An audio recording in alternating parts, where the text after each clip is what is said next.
Chapter 7:18 Grinding Mastery Points. Among the ghoul's loot, Feng found an item that he was relatively familiar with: Mastery Book. This item was extremely rare and would provide players with free mastery points. Normally, it could only be obtained from treasure chests or quests.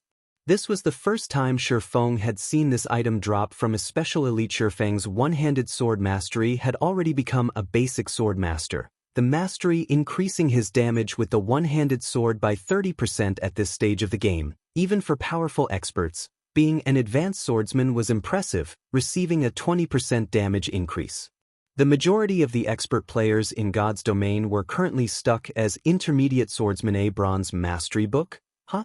Feng was somewhat disappointed after he checked the mastery book's information. If it were a mysterious iron mastery book, he might be able to become an intermediate sword master this instant. When used, a bronze mastery book could provide players with anywhere from 5 to 25 free mastery points, significantly fewer than a mysterious iron mastery book's 10 to 50 points. Basic sword master required 150 mastery points. Intermediate sword master required 200 mastery points if he were lucky with a mysterious iron mastery book. After including his previously accumulated free mastery points, he might have achieved the promotion to the intermediate sword master right away. At intermediate sword master, the mastery would increase Feng's damage with the one-handed sword by 40%.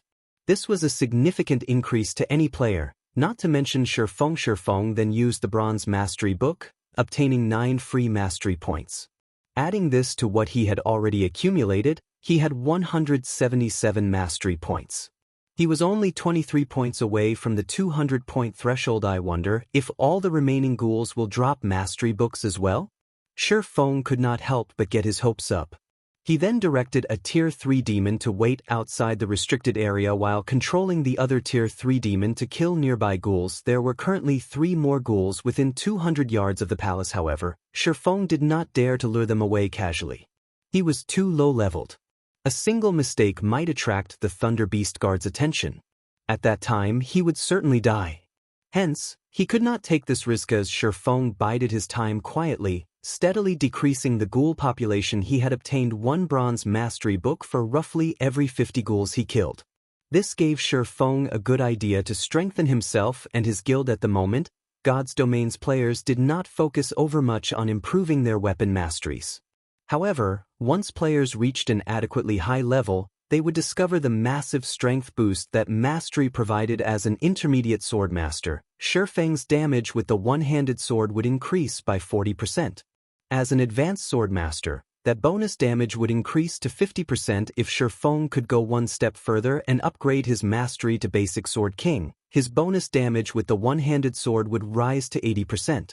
2 or 3 additional pieces of equipment could not bridge a 30% damage gap. Hence, among the many PvP battles that occurred in God's Domain, despite both sides being nearly equal in terms of techniques, the player with superior attributes would occasionally taste defeat.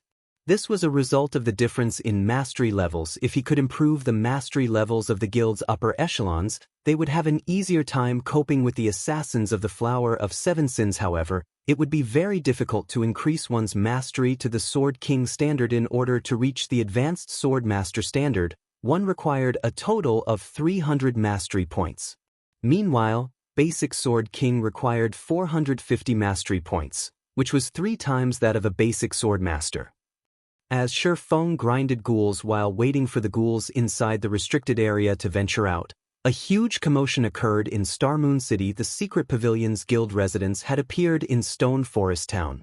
This was the second foreign guild to establish a guild residence in the town after Ouroboros. It was common knowledge that Ouroboros had only received such treatment due to its alliance with Zero Wing. However, what about the secret pavilion? Were they allies too? When the various large guilds considered the possible alliance between Zero Wing and the secret pavilion, they began to reconsider how they treated Zero Wing. The secret pavilion was a massive existence in the virtual gaming world. Although it did not participate in the struggles between guilds, no one dared to underestimate the pavilion.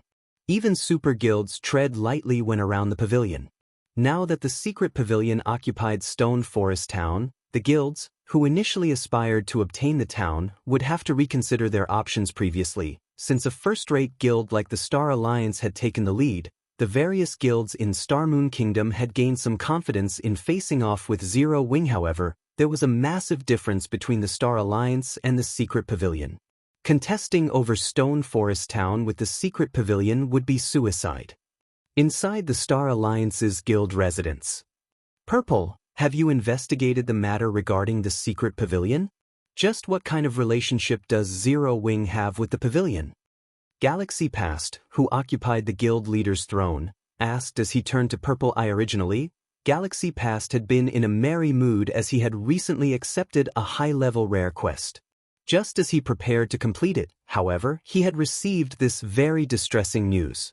Hence, to get to the bottom of this situation, he had called for an emergency guild meeting. Aside from being one of the Star Alliance's top fighters, Purple Eye was also one of the guild's information managers.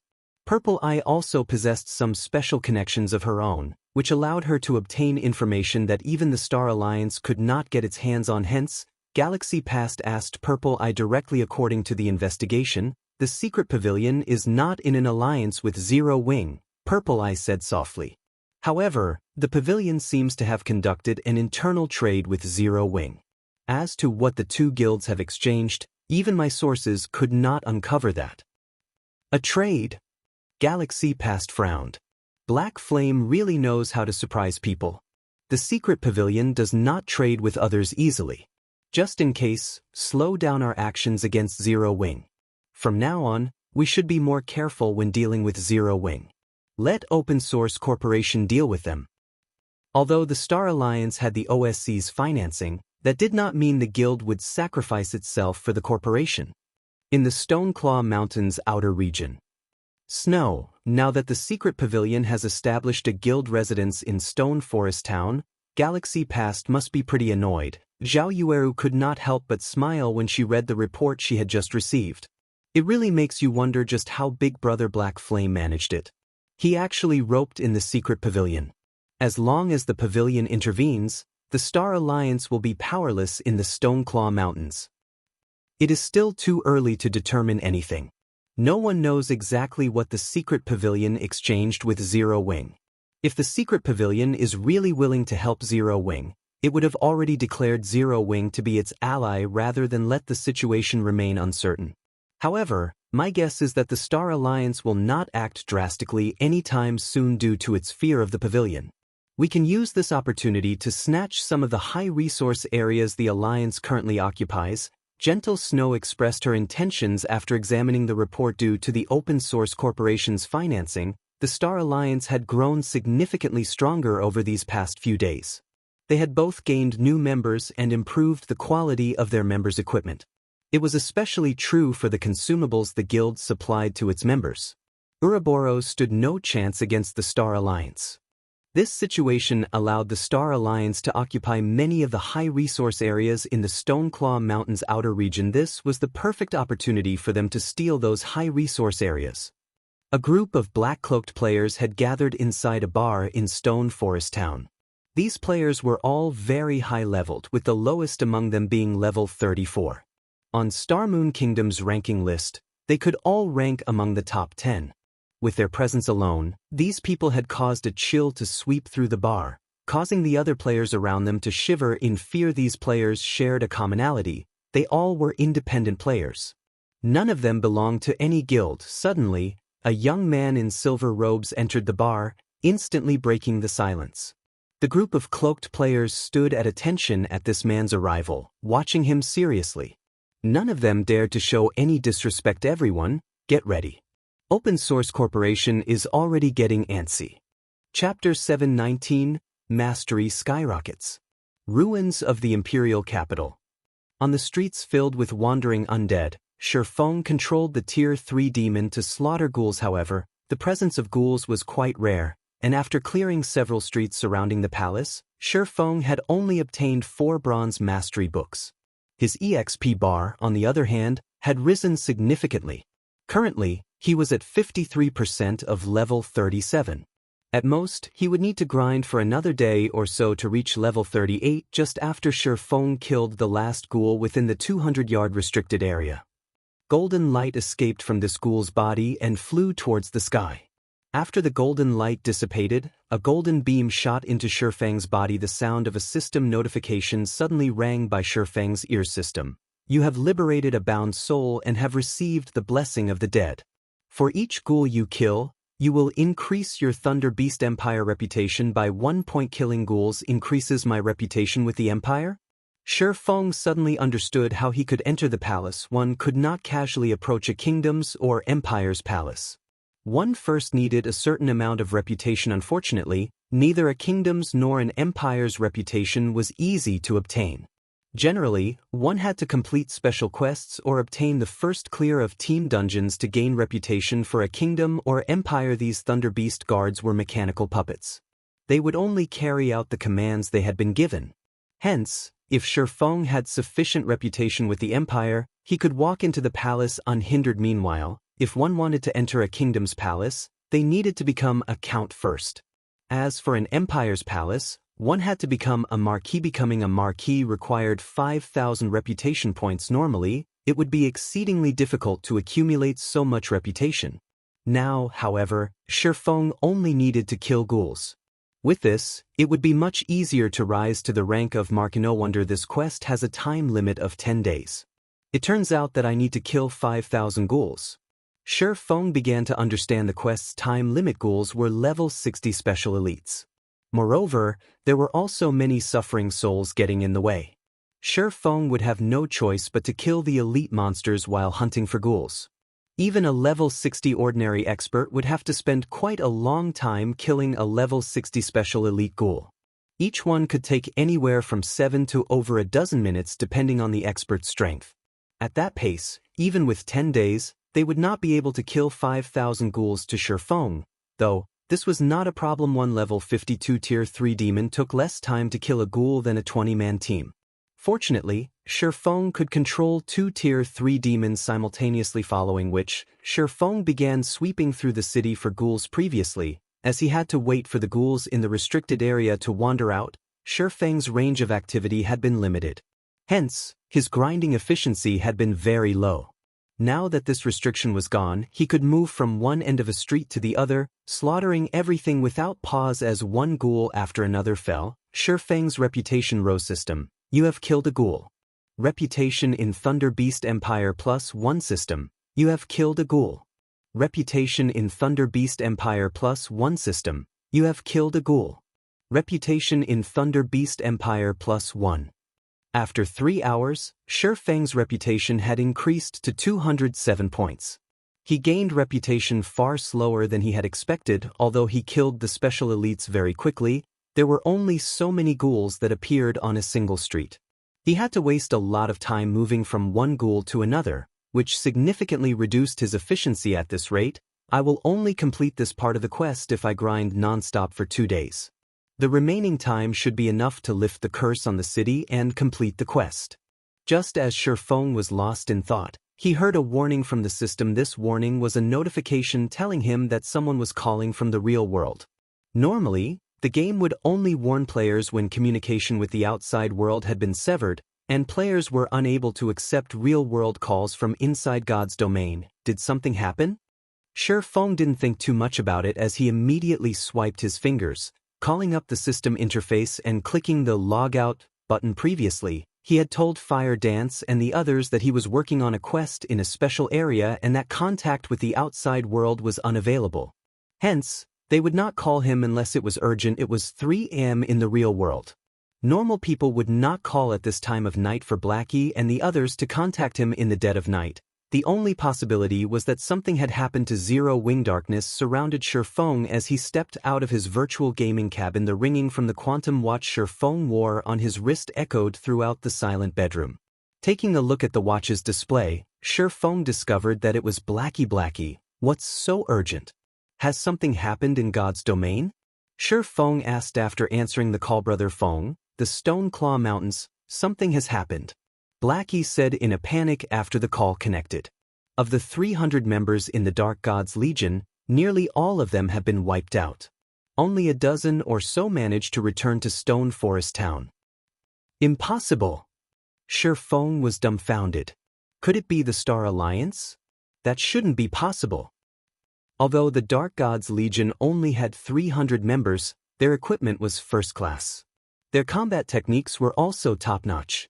Furthermore, the Dark God's Legion had a Berserk skill like the power of darkness. Even if the Star Alliance sent out its best fighters, they could never annihilate the Legion initially. I wondered the same thing. However, based on what the survivors told us, the people who attacked them did not seem like members of the Star Alliance. They weren't red names either. They were a group of independent players. The instant they appeared, they killed off a few dozen members of the Legion. Even after everyone activated the power of darkness, they couldn't hold their ground against those independent players. Some of the more powerful players even killed Legion members in just a few moves. Before they could even react, they were dead. The news had also shocked Blackie. Hence, he had contacted Feng immediately. Aside from Zero Wing's main force, the Dark God's Legion was the most powerful team in Zero Wing. Even throughout Star Moon Kingdom, the Legion ranked at the very top in terms of combat power. The Legion also had the power of darkness, yet they had been massacred. News of this incident had already spread throughout Star Moon Kingdom.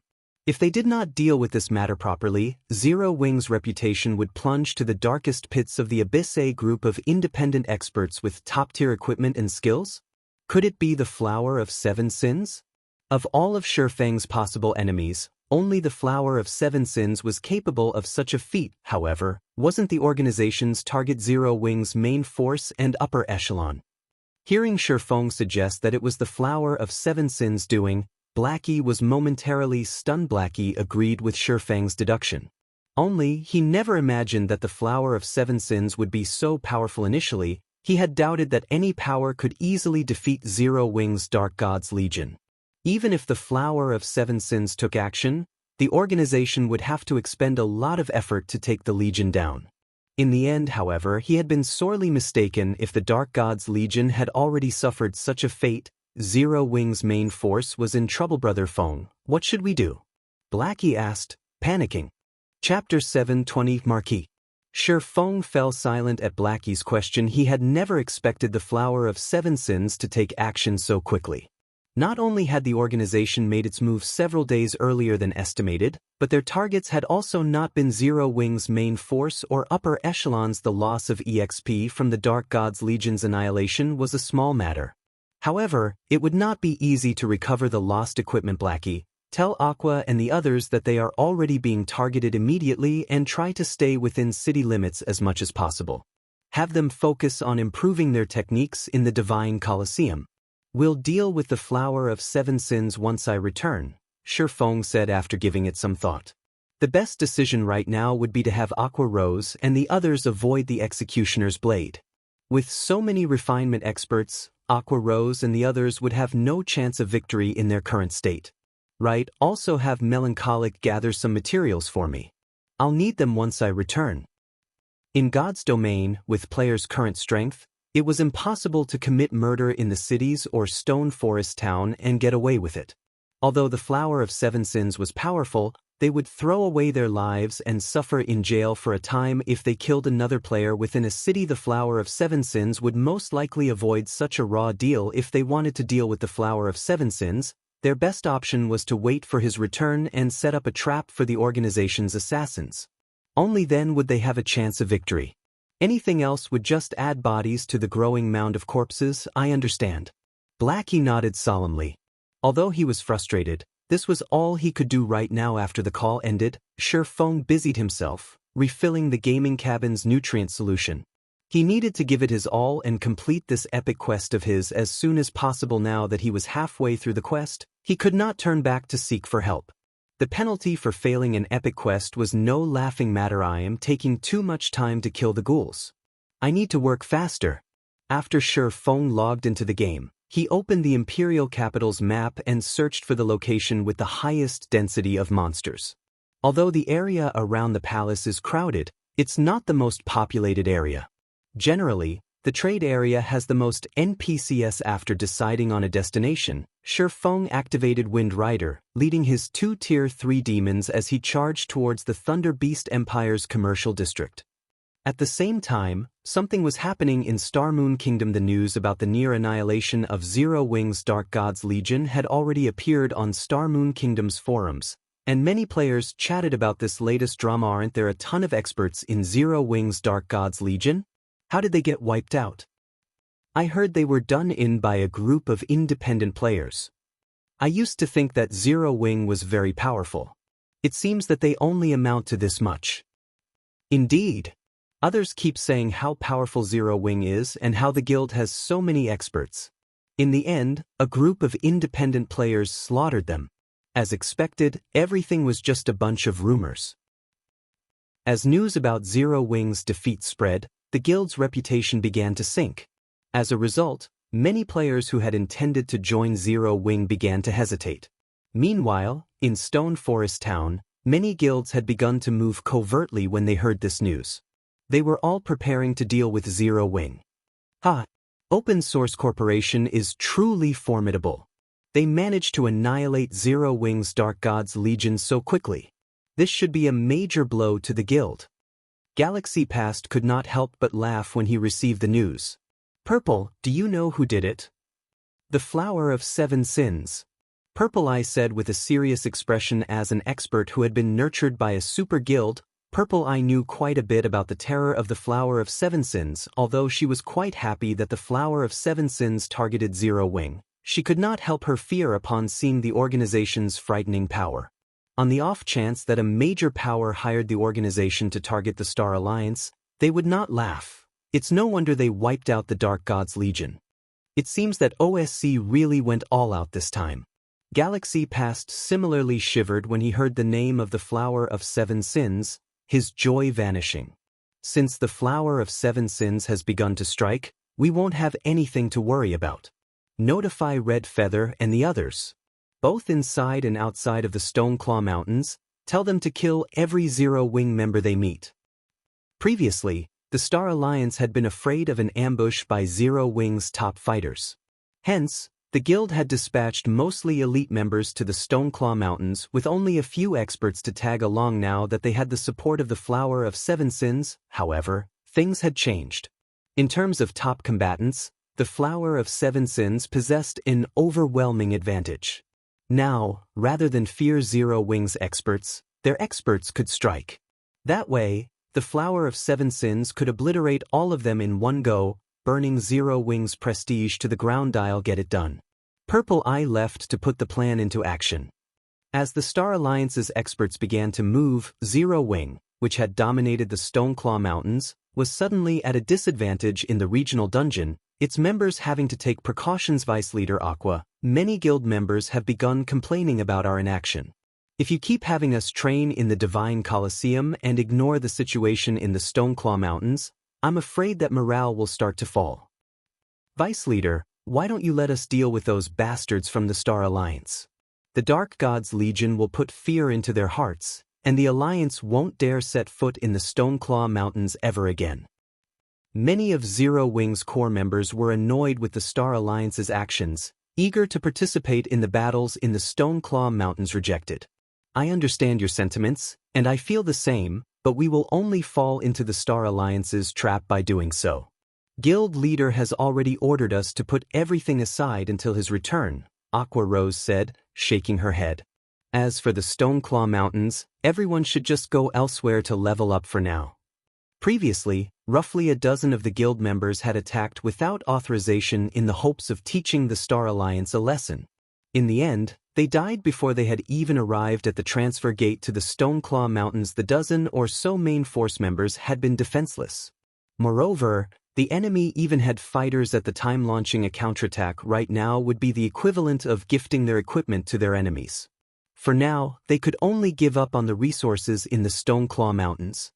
Meanwhile, inside the ruins of the Imperial capital. After luring and killing monsters in the trade area for more than a day, Shifeng finally managed to kill 5,000 ghouls, reaching level 38 and becoming a Marquis of the Thunder Beast Empire. However, Shifeng was more excited about the mastery books he had obtained. Although the drop rate in the trade area was much lower, the 5,000 ghouls Shifeng killed had yielded him a total of 31 bronze mastery books. After killing 5,000 ghouls, Shi Feng had killed practically every ghoul in the trade area. The ghouls in the Imperial capital were different from the monsters in the outside world. They did not respawn after they died, so there would be one ghoul less with each kill. Hence, no one else would ever grind here for mastery books again. With so many mastery books, I wonder just how many mastery points I'll obtain? Hopefully, my luck won't be too bad. Shi Feng then took out a mastery book from his bag and clicked to use it. Chapter 721, Promotion to Sword King. After Shi Feng clicked Use, the mastery book transformed into a silver light and vanished. A half-transparent prize wheel then appeared before him. A bronze mastery book offered a player anywhere from 5 to 25 free mastery points. A player's luck attribute had no effect whatsoever on this type of prize wheel. The needle of the prize wheel would only stop spinning when the player shouted, "Stop." However, the prize wheel was not divided into equal sections. The higher the number of free mastery points a section provided, the smaller its area was on the wheel. For example, the 5-point section occupied 25% of the wheel. It was easy to land on. Meanwhile, the 25-point section occupied less than 1% of the wheel. As for relying on one's eyesight for a better outcome, it was simply impossible. The naked eye could not keep up with the spinning needle. There was no way to determine when one should stop the needle. After Shi Feng yelled, "Stop." The needle slowed. The needle stopped at the 6-point section. Sure enough, it won't be easy to land on a high-point section. Fortunately, I have 35 mastery books with me. I should gain enough points to become an advanced sword master. Shi Feng could not help but laugh bitterly as he looked at the number he had obtained. He needed 200 mastery points to reach the intermediate sword master standard, and 300 points to reach the advanced sword master standard. Currently, he had 177 mastery points. With the addition of the 6 points he had just obtained, he would have 183 points in total. Even if he got 5 points from every bronze mastery book, he would gain at least 170 mastery points. He wouldn't have any issues gaining the promotion to an advanced swordmaster. His damage with the one-handed sword would increase by 50%. His strength would also rise significantly, following which, Shi Feng began plowing through the mastery books. Mastery plus 5. Mastery plus 7. Mastery plus 5. Mastery plus 9. Not a single roll he made exceeded 10 points. The bronze mastery books the ghouls had dropped were extraordinarily fraudulent. However, after using 14 bronze mastery books, Shi Feng managed to increase his one-handed sword mastery to 300 points. I still have 20 books left, and I'm just 150 points away from 450 mastery points. Let's try for Sword King.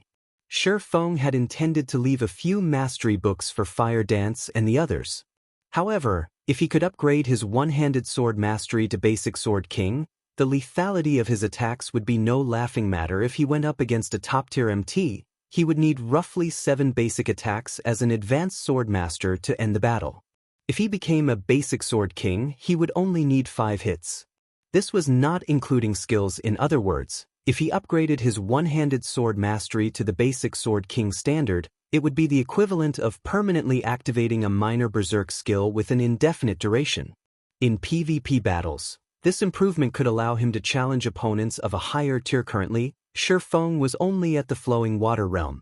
The equipment of top-tier experts in God's domain continuously improved. On the other hand, his equipment had long since reached the peak. It would be extremely difficult to improve his equipment for a while. Hence, his advantage of attributes decreased as time went on. In a battle of basic attacks, Shi Feng estimated himself to be only slightly stronger than a Void Realm expert wearing top-tier equipment and at his level. If he wanted to kill a Void Realm expert, it would take him a relatively long time. Against so many experts from the Flower of Seven Sins in a group battle, the longer the Void Realm expert pinned him down, the greater the danger he would be in. However, if he could become a basic Sword King, killing a Void Realm expert would become much easier. Hence, it was imperative for Shi Feng to become a basic Sword King. Shi Feng then continued using the bronze mastery books. 1 book. 2 books. 3 books. 1 bronze mastery book after another vanished from Shi Feng's hands. Mastery plus 6. Mastery plus 8. Mastery plus 5. Mastery plus 9. 8 more points. Feng looked at the indicator displayed beside his one-handed sword mastery. Picking up the last mastery book, he clicked Use. As the needle began spinning, Feng inhaled deeply before shouting, "Stop!" If he could not obtain 8 points, then he needed to go elsewhere to search for more ghouls. The trade area housed the highest ghoul population. Other places had fewer ghouls. If he wished to obtain another mastery book, he would have to kill at least 100 ghouls. He would have to waste another 2 or 3 hours. Immediately, the needle began to slow, passing through the double-digit sections and the 5-point section. The needle continued through the 6-point section. In the end, the needle gradually came to a halt at the 9-point section system. You have obtained 9 free mastery points without hesitation. Feng placed all 9 points into his one-handed sword mastery, boosting the mastery to 451-point system. Congratulations! Your one-handed sword mastery has reached 451 points. For becoming the first player to upgrade your one-handed sword mastery to the basic Sword King, you will be rewarded with the title of Swordsmanship Master. Feng examined the Swordsmanship Master title. Swordsmanship Master. When using sword-type weapons, attack speed increased by 20%. When attacked by sword-type weapons, evasion plus 20, you may only use one title at a time. Effects will not stack with other titles. Increase attack speed by 20%. Such a powerful title. Feng was shocked. In God's domain, very few weapons and equipment increased a player's attack speed. Every item that did was precious. This was the first time Feng had seen a title capable of increasing a player's attack speed by 20%. In the past, the highest amount he had heard of was 15%. I had been unsure about going up against that Void Realm expert from the Flower of Seven Sins. Now that I have my one-handed sword mastery at the basic Sword King level and the Swordsmanship Master title, I should be able to end the battle quickly. Feng could not suppress his grin as he looked at the Swordsmanship Master title. Feng wished he could return to White River City immediately. However, he was only halfway done with his quest. It's about time I pay the palace a visit. Feng immediately switched his title to Thunder Beast Marquis. He then activated Wind Rider and flew towards the palace with his rank as a Marquis. None of the Thunder Beast guards on either side of the palace's main gate moved to stop Feng. The Grand Lord simply allowed Feng to enter the palace. However, the guards instantly killed the Tier 3 demon Feng had summoned. It frustrated Feng slightly. As soon as he passed through the palace gates, Feng was greeted by the sight of numerous mechanical guards patrolling the spacious hall. Thunder Beast Patrol, Great Lord. Level 200. HP? Although these Thunder Beast patrols were not as strong as the Thunder Beast guards, they were far more of them. Each squad had 20 Thunder Beast patrols. Against such a force, even a level 200 Tier 4 player would have to tuck tail and run. If I had really tried to barge my way in, this would have been my grave. As Feng watched the Thunder Beast patrols, he recalled the rumors of so many Tier 4 players dying here. These Thunder Beast patrols merely glanced at Feng before continuing with their duties. Feng moved through the palace unhindered due to the Thunder Beast patrols. Not a single monster was present in the palace. Feng easily reached the palace's heart, the Thunder Beast Courtyard. The map indicated that the Thunder Beast Courtyard was where Thunder Emperor Kaiser lived. Hence, Feng had made his way there. Such intense mana. The density here is almost triple that of the outside world. Before Feng even entered the Thunder Beast Courtyard, he could feel his mind clearing. This was a phenomenon that would only occur when the mana reached a certain density. It seems that I was right to come here. Chapter 722, Demigod. A curse that could plague the imperial capital would require an immense amount of mana to sustain. Hence, places with high mana density had a higher likelihood of holding the curse's source. Feng entered the Thunder Beast Courtyard. At this point, the once splendid courtyard had become a dilapidated ruin. Meanwhile, a 5-fold magic array enveloped something in the courtyard's center. Feng could faintly see a bottomless pit in the center of the courtyard. This pit released a continuous stream of mana. However, unlike the mana Feng usually saw, this felt violent and cold. Just looking at it sent chills down his back. Feng could not imagine what would happen if someone stayed near this mana for too long. If not for the 5-fold magic array before him suppressing the mana, Feng did not doubt for a second that this mana would surge and flood the imperial capital in the blink of an eye. Could Emperor Kaiser have attempted to open the Endless Abyss? Feng suddenly recalled the Endless Abyss when he felt this cold, violent mana. The Endless Abyss had a vile environment, yet its mana density was astounding. With the combination of these two aspects, it birthed many horrifying monsters. There were some monsters that even gods feared. Hence, the gods had sealed the Endless Abyss. These frightening monsters wanted to claim God's domain as their own. Hence, the war between the human race and the Endless Abyss had never ceased. Rumors had it that Emperor Kaiser had reached the pinnacle of Tier 5 and was only a thread away from becoming a Tier 6 god. Feng could empathize with Emperor Kaiser. Although there was only a difference of 1 tier between Tier 5 and Tier 6, the power gap was like the difference between heaven and earth. One side was doomed to be devoured by the river of time, while the other was free of any bindings to an emperor. Nothing was more tempting than eternal life. Hence, there was nothing surprising about Emperor Kaiser trying to open a path to the Endless Abyss in search of a breakthrough. As Feng approached the bottomless abyss and was about to take a closer look at it, a chilling aura bound him, preventing him from moving. Who are you? Why have you come here? A cold voice dripping with power echoed from the bottomless pit. The voice was void of any emotion. I am an adventurer. A great mage called Carrion Walker sent me here to lift the curse on the imperial capital, saving the suffering people within the city, Feng said slowly and truthfully, showing no resistance towards the person questioning him. Carrion Walker? The voice said with a hint of surprise. I never imagined that little fellow would escape the capital with his life. He really is impressive. If I had not been swayed by my own feelings and my wish to improve myself, such a terrible disaster would never have occurred. Could you be the Thunder Emperor Kaiser? Feng could not help his shock when he heard the disembodied words, Thunder Emperor Kaiser. I wonder how many years it has been since I last heard that name? That's right, I am Kaiser. However, Kaiser sighed and said, it is unfortunate, but you have wasted your time by coming here. It is impossible to lift the curse on the city. You are simply too weak right now, and you cannot help me seal this abyss. May I know how to seal it? Feng probed, refusing to give up. If he gave up on the quest, only death awaited him. To seal this abyss, someone needs to suppress the mana temporarily. That way, I can form a new magic array to close off the Endless Abyss. Although Feng knew that he was not nearly strong enough, he gritted his teeth and asked, May I know how powerful I need to be to suppress this mana temporarily? You must be a demigod. Kaiser said straightforwardly. When Feng heard the word demigod, he was confused. In God's domain, Tier 5 classes were considered saints, whereas Tier 6 classes were considered gods. What was a demigod?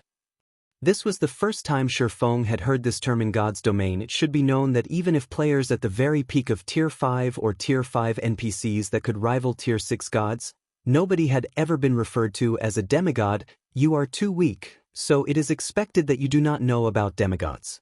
As if he understood Feng's doubts, Kaiser began explaining, the difficulty of crossing the threshold of Tier 5 and becoming a Tier 6 god is much greater than you imagine. Not only must you undergo a transition in your life orders, but you must also possess the immortal brilliance. A demigod has only reached Tier 6 in their life order but does not possess a brilliant will. Hence, they are limited as demigods. Transition? Brilliant will? Is this the requirement to become a Tier 6 class? This was the first time Feng had heard details about becoming a Tier 6 classes. Although he had played God's domain for over a decade, he had never reached Tier 5. He had no authority to speak on Tier 6. Moreover, all information regarding Tier 6 classes were top secret. A second-rate guild had no access. However, once Feng understood what a demigod was, despair filled his heart. Not only must he be a Tier 5 class, but his life order must also be at Tier 6. There was no such player in God's domain right now. As for the NPCs, one could probably count them on one hand. He could not simply meet with one because he wanted to, not to mention getting their help. Are there no other methods? Feng asked anxiously. After a short pause, Kaiser replied, none. Unless you have the 7 treasures, you will need the strength of a demigod to suppress this mana. However, the 7 treasures have been lost for hundreds of years. Locating them would be far more difficult than finding a demigod. Shi Feng knew of the 7 treasures. In fact, he had a quest to search for them. He even had the golden stigmata to assist him in locating the 7 treasures. However, he had yet to find even one of the 7 treasures, the strength of a demigod or a tool that can suppress the mana. Shi Feng racked his mind for any relevant information when considering NPCs that might be demigods. Shi Feng could think of a few candidates, one of which was Faust, whom he had met in Star River Valley. Faust had once managed to seal a Tier 5 Great Demon King. He had also survived an exchange with a god. He was a mythical character who had lived for over 300 years. Another candidate would be the City Lord of Blackwing City. Even kingdoms and empires feared the City Lord. He was not an ordinary Tier 5 NPC. There was also Hell's Gatekeeper, Christie. That NPC guarded the most dangerous God Mode regional dungeon throughout God's domain. The final boss of the God Mode regional dungeon was a Tier 6 god. One could just imagine how powerful Christie was. The NPC was not a simple Tier 5 class either. However, none of these NPCs were easy to contact. Aside from these human NPCs, Shi Feng had also encountered several monsters with the strength of a demigod. The fallen angel Serena. Fallen angels' life order was very high. They were only inferior to gods. At Tier 5, they should be as powerful as a demigod, right? How could I forget? Demons are on the same level as fallen angels.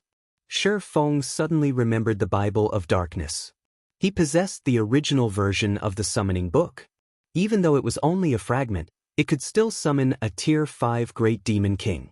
A Great Demon King was much stronger than a Tier 5 human. The only problem was that he wasn't strong enough to summon a Great Demon King. Maybe Kaiser could. Chapter 723, Power of the Bible of Darkness. The Bible of Darkness was a treasure created by the Lord of Destruction. It possessed the power to rule over all demons, allowing one to become the Lord of Demons. Since ancient times, abyssal demons were one of the top races in the Endless Abyss and were one of the human race's greatest enemies. Even Tier 6 demons wandered in the Endless Abyss, not to mention Tier 5 demons. Through the power of space-time, the Bible of Darkness could summon a demon from the Endless Abyss. However, the Bible of Darkness had already been destroyed, so it could not exert its true power. Summoning a Tier 5 Great Demon King was its limit. Your Imperial Majesty, may I know if this will be of some help? Shi Feng took out the thick, heavy Bible of Darkness. The dense power of darkness that radiated off the Bible was more than enough to instill fear. NPCs that were not quest-related could not steal items from players. Hence, Shi Feng was not worried about Kaiser snatching the Bible of Darkness. Although NPCs could not steal a player's items, they could use them. However, Shi Feng was not sure if Kaiser could use the Bible of Darkness, as he was now the Bible of Darkness. Kaiser recognized the thick book immediately, shock appearing on his face. I had never expected a little guy like you to have such a treasure. It's unfortunate that the Bible has been destroyed and cannot exert its true power. Otherwise, with this book's original strength, it could seal the passage to the Endless Abyss easily. Shi Feng was stunned. The passage to the Endless Abyss could not be opened and closed as one wished. Otherwise, the Wargod Temple would not have tried so hard to search for the 7 treasures to suppress the passage between the 2 worlds. However, listening to Kaiser, the Bible of Darkness actually possessed the power to open and close the passage. In other words, the completed form of the Bible of Darkness was as powerful as the 7 treasures. Although the Bible of Darkness has been damaged, it could be of some help, Kaiser said. In the next moment, the Bible of Darkness flew out of Shi Feng's hand and fell into the bottomless pit. Little guy, back away. At Kaiser's warning, Shi Feng did not dare remain where he stood. Immediately, he turned and ran out of the Thunder Beast courtyard. The pressure exuded by a demigod-level existence was no laughing matter. Previously, Kaiser had used his aura to bind and render Shi Feng immobile. If a demigod like Kaiser flicked his finger, Shi Feng would likely turn to dust. After Shi Feng fled the Thunder Beast courtyard, the mana density began to rise rapidly. In the next moment, a massive pair of gates made of bone appeared above the courtyard. Compared to the demon gates that appeared when Shi Feng summoned Tier 3 demons, this demon gate was colossal. The demon gate loomed like a mountain, and the pressure it radiated warped the courtyard's atmosphere. This is the demon gate a demigod can summon? Shi Feng finally realized how terrifyingly powerful the Bible of Darkness was after seeing the towering demon gate. It was no wonder why so many NPCs in God's domain were so keen to obtain it. The power he could currently exert with the Bible was just the tip of the iceberg. If the wielder could summon an army of demons during battle, who could stand against them? It was uncertain whether a Tier 5 player could even defeat a Tier 5 Great Demon King, not to mention a group of them.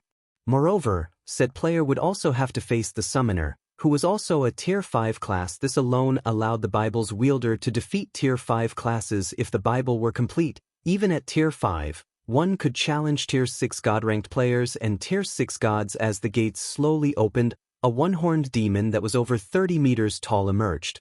The demon's body was pitch black, and it wielded a sword covered in emerald fire. Shi Feng felt his breath catch in his throat as the demon's dark eyes swept over him. Shi Feng tried to appraise this one-horned demon's statistics. However, all he found was unknown. Since the demon's information was hidden from normal observation, he would have to move closer to use omniscient eyes. Despicable human. You have the gall to summon me, the great demon king Andos? Prepare to die. Andrus bellowed, glaring at the bottomless pit. The fire devouring his massive sword suddenly blossomed into a raging inferno. One swing was all it would take to destroy the Thunder Beast courtyard. So powerful. This is definitely the most powerful Tier 5 monster I have ever seen. Shi Feng was shocked as he watched the Great Demon King. Despite standing so far away from the Demon King, its aura left him unable to move. This strength was so close to that of a true god. Of course, it was also possible that Serena, the Tier 5 fallen angel he had encountered before, had not displayed her true strength. Just as the emerald fire was about to descend, countless blue chains suddenly shot out of the bottomless pit, binding Andrus and his emerald fire. Andrus, don't try to resist. I have the Bible of Darkness. Even if you are as strong as I am, under the power of the Bible, you cannot strike against me. The Thunder Emperor threatened the demon in a low growl. Andrus moaned painfully. You demons are born with a higher life order than humans. However, there are also constraints on your power. If you submit now, I can allow you to retain your will. Otherwise, I will turn you into a puppet. Submit. In the end, the great demon king Andrus agreed reluctantly. Demons originated from the Bible of Darkness. They were born without the ability to resist the Bible. Although the Bible had been damaged, it contained enough power to compel a great demon king. Currently, only Tier 6 demon gods had the power to resist the Bible's restrictions. Suppress the mana from the abyss for me, Kaiser ordered, not wasting any time with nonsense. Having no other choice, Andrus controlled his endless emerald fire to seal the bottomless pit. Suddenly, the mana from the abyss was contained. The Thunder Emperor Kaiser then flew out of the pit. Shi Feng could finally see the true Thunder Emperor Kaiser. The Emperor wore a suit of golden armor with a set of white robes. Electric arcs were faintly visible as they surrounded Kaiser. Two sacred swords hung from the Emperor's waist, one red and one blue. His smooth golden hair and young face left one speechless. Female players would consider this man to be a god of male beauty. Kaiser, Thunder Emperor, human, sword saint. Level? HP? Slash? After Kaiser emerged from the pit, he unsheathed his two sacred swords. As the blades left their scabbards, the surrounding space froze. It was as if the connections between the space around the swords and the outside world had been severed. What are those weapons? They can freeze the world around them. Shi Feng's eyes nearly fell out of their sockets when he saw those sacred swords. Could one of them be one of the 5 fragments I am looking for? Just as Shi Feng fantasized about the weapons, Kaiser used the twin swords to draw divine runes in the air before him. Divine runes of the highest quality formed, line after line. A short moment later, the Emperor had drawn over 100 lines of runes. The spell Kaiser was casting was far more complex than any Tier 5 spell Shi Feng had seen before. Seal. God Banishing Domain. With a shout, Kaiser brandished his two swords. A golden, 6-fold magic array appeared above the palace. This magic array wrapped around the palace, sucking in the mana of the abyss like a hungry beast. This was the first time in his life Shi Feng had seen anything so magnificent. Chapter 724, Sacred Sword Killing Ray. The god-banishing domain very quickly spread beyond the palace as mist began to gather above the Thunder Beast courtyard, the foggy imperial capital gradually clearing after a dozen or so minutes. The mist covering the Thunder Beast imperial capital had disappeared as the fog faded. The power of the curse that plagued the imperial capital began to weaken. The ghouls and suffering souls wandering about the streets had started to die. Meanwhile, the humans who had been petrified for hundreds of years now recovered from their stone-like state system. Epic Quest Empires Past Completed Quest Reward 50 million EXP to ordinary players. 50 million EXP might be a lot, but to Shi Feng, who needed double the EXP to level up, he needed several hundreds of millions of EXP to reach the next level. Hence, the effect 50 million EXP had was limited. I've finally finished this quest. Shi Feng sighed in relief when he heard the system notification. All he had left was collecting his reward from Carrion Walker. Epic quests not only offered bountiful rewards, but they also had severe penalties for failing. Although Shi Feng did not know how the petrification curse would affect him, in the event that he failed the epic quest, there was no escaping the loss of some levels and attributes. After Kaiser finished sealing the passage to the Endless Abyss, he sent the great demon King Andrus back as well. Meanwhile, Kaiser stood quietly alone beside the bottomless pit. Adventurer, here is your Bible of Darkness. In the blink of an eye, Kaiser appeared before Shi Feng and passed the Bible of Darkness back to him carefully. Thank you for helping me.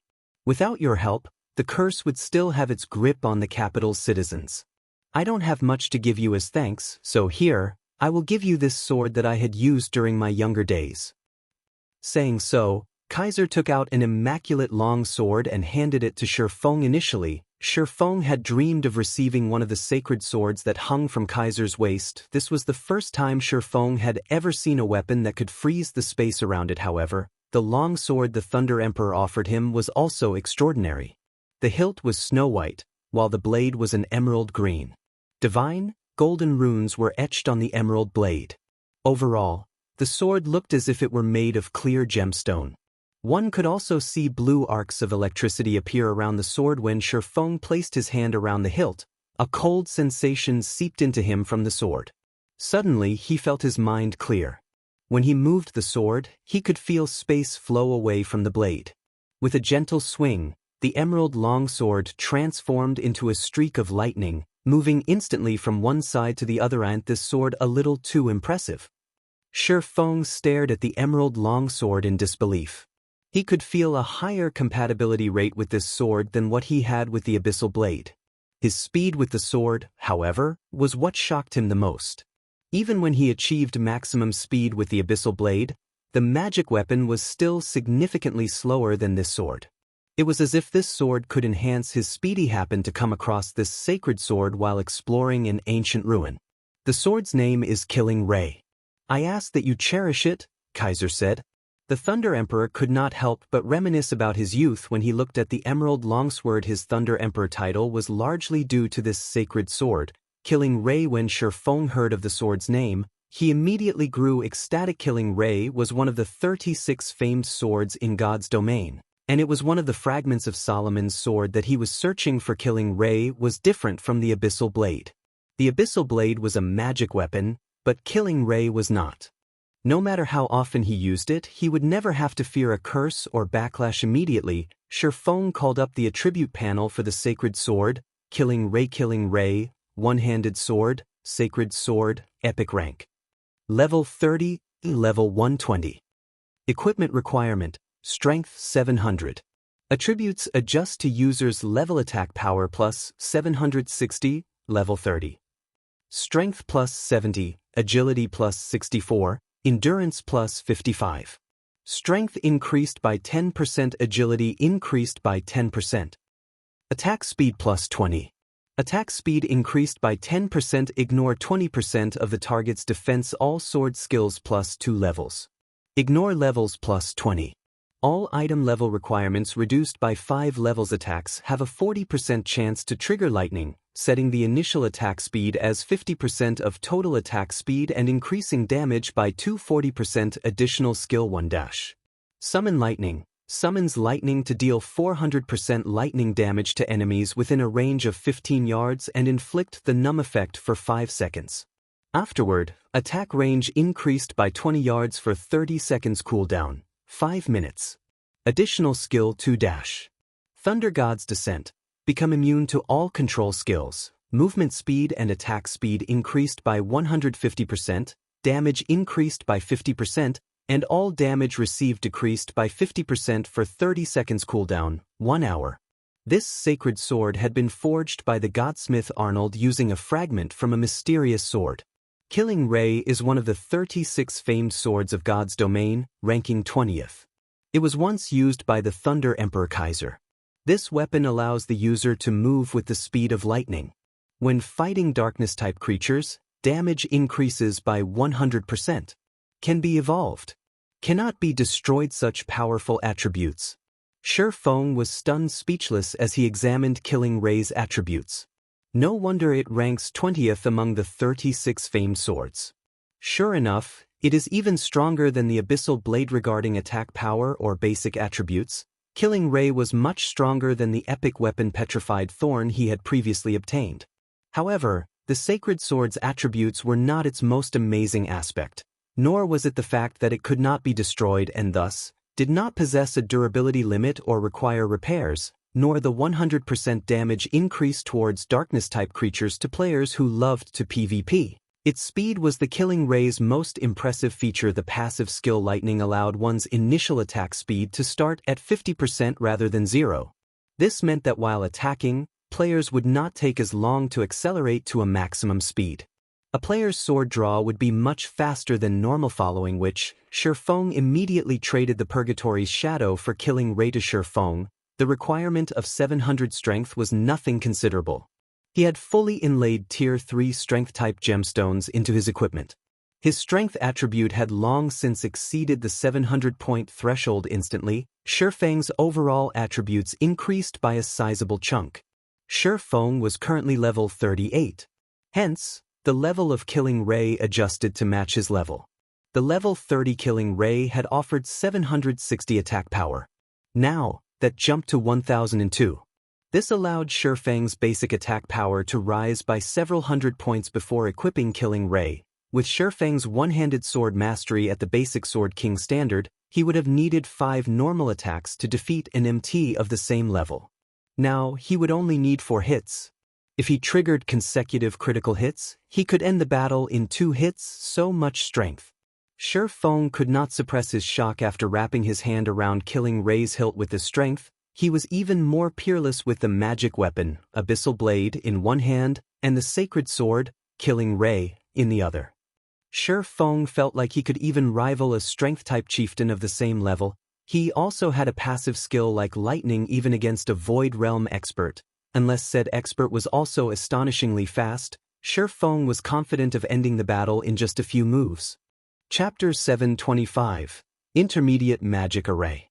After completing the epic quest and obtaining the sacred sword, Killing Ray, Shi Feng returned through the transfer passage to the Dragon's Maw's lowest underground floor. After leaving the special map, Shi Feng used the activatable skill of the Aura of Space movement, to appear before Carrion Walker. Upon returning to Carrion Walker and the other NPCs, Shi Feng noticed that these NPCs had grown significantly older, although the petrification had allowed them to live for hundreds of years. Once the curse lifted, time had begun to erode their bodies, causing them to age rapidly. At the end of the day, they were mortals, not gods. They could never break free from the shackles of time. If Shi Feng had not hurried back so quickly, Carrion Walker and the others would have passed away. Young adventurer, thank you. I can already feel the curse in my body vanishing. With this, we can leave this world without regret. Carrion Walker looked at Shi Feng and bowed deeply. He then took out a golden book and passed it on to Shi Feng, saying, "This is our Thunder Beast Empire's prided magic array, the 9-star polar domain. Hopefully it will be of help to you someday."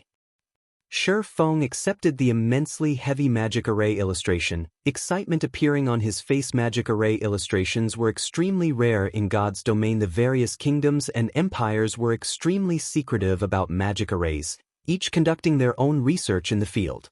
Naturally, any results were kept secret normally. When ordinary people used magic arrays, they relied on magic scrolls. The same was true for players. Meanwhile, these magic scrolls that were created from magic array illustrations. There were various types of magic arrays such as enhancement, suppression, and binding. Regardless of the type of magic array, they were all exceedingly rare. Normally, players could only obtain magic array scrolls through quests or treasure chests. Although the Stoneclaw Mountains had introduced players to the barrier crystal balls, they were not very convenient. They took a long time to activate. Moreover, the barrier crystal balls were not nearly as strong as the magic scrolls. Their capabilities were also limited. They were unlike magic scrolls, which could be activated swiftly with little to no restriction. Hence, magic array illustrations were rare and precious. If players wanted to research their own magic arrays, they would require a massive amount of time, energy, and resources. It was already exceedingly difficult for an ordinary large guild to obtain a magic array illustration, not to mention researching one from scratch. Now that he had obtained a magic array illustration, how could Sherfong contain his excitement? With the magic array illustration, Zero Wing could produce magic array scrolls without limit at the cost of a few materials. Sherfong could not help but click on the magic array illustration in his hand, eager to see what kind of magic array he had obtained. Why is it an intermediate magic array? Sherfong was shocked when he saw its statistics. Magic arrays were also organized into several ranks: basic, intermediate, advanced, master, grandmaster, craftsman. Currently, the majority of the magic arrays players encountered were basic magic arrays. However, even basic magic arrays could be immensely helpful in various ways, such as suppressing monsters that were of Grand Lord rank or below. Magic arrays above basic rank were extremely rare. This was because intermediate magic arrays were capable of suppressing monsters of mythic rank and below. The final bosses of the current 100-man Hell Mode team dungeons were merely Grand Lords. With an intermediate magic array, players could easily suppress such a boss, reducing the dungeon's difficulty tremendously. However, what excited Sherfong the most was that the intermediate magic array Carrion Walker had given him was a top-tier suppression-type magic array. 9-star polar domain, intermediate magic array. Suppress all enemies within an area of 100 by 100 yards. Requires 9 people to cast. Only usable by magical classes. Required materials: 3 magic crystals, 1 intermediate scroll, 9 starlight stones, and 1 bottle of elemental water. Such a wide area magic array requires only 9 magic classes to cast. Moreover, there aren't any specific classes required. It's no wonder why Carrion Walker said that it is the Thunder Beast Empire's prided magic array. After Sherfong carefully looked through the illustration, he finally understood just how beautiful of a reward this quest had given him. The mastery books and killing ray he had obtained were already impressive, yet this 9-star polar domain was far more astonishing. It was more valuable than an epic item. It was common knowledge that a limited number of players could enter a dungeon at a single time.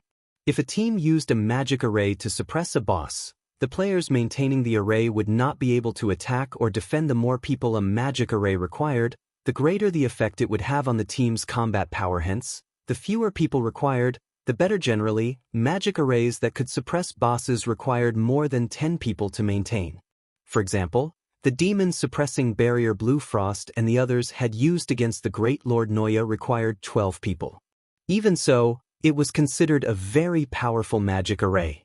Yet, the 9-star polar domain only required 9 people. Moreover, the 9-star polar domain's class requirement was not too specific, requiring only 9 magical classes to cast.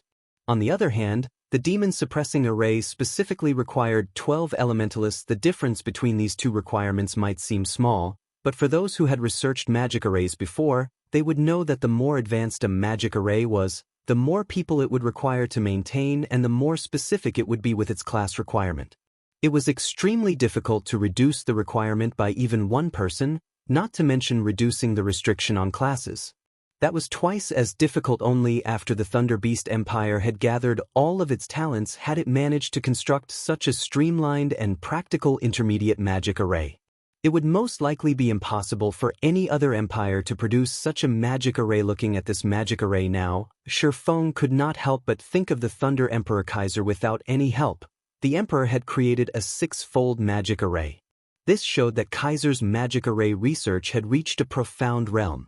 At the very least, he should be a Grandmaster. In God's domain, he was as rare as a phoenix's feather. I had thought of using the barrier crystal balls to set a trap, but with this 9-star polar domain, they'll have no chance of escaping.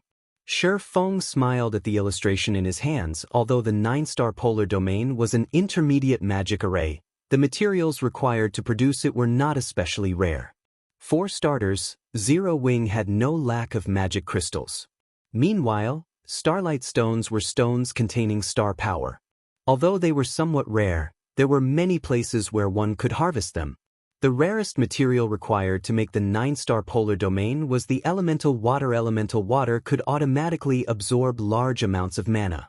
When used to produce magic scrolls, it could reduce the mana that the magic array required. It was very valuable. Aside from being used to produce magic scrolls, elemental water was also used in alchemy and forging. It was an item with a wide variety of uses. However, even in large-scale team dungeons, the drop rate for elemental water was very low.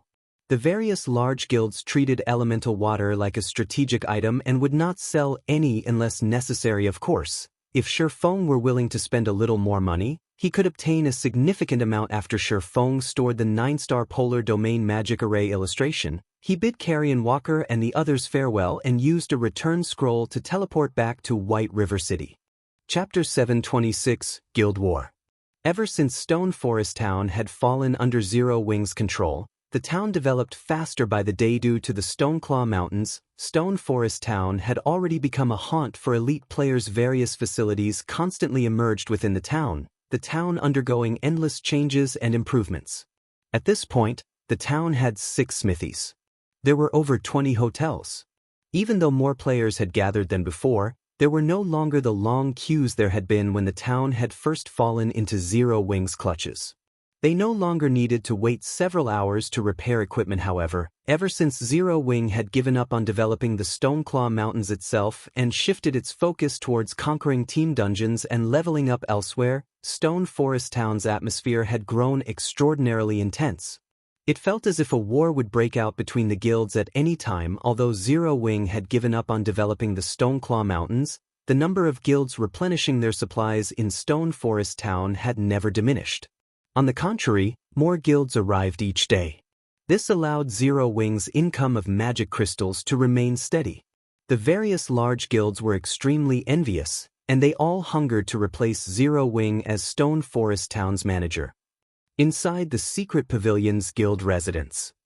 Uncle Yuan, you called us here so suddenly. Did something major happen?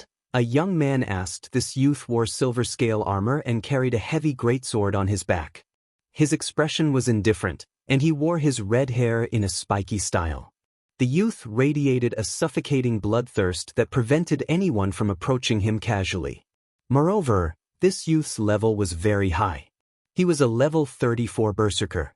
He could rank at the very top of Starmoon Kingdom's ranking list. Aside from this youth, there were also quite a few young men and women waiting in the guild hall.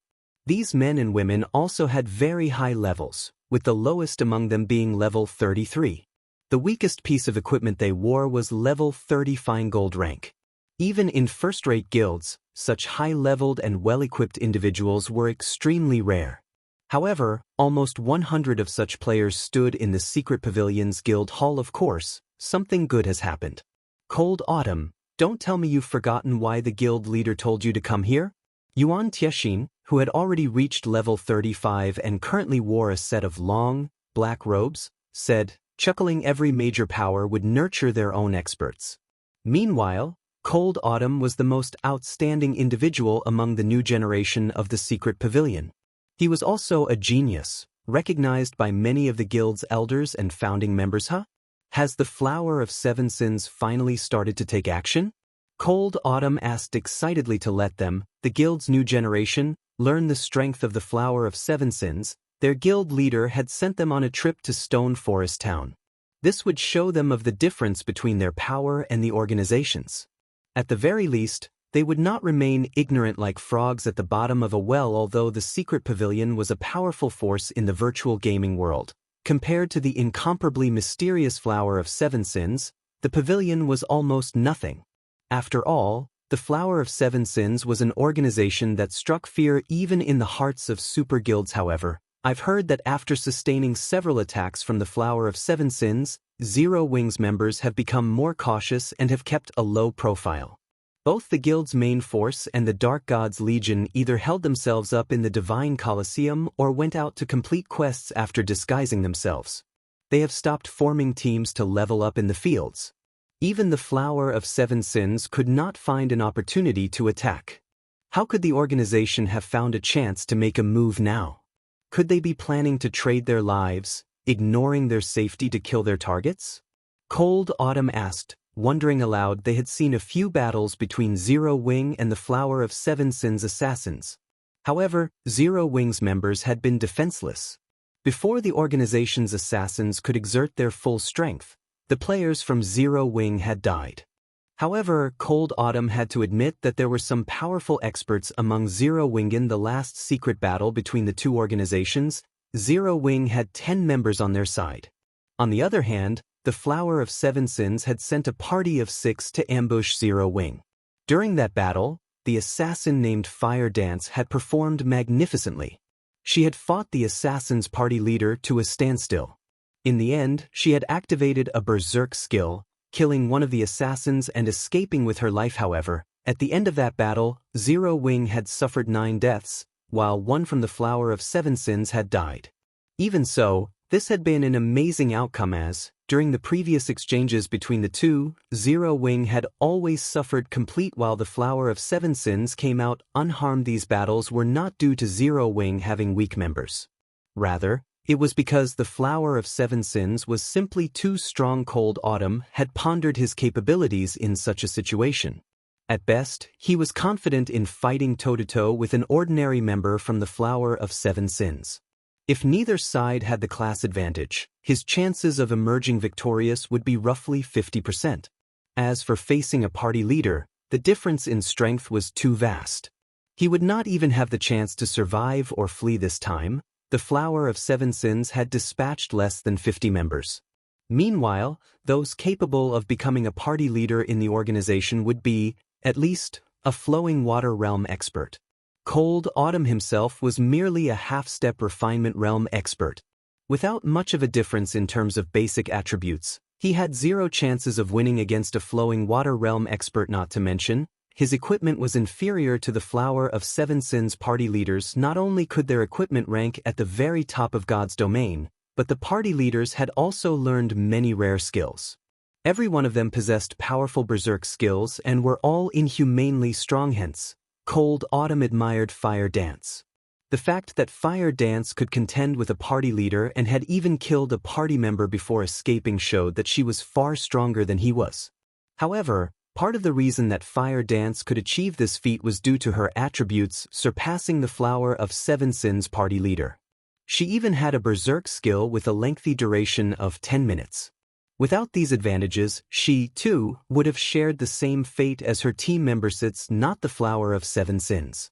It is the Star Alliance, Yuan Tiexin said, shaking his head. Hasn't the Star Alliance been focusing on developing the Stoneclaw Mountains?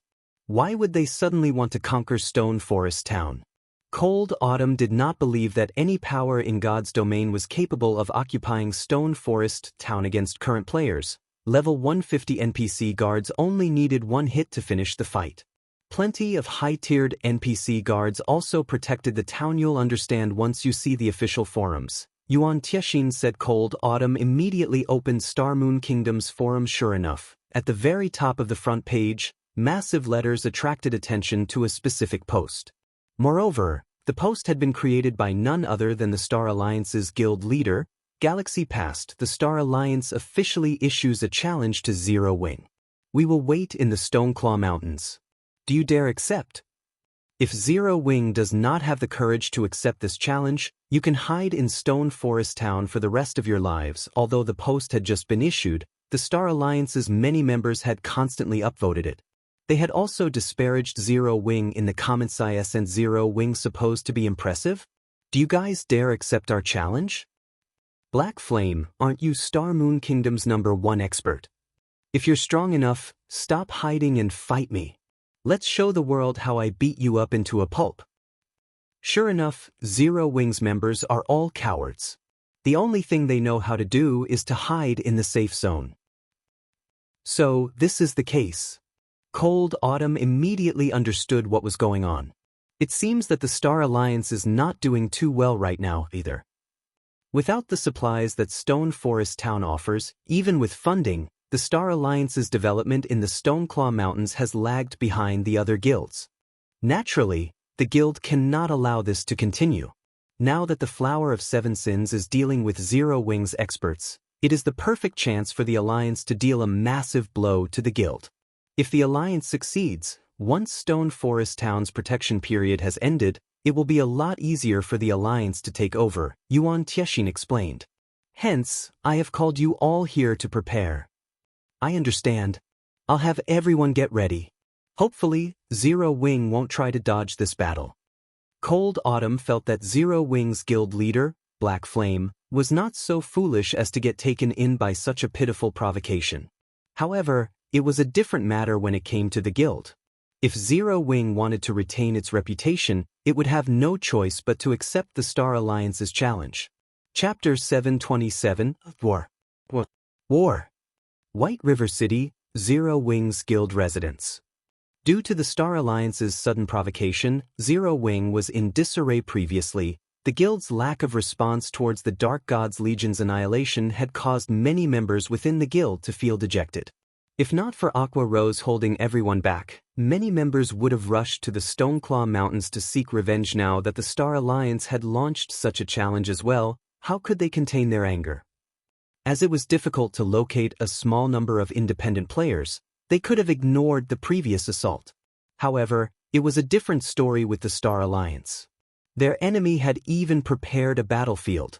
Even if the Star Alliance was a first-rate guild and had set up a trap, they needed to show everyone that Zero Wing was not a guild to provoke. At worst, they just have to die once Vice Leader Aqua. Everyone in the guild is ready to fight. If you give the word, we'll leave immediately and annihilate the Star Alliance. Many core members stepped forward and declared Zero Wing was no longer the weak upstart guild it had been before. Now, it was White River City's overlord. The guild already had over 100,000 members. They even had close to 20,000 elite members. Although the others were not elites, they were not far from it. Either they could definitely put up a fight against the Star Alliance. You guys are taking this situation too lightly. Since the Star Alliance has dared to provoke us openly, they are confident in defeating us. Moreover, the Star Alliance is not our only enemy, Aqua Rose said, shaking her head. After seeing that forum post, it would be a lie if she said she wasn't enraged. If she were an ordinary guild member, she would have torn apart the Star Alliance's members on the battlefield by now. However, she was not an ordinary member of the guild, so she could not do so.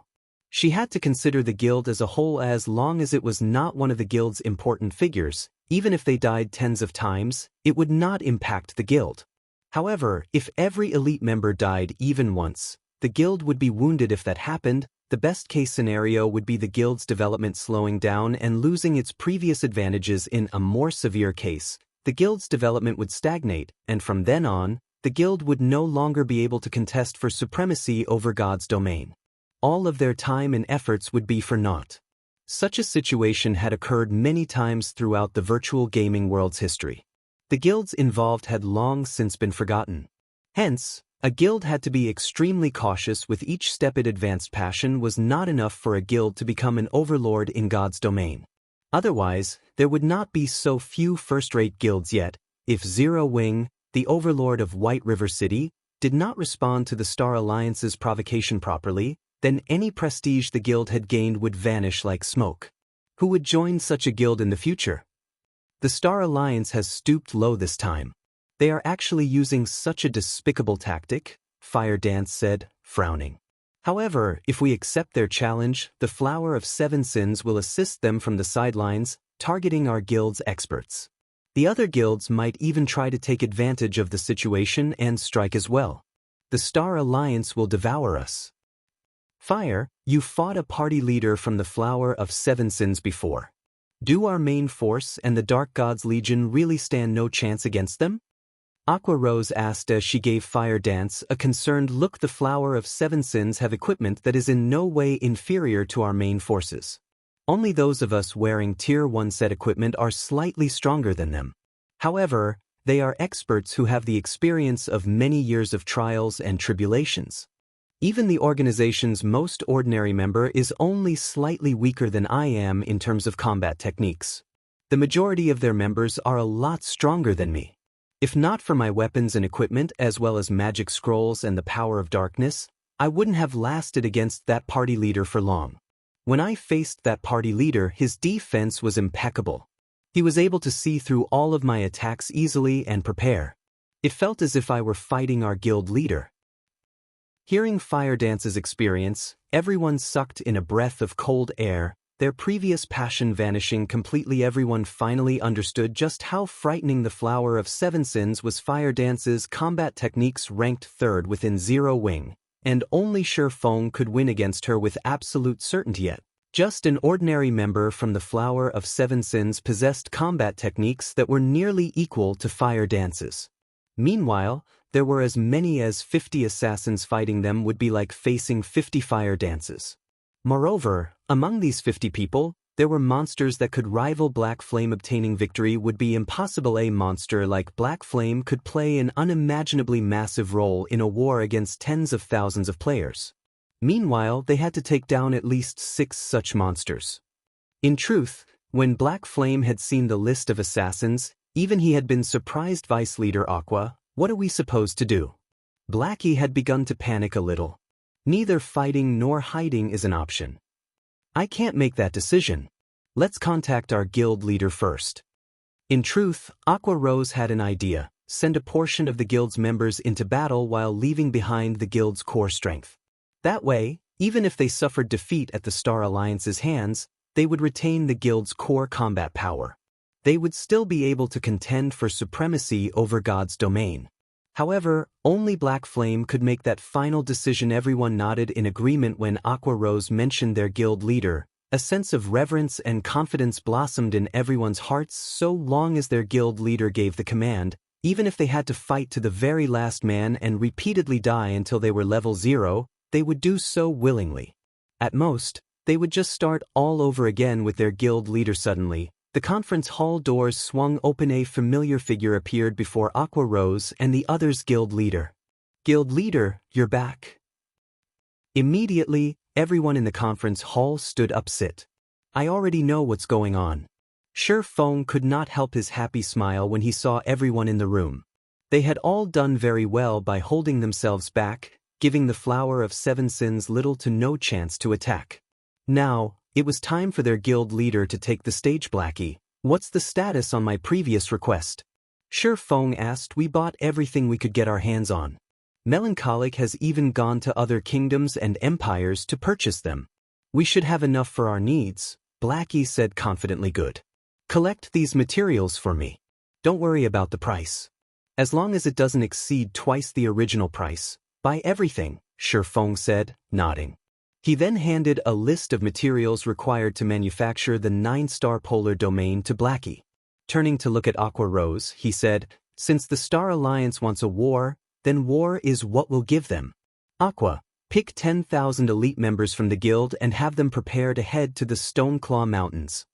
All members of the main force and the Dark God's Legion should also head out and replenish their supplies. Everyone, let's destroy the Star Alliance. When Sure Fong finished speaking, his guild members were dumbfounded. None of them had imagined that Sure Fong would be so decisive in the blink of an eye. However, pride rose in everyone's hearts. Their guild leader was way too cool. Today, even if they suffered total annihilation, they would show that Zero Wing was not easily bullied. Chapter 728, The Popular Stoneclaw Mountains. After Sure Fong finished delegating tasks, he headed to one of the special forging rooms in the candlelight trading firm. The Star Alliance had gone all out this time. Naturally, the guild would dispatch a large number of its elite members. Based on the information Aqua Rose had obtained, the Star Alliance had dispatched more than 80,000 elite members. The Alliance had sent more than 4 times what Zero Wing possessed. Moreover, that was not the end of it. Aside from the Star Alliance, the other large guilds had secretly dispatched a large number of players to help the Star Alliance. Over 120,000 elites had gathered in a head-on clash. Zero Wing had zero chances of victory. The Star Alliance also had the help of the Flower of Seven Sins experts. As long as the Flower of Seven Sins pinned down or killed Zero Wing's experts, they would have no hope of escaping the slaughter. Although Gentle Snow had said she would help, even if they included the power of Ouroboros, they still far from enough to secure a victory. Guild leader, here are all the materials that you requested, Melancholic Smile said as she entered the forging room. She proceeded to stack materials on the stone table. Melancholic Smile understood the Star Alliance's strength. Zero Wing had no chance against this opponent. Yet, during such a crucial period, Shi Feng shut himself away in this forging room, producing items. She was confused. Time passed. Little by little the Star Moon Kingdom had gone into an uproar. The Star Alliance, a first-rate guild, was going to face off against Zero Wing in the Stoneclaw Mountains. How could anyone not be excited? Everyone was eager to see who would emerge victorious. On one side, the Star Alliance was a first-rate guild with a powerful background and countless members. Meanwhile, although Zero Wing did not have as many members, it had an army of experts. The guild even had a monstrous character like Black Flame. In the Stoneclaw Mountains outer region. Ever since the Star Alliance had declared war on Zero Wing, a large area in the outer region had been cleared out to act as the upcoming battle's battlefield. The Star Alliance quietly waited for Zero Wing to arrive. Guild leader Galaxy, as we predicted, Zero Wing has begun to gather their members. It seems they plan to fight to the bitter end, Twilight Echo's guild leader, Glorious Echo, said, laughing. Guild leader Echo, rest assured, we won't disappoint Miss Willow. As long as Zero Wing shows their faces, we will show them complete and utter annihilation. As for Zero Wing's experts, however, I will leave them for you, Galaxy Pass said, similarly laughing. You can rest assured. The Flower of Seven Sins' reputation is not undeserved. As long as they make a move, even Zero Wing's Black Flame will surrender his life, Glorious Echo said, patting his chest confidently. Previously, Glorious Echo had only heard about the Flower of Seven Sins. This time, he had witnessed the organization's power personally. No first-rate guild stood a chance against that power. Glorious Echo had rewatched the battle video of the Flower of Seven Sins facing the Dark Gods Legion more than half a dozen times. So fair in terms of equipment, the Dark Gods Legion could rank at the top of God's domain. Even Twilight Echo's strongest legion could not compare to the Dark Gods Legion. However, what had shocked Glorious Echo the most was the Legion's Berserk skill. All 300 members of the Legion possessed a Berserk skill. After activating their Berserk skill, even the weakest member possessed the strength to overwhelm a fifth-floor expert with top-tier equipment. Neither Twilight Echo nor the Star Alliance possessed more than 100 experts who had broken past the Trial Tower's fourth floor. Even a veteran guild like Twilight Echo only had around a dozen more of such experts than the Star Alliance. Meanwhile, these experts were considered the highest combat power first-rate guilds like theirs possessed. As for second-rate guilds, even having 30 of these experts would be impressive. Yet, the Dark Gods Legion had 300. After watching the Dark Gods Legion, Glorious Echo finally realized why Black Flame had been so confident and had been able to look down at Twilight Echo, going so far as to pick a fight with Open Source Corporation. Even so, the Flower of Seven Sins 50 players had wiped out the Dark Gods Legion's 300. Despite the numerical advantage, the Dark Gods Legion had been nearly annihilated, while the Flower of Seven Sins had not suffered even a single death. The difference was massive. I'll have to thank you for that, then. Galaxy Past laughed. In truth, even without the Flower of Seven Sins, Galaxy Past was confident in defeating Zero Wing. The Star Alliance and Overwhelming Smile had secretly joined forces, and Overwhelming Smile had sent a large group of experts to support the Star Alliance. Among the experts, there were a few that could even threaten Galaxy Past. The captain of these experts, Warwolf, was even someone that Galaxy Past wisely feared. Aside from Overwhelming Smile, the Star Alliance had also formed a secret agreement with the other large guilds, and these large guilds had sent plenty of experts to support the Alliance as well. Based on Zero Wing's latest statistics, the guild had over 200 members who had pushed past the Trial Tower's fourth floor. There was not a single guild within Star Moon Kingdom capable of coming close to this number. However, After including the experts that other guilds had sent, Galaxy Past counted more than 1,000 fifth-floor experts on their side. Purely in terms of numbers, they had already exceeded Zero Wing by at least 5 times. Zero Wing had no chance of winning this war. Unless they no longer cared for their reputation, Zero Wing could not back down, otherwise, Zero Wing would become a laughingstock. They would lose any prestige they had earned. Moreover, Zero Wing would not be as lucky as it had been during the war for Stone Forest Town. Galaxy Past had chosen the Stoneclaw Mountains for the battle precisely because he was afraid that Zero Wing would somehow come up with another powerful monster. However, there was no monster in the Stoneclaw Mountains outer region that the Star Alliance could not handle. In one of the Stoneclaw Mountains' stone pillar forests, the members of Overwhelming Smile cleared out the monsters. Standing at the lead was a level 34 shield warrior who wielded a massive, deep blue shield. This shield warrior currently took on 2 half-orc lords. Yet, despite receiving attacks from the 2 lords simultaneously, this shield warrior remained steady like an iron wall. No matter how hard the 2 half-orc lords struggled, they could not break past this warrior's shield. Boss Wolf, Zero Wing is really finished this time. Not only must it face the Star Alliance, but they also have to face us. As long as we crush Zero Wing, White River City will belong to Overwhelming Smile.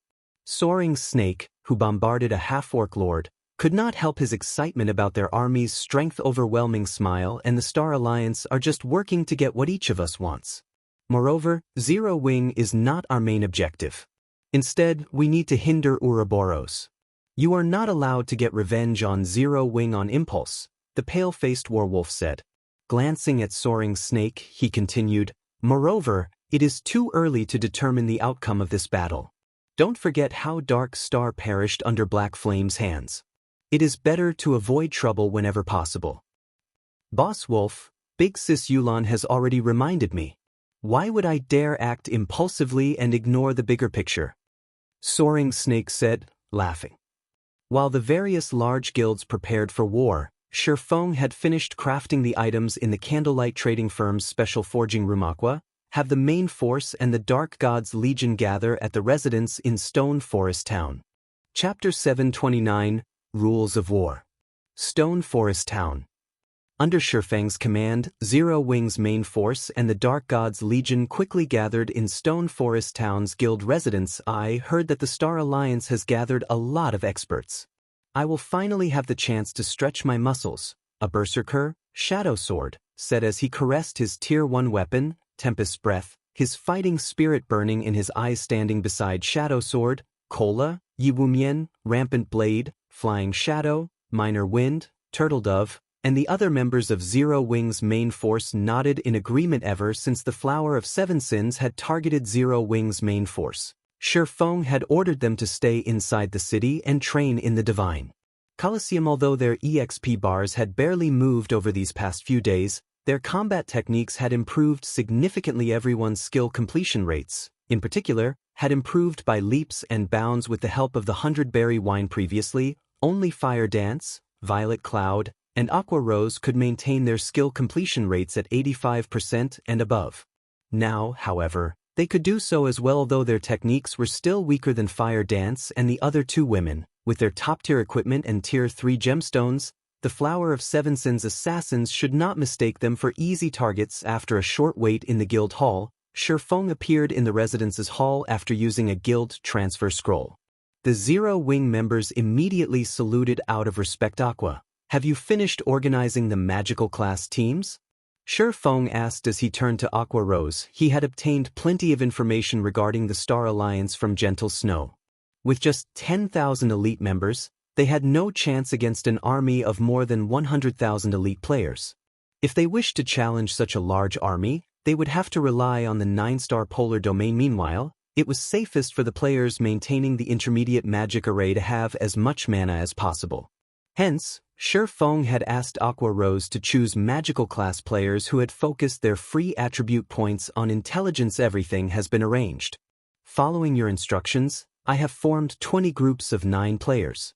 Every player has been supplied with plenty of isolation scrolls and invisibility potions. Aqua Rose reported. All right. Give these to them. Each person will only get 1 scroll, no more.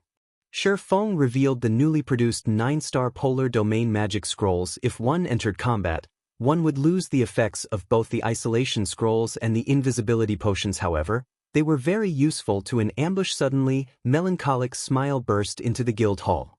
Panting, she said, "Guild leader, I've brought what you've requested. Good. Distribute them to the main force and the Dark Gods Legion. Each person will get 10 advanced frost grenades and 100 intermediate frost grenades. Additionally, members of the main force will get 2 glare bombs. Lastly, elite members participating in the war will each get 10 intermediate frost grenades." Shi Feng instructed the glare bomb was very easy for engineers to manufacture, and it did not share the same cooldown as the frost grenades. Furthermore, like the frost grenade, the glare bomb was an invaluable tool for war. Unfortunately, Shi Feng had only found a single design. Even with the Starstreak trading firm's intermediate engineer producing them constantly, he had only managed to craft around 200 bombs, barely enough to supply the main force. Although Shi Feng's words had been leisurely, his subordinates were shocked they had used the frost grenade before.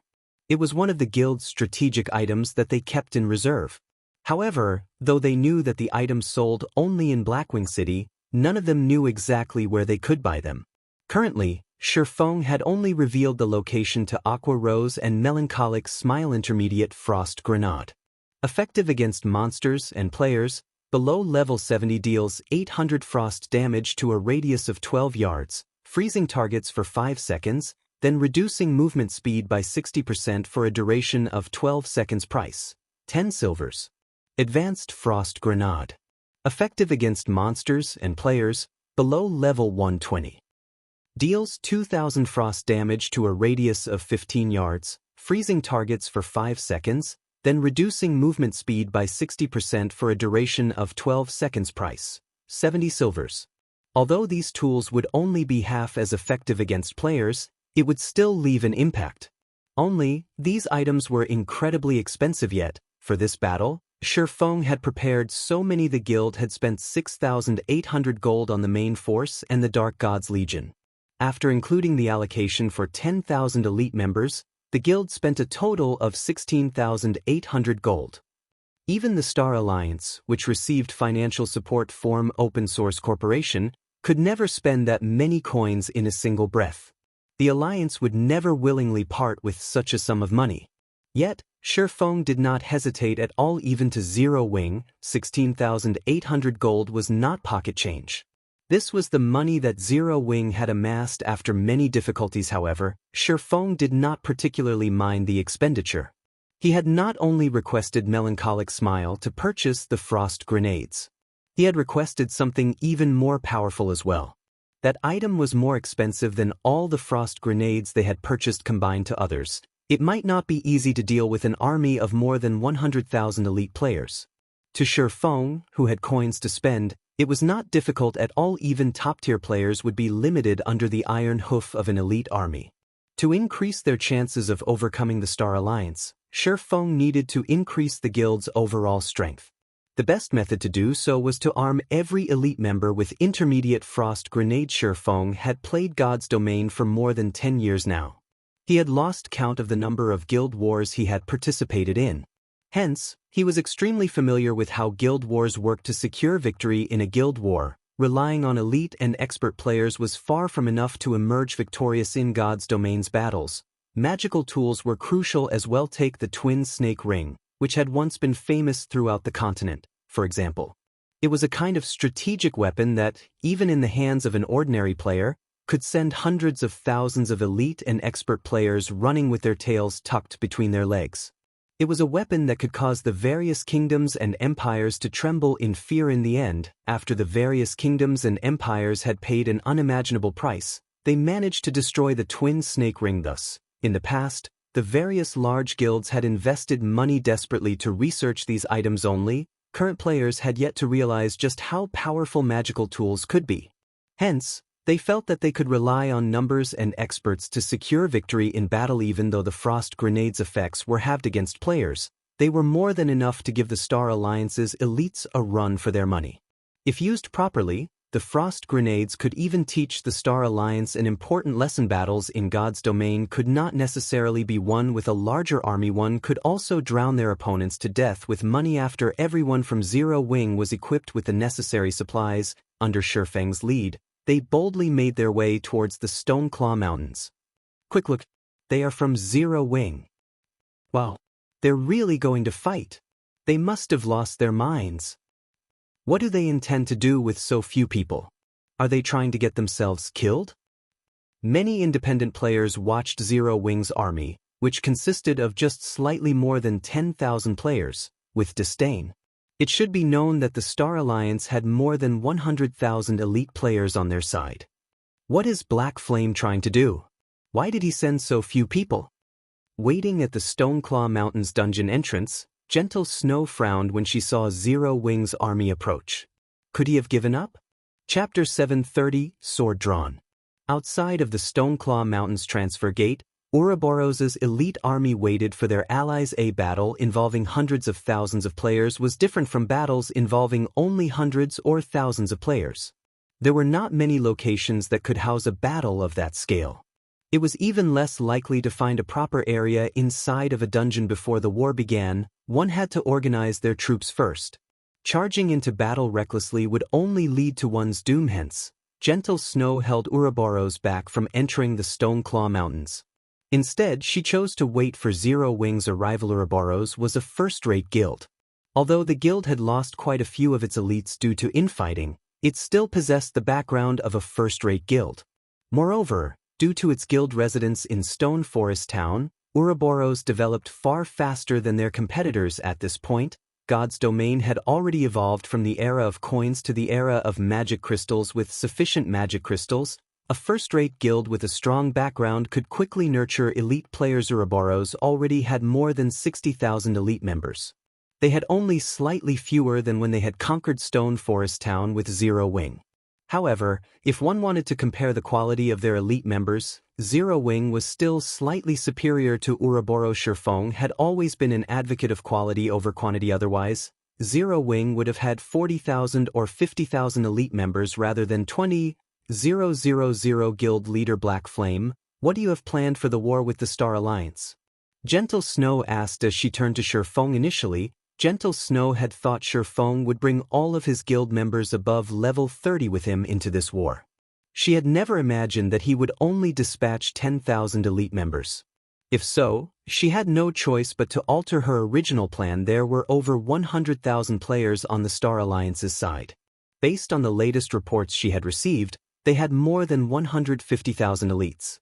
Had Zero Wing brought all of its level 30 and above members, after including Ouroboros's elite members, they would have had more than 100,000 players as well. In truth, many of Zero Wing's ordinary members would be considered elites in other guilds. However, Zero Wing was very strict with its elite members. Not only must one hit the mark in terms of both level and combat techniques, but they must also be capable of defeating an elite monster of the same level. Hence, even until now, the guild did not have many elite members. If Zero Wing dispatched 40,000 members, the army's overall combat power would most likely be higher than an army of 40,000 elite members from other guilds. Hence, even if they faced the Star Alliance's army of 150,000 elites, their army of 100,000 players would still have a chance of victory. Yet, Shifeng had not done so. Zero Wing will draw the enemy's fire while Ouroboros will engage in a pincer attack from the sides, Shifeng said. Very simply, by the time the Star Alliance had issued the challenge, Shifeng had already formulated a plan to deal with the enemy guild. Although the Stoneclaw Mountains were vast, the dungeon was covered in dense forests and mountainous regions. The area had few flatlands, and they were also small in size. There was nowhere large enough for a battle of hundreds of thousands. It would be a miracle if a single battle zone could fit several thousand players. Hence, Shifeng had only chosen to dispatch 10,000 elite members. Had he dispatched any more, they would not have had enough 9-star polar domain magic arrays to go about. You really don't need any of our members? Gentle Snow placed great importance on this guild. Ouroboros was already in the same boat as Zero Wing. If Zero Wing suffered defeat, Ouroboros would suffer in the Stoneclaw Mountains as well. The Star Alliance and their allies would make sure of it. They needed to defeat the Star Alliance no matter what. If they removed the Star Alliance from the picture, the other guilds would hesitate before moving against them. Of course, Gentle Snow had not forgotten about the issue with the Flower of Seven Sins. However, the Flower of Seven Sins assassins would only target Zero Wings experts. They would not participate in the battle between elite members. Hence, they would not necessarily affect the war's outcome. As long as they crushed the Star Alliance's elite army quickly, the Star Alliance would struggle to return to prominence. No need. I have already prepared.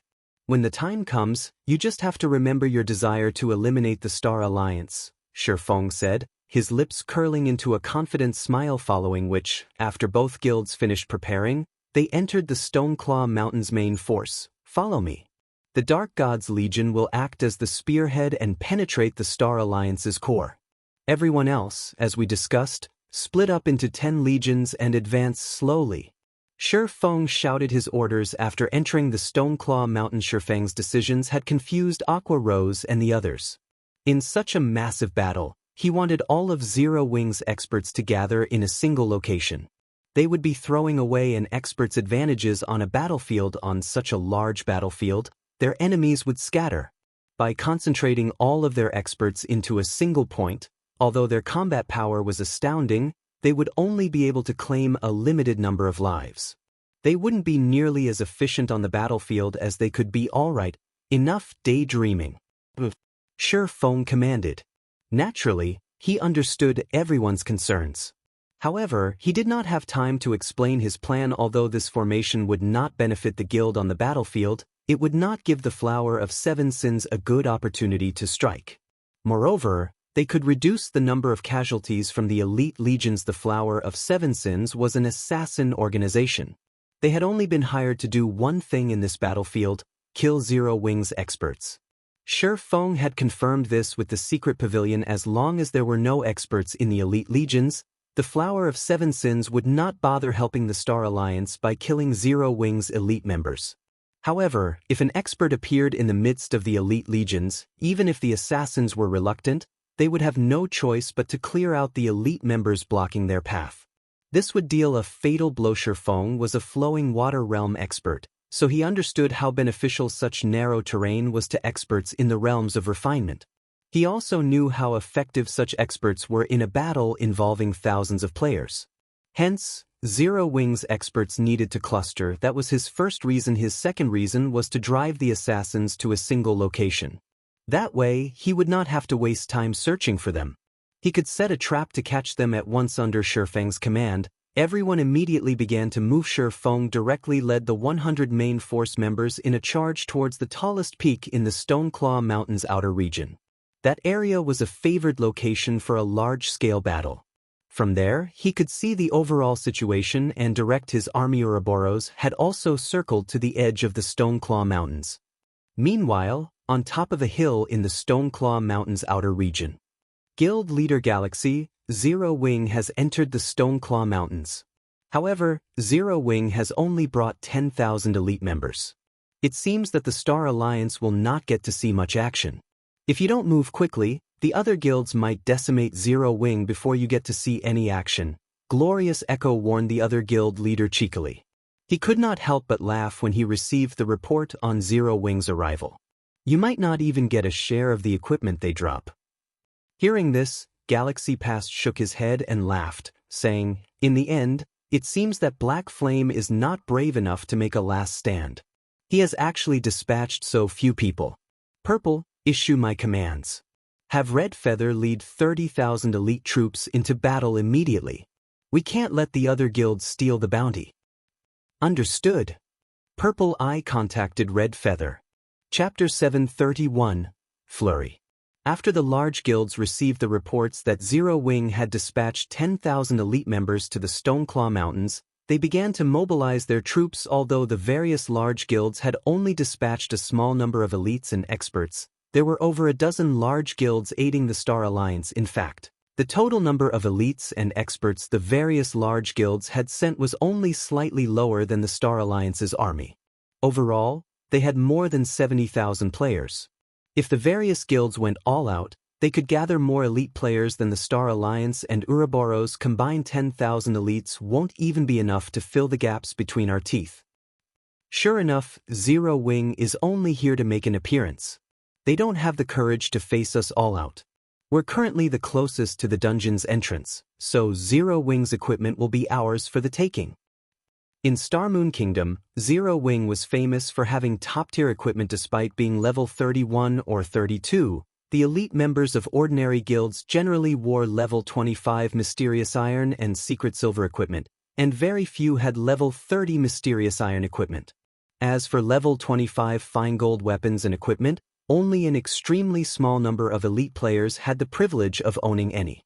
Meanwhile, level 30 Secret Silver equipment was considered a luxury. As for level 30 Fine Gold items, they were considered top-tier equipment, and only a guild's core members were fortunate enough to wear such equipment. After all, Fine Gold equipment only had a slightly higher drop rate in large-scale team dungeons. However, teams that could raid level 30 large-scale hard mode team dungeons were rare. Even first-rate guilds only had several hundred teams capable of raiding such dungeons. Hence, level 30 Fine Gold equipment was incredibly rare. However, what about Zero Wing's elite members? The most inferior equipment they wore was level 25 Secret Silver equipment. Many among them even had 1 or 2 pieces of level 25 Fine Gold equipment, and some even had level 30 Secret Silver equipment. There was no need to mention Zero Wing's core members and main force members. The harvest they could gain from killing 2 or 3 Zero Wing elite members would be like killing a level 30 or above chieftain. However, how rare and difficult was it to deal with chieftain-ranked monsters? Even with a team of 20 elite players, sacrifices were necessary to kill a level 30+ chieftain. There was even the risk of a team wipe. However, it was a different story if their opponents were elite players. Field chieftains would grow stronger depending on the number of players raiding them. Elite players would not, making them much easier to deal with. As the various large guilds quietly approached the dungeon's entrance, many players who were tasked to defend strategic locations began to complain, say, "Why is our luck so bad? What's the point of having us stay in this godforsaken place? The others will probably annihilate Zero Wing before they get anywhere near us. While everyone else gets to take a bite out of the pie, we won't even get a taste of the crumbs." I know, right? The higher-ups have even said that we get to keep half of the spoils we get from the enemies we kill. Last time, we only got to keep a quarter of the spoils. Even now, I still haven't obtained any level 30 Fine Gold equipment. Those bastards that went ahead lucked out this time. If I had known something like this would happen, I wouldn't have volunteered to defend this area. I could have been killing a few of Zero Wing's members and upgrading my gear.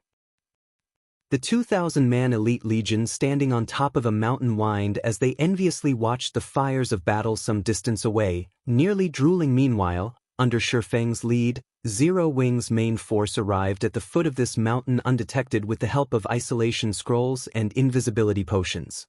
With these 2 items, even a ranger's eagle eyes would not detect them. It was very easy for the group to circle the army of the various large guilds. Guild leader, I've investigated the situation using eagle eyes. There should be around 2,000 players on top of the mountain. Among them, over 20 have excellent equipment. They should be experts. Minor Wind reported in the team chat, 20+ experts? Shifeng could not help but laugh. These people are taking this mountaintop too lightly.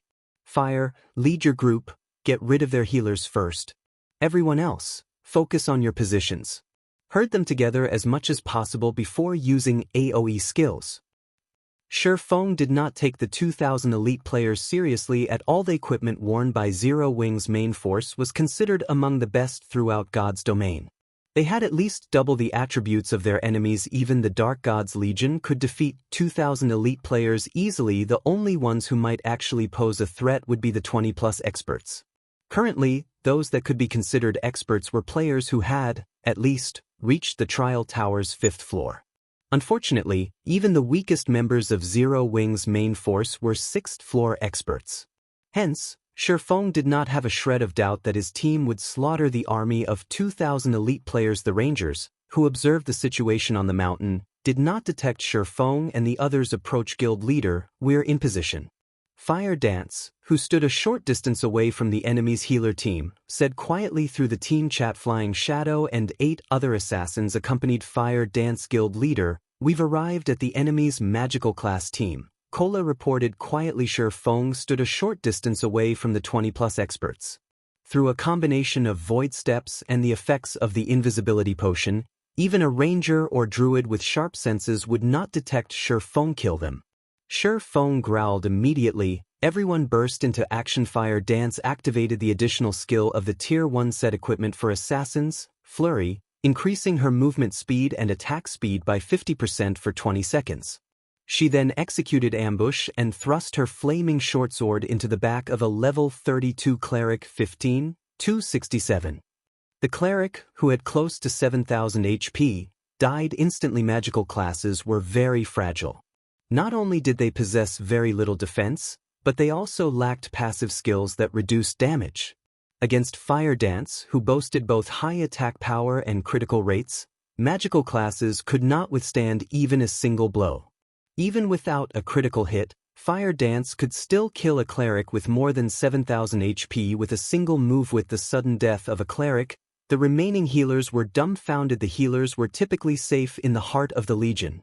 It was nearly impossible for an enemy to reach them undetected, yet their enemy had done just that. However, the most frightening aspect about Fire Dance was her damage. She killed a cleric with nearly 7,000 HP instantly, just like that. After Fire Dance killed off the level 32 cleric, she immediately executed Backstab, her short sword sinking into a nearby oracle. 485. Landing another critical hit, Fire Dance instantly killed the oracle with over 6,000 HP. At the same time, Flying Shadow and the others began their own killing sprees. In an instant, the healer team with over 200 members lost over 10 players. Being ambushed. A player suddenly shouted. However, as soon as this player announced the attack, he heard screams. The fires of war illuminated the area. Activating Charge, Shadow Sword arrived before a level 32 Elementalist. Before this Elementalist could use Blink, the Berserker forced him into a fainted state. Shadow Sword then followed up with a Whirlwind Slash, a damage of over -4,500 points appearing above the heads of all enemies within 8 yards. Some even received critical damage of over -9,000 points. Even level 30+ expert magical class players would rarely have more than 8,000 HP. In the blink of an eye, Shadow Sword killed off 3 players, while 4 held on by a thread of HP. However, Shadow Sword had also triggered the Blue Fire Double-Edged Sword's passive skill, Blue Fire Dance, with his previous attack. Swinging his sword violently, Shadow Sword sent a cone of blue fire ahead of him, dealing more than -7,600 damage and killing another 8 players. Zero Wings' main force had only begun their assault, yet, in the blink of an eye, close to 300 elite players fell. To Zero Wings' main force, these elite players were even less of a challenge than ordinary elite monsters. Leader, we're being ambushed. Some quick-witted players hurriedly called for help from their team leader. However, when these players shifted their gazes towards their team leader, they were all dumbfounded. Countless divine, golden swords rained down on their leader and the other experts, damages of over -5,500 points appearing above their heads. Those who received critical hits received more than -10,000 damage with each shining blade. In the blink of an eye, half of the 20+ experts died while everyone else was sealed within the Skywheel Sword's effective area. Chapter 732, Unstoppable Sword. Black Flame. The dozen or so experts turned to look at Sure Feng, who had suddenly appeared, their eyes widening in shock. The various guilds' upper echelons had long since engraved Black Flame's name in their minds, hence, they were extremely familiar with his appearance. He wore entirely black armor, including the cloak draped over his shoulders. Even his eyes resembled the night sky. 2 exquisite swords, one made of emerald and the other shining black, hung from his waist. Black Flame just stood there, but it felt as if he had become the focus of this battlefield. Their instincts screamed a warning. Everyone, be careful. Do not engage him in close combat. Endless Plains, a level 33 ranger who led this elite legion, hurriedly warned his comrades. Use ranged attacks. In response, the surviving experts nodded, serious expressions appearing on their faces. Black Flame's reputation was simply too monstrous. He even had the one-hit Asura title.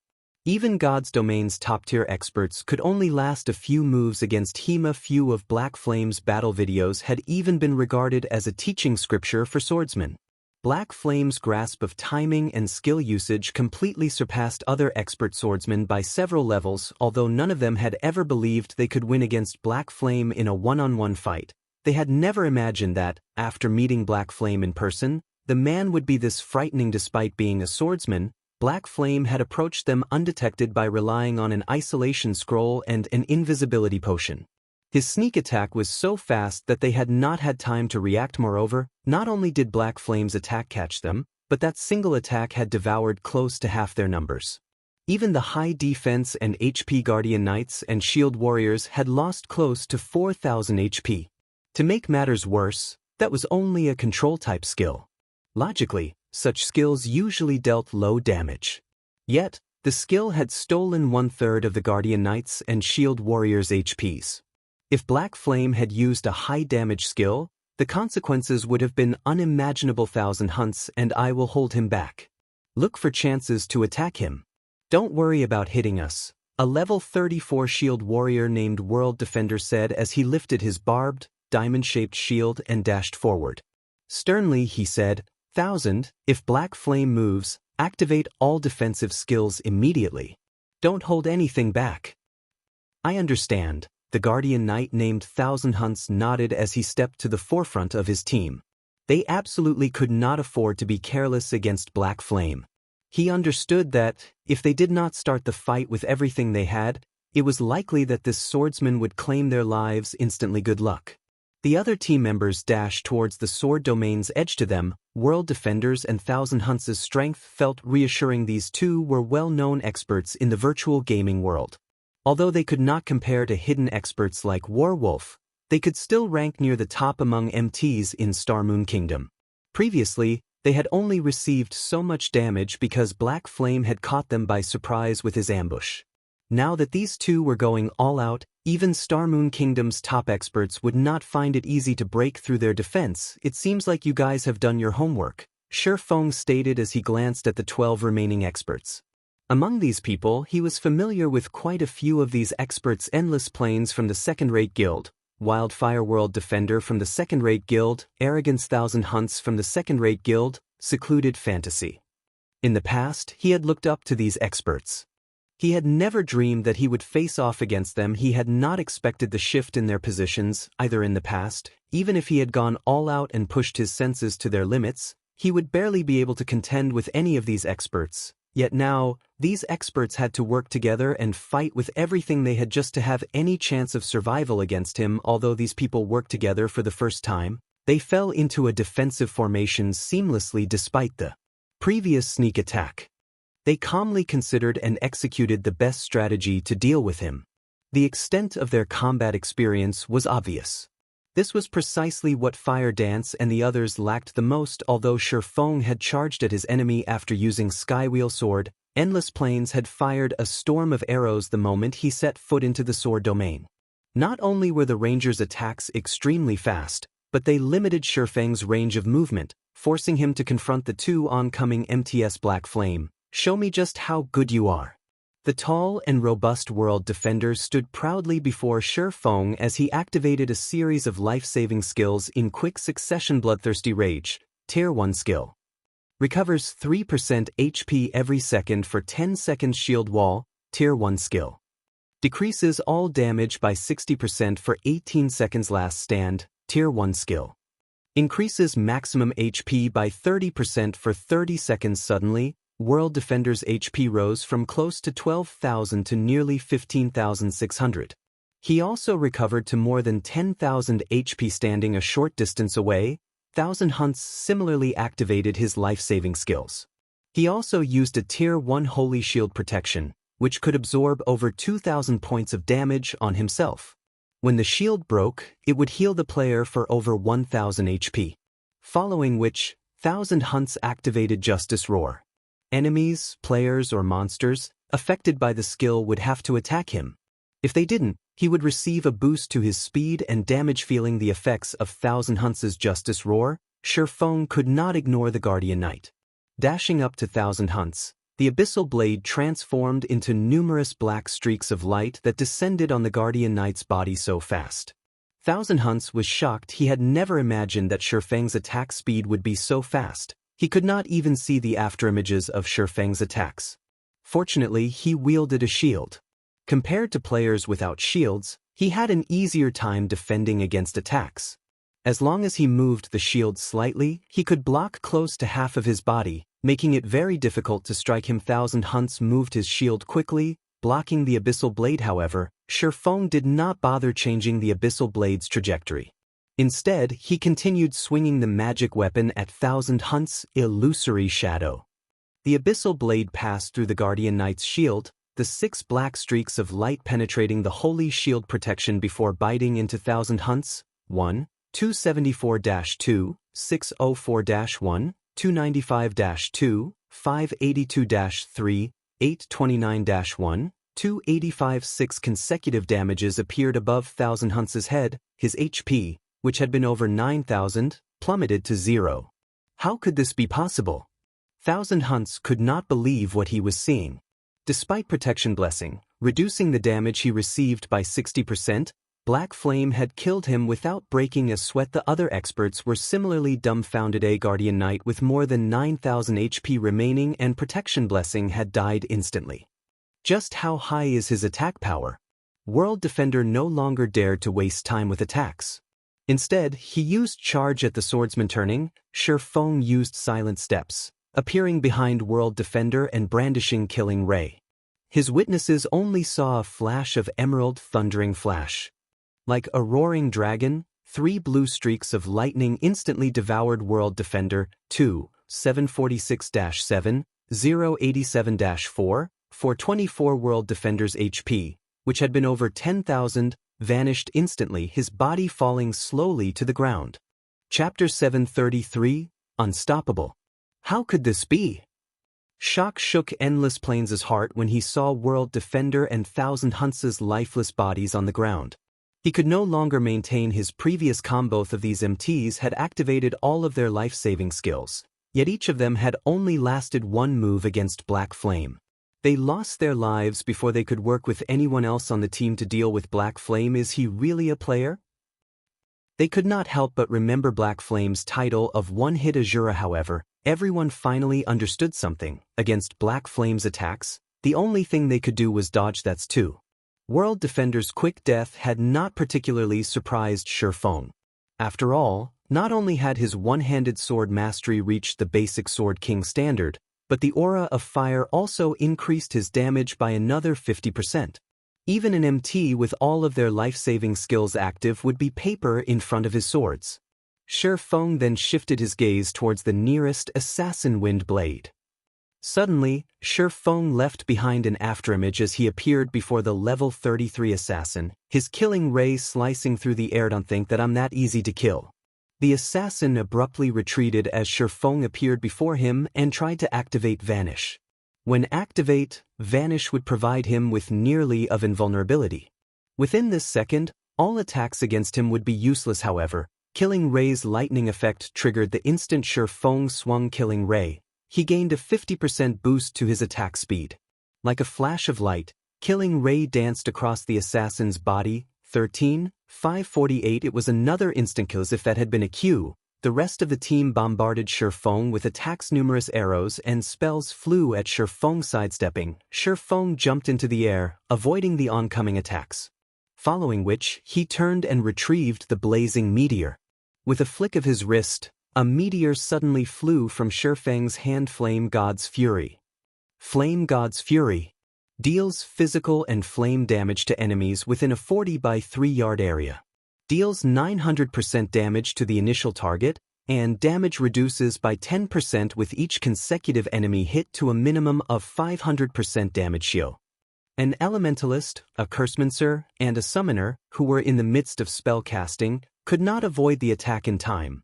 The crimson flames devoured them in an instant. The remaining experts were shocked. They had never imagined that Black Flame would also possess such powerful long-range attack capabilities. As soon as Shifeng landed, over a dozen frost arrows descended on him. Endless Plains had grasped the timing of his attack. Not only had he predicted Shifeng's landing position, but his arrows also blocked off Shifeng's path of retreat. He had aimed several other arrows at Shifeng's vital point sting. Dang. Before 5 frost arrows could strike Shifeng, they pinged against the swordsman's emerald blade. The remaining frost arrows simply brushed past Shifeng's body, dealing no damage whatsoever. F***ck my life. Endless Plains stared, stunned despite his perfect angle of attack and timing. It seemed as if his arrows had actually tried to avoid black flame. After dealing with the attacks, Shifeng released a low shout dragon breath. He fired a white beam from his mouth. Endless Plains threw his body to the side, hoping to avoid the incoming beam.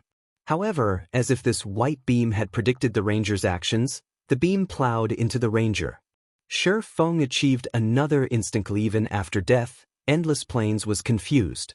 No matter how he thought about it, why would he have jumped into the Dragon Breath's path?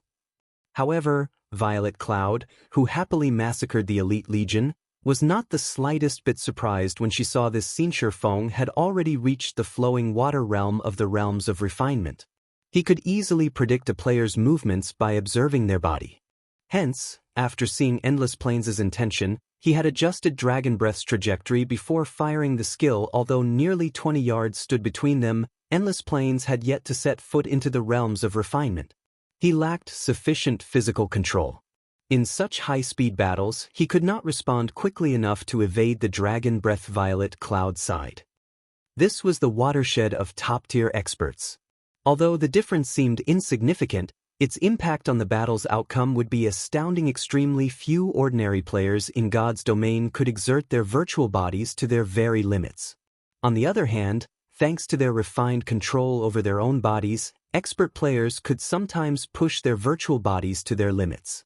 Naturally, if both sides possessed equal levels and attributes, expert players were far more powerful. However, even top-tier experts would find it extremely difficult to adjust their movement in such a superhuman, high-speed battle. It was like a sprinter's difficulty to stop after running at full speed. In a battle this fast, one could just stop without effort. However, experts who had reached the realms of refinement were capable of exactly that. Although it did not appear impressive, having the ability to accelerate and stop suddenly meant that a player could change their attack trajectories abruptly, confusing the enemy. Violet Cloud had already reached the half-step refinement realm. However, even now, she could not break through that final barrier. Hence, Violet Cloud observed Shifeng's battle carefully while fighting her own, hoping to gain some insight. The elite players who had intended to help were stupefied. In just 2 seconds, Shifeng had killed 7 of their experts. None of them had been able to withstand even one of his attacks. If even experts had no defense against him, what could elite players like themselves hope to accomplish? Those who had intended to rush over and assist lost all their courage instantly. Screams echoed from all across the mountaintop. Even for elite players, it was extremely difficult to exert their bodies to their limits. Not to mention, the members of Zero Wing's main force all had very high attributes. Their limits were much higher than elite players. This was no longer a battle. This was a massacre. Weaving through the crowd, Fire Dance moved faster than any of these elites players could follow. And as she moved, Fire Dance plunged the true fire blades into every player she passed, taking their lives with just a few hits. After just a brief moment, corpses littered the field. Dashing into the crowd, Shadow Sword brandished his blue fire double-edged sword madly. He sent the several shield warriors, who had charged at him, flying. The Berserker then followed up with a flame flash, blue fire devouring these shield warriors instantly. He used Whirlwind Slash to finish them off. Standing on a natural rise, Minor Wind launched a continuous stream of powerful arrows with his Windchaser. The power within a single arrow was enough to push back a Berserker, a class known for its strength. Even though many elite players tried to approach the Ranger against the dozens of arrows, these elite players became no more than lifeless pincushions. Aqua Rose, Blackie, and the other magical classes released one AoE spell after another, killing dozens of players with every attack in just a few minutes. The 2,000-strong Elite Legion had less than 1,000 players remaining. In contrast, Zero Wing's main force had not suffered a single casualty yet. Why are they so strong? Are they really human? I don't want to fight anymore. I want to go home. This situation was nothing like the videos they had watched of experts exchanging moves. Now that they witnessed a true battle between experts, they finally understood just how huge of a gap there was between themselves and expert players. Suddenly, fear swept across the battlefield. The Elite Legion's members refused to continue fighting as they fled in all directions. While Zero Wing's main force fought, the situation in the Stoneclaw Mountains grew increasingly intense. Both sides' armies had finally begun fighting a short distance away from the foot of the mountain. How dare you face us with just 10,000 players? Everyone charge. Kill them all.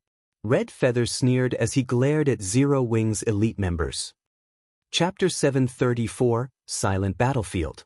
In the Stoneclaw Mountains outer region, Zero Wing's 10 1,000-man elite teams finally faced the legions from the Star Alliance and other enemy guilds. However, Zero Wing's elite legions were at a disadvantage. Their opponent outnumbered them by more than 10 times. It seems Zero Wing really wants to die here. Despite so few players, they still split themselves so sparsely. We mustn't let the other guilds get a head start on us. Red Feather also ordered his army of 30,000 elites to split into multiple legions to surround Zero Wing, afraid that they would lose Zero Wing's elite members to the various large guilds. The other guilds had sent more than 70,000 elites in total. The army was more than enough to deal with Zero Wing's 10,000 elite players. Just as Red Feather led the Star Alliance's army to Zero Wing's position, the other guilds began to clash with their enemy. However, Zero Wing's elite members had slightly superior equipment. Moreover, the battlefield was only so large, only so many ranged players could attack at once. Hence, when it came to ranged firepower, Zero Wing had a slight advantage. After several exchanges, Zero Wing's foe had already suffered over 100 casualties. On the other hand, Zero Wing had only lost a dozen or so members. Other than the difference in damage, Zero Wing's elite members were far more adept at dodging attacks. In addition, their HPs and healing prowess were much higher. Zero Wing's ranged players only needed 3 to 4 hits to kill an enemy elite. However, if the various guilds' elites wished to finish off one of Zero Wing's, they needed to land roughly 6 attacks. Yet, against Zero Wing, the guild's elites could only dodge 3 or 4 out of 10 attacks. On the other hand, Zero Wing's elites could dodge at least 5 attacks. The difference in equipment, attributes, and combat techniques, though small, was clear for all to see. In the end, this minor difference impacted the results significantly. Damn it. All MTs, advance. Ranged players, cover them. Healers, follow. Assassins, circle and deal with their healers. Don't be afraid. We outnumber Zero Wing. When we reach them, victory will be ours.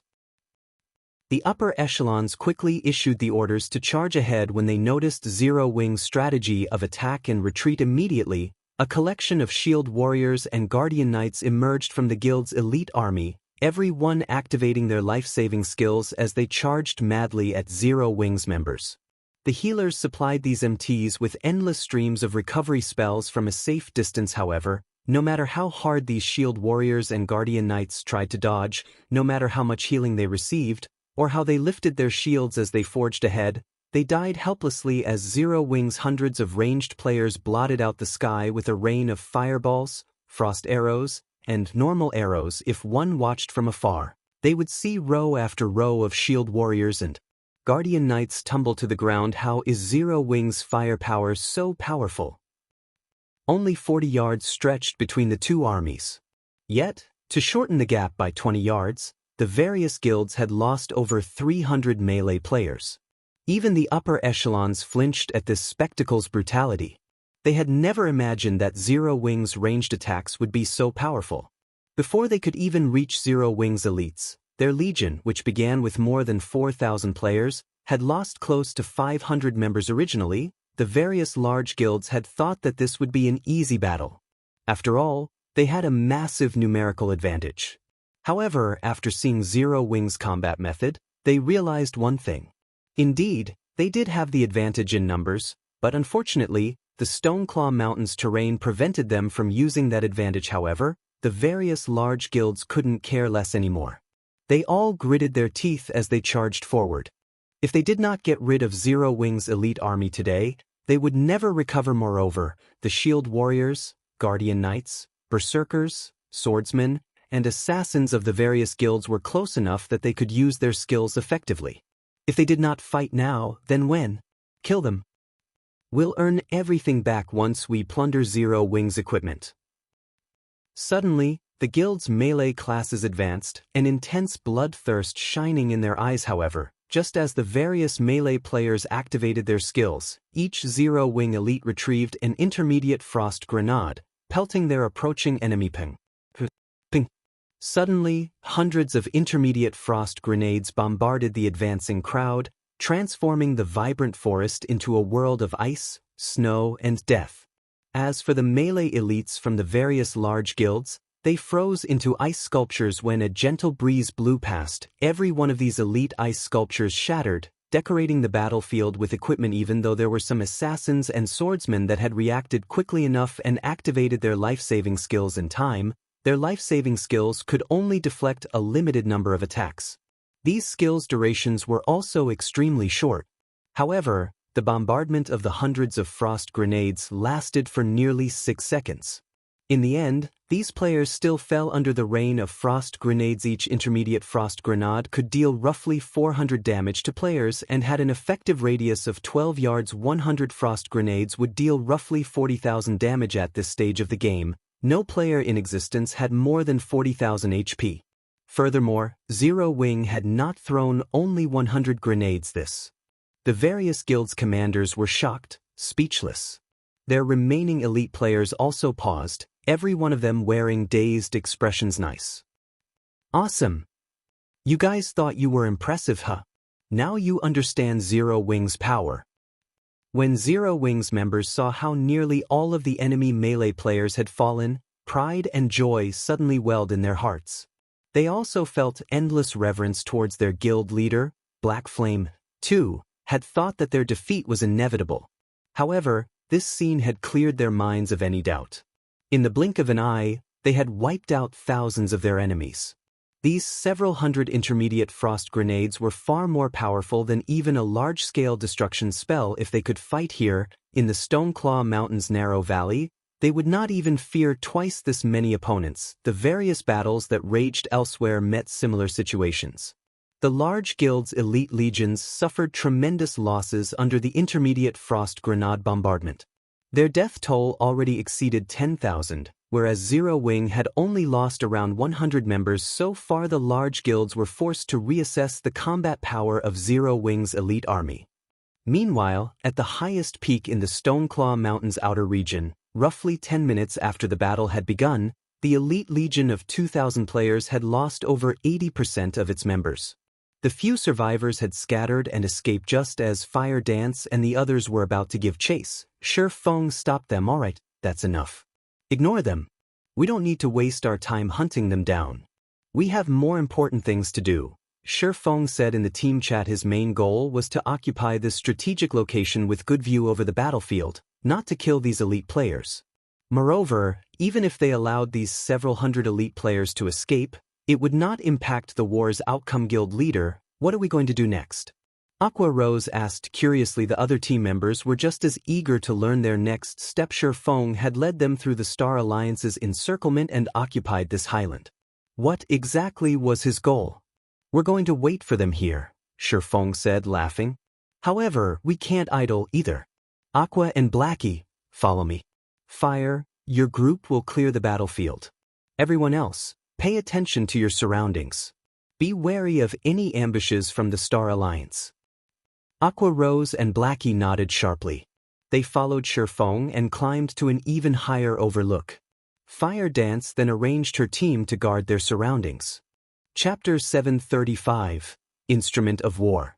The news of the various large guilds inside the Stoneclaw Mountains suffering heavy damage spread like wildfire. Players throughout the entire Starmoon Kingdom were paying very close attention to this guild war. Hence, the moment this news appeared on the official forums, it instantly exploded, shocking many players throughout the entire kingdom. The uploaded battle videos of the war staggered them even further. Hundreds of intermediate frost grenades exploded continuously, filling the land with ice flowers and dyeing the land in snow-white color. Several thousand elite players were suddenly nothing more than lifeless ice sculptures doomed to shatter and scatter with the wind. Just seeing this scene alone could give one the shivers. What elite players? What Zerg tactics? Under the bombardment of the frost grenades, everything was insignificant. Without using any words, Zero Wing had proven to everyone that its strength was no trifling matter. Even when going up against over 100,000 elite players, Zero Wing was not afraid. With just the sacrifice of a dozen or so players, Zero Wing had managed to slaughter thousands of elite players. Zero Wing is simply too powerful. They are actually able to obtain so many AoE attack tools. The effects of this item are so good, so it should be very rare and expensive, right? That's an engineering tool. I've bought engineering tools before, so I know how insanely expensive those things are. Since that item they used is practically an instrument of war, it's definitely much more expensive. Despite that, Zero Wing is actually able to casually toss out so many as if they were just toys. Zero Wing is simply too rich. Many players on the official forums began a heated discussion over Zero Wing's financial strength. Although everyone was unclear about the exact price of the intermediate frost grenades, they could still estimate the price range of the frost grenade based on its effects. After making a rough estimate, they then calculated the number of frost grenades Zero Wing had used. Suddenly, everyone was shocked. Just the first wave of frost grenades Zero Wing had thrown in one battlefield cost dozens of gold. Since there was a total of 10 battlefields, that meant Zero Wing had spent several hundred gold just on the first wave of frost grenades. In God's domain, the liquid funds of many guilds did not even amount to several hundred gold, yet Zero Wing had just casually tossed out that sum, using up an entire guild's liquid funds in the blink of an eye. Zero Wing was no longer fighting using players. The guild was practically drowning its enemies with money. However, no one could criticize the effects of this strategy based on initial estimates. The number of deaths the various guilds had suffered already exceeded 10,000. After looking at this scene, one could not help but admit that this money was well spent. If Zero Wing were to rely on its guild members to claim that number of kills, the total cost of the equipment lost and compensation given out would indeed be a lot more. Due to Zero Wing's frightening performance, the guild's prestige, which had been on a constant decline before, suddenly began rising rapidly. Many players, who had initially belittled its chances in this war, also started anticipating the final outcome. Meanwhile, the ones that this sudden turn of events affected the most emotionally would be none other than the guilds that were watching from the sidelines at this moment. They were all inwardly celebrating the fact that they had not rushed to join the Star Alliance's coalition. The outcome of this war, which was initially against Zero Wing's favor, had suddenly taken a big turn for the guilds directly participating in this war. Should the Star Alliance come out victorious, they would definitely benefit greatly from the Stoneclaw Mountains in the future. However, should Zero Wing win, then Zero Wing would surely banish from Stone Forest Town every guild that had aggressed. These guilds would then have a much harder time developing themselves at the Stoneclaw Mountains. So this is his trump card. It's no wonder he insisted on being the spearhead and attracting enemy fire to himself. Gentle Snow could not help but smile after looking at the video showing the situation on the battlefield. It seems that I have really underestimated him. Black Flame had deliberately dispatched only 10,000 members, giving his enemies the impression that Zero Wing was vulnerable. He had then brought out the frost grenades and taken his enemies by surprise. Although the Star Alliance's side had lost over 10,000 players, the impact on the overall situation of this war was negligible. However, it had still awakened the belief that Zero Wing might emerge victorious in this war. This counterattack of Zero Wing had also struck anxiety in the Star Alliance guild leader. What should we do now? If Zero Wing possesses such an instrument of war, we will only be going to our deaths if we charge forward, yet we are no match for Zero Wing in a ranged battle. We also can't utilize our numbers advantage, Red Feather said. When Red Feather received news of this situation, he immediately reported it to Galaxy Pass. Due to Zero Wing's counterattack, the various large guilds no longer dared to close in, only fighting at range. However, such ranged battles were extremely time-consuming and extremely disadvantageous for the Star Alliance's coalition when their members died. they would have to travel over 10 hours to return to the battlefield in the Stoneclaw Mountains. However, when Zero Wing's members died, they only needed an hour or so to rejoin the Wargod reinforcements. Zero Wing was overwhelmingly superior to the Star Alliance. A war of attrition was unfavorable to the coalition. They should not have too many of such tools. We have the numerical advantage. Continue sending people forward, but lower the number of people charging at a single time. It would be best if we can have people attacking Zero Wing from all sides. I want to see just how much money Zero Wing has to spend. Galaxy Past was aware of the severity of the situation this time. Hence, he decisively made such a costly decision. I understand.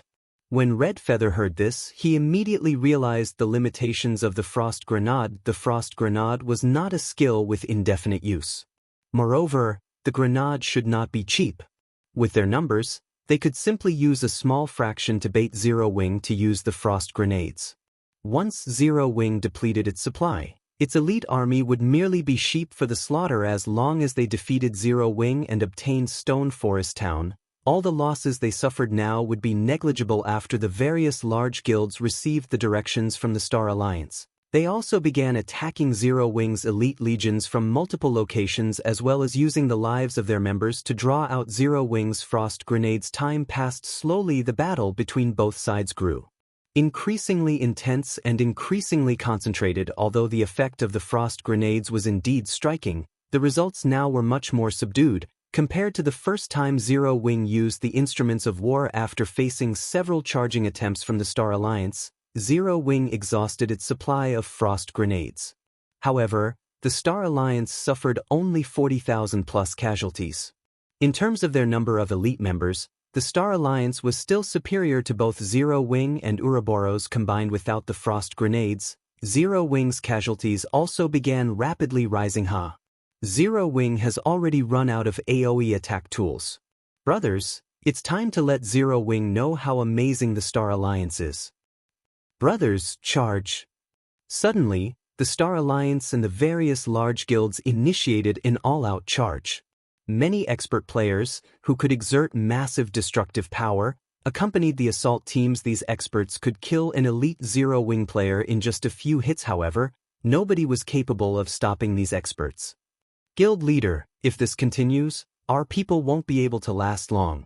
Why don't I lead a team to go and clear out some of the Star Alliance's teams? Fire Dance took the initiative to ask. She could no longer stand watching this one-sided battle. The Star Alliance's experts had already begun moving and were casually killing their companions. Meanwhile, the experts of Zero Wing, could only stand and watch from the sidelines. This inaction made them feel greatly troubled. Standing at the peak of the mountain, Feng shook his head, saying, "Your duty is to guard this place, not to kill elites." Since stamina was a limiting factor in God's domain, even an expert like himself would still slowly drown to death in the flood of players. Hence, exchanging the stamina of experts for the lives of the enemy's elite members was unjustifiable. It would be a different story if they had a large number of expert players. However, Zero Wing had far fewer experts than their opponents, but Fire Dance truly could not understand why Feng wanted them to guard this location. Relax. When going up against elite players, we naturally have to use a method for dealing with elite players. Feng laughed. He then spoke through the team chat, saying, "Aqua, are you guys ready on your side yet? If you don't take action soon, Fire is going to start growing anxious." Before he had come to the Stoneclaw Mountains, he had already thought of a way to cope with the Star Alliance's army. He had never once thought of relying on just the frost grenades to win this war. His real trump card was another item. He had asked Melancholic Smile to purchase basic mana pulse cannon. He had spent a full 20,000 gold to purchase this thing. However, in order to use this item, they had to fix it to the ground and could not move it. Moreover, its assembly and disassembly were extremely troublesome processes. It was also very easily destroyed. Generally, it was an instrument of war used to defend towns and cities. Despite it being only a basic mana pulse cannon, the power contained in a single shot could rival even a Tier 4 large-scale destruction spell. The cannon had a shooting range of 15,000 yards, and it was a tool often seen in wars that occurred during the later stages of God's Domain. Guild leader, it's ready. We're just waiting for your orders now, Aqua Rose replied through the team chat, smiling.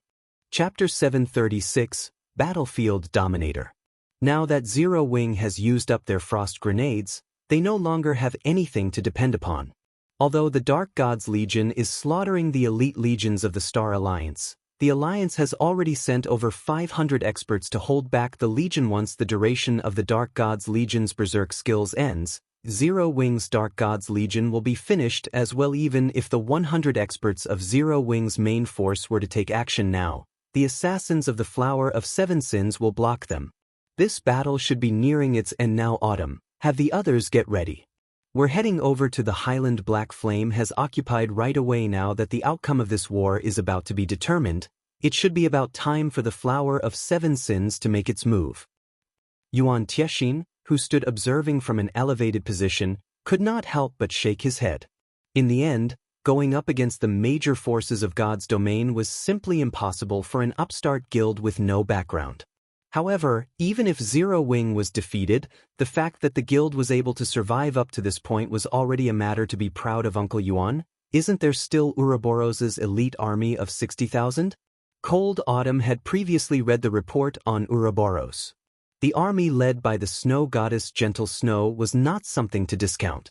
Moreover, there were also several noteworthy experts on Ouroboros's side currently. The difference in the number of elites between both sides was no longer as large as when the war began.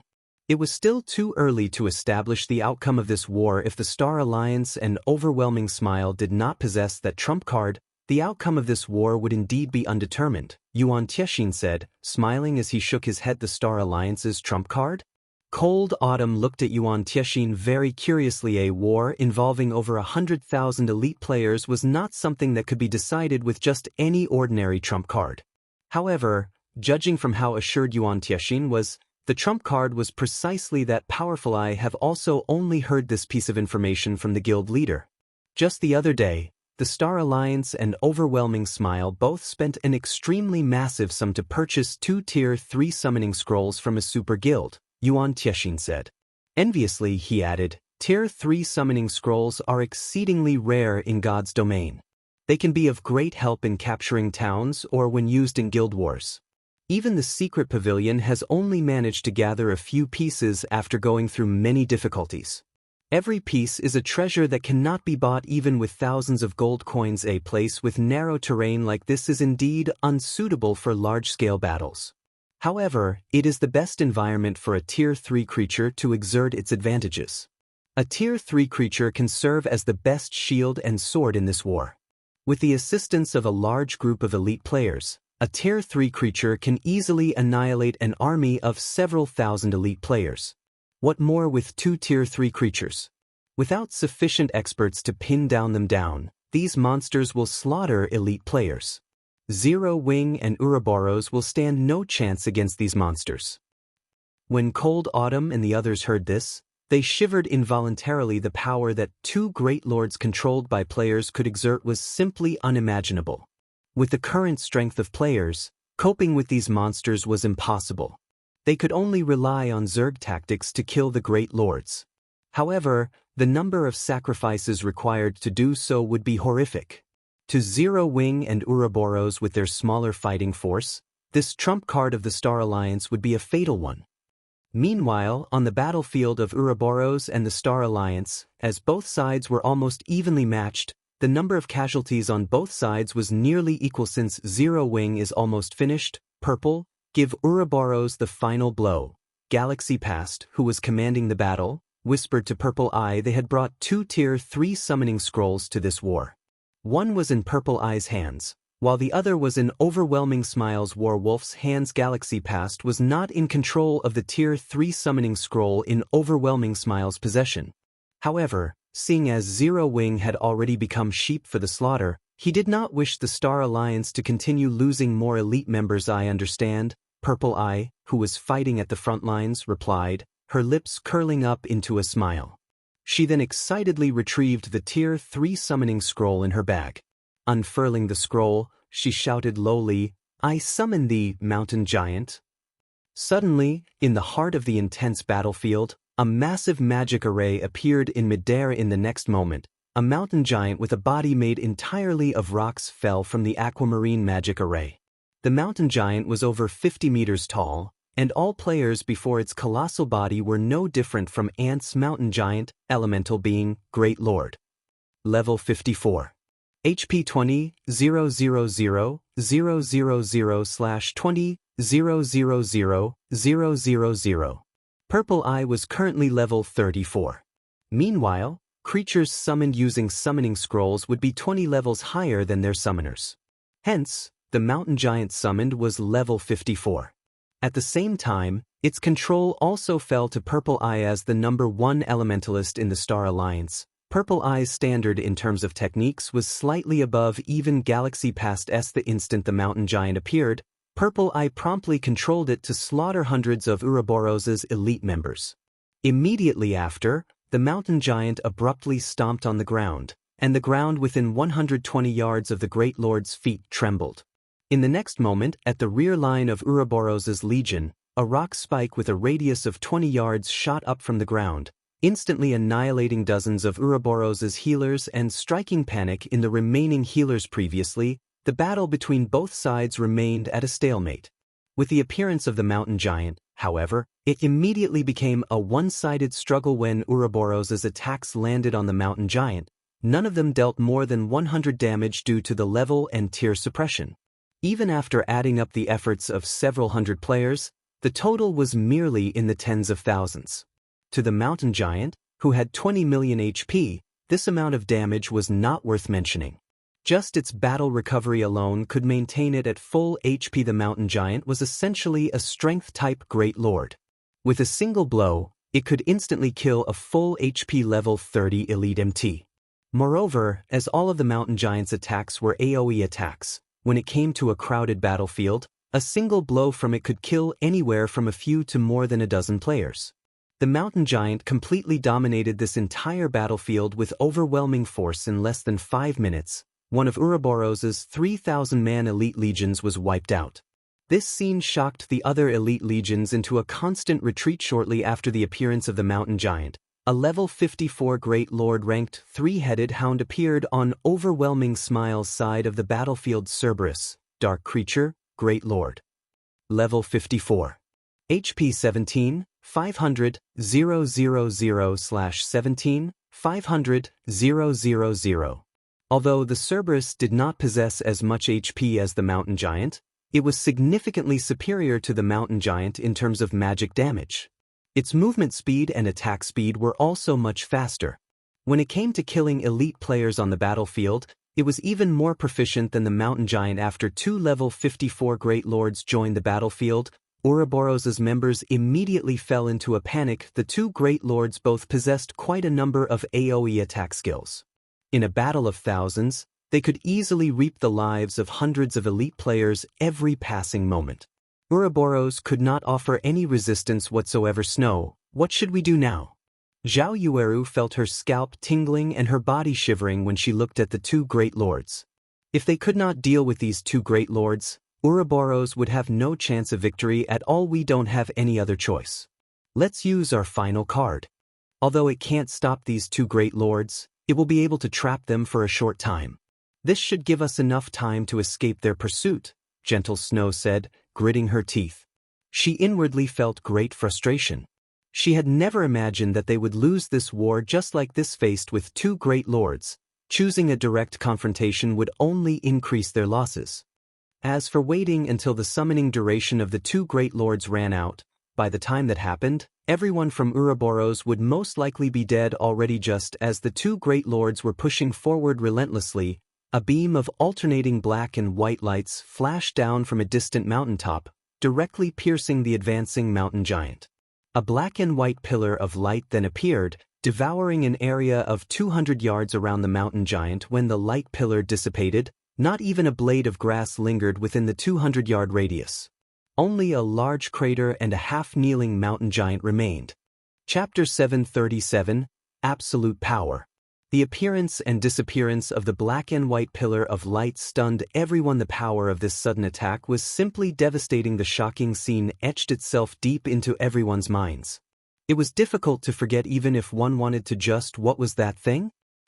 At this moment, looking at the half-kneeling mountain giant, the shock gentle Snow felt was indescribable with words. It would have been fine if the Pillar of Light had just killed every player within a radius of 200 yards. However, not only had the devastating attack dealt over 4 million damage to the level 54 Great Lord, but it had also placed the mountain giant in a heavily injured state, immobilizing it. Although the mountain giant could still fight, its controller, Purple Eye, had already died within the Pillar of Light. Normally, summoned creatures could only move within a certain range from their summoners. They could not leave this area. Meanwhile, if the summoner died, the summoned creature would also vanish. One could say that this dependence on the summoner was the weakness of a Tier 3 summoning scroll. Initially, Gentle Snow had also considered killing the player controlling the Great Lord. However, it was simply impossible for them to circle around the Great Lord and break through the numerous elite players protecting the summoner. Hence, they could only retreat in defeat. But with this devastating power, not to mention killing the controller, even killing the Great Lord would not be a problem compared to the shock Gentle Snow and the other members of Ouroboros were feeling. The members of the Star Alliance were utterly dumbfounded. If just a single attack could kill over 1,000 players, wouldn't it be only a moment's effort to finish off tens of thousands of players? Just how were they supposed to go up against this power? Setting aside the fact that the attack covered a radius of 200 yards, the speed of that attack was simply not one that players could dodge. One could say that the instant the black and white beam of light appeared, everyone within its range of attack only had death awaiting them. Suddenly, everyone could not help but turn to look at the origin of that beam of light black flame. Galaxy Past's eyes immediately turned crimson with rage, his expression becoming exceedingly ugly. Galaxy Past had known the location of Zero Wing's main force ever since Feng launched his attack on the elite legion stationed on the mountain. The only reason he had not sent anyone after them was because he intended to have the Flower of Seven Sins finish the job. He had never imagined that Feng would have such a card as well in just a single attack. Feng had exterminated one of his trump cards. The Star Alliance had paid an unimaginable price to obtain that Tier 3 summoning scroll. Moreover, this price did not take the form of coins. Instead, it was the magic crystals that the Star Alliance had amassed with much difficulty during this period. Yet, now, before the mountain giant could even begin to display its strength, Feng had already wiped it out of existence. At this moment, Galaxy Past wished he could rip out Feng's heart with his very own hands. Kill them all. That kind of attack should only be usable once. Victory still belongs to us. Galaxy Past immediately notified everyone as he began attacking the members of Ouroboros in a frenzy. Due to Galaxy Past's reminder, everyone from the Star Alliance quickly regained their senses. Launching such a heaven-defying attack even once was already plenty amazing. The possibility of Zero Wing pulling off another such attack should be extremely low currently. Although one of their two Great Lords had been defeated, they still had one left. The advantage their side possessed had yet to disappear. Zero Wing and Ouroboros were still on the losing side. Aqua, how long till the next shot? Feng could not help but ask as he saw the Star Alliance going into action once more. The requirements to use the Mana Pulse Cannon were extremely stringent. It had its limitations. Firstly, the cannon could not be used inside dungeons. Otherwise, dealing with dungeon bosses would be a piece of cake. A few shots would be all it would take to clear the dungeon. Secondly, the cannon had a relatively long cooldown time after firing before it could fire again. Normally, this cooldown was roughly 3 to 4 minutes long. Thirdly, it was extremely costly to fire the cannon, with each shot costing 1,000 magic crystals. Even ordinary large guilds were unlikely to obtain 1,000 magic crystals in a day. Yet, the basic Mana Pulse Cannon only needed an instant to waste it all. In terms of coins, the cannon cost over 200 gold to fire each time. To first-rate guilds, 200 gold was not a small amount, not to mention 1,000 magic crystals. Even if first-rate guilds possessed a basic Mana Pulse Cannon, they would not be willing to use it unless absolutely necessary. There's still another 30 seconds. Aqua Rose, who was controlling the Mana Pulse Cannon, immediately replied after taking a look at the cooldown time previously. She had felt slightly confused when Feng had asked her and Blackie to follow him. However, after Feng took out the basic Mana Pulse Cannon, she was left dumbfounded for a long time. She never imagined there would be such a horrifying weapon even in God's domain. Of course, One also needed considerable financial strength to use this horrific weapon. First and foremost, the basic mana pulse cannon's selling price of 20,000 gold was enough to deter the majority of the guilds in God's domain from buying it. The next part was the fuel of 1,000 magic crystals. If Zero Wing had not occupied Stone Forest Town and could not collect a large amount of magic crystals from the various large guilds every day, using the mana pulse cannon would really have been too expensive. However, she also could not help but admit that this money was well spent. Just a single shot had directly stunned everyone in the Stoneclaw Mountains.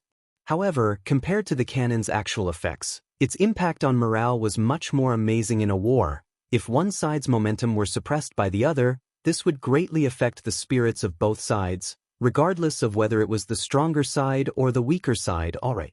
The next target will be that Cerberus. Make sure you don't let the summoner get away, Sherfong commanded. He then messaged Gentle Snow, having her lure the Cerberus as close as possible to the basic mana pulse cannon. The basic mana pulse cannon only had a shooting range of 15,000 yards.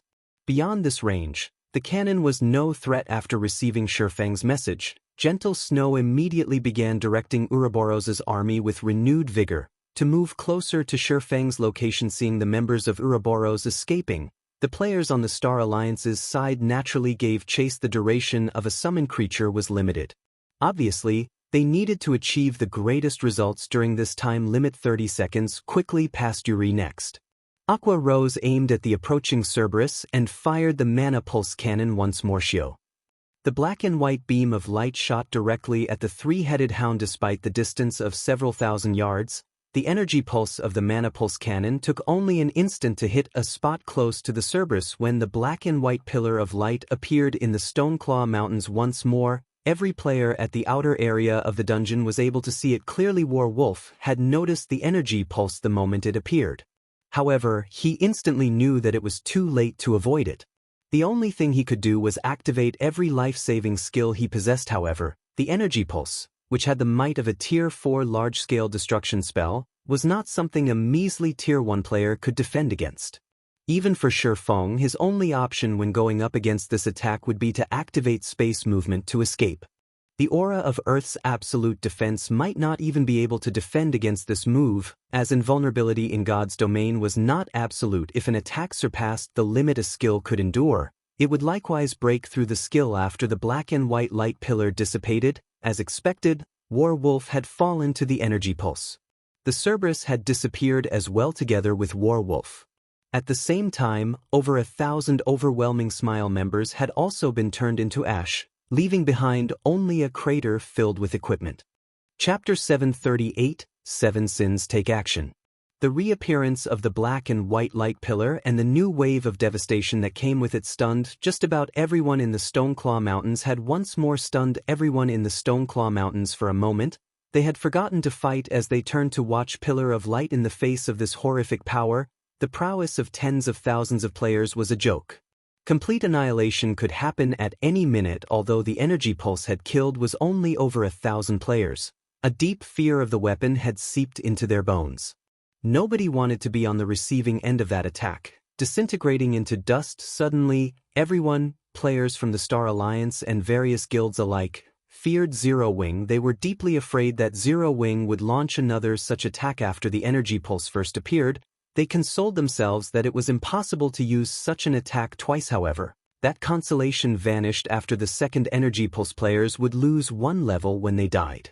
However, losing a level in the 30s would require several days to recover. At the thought of losing their lives to a single attack, the Star Alliance and its allies began to move cautiously. The various troops reigned in their bloodlust. After all, if they attracted too much attention, Armageddon could come knocking on their doors next. In contrast, Ouroboros and Zero Wing's morale flourished, the members of both guilds passionately launching their counterattacks. One side held back with caution, while the other side forged on with guns blazing. The battle's outcome was obvious. Damn it. Just where did Black Flame get that thing? Galaxy Pass scowled. That energy pulse attack was simply too much of a threat to the Star Alliance. If they did not deal with it quickly, they would certainly lose this war. Losing this war would be a fatal blow to the guild. The loss of EXP and equipment was a secondary concern. Most importantly, the Star Alliance's prestige as a first-rate guild would vanish. Not only had the Star Alliance challenged an upstart guild like Zero Wing, but it even lost miserably. In the future, how was the Alliance supposed to compete with Ouroboros in Star Moon City? Meanwhile, if Zero Wing won this war, not only would it gain more prestige, but the guild would also see a flood of players trying to join, which in turn would allow the guild's strength to grow. Just how was the Star Alliance supposed to capture Stone Forest Town? Red Feather, lead the main army and annihilate Black Flame. We cannot allow him to fire that thing again. After considering his options, Galaxy Pass did not believe that they could allow Zero Wing to occupy that mountain any longer. With the mountain's vantage point, Zero Wing could fire that energy pulse anywhere on the battlefield they wanted. If they could evict Zero Wing quickly, then the threat of mass destruction would lessen. Hence, it was imperative that they remove Zero Wing from the mountain. As for Zero Wing's elite army, it was no longer important. Rest assured, guild leader. I'll lead a unit to annihilate Black Flame. Red Feather understood the importance of his task. Moreover, this was the perfect chance to avenge the humiliation he had previously suffered. He had only sent his subordinates to deal with Black Flame during the battle in White River City, yet, in the end, not one of the 6 subordinates he sent had returned alive. This time, he intended to deal with Star Moon Kingdom's #1 expert personally. Brother Glorious, I'll have to trouble you to inform the Flower of 7 Sins. Hopefully, they can act as soon as possible. This way, we'll be able to end this battle a little sooner, rather than continuing to waste resources. As insurance, Galaxy Past still decided to deploy the Flower of 7 Sins. Exemplary Willow had intended to force Black Flame to taste despair. Hence, she had ordered them to wipe out Zero Wing's elites before hunting Black Flame and Zero Wing's upper echelons. However, that plan was no longer viable. That energy pulse was simply too much of a threat. Meanwhile, Zero Wing's main force had occupied a location that was easy to hold but difficult to attack. With the combat power of Zero Wing's main force, although Red Feather led many elite members, they could not exert their maximum power. No one was certain that they could chase Black Flame and his team off that mountain if the battle dragged on and Zero Wing was allowed to fire that energy pulse a few more times. It could turn the tide of this war. Hence, for safety's sake, it would be more efficient for the Flower of 7 Sins assassins to take action. If the Flower of 7 Sins could take down Zero Wing's upper echelons quickly, they could deal a massive blow to both Zero Wing and Ouroboros. The Star Alliance could regain its lost momentum in full. It would be much easier to annihilate the remaining elite members of the 2 guilds. I'll notify them right away, Glorious Echo replied. He, too, realized the severity of the situation. His previous carefree expression had vanished. The war that had clearly been in their favor had suddenly taken a 180-degree turn.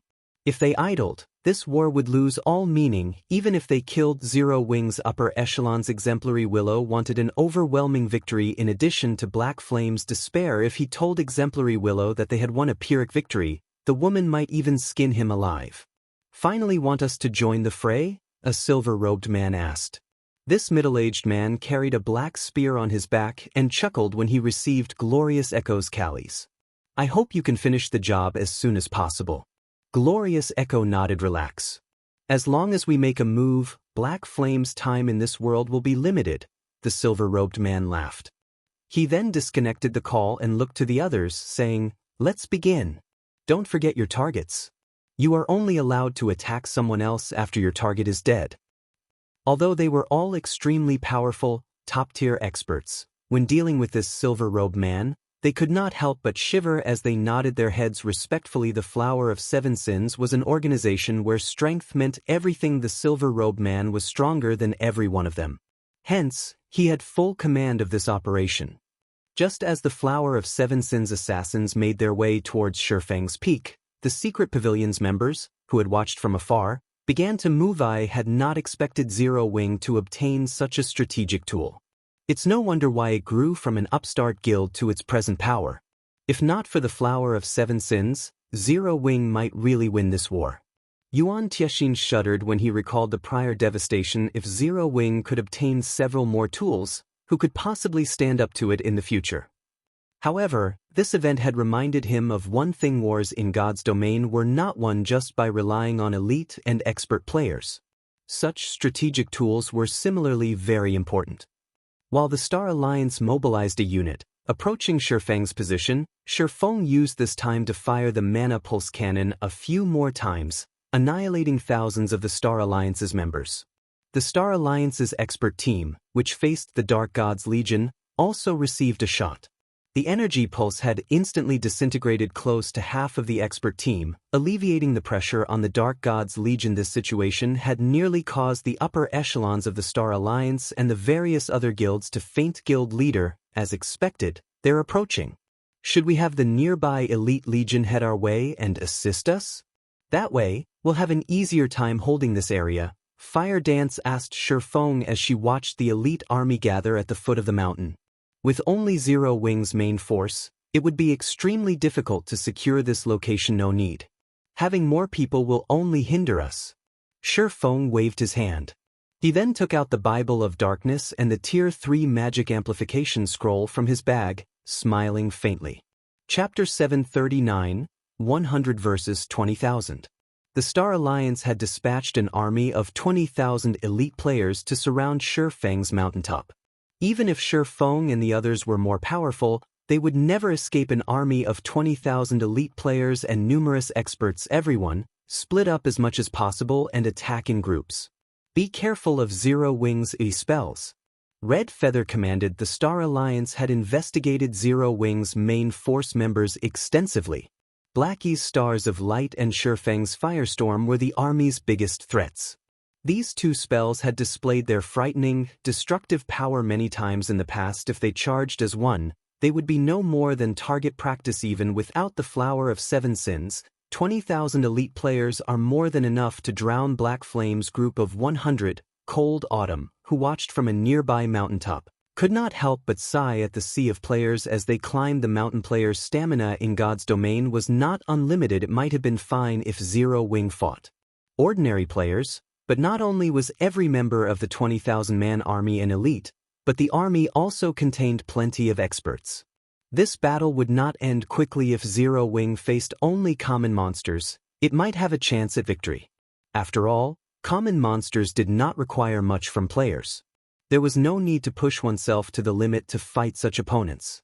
In a normal battle, players could fight for a very long time. However, it was a different story in a high-speed battle where it was necessary to remain at one's peak. This would have a high demand of one's stamina and concentration. This was like running a marathon. A runner might have the stamina to jog 10 kilometers, but not at full speed. It'd be a miracle if an experienced runner could run a full kilometer at full speed. It was the same concept with maintaining one's peak during combat. They, the younger generation of the Secret Pavilion, were the ones to fight in this battle. Let alone 20,000 players, even 10,000 players would be more than enough to drown them to death. They could only retreat if they wanted to survive. Choosing to fight would simply lead to their grave. The fact that the Star Alliance had dispatched 20,000 elites to entrap Black Flame and his team showed just how afraid the Alliance was of the swordsman. Ordinary top-tier experts would not warrant such treatment. Meanwhile, as the war raged, the official forums exploded with comments. Zero Wing is too amazing. They're actually going up against 20,000 people with a team of 100. I wonder who will win? I wish I could watch this battle in person. I'm guessing that Zero Wing will wipe. We're talking about 20,000 guild elite members. Indeed. That's 20,000 elite players, not 20,000 common monsters. If Zero Wing comes out victorious, they will be a legend in God's domain. I wonder how many people Zero Wing's 100 members will kill. This battle would determine the supremacy over the Stoneclaw Mountains. Hence, the players throughout Starmoon Kingdom paid very close attention to it. Moreover, one did not often see a guild war of this scale. Aside from the forum discussions, players also broadcasted live streams of the war on the official forums. For this war, the Star Alliance did not bother with chasing away outsiders. Instead, the guild allowed other players to watch. They wanted everyone to know how powerful the Star Alliance was. Only, the Star Alliance had begun to regret that decision. Advance. Show everyone the consequences for opposing the Star Alliance. Red Feather shouted suddenly. The army of 20,000 elite players ascended the mountain, leaving no gaps for Zero Wing to escape through. They intended to wipe out Black Flame and his team. When the Star Alliance's army was halfway up the mountain, a black figure suddenly appeared in midair. Whenever the figure flapped its pitch-black wings, it generated powerful winds. Why is a demon here? Everyone from the Star Alliance turned to look at the figure. Battle Demon. Level 55.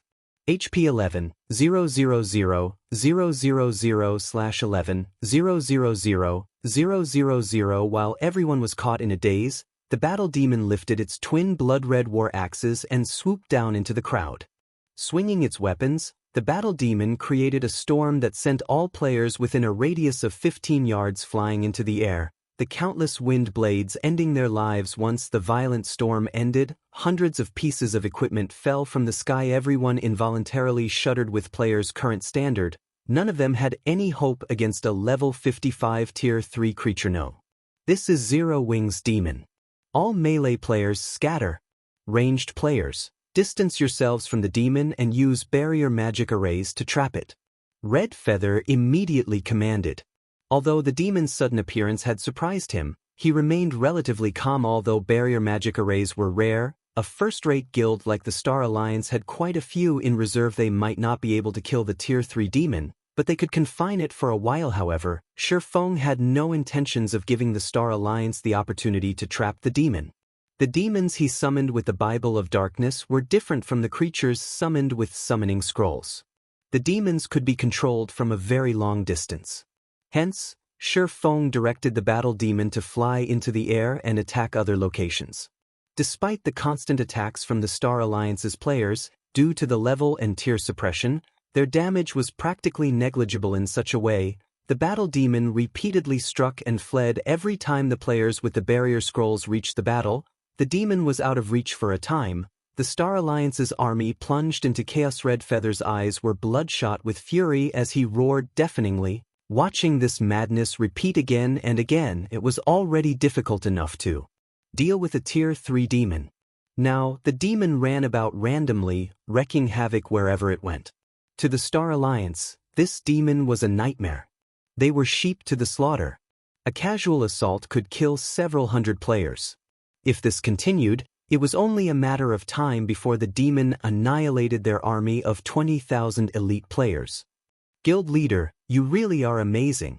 You can actually summon such a powerful tier 3 demon. With this, the Star Alliance will suffer. Blackie rejoiced as he watched the battle demon massacre the Star Alliance's elites. Previously, the two great lords the Star Alliance and Overwhelming Smile had summoned had dealt quite the blow. Just when he thought that this war had been over, Shifeng revealed the basic mana pulse cannon. With just 2 shots, they had dealt with the two great lords, forcing the Star Alliance to send out an army of players. Now, Shifeng had summoned a tier 3 demon in such a narrow mountain path. A tier 3 demon was far more effective than several thousand elite players. Ignore that demon. Charge up the mountain. If we kill the summoner, that demon will disappear. Galaxy Past, who commanded the battle against Ouroboros in the distance, suddenly shouted in the guild chat. Regardless of how powerful a summon creature was, its summoner was always its weakness. Rather than wasting time with the tier 3 demon, it was more effective to attack its summoner. Zero Wing itself had taught them this lesson. Sure enough, after Galaxy Past's reminder, the Star Alliance's elites calmed themselves and pushed up the mountain, leaving only the barrier team behind to deal with the tier 3 demon. Guild leader, they're coming. Should I fire? Blackie asked as he watched the elite army charge at them like a swarm of ants. He desperately wanted to use stars of light to show the Star Alliance who they were dealing with. Before replying, Shifeng glanced at a 50-man team that climbed the mountain path swiftly. With a serious expression, he said, "Save it for now. We can deal with the Star Alliance after we deal with the Flower of 7 Sins." Chapter 740, Top-Tier Battle. Hearing Shifeng's comment, Fire Dance and the others turned towards the Flower of 7 Sins approach. If they had to name their greatest threat in this war, it was definitely not the Star Alliance's army of over 100,000 elite players. It was the 50-man team from the Flower of 7 Sins. Watching the assassins close the distance between them, Fire Dance and the others grew nervous. They knew that, should the assassins defeat them here, their previous efforts would be for naught. Don't hold back against them. Use the power of darkness right from the start. Shi Feng reminded his team through the team chat. Victory or defeat, let it be determined within these 10 minutes. In terms of techniques, the Flower of Seven Sins was leaps and bounds above them. They only had two advantages. First, they had more numbers on their side. Second, they had the advantage of Berserk skills. The Power of Darkness had a duration of 10 minutes. Ordinary Berserk skills generally only lasted a fraction of that time. When they activated the Power of Darkness, their opponents would have no choice but to activate theirs as well. If they could last through the duration of the Flower of Seven Sins Berserk skills, they would emerge victorious. Shi Feng directed the battle demon to charge at the assassins with flying speed. With the overwhelming combat power of a Tier 3 demon, it should be simple to defeat the 50-man team of assassins. Do you think you can stop the Flower of Seven Sins with a single Tier 3 demon? The silver-robed man glanced at the battle demon flying towards his team, a playful smile appearing on his face. He then revealed a black magic scroll. Unfurling it, he shouted, "I summon the Magma Giant." Suddenly, a massive humanoid figure covered in molten lava appeared on the mountain. Lava Giant, elemental being, Great Lord. Level 55. HP 18,000/18,000,000. The instant the Lava Giant appeared, it released an angry bellow and lifted both its hands. Suddenly, lava spewed from the ground and swept across the mountaintop, transforming an area of 300 yards around the Lava Giant into a lava domain. Not only did the lava domain suppress enemies' attributes, but it also ate away 3% of their HPs every 5 seconds. Players could not fight within the domain for very long at all. After establishing its domain, the Lava Giant tightly clasped both its hands together. In the next moment, hot lava began to spew into the air, engulfing the battle demon and preventing it from moving. A Great Lord actually knows a domain skill and a Tier 3 imprisonment skill. The Flower of Seven Sins is even willing to part with such a summoning scroll? Shi Feng could not help his frown. A Tier 3 imprisonment skill could seal the battle demon's movements for a very long time. However, throughout the skill's duration, the caster could not move. Both summoned creatures had been taken out of this fight. However, the Flower of Seven Sins had the aid of a domain skill, which was a significant disadvantage for Zero Wing. Give up. Nobody can avoid the Flower of Seven Sins assassins. The silver-robed man chuckled. The lava domain had already enveloped the mountaintop. Zero Wing's members were trapped inside. Moreover, with the suppression and HP reduction effects, even if Zero Wing's members activated their Berserk skills, they would not survive for long inside the lava domain. In the end, death would be waiting to greet them. That isn't necessarily true. Watching the assassins charge at them, Shi Feng suddenly shouted, "Activate the magic array." Suddenly, a purple-gold magic array appeared in the air, enveloping both Zero Wing and the Flower of Seven Sins. This magic array was none other than the intermediate magic array, 9-star polar domain, that Shi Feng had previously obtained. As long as the 9-star polar domain was active, people outside the barrier could not enter. Similarly, those inside could not leave. Only after the 9 casters' mana ran out would the barrier disappear. Moreover, the 9-star polar domain also suppressed the assassin's attributes. Furthermore, its suppression was more powerful than the lava domains. The lava domain could suppress a player's attributes by 30%, whereas the 9-star polar domain could suppress a player's attributes by 40%. Against high-tiered monsters, it could suppress over 70% of their attributes. It was an extremely powerful magic array. When the players outside of the barrier saw Zero Wing and the Flower of Seven Sins' various combat methods, they were momentarily stunned. Very good. At least things are getting a little interesting now. The silver-robed man could not help but laugh. Let's see which one of us will last until the very end. Saying so, the members of the Flower of Seven Sins activated their Berserk skills. Although they suffered a more powerful suppression, the lava domain would chip away at Zero Wing's HPs. If they dragged on the battle, they could win easily. Meanwhile, Zero Wing's side similarly activated the Power of Darkness. Suddenly, both sides' attributes soared, their combat powers reaching greater heights than before. With only a few dozen yards between them, they began to launch ranged attack spells and arrows flew at their targets. However, neither side was easy to defeat as they weaved between the rain of spells and arrows. In the blink of an eye, the distance between the two teams closed. The melee classes exchanged blows rapidly, their bodies moving with blurring speed. Fire Dance immediately set her sights on a level 34 cleric. Using shadow steps, she appeared behind the cleric and activated the assassin class' strongest skill, Absolute Strike. However, this cleric had sensed Fire Dance's approach. Not only did he manage to activate Truth Shield before Fire Dance's attack reached him, but he also activated Terrorizing Roar. Fire Dance was forced to activate a control removal skill. Afterward, she thrust her short sword towards the cleric. In response, the cleric used his staff to block the attack. As Fire Dance possessed overwhelming strength, her attack had sent that cleric flying. However, the cleric took the opportunity to put some distance between them. Unfortunately, Fire Dance's damage only shattered the cleric's Truth Shield. The cleric remained unharmed. Just as Fire Dance thought of chasing after the cleric, she felt an intensely dense killing intent from behind her. Hurriedly, Fire Dance used Wind Step Sting. Without her notice, a dagger struck her back.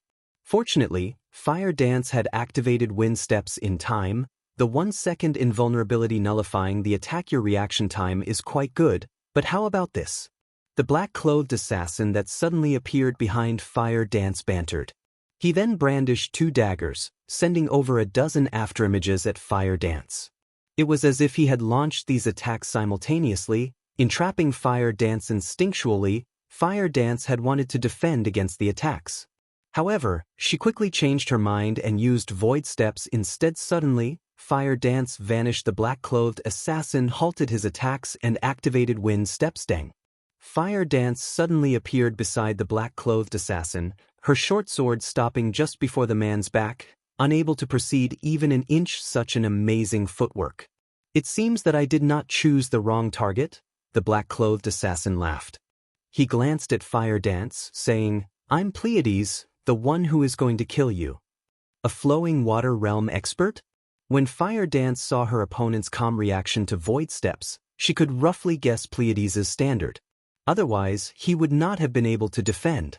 Only those capable of predicting her movements could defend against her Void Steps. Aside from Fire Dance, who had encountered a flowing water realm expert, Violet Cloud faced down one of the Flower of Seven Sins party leaders. Although Zero Wings members had the advantage in attributes and could take the initiative in attacking, the assassins' techniques were far more refined. The assassins did not use strictly might to face their opponents. Instead, they defended and counterattacked. After all, with the presence of the lava domain, Zero Wings members would continuously lose HP over time. They just needed to wait until their opponents ran out of HP. Black Flame, show me your strength, the silver-robed middle-aged man demanded as he stood in Shurfang's path. Sweeping his spear horizontally, the middle-aged man exuded an imposing aura. Chapter 741, Godly Speed. The members of Zero Wing and the Flower of Seven Sins had entered their own battles. Aside from Fire Dance, Violet Cloud, and Aqua Rose relying on the attribute advantage that their Tier 1 set equipment provided to suppress the assassins' party leaders, the others struggled against the remaining 4 party leaders. These party leaders' equipment was in no way inferior to the members of Zero Wing's main force. In addition, they wore almost a full set of Tier 3 gemstones, and their Berserk skills were slightly more powerful than the Power of Darkness. Hence, they easily made up for the difference in attributes with very little difference in basic attributes. Even if 3 of Zero Wing's main force members ganged up on one of the Flower of Seven Sins party leaders, they were powerless. The enemy neutralized their attacks, one after another. Meanwhile, if they were not careful and received an attack, they would instantly lose 1/3 of their HP. It was only a matter of time before they were defeated. Not to mention, the lava domain was also in effect, continuously reducing the HPs of Zero Wing's players. Surprisingly, Shadow Sword, Minor Wind, Flying Shadow, Turtle Dove, Cola, and Yi Wumian were able to exchange blow for blow with their assassin opponents, both their HPs and their enemies gradually decreasing. A small difference in HP might determine the outcome of their fight. Zero Wing is quite strong. Despite facing so many experts from the Flower of Seven Sins, they still fight so ferociously. If this were any other team, the Flower of Seven Sins would have defeated them by now, Yuan Tiexin, who watched the fight from afar, said in slight surprise. Unfortunately, Zero Wing will still go up in flames. Currently, aside from a few of Zero Wing's upper echelons holding their ground, it was only a matter of time before the others were defeated. If the battle dragged on, the ordinary main force members would fall. At that time, the assassins could corner Zero Wing's upper echelons. As they already had their hands full with their current opponents, facing more at once would be fatal. The other secret pavilion members nodded in agreement. However, they had to admit that Zero Wing's main force was indeed impressive. If they were in Zero Wing's place, the battle would end very quickly. Refinement realm experts could alter their actions in such high-speed battles nimbly. However, ordinary experts could note in the scorched battlefield. Although the fights between Zero Wing's main force members and the Flower of Seven Sins assassins was exciting, the secret pavilion members focused on Shifeng's battle. After all, the title of one-hit Asura was not just for show to have earned his current reputation. Shifeng had killed many experts. However, in this war, Shifeng's opponent was even more extraordinary than he was. He fought the assassin's leader. This was a rare sight. Indeed, the Flower of Seven Sins sent you to lead the mission this time? Shifeng asked as he unsheathed his swords. He was utterly focused on the silver-robed man before him. Although the silver-robed man had not yet attacked, the cold, killing intent he radiated caused Shifeng to shudder involuntarily. Shifeng felt as if his life were slipping away. It almost felt as if he were standing in the middle of a demonic beast's nest. Moreover, the silver-robed man's level and equipment quality were extremely high. Not only was the man a level 35 berserker, but his equipment was also the dark gold set equipment meant for berserkers. The Windfrost set focused on speed and strength. It was level 30 to level 40 equipment. It was a dark gold set that could improve as its wearer leveled. It was only second to a tier 1 set equipment. As for the snow-white spear in the man's hands, although Shifeng had never seen it before, judging by the runes and weapon's elegance, it should be, at the very least, a top-tier dark gold weapon. That will depend on whether or not you qualify to know. The silver-robed man rebuked as he swung his spear. Suddenly, it seemed like his spear had transformed into 5 poisonous snakes that shot towards Shifeng. 1 spear, 5 transformations. Although there were only 5 spear images, these images' attack trajectories were both complex and varied. Even the middle-aged man could not predict the attacks, not to mention the attack trajectory. Seeing this, Shifeng abruptly retreated. Dang! Sparks scattered between the swordsman and the berserker. Such quick spearmanship. Shifeng could not help his surprise. Despite retreating as soon as he had noticed the attacks, the 5 spear images had appeared before him instantly. By the time he had reacted, although he had deflected 2 of the spear images with his swords, it had been too late to block the other 3 spears. He had no choice but to activate Defensive Blade to block the spears. Otherwise, with his attributes after activating the Power of Darkness, although the remaining spear images would not kill him instantly, they would destroy 1/3 of his HP. Due to the previous clash, Shifeng had gained a general understanding of just how powerful the silver-robed man was. Hence, he could predict the man's damage. You actually avoided my 1 spear, 5 transformations. You are worthy for me to take you seriously. The silver-robed man smiled. Suddenly he launched another attack. This time, 6 spear images flew towards Shifeng. This attack was also much faster than the last. By the time Shifeng could react, the 6 spear images appeared before him. Despite having taken precautions, 3 of the 6 images struck Shifeng. Fortunately, Defensive Blade blocked the other 3. How are his attacks so fast? Shifeng could not help his surprise as he glanced at his opponent's spear. He had clearly predicted the man's general targets, yet, by the time he had defended himself, the 6 spear images had arrived before him. It almost seemed as if the images had teleported. Despite predicting the trajectory of the attacks, his body could not keep up with the assassin's speed. This was the first time Shifeng had encountered such a situation. Logically, he should be much faster than the silver-robed man. Yet, the man's spear moved as if it had instantaneous movement. Even if he were faster, he could not keep up with the silver-robed man's spear attacks. With no other choice, Shifeng used Abyssal Bind. The 4-second binding gave him plenty of time to kill the silver-robed man several times over. However, as soon as the pitch-black chains emerged from the ground, the silver-robed man activated Wargod's Radiance, a dazzling light shining from his body as he became immune to all control effects. Immediately after, 6 more spear images appeared before Sure Feng, striking him. This time, defensive blades block count was exhausted. The secret pavilion members watching from afar were dumbfounded. The silver-robed man's spear strikes were simply too fast. The attacks had completely surpassed the speed defined by the system. How could anyone dodge such attacks? How are that man's attacks so fast? Despite being the top genius of the secret pavilion's new generation, Cold Autumn was shocked as he watched the fierce battle. If he had to block the silver-robed man's attacks, he, most likely, would have died immediately after the battle had begun. Only Black Flame, with his lightning-fast swordsmanship, was barely capable of defending against 2 or 3 of those spear strikes. Anyone else would have died multiple times by now. Autumn, now you understand why I brought you all here to watch this battle, right? Yuan Tiexin asked, chuckling. The Apex experts you know of are only figureheads. This is a true Apex expert of the virtual gaming world. However, Black Flame's performance is just as impressive. 1 spear, 6 transformations is that man's specialty technique. Countless well-known experts have died against this move.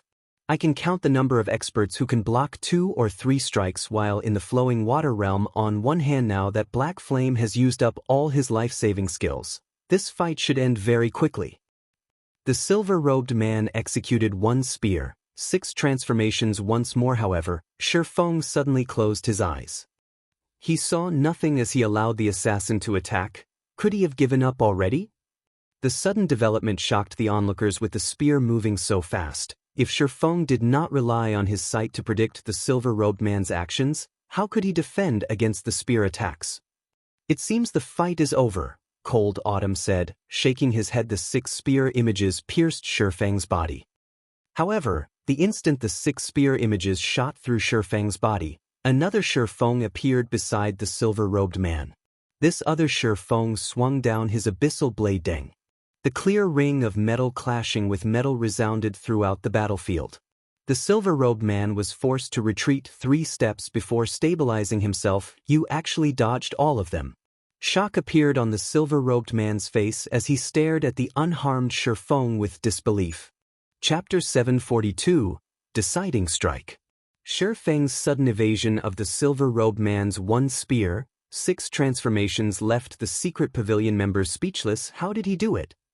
Cold Autumn's eyes widened as he stared at Sure Feng, who still had his eyes closed. Sure Feng had avoided that godlike spearmanship, which had been impossible to dodge with open eyes. With his eyes closed, this was simply inconceivable.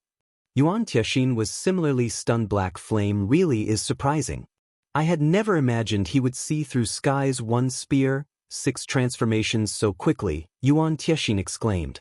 Years ago, I suffered numerous losses against Sky's 1 spear, 6 transformations, yet Black Flame had seen through it after only a couple of attacks. Could he be a monster? The silver-robed man named Sky was one of the Flower of 7 Sins' veteran assassins. Many top-tier experts from super guilds had suffered immensely at Sky's hands. Sky had even killed many experts who had also stepped into the Void Realm. Only those at the Void Realm, who could exert their 5 senses to their limits and possessed rudimentary control over their surroundings, had the ability to block 1 spear, 6 transformations. Even Yuan Tiexin struggled to defend against 1 spear, 6 transformations while wielding 2 weapons. He could block 4 or 5 strikes at most. However, he was a shield warrior, so he had a much easier time defending against the spear strikes with a shield. Only he would have a much harder time closing in on Sky. Of course, there were many skills in the game, such as wide-range attacks, that could neutralize such precision attacks. One could also distance themselves from Sky. After all, a berserker's attack range was only so far. Even a long spear would not increase one's attack range by much. However, in a close-quarters, high-speed battle like this, aside from the life-saving skills that one could activate with a thought, it was impossible to defend against Sky's attacks with skills. Skills generally required specific motions before activation. This would create a sense of disharmony in expert players. Their attacks using skills would not be as fast and natural as their normal attacks.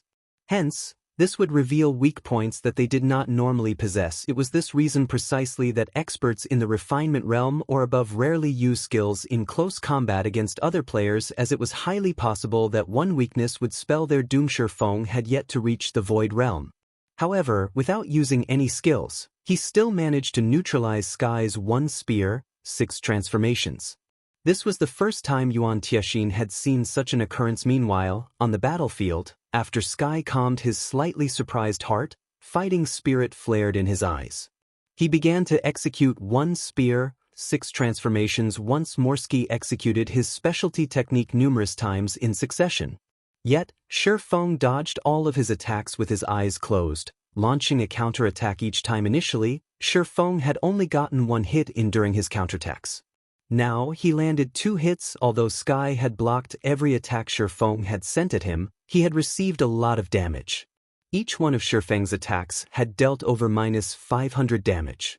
Feng's strength was astonishing in God's domain. The resulting impact as weapons clashed would offset the damage. If there were a significant difference between the combatants' strength, however, some damage would occur.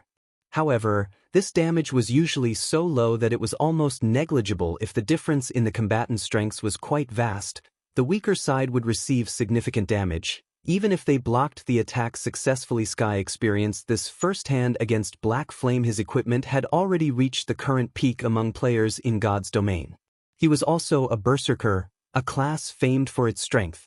The Berserk skill he had activated was even a strength-type Berserk skill. Yet, Feng's strength was still far above his own. This was the first time Sky had encountered such a situation in terms of the strength attribute. Even those monster-like players in God's domain could not overwhelm him like this. It no longer felt as if he fought another player. Instead, it felt more like he fought a humanoid Lord-ranked monster.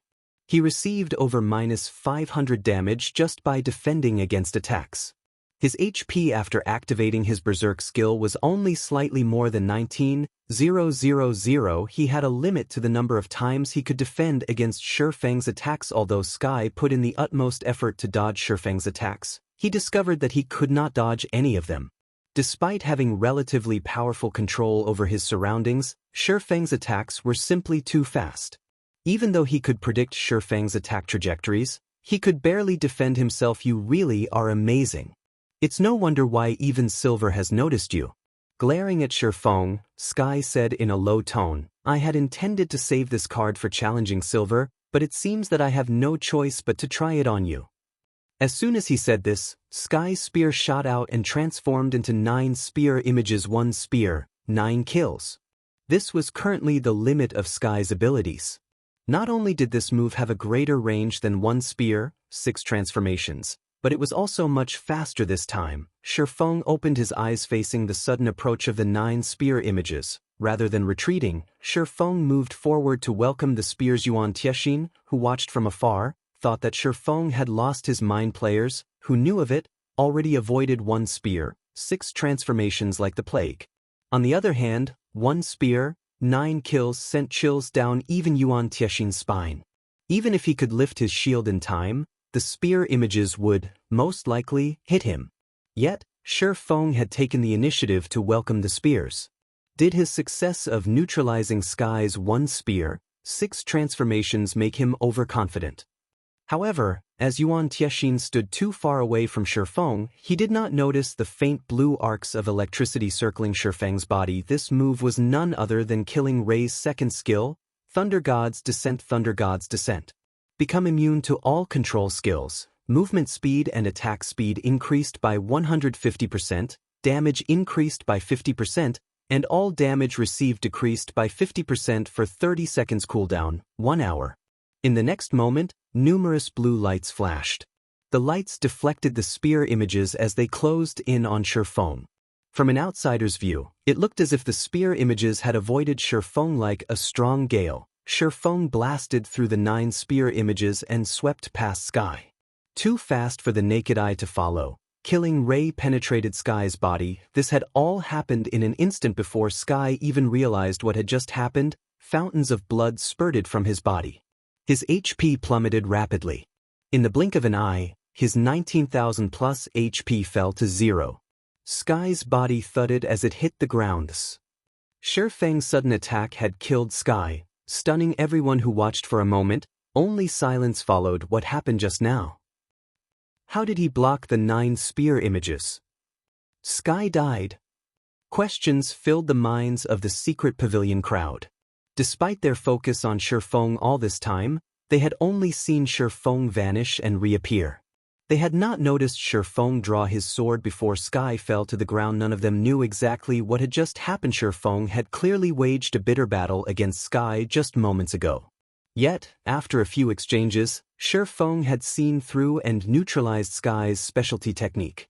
He even claimed Sky's life with a single move. This change had happened too fast. It was unbelievable. Uncle Yuan, do you know what happened just now? What did Black Flame do? Cold Autumn asked, practically shouting his question with bloodshot eyes. However, standing beside him, Yuan Tiexin's were just as wide, containing his own confusion. Chapter 743, 7 Sins Defeat. In Yuan Tiexin's eyes, although Feng was certainly strong, he was still no match for him. However, the swordsman's sudden performance had truly dumbfounded him. If Yuan Tiexin faced Sky's 1 spear, 6 transformations, he was only 50% certain of emerging victorious. However, against the 1 spear, 9 kills Sky had just displayed, Yuan Tiexin did not think he had any chance of victory yet. Even after using 1 spear, 9 kills, Sky died after Feng's single strike. From the moment Feng moved to when he swung his sword, everything had happened all too quickly. Moreover, due to the distance between them, the battle had ended before Yuan Tiexin realized what had happened. Did any of you record this battle? Yuan Tiexin asked the several people behind him. They were staff from the secret pavilion's intelligence department. The magic mirror they held was a magical tool in God's domain that could record the scenes within a certain range. One could purchase a magic mirror from shops in the various major cities. However, they were extremely expensive. A basic magic mirror cost 3 gold. However, a basic magic mirror could record an area of 100 by 100 yards in a range of 4,000 yards for 2 hours. This item could easily allow the various large guilds to keep a record of certain battles. It was especially easy for players like them to get dragged into battles like this. Hence, they needed to maintain a certain distance from the battle. Although they could use binoculars to watch the fights, those items could not record the battles. Hence, magic mirrors were the best tools to gather information. After collecting the required data, one could research the information in detail. It was much easier than the system's recording function. We got everything. The intelligence agents nodded in reply. Good. Make a copy and send it to me later. Send a copy to the guild leader as well. Yuan Tiexin commanded seriously. For an expert like himself, nothing was more alluring than watching a battle between players of Feng's and Sky's standards. Moreover, Feng's performance was also mind-blowing. At this moment, Yuan Tiexin could not help but reconsider the relationship between the secret pavilion in Zero Wing. However, this decision would have to wait until after the war ended. Compared to the surprise the secret pavilion members had felt, the Flower of 7 Sins assassins were thunderstruck. Although Sky was not one of their upper echelons, his fame within the organization was resounding. Almost everyone had heard of him.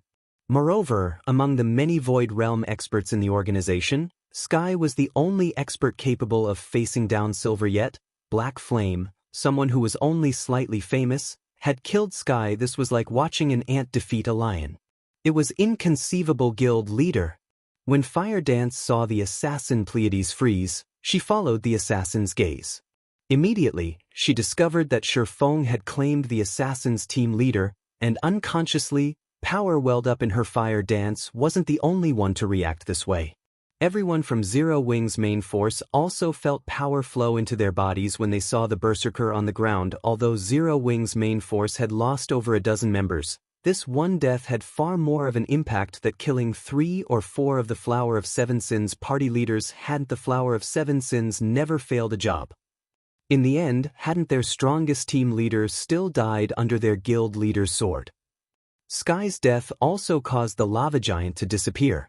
Without the lava giant, the lava domain vanished as well in the blink of an eye. The suppression on everyone from Zero Wing lifted, their attributes abruptly soaring. On the other hand, the 9-star polar domain still suppressed the Flower of 7 Sins assassins. Damn it. Sky actually died so quickly. Pleiades frowned as he turned to Fire Dance, whose attributes had been restored. He lost his prior composure initially. Fire Dance already had higher attributes than he did. He had only kept up with Fire Dance's attacks by relying on his accurate judgment.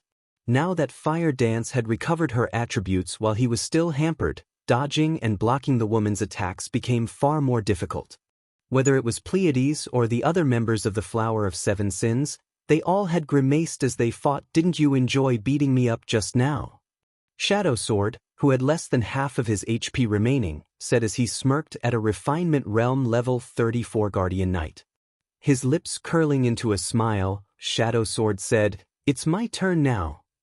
Saying so, Shadow Sword swung the blue fire double-edged sword violently and executed Whirlwind Slash. He was not the slightest bit afraid of revealing any weak points against absolute strength and speed, despite the level 34 Guardian Knight using his shield to defend against Shadow Sword's Whirlwind Slash. The impact forced him to retreat 6 steps, a damage of over -800 points appearing above his head. For a second there, he had nearly lost his balance. Shadow Sword immediately followed up with a series of violent slashes facing Shadow Sword's rapid barrage. The Guardian Knight had no choice but to raise his shield and defend himself. However, every time Shadow Sword struck his shield, he received over -200 damage, his body forced to retreat one step after another. He had no chances to counterattack on Violet Cloud's side. The Astromancer was finally able to apply leverage.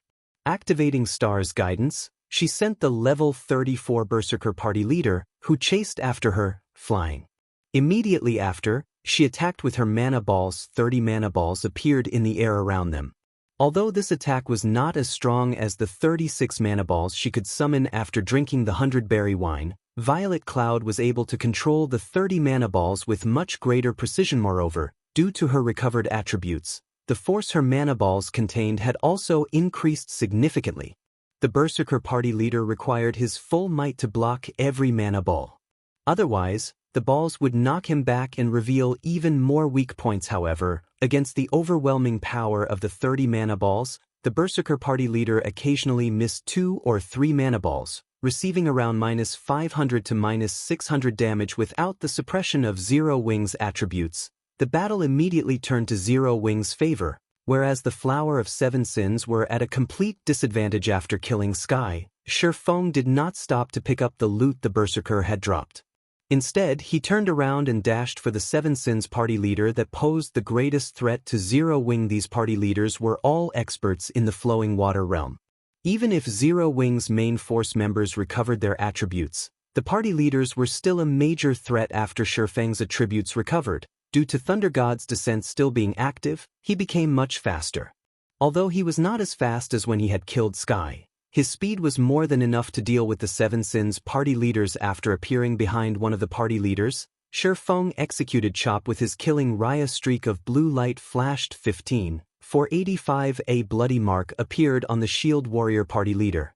Only at this moment did the Shield Warrior's shield appear in Sherfang's trajectory. The Shield Warrior was slower than Sherfang's by a massive margin. Suddenly, the party leader, who had roughly 11,000 HP remaining, fell to the ground. Observers were, once again, rendered speechless. Sherfang's attack was simply too fast. Watching from afar, they had only seen a flash of blue light. They had not even seen his sword's afterimage before it struck his opponent. Just how was someone supposed to defend against such an attack? After just a short moment, 4 of the 7 Flower of Seven Sins party leaders had died at Sherfang's hands. Fire Dance, Violet Cloud, and Aqua Rose took care of the last 3 in the end. Zero Wing had annihilated the assassins from the Flower of Seven Sins. Chapter 744, Star Alliance's Defeat.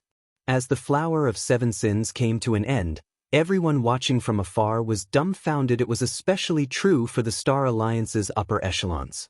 People in their position were very aware of how terrifying the Flower of Seven Sins was. The Flower of Seven Sins was an organization that had killed the upper echelons of super guilds countless times, invoking the super guild's wrath. However, none of those guilds could do anything to the assassin organization until this day. The Flower of Seven Sins had never failed a job. Yet now this legend shattered. The most incredulous aspect was that it had been an upstart guild that broke the legend. How can this be? Red Feather's eyes widened, and he clenched his fists as he stared at the corpses of the Seven Sins scattered across the ground. The Flower of Seven Sins had been their final trump card against Zero Wing. Now that the assassins had been wiped out, how were they supposed to deal with Zero Wing's upper echelons?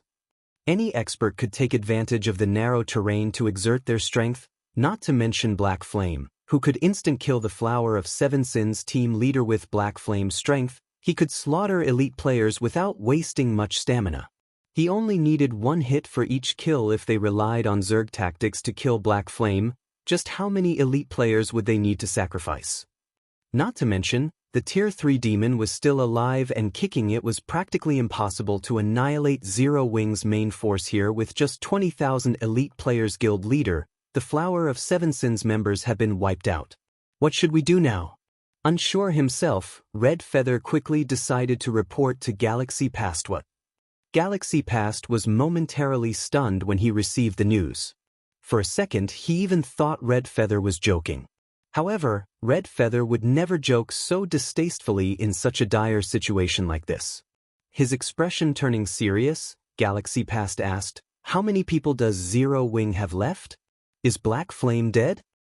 The Flower of Seven Sins' strength was absolute. Even if Zero Wing's main force were impressive, they would not walk away unharmed. If Zero Wing's main force had suffered severe casualties, then they could rely on their elite army to swarm their remaining enemies. Without any commanders, Zero Wing's army would into disarray and morale would drop sharply.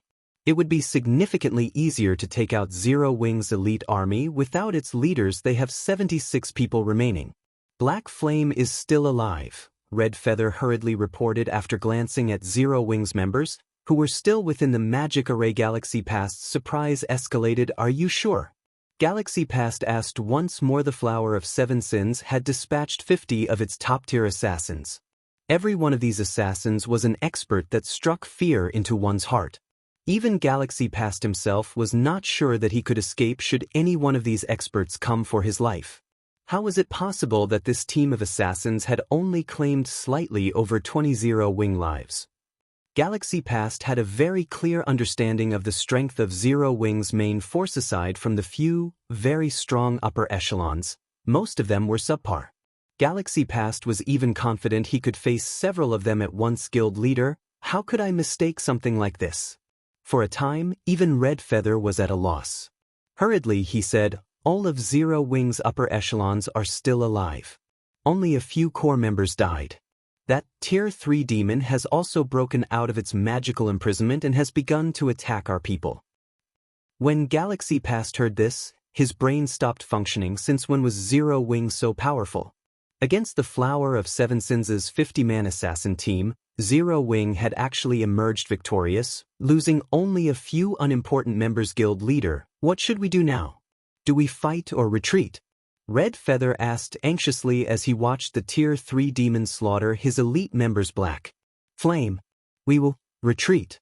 Only after a long moment did Galaxy Past finally decide. When he uttered the word retreat, he sounded as if he had been sapped of all of his energy. How many years had it been? Galaxy Past had long since forgotten the feeling of defeat.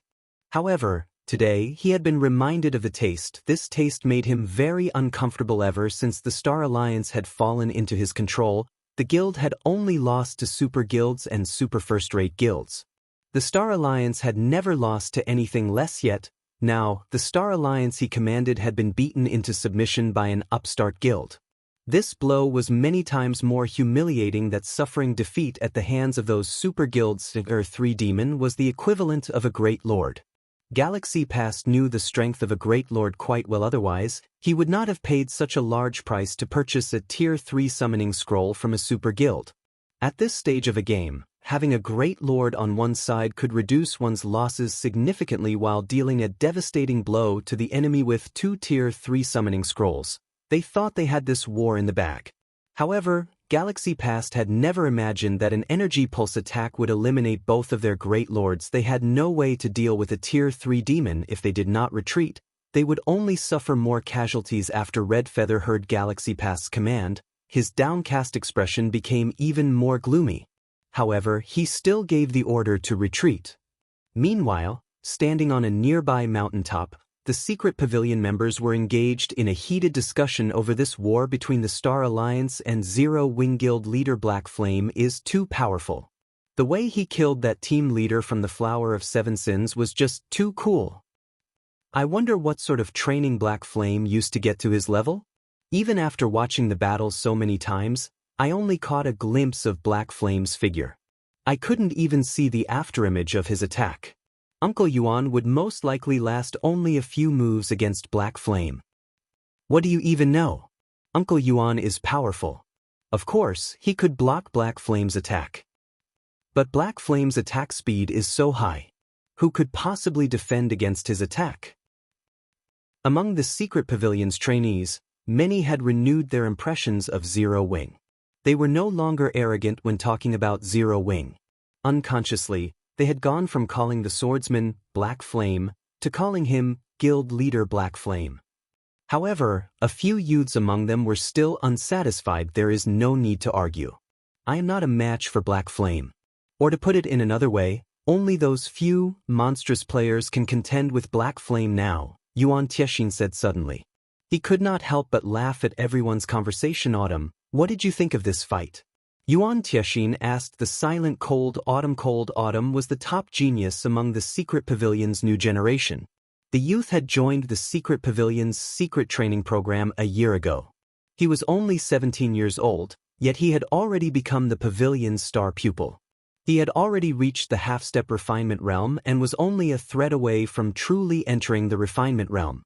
He could break through at any time. Initially, Yuan Tiexin had brought Cold Autumn and the other trainees here to teach them not to be too arrogant, showing them that there were many experts in the virtual gaming world. He had also wanted to show them a true monster. Unfortunately, Silver had not made an appearance this time. However, their gains from watching the battle between Sky and Black Flame should be sufficient. Yuan Tiexin had even hoped to see a confrontation between Black Flame and Silver. Just what kind of outcome would such a battle yield? Black Flame is very strong. With my current strength, I am no match for him, the prideful Cold Autumn admitted softly. However, I will continue to work hard. Sooner or later, I will surpass him. Ha! That's right. This is the sort of mindset you must possess. It seems that this trip here has not been a waste at all. Yuan Tiexin nodded with satisfaction. Suddenly, he heard the ring of his communicator, surprising him. After all, this was a call from none other than the Secret Pavilion's guild leader. Chapter 745. Eternally Remembered Strike. After Red Feather gave the order, the elite army the Star Alliance had sent to deal with Zero Wing's main force retreated, leaving behind only a small squadron to deal with the battle demon. The elite legions of the Star Alliance and the various large guilds, which fought elsewhere on the battlefield, also began to retreat, preparing to leave the Stoneclaw Mountains. It's too late to retreat now.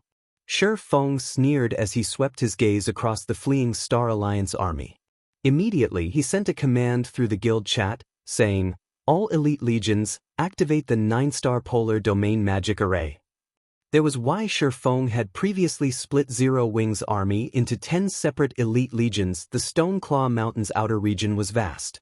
However, there were only 10 paths that led to the dungeon's teleportation array. As soon as the war began, Shi Feng had used the guild war order to seal off the Stoneclaw Mountains.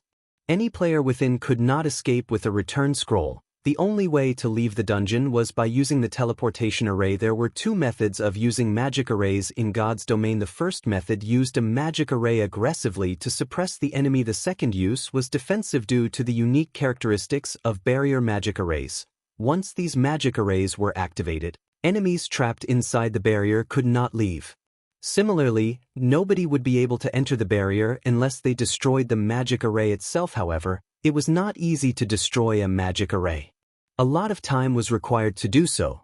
Attacks from outside the array would be weakened.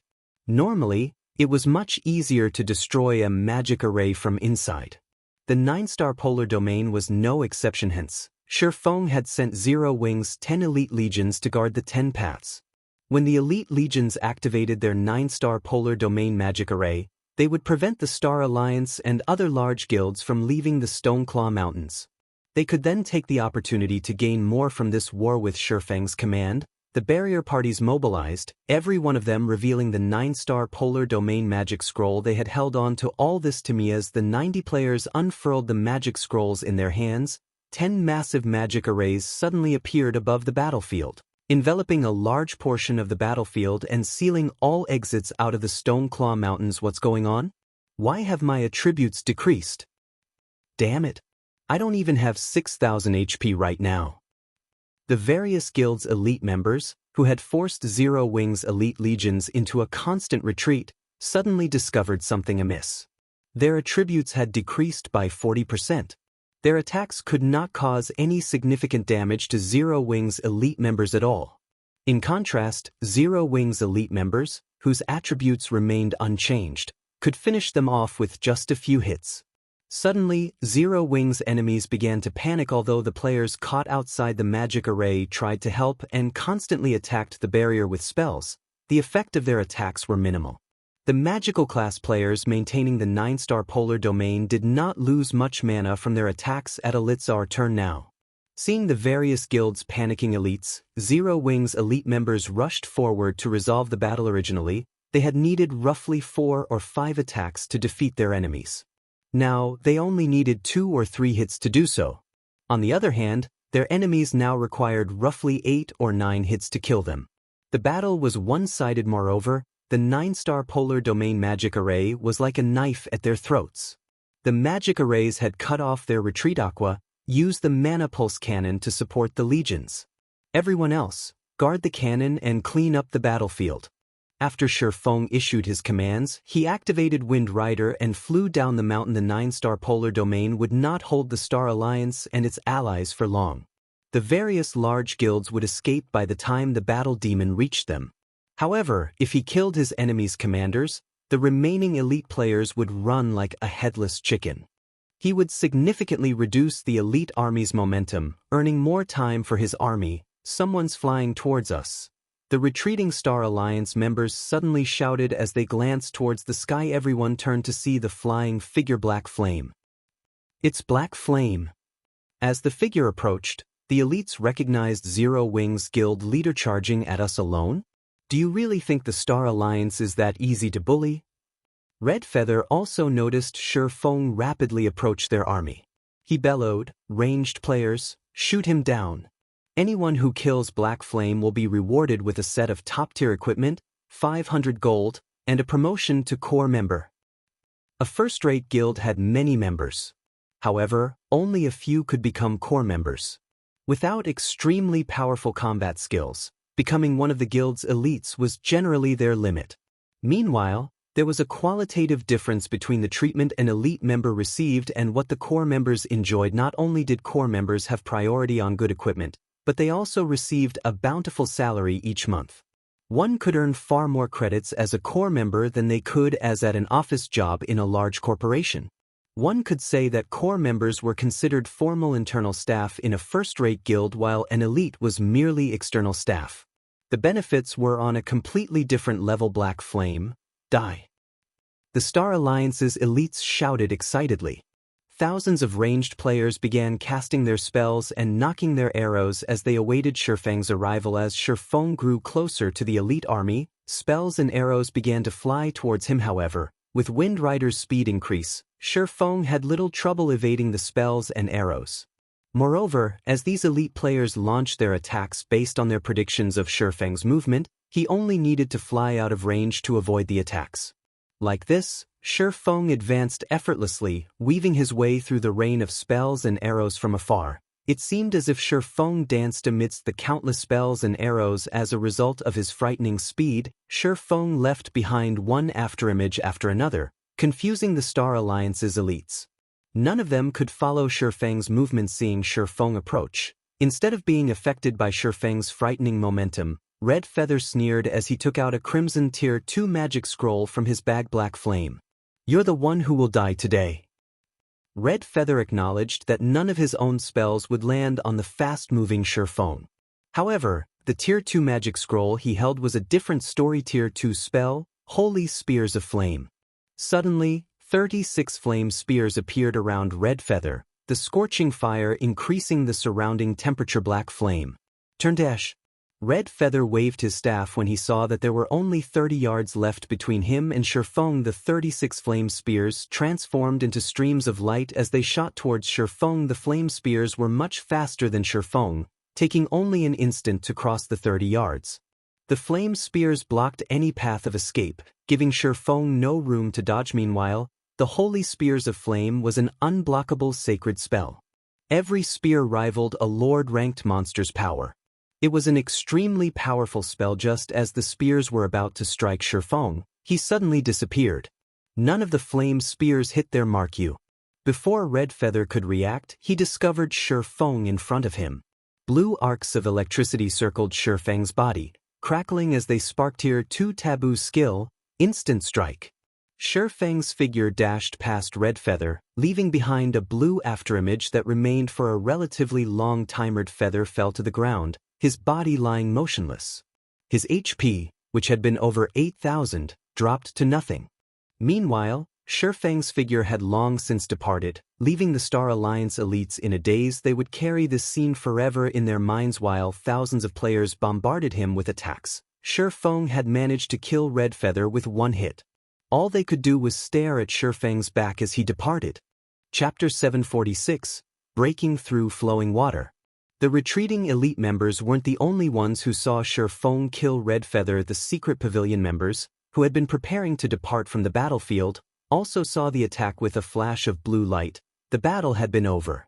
No one from the secret pavilion understood what had just happened. Despite the thousands of elite players and Red Feather's Tier 2 magic scroll, Shifeng had killed Red Feather instantly and left without so much as a scratch. It was simply inconceivable. Shifeng's attack was even faster than the one he had used to kill Sky. Who could possibly contend with that kind of speed? Black Flame was still hiding his strength when he faced Sky? Yuan Tiexin was shocked. As for the secret pavilion's trainees, everyone was speechless, chills crawling down their spines. Ordinary elite members might not have caught the crucial moment of the fight, but they had seen it. Rather than his dodging capabilities, the speed of Black Flame's attack had been truly frightening. They had only seen Black Flame brush past Red Feather. None of them had seen Black Flame's sword leave its sheath. They stood too far away, so they had not been able to see the attack too clearly.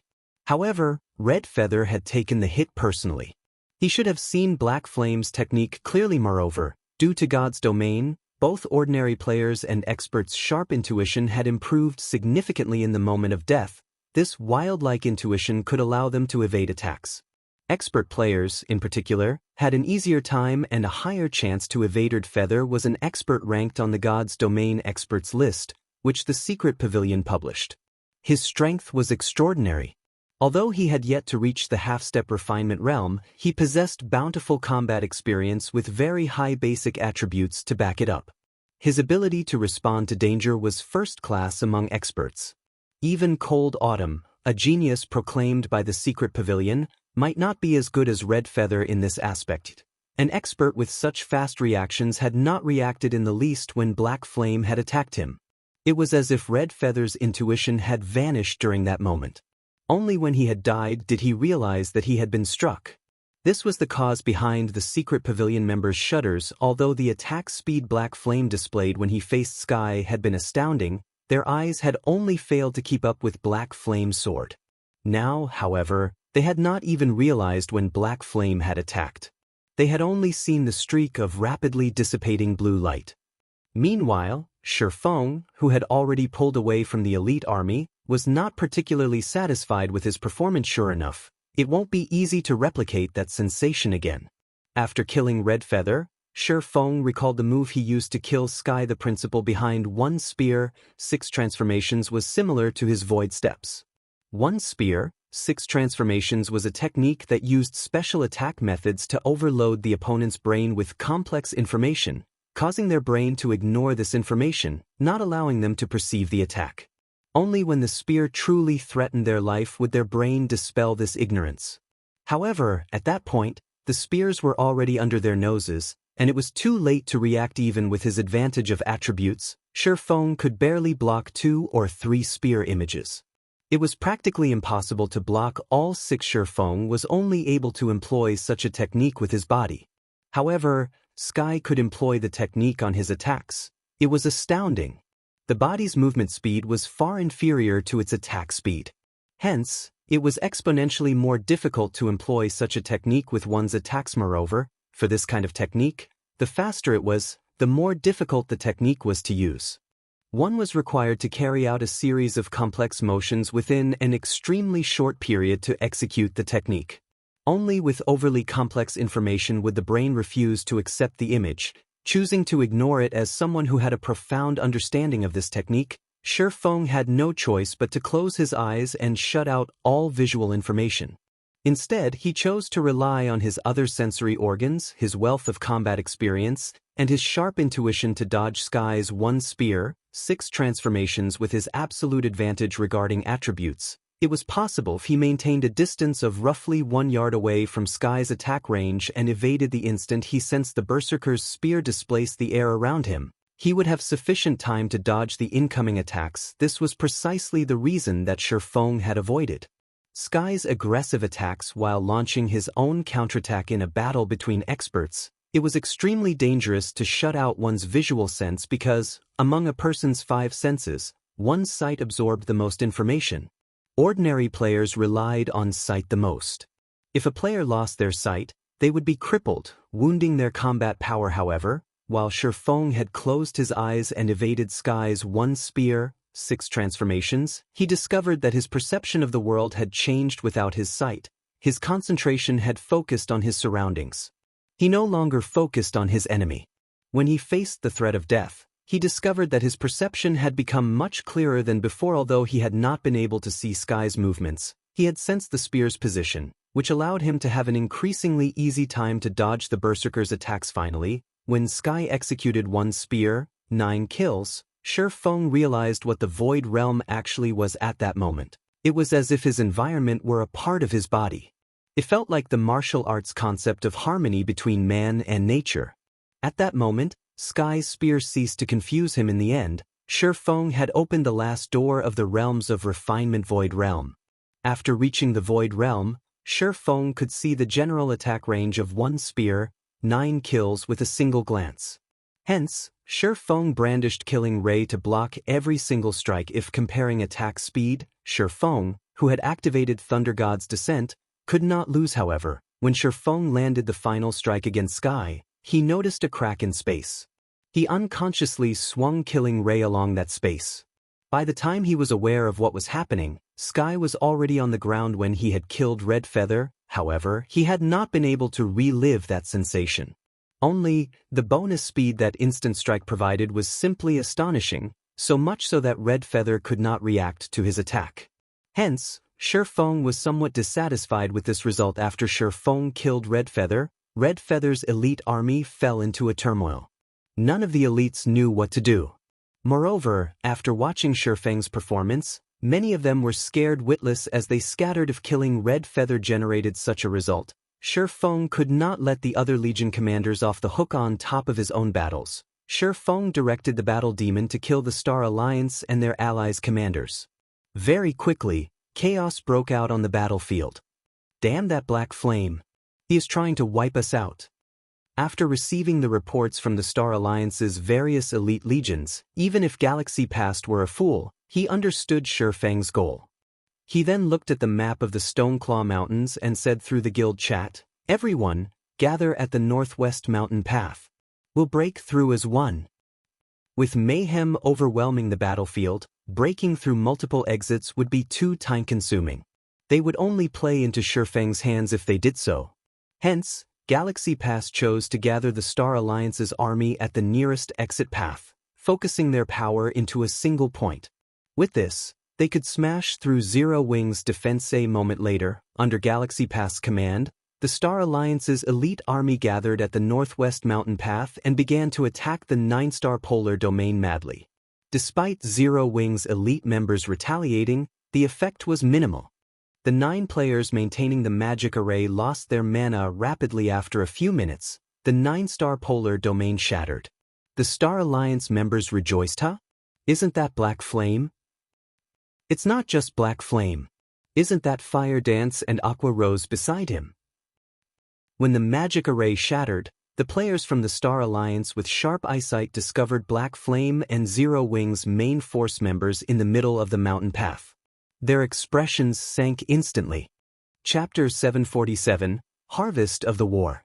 Everyone had seen for themselves what kind of powerhouse Shifeng was despite watching from afar. They could not stop their shudder the fact that Shifeng was able to kill Redfeather, while surrounded by thousands of elite players, and leave unharmed showed them that their lives were in Shifeng's hands. If Shifeng wanted to take any life here, nobody could stop him. It was precisely this reason that kept the various players from the Star Alliance from rejoicing when they shattered the 9-star polar domain. Right now, they only felt fear. Every one of them froze. None of dared to move forward by a single step. One man had deterred an elite army of tens of thousands. Moreover, this was no ordinary elite army. It was the elite army from the Star Alliance, a first-rate guild. Every elite member was level 32 or above. In the eyes of ordinary players, they were all experts, yet, against Shifeng's might, these experts lost the will to fight. Furthermore, Shifeng had many famous experts standing with him, whether it was Fire Dance, Aqua Rose, and the other upper echelons of Zero Wing. Each one of them was even more famous than their guild leader, Galaxy Past. Moreover, they all possessed dazzling battle records. Chances were that Zero Wing's upper echelons were stronger than their guild leader. How were they supposed to face these monsters? Zero Wing loomed in front of them. Behind them, Ouroboros waited. The Star Alliance army was stuck between a rock and a hard place. Zero Wing only has several hundred people guarding the exit. So what if Zero Wing's main force has joined the fray? Do they really think they can stop our 50,000-strong elite army? Galaxy Past suddenly shouted. All of you charge. Wipe them out. Galaxy Past's words jerked everyone out of their daze. Although Zero Wing had a Tier 3 demon, they had barrier scrolls, which could suppress it. Dealing with Zero Wing's several hundred members would be a piece of cake. Even if Shifeng were more powerful and could kill a player with every attack, even if everyone let him, it would take a very long time to kill 10,000 players, not to mention 50,000. Suddenly, the Star Alliance members swarmed towards Shifeng. The players from Zero Wing felt their hearts race as they watched the tide of players surging towards them. They only had several hundred players on their side. Although their guild's main force had arrived to assist them, it was impossible to hold off 50,000 players. Even lasting for a short time would be impressive. After all, battles between players demanded an extremely heavy burden of one's stamina. Without stamina, even the strongest expert would fall under an ordinary player's blade. However, as soon as the Star Alliance's elites closed in, dozens of intermediate frost grenades exploded among the crowd, freezing the mountain path and decorating it with hundreds of ice sculptures. As soon as they appeared, these ice sculptures shattered and disappeared naturally. Shifeng knew that it was impossible for several hundred players to hold off an army of 50,000. However, the frost grenades could delay the elite army for long enough for Ouroboros's army to arrive. Each main force member carried 100 intermediate frost grenades and 10 advanced frost grenades, which were significantly more powerful than intermediate frost grenades. With the main force's strength and the large stock of frost grenades, it was child's play to hold back the Star Alliance's army until Ouroboros arrived. Black Flame. Galaxy Past gnashed his teeth as the frost grenades appeared once more. At this point, the fearsome might of the frost grenades had embedded itself into everyone's minds.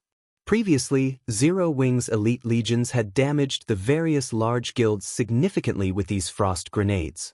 To deplete Zero Wing's supply, the various guilds had sacrificed a large chunk of their armies. If the Star Alliance showed its fear and halted its rampant assault, Zero Wing wouldn't need to waste their grenades to buy time. However, if the guild proceeded, it would pay a horrific price. Guild leader, are we continuing the charge or not? One of the Star Alliance's commanders asked. Charge. I refuse to believe that Zero Wing has that many tools. Galaxy Past shouted, a chill running through his troops. Neither advancing nor retreating was a good option. Hence, even if he knew that they would slam into a brick wall, they needed to charge past Zero Wing's blockade. If they waited until Ouroboros's army arrived, none of them would leave this place alive. Suddenly, the Star Alliance launched a full charge. Zero Wing's main force, who were throwing frost grenades, had nearly buckled under the flood. The Star Alliance's assault was fierce. These players showed zero regard for their lives as they pushed forward. Many MTs activated all of their life-saving skills, significantly increasing their maximum HP and reducing the damage they took.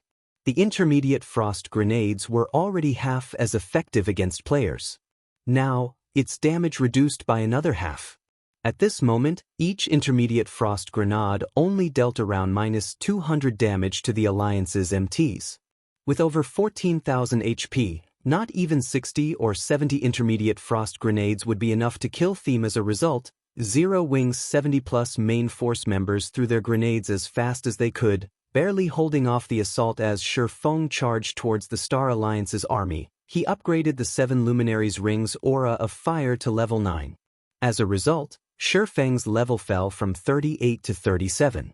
However, the aura of Flame's activatable skill, Firestorm, instantly improved. Previously, the skill only inflicted 1000% damage within a range of 30 by 30 yards for 6 seconds and had a cooldown of 5 minutes after its upgrade. It inflicted 1200% damage within a range of 45 by 45 yards for 6 seconds with a cooldown of 5 minutes. Although upgrading the skill by 2 levels did not increase its damage by much, the skill's range had increased by 1.5 times. The skill could now cover over half of the mountain path. Suddenly, an inferno roared in the middle of the mountain path, transforming the frozen land into a scorching hell. Even an MT who had activated all of their life-saving skills only lasted 2 seconds inside this inferno. 6 seconds later, the smoke cleared to reveal a large area empty of players but littered with weapons and equipment. The dropped items nearly formed a small mountain. The least valuable items were level 25 mysterious iron equipment. It was mainstream equipment for God's domain players right now, and each piece could sell for at least 40 or 50 silver. Meanwhile, nearly 5,000 pieces of equipment decorated the ground. Most of it had dropped from players who died under the frost grenade assault. Converted to coins, the equipment was worth at least 2,500 gold. Meanwhile, this harvest had only required a brief moment of effort. Shifeng also collected plenty of immortal souls. Despite a limit of 10 yards, Shifeng still managed to collect several hundred immortal souls. If he collected 10,000 souls, he would qualify to establish his own city. A city was different from a town. A town's location was predetermined by the system. On the other hand, players could choose where they wished to build their city. Moreover, after capturing a town, one had to reconstruct the town from scratch, developing it into a city slowly. The time involved was long. On the other hand, the Sherlin's quest would reward Shifeng with the qualifications to construct a city. Before him was the perfect chance to complete this quest. There were 2 conditions to collect immortal souls. The first condition was the limit of 10 yards. The second was the level limit. There could not be more than 5 levels between Shifeng and his prey. Currently, the Star Alliance's elites were at least level 32. Meanwhile, Shifeng was now level 37. It just so happened that he could absorb all of their immortal souls. If he missed this opportunity, he would not find one like it again. There weren't enough people before. Now that so many are here, I should get enough immortal souls. Shifeng could not help his smile as he looked towards the distant galaxy past. Retrieving a blue magic scroll from his bag, he activated Wind Rider and dashed towards the guild leader. Chapter 748, One Man's Strength. When the firestorm swept through the land, it turned the mountain path into a river of fire. Watching the players inside the fire turn to ash horrified. Everyone, this spell sure is scary. Luckily, I wasn't with the front line. A level 32 shield warrior in silver heavy armor gulped as he watched the flames in front of him. He had only been a thread away from losing his life. Had he taken another step forward, he would have died like the Guardian Knight who had been in front of him a second ago. The Guardian Knight had over 12,000 HP and had Protection Blessing and Magic Resistance aura activated.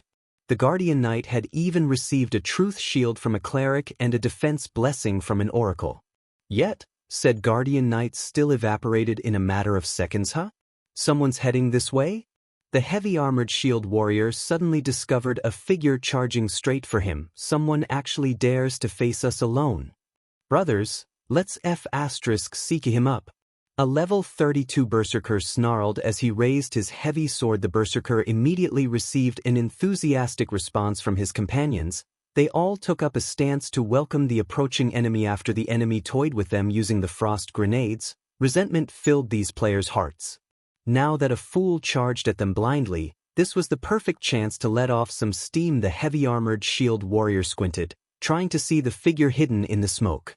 When he glimpsed Shurfeng's general appearance, he shouted, terrified, "Wait! I think that's Black Flame." The dozen or so berserkers and shield warriors, who had activated charge, could not help their shock.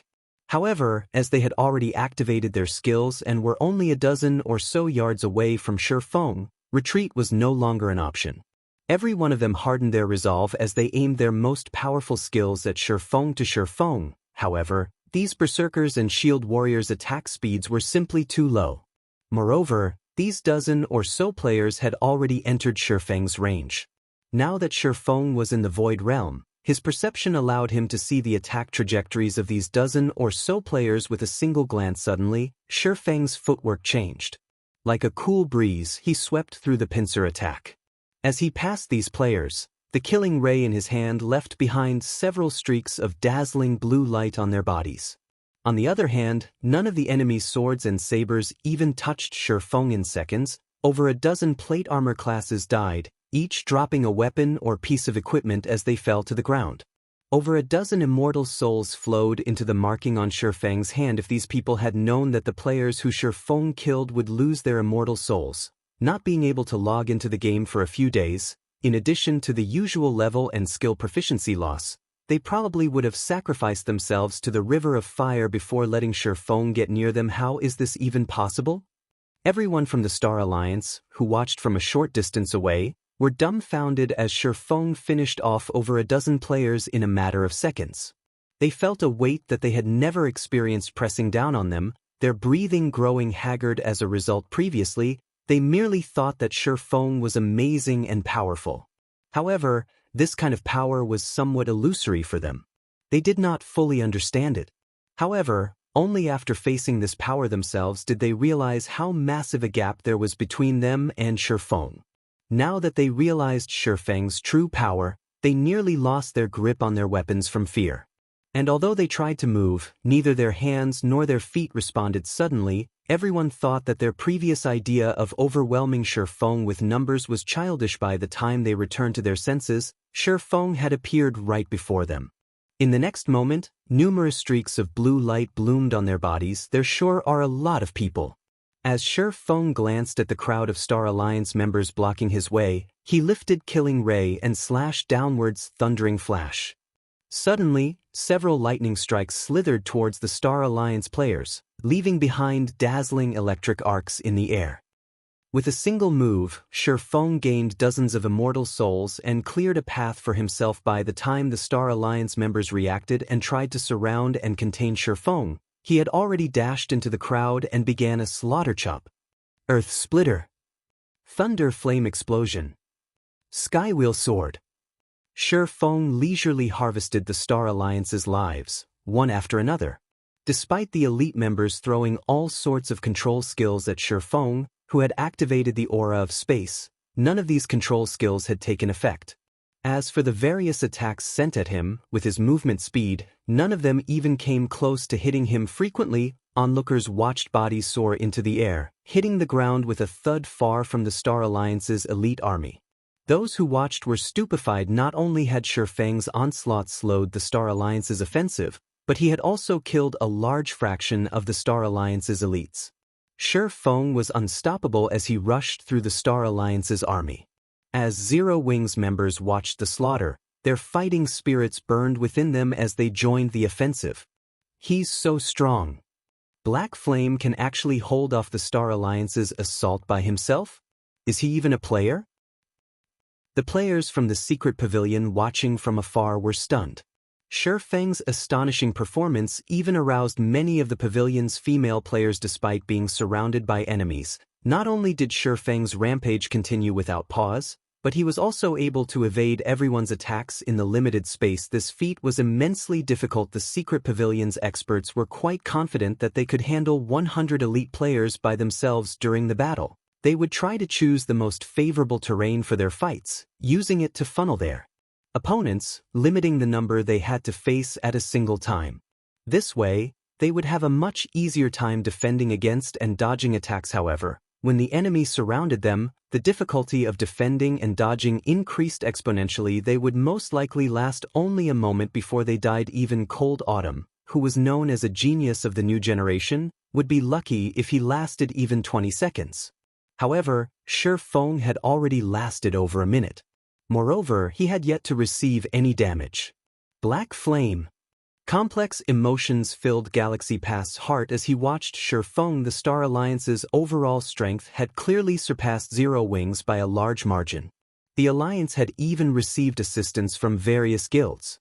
They had amassed a force that not even Zero Wing and Ouroboros combined could defeat. Yet, at the end of the day, he never would have imagined that. In this war, involving hundreds of thousands of elite players, Zero Wing grasped the outcome, dominating simply because they had Shi Feng on their side. It should have been impossible for a single player to change the outcome of a major guild war, yet at this moment, that is exactly what had happened. Moreover, this domination occurred right before his very eyes. This will end now. Killing intent flashed in Galaxy Past's eyes as he lifted his great sword and charged at Shi Feng, shouting, "Everyone, attack him as one." Even Twilight Echo's guild leader, Glorious Echo, took action. Over 100 experts also circled to Shi Feng's back stealthily. Chapter 749, Wargod Possession. Galaxy Past finally can't endure it. Yuan Tiexin could not help but smile as he watched Galaxy Past, who rushed at Shi Feng. Although it was impossible for Shi Feng to wipe out the Star Alliance's army, even if Galaxy Past let the swordsman be, doing so would wound the Alliance's morale severely. If Galaxy Past did not stop Shi Feng's unrestrained slaughter, the elite members' opinions of their guild might hit rock bottom when Ouroboros' army arrived. The Star Alliance would truly be finished. However, with this opportunity, Yuan Tiexin would finally see Shi Feng's limits. During the battles against Sky and Red Feather, Shi Feng had shown rapid improvements to his combat power. Initially, Yuan Tiexin merely thought that Shi Feng's stunning performances against Sky and Red Feather were a result of his overwhelming attributes. However, after seeing Shi Feng last so long while surrounded by elites, yet not receiving any damage, this was no longer a matter of superior attributes. Without stepping into the Void Realm, which allowed one to perceive one's environment as if it were a part of their own body, it was impossible to dodge so many spell and arrow attacks coming from behind accurately. Yuan Tiexin suddenly realized something that made his skin crawl. The secret pavilion had collected plenty of information regarding Zero Wing's guild leader, Black Flame. Yuan Tiexin himself had read the reports on Black Flame multiple times. In the beginning, Black Flame had gained his fame in Star Moon Kingdom through his identity as a forger, earning himself the title of Star Moon Kingdom's chief forger. However, as Black Flame began to appear in battle, everything had changed. Black Flame had relied on absolute strength to defeat his enemies. Through his achievement of killing his enemies with a single hit, he had gained the title of One-Hit Asura. However, Black Flame's performance had been a result of his excellent equipment and very high basic attributes. As for his combat standards, he was merely a top-tier expert in the eyes of the general public. He had not even been a match for Cold Autumn when it came to combat standards. He was only someone with a wealth of combat experience. He could not hold the attention of the major powers in God's domain yet. As he participated in more battles, Black Flame's combat standards surprised the public again and again. He had gone from half-step refinement realm to reaching the refinement realm fully, then entering the flowing water realm as well. As his battle count increased, Black Flame's abilities increased. Now, he had reached the void realm. Yuan Tiexin refused to believe that Black Flame's battles had just been acts. Moreover, experts who had set foot into the realms of refinement had their own pride. They would not suppress their strength to deal with a weakling. There was no point to that since it wasn't an act. Yuan Tiexin could only think of one possibility. Zero Wing's guild leader, Black Flame, had improved with an intensely terrifying speed. Compared to the horror of Black Flame's basic attributes, his growth was what truly frightened people. The secret pavilion considered Cold Autumn a genius because he was young. In addition, despite training with the pavilion for less than a year, he had already reached the half-step refinement realm and could break through to the refinement realm at any moment. Cold Autumn's growth was even faster than Yuan Tiexin's when he had been young. But what about Black Flame? How long had it been since God's domain launched? In less than 2 months, Black Flame had gone from someone who was not even a half-step refinement realm expert to a true void realm expert. Was he even still human? Even Martial Dragon, someone whom the Dragon Phoenix Pavilion had considered a genius that only appeared once every 10 years, would not be a match for Black Flame in the future. Black Flame might very well become one of the virtual gaming world's monsters. With that in mind, Yuan Tiexian decided that, even if Zero Wing suffered defeat in this war, he would offer to aid Zero Wing in securing Stone Forest Town, taking the opportunity to get associated with the Guild God's domain. As a virtual reality game was massive. It was different from the virtual reality games they had seen in the past. Even a super guild should not consider the idea of monopolizing the game. Moreover, the waters of the virtual gaming world were relatively deep. Now that various major international corporations had put a foot in as well, the virtual gaming world had become far more complicated. If the secret pavilion could gain a powerful ally like Zero Wing, it would benefit the pavilion's development in the future. The pavilion could seize more opportunities and gain a stronger influence. Just as Yuan Tiexian plotted to strengthen the relationship between the secret pavilion and Zero Wing, over 100 figures approached Shi Feng with astonishing speed. I'll hold his attention. Find an opportunity to attack. Galaxy Past commanded through the team chat as he approached Shi Feng. He then retrieved a deep blue potion from his bag. Shi Feng might be able to fight with relative ease while surrounded by elite players, but it would be a different story if he were surrounded by expert players. It was extremely difficult for elite players to push their virtual bodies to their limits. However, this was not an issue for experts.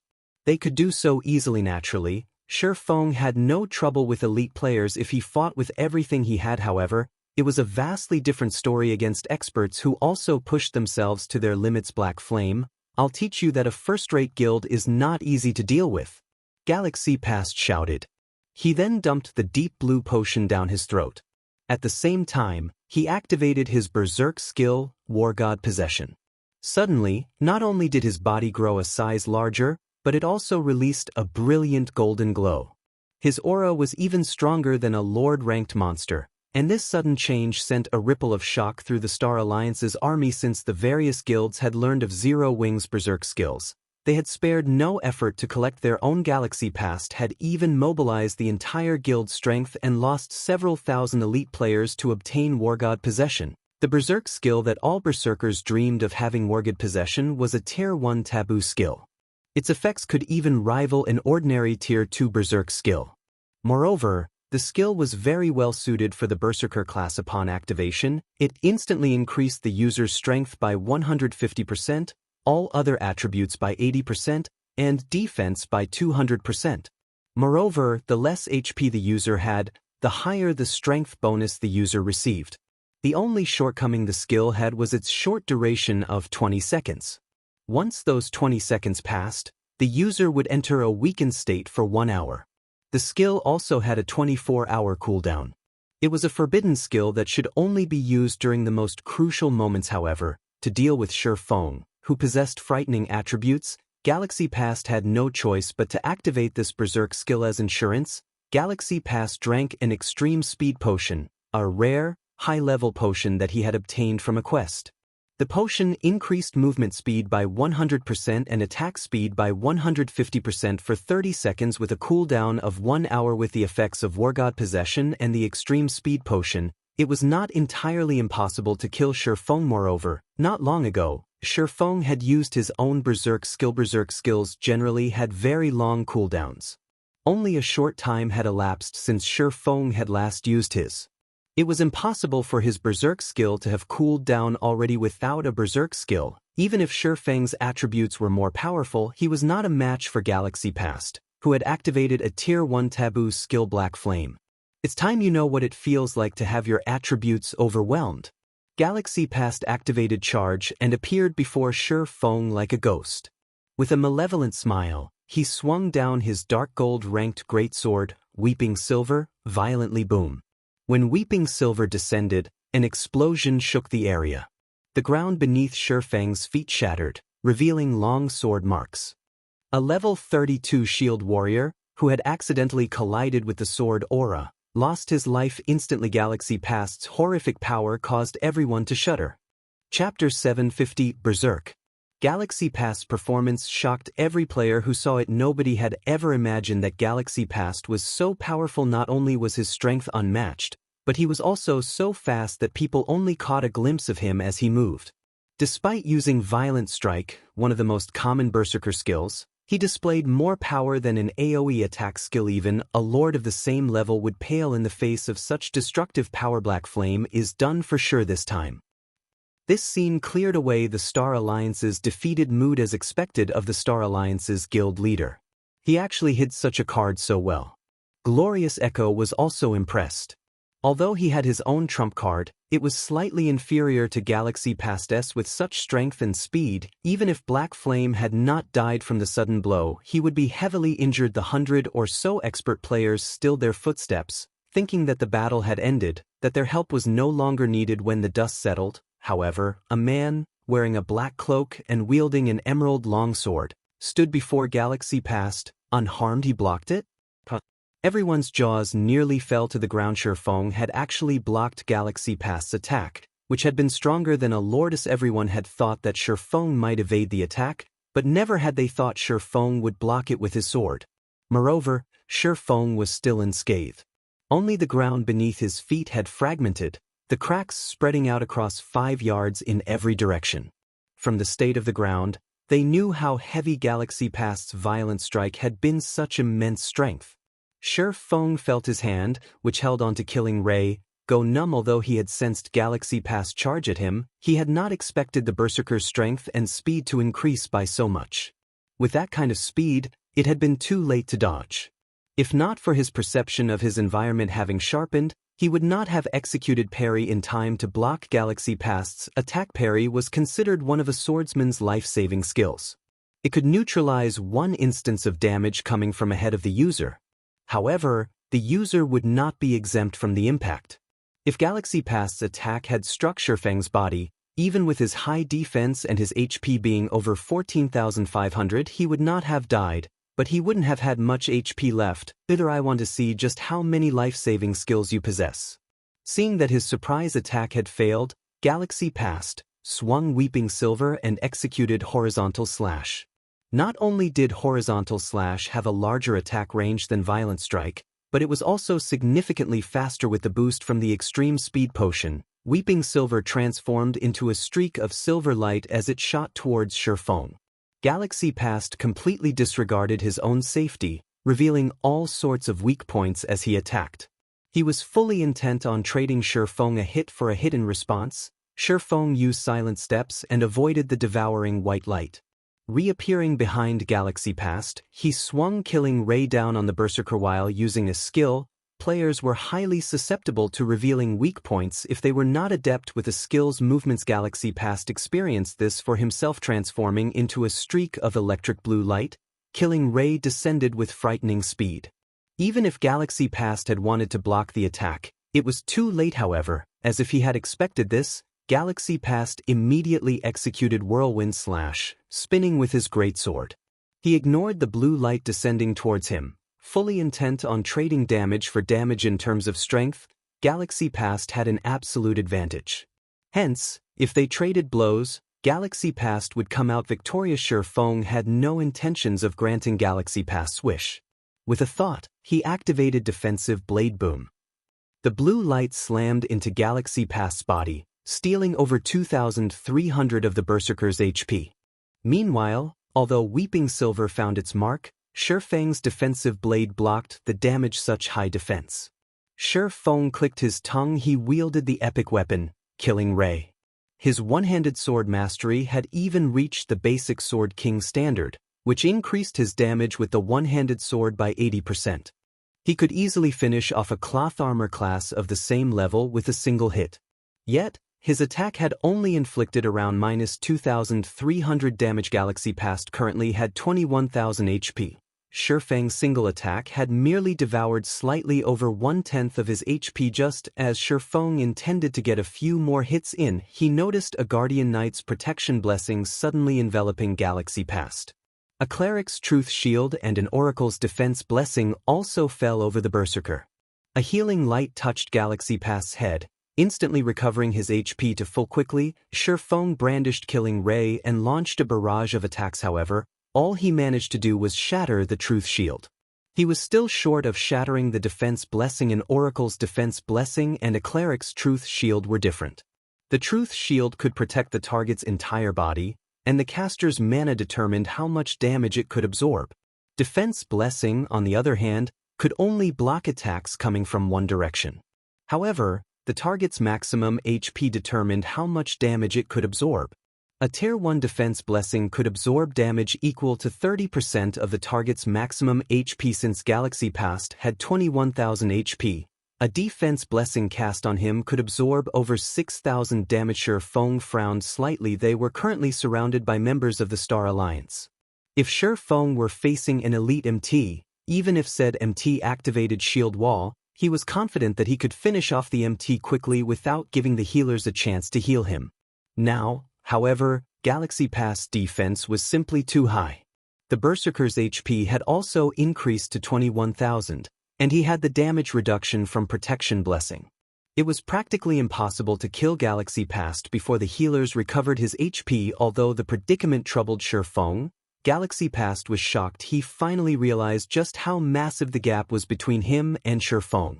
Feng's attack power was insanely high. Wargod possession had increased Galaxy Past's defense by 200%.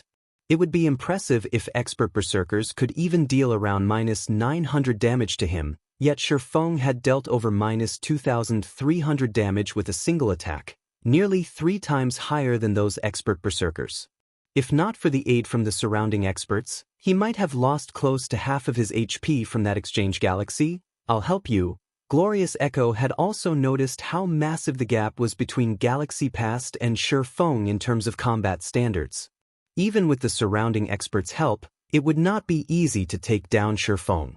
Hence, as an additional precaution, Glorious Echo activated his Berserk skill as well, his attributes soaring instantly. Although his Berserk skill, Evil God's Power, could not compare to Galaxy Past's Wargod possession, it was still a very rare Berserk skill. Moreover, Glorious Echo was a shield warrior. His normal HP was already close to 13,000. After activating the Berserk skill, his HP rose to over 26,000. He also radiated a bloody miasma, which formed a faint layer of blood armor around his body, increasing his defense significantly. Glorious Echo then revealed a Tier 2 blue magic scroll and used it. Lightning Speed, Tier 2 magic scroll. Increases the target's movement speed by 80%, attack speed by 120%, and damage by 20% for 30 seconds, cannot be stacked. Cooldown, 1 hour. When the Star Alliance members saw the 2 guild leaders activate their own Berserk skills, their confidence rose. The expert players a short distance away began to support the 2 guild leaders, casting buffs and heals. At this moment, it was practically impossible to kill Galaxy Past and Glorious Echo. Black Flame, today will be the day you die. Glorious Echo used Charge, following up with a Justice Roar and releasing a dazzling glow as he forced Feng to focus on him. If he didn't, Glorious Echo's strength and speed would increase significantly, and killing Feng would become much easier. Yet, as soon as Glorious Echo arrived before Feng, he discovered that Feng was smiling.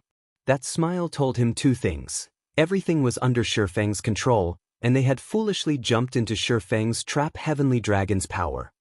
Suddenly, numerous golden dragon scales covered Feng's body, the strength of his aura rising exponentially.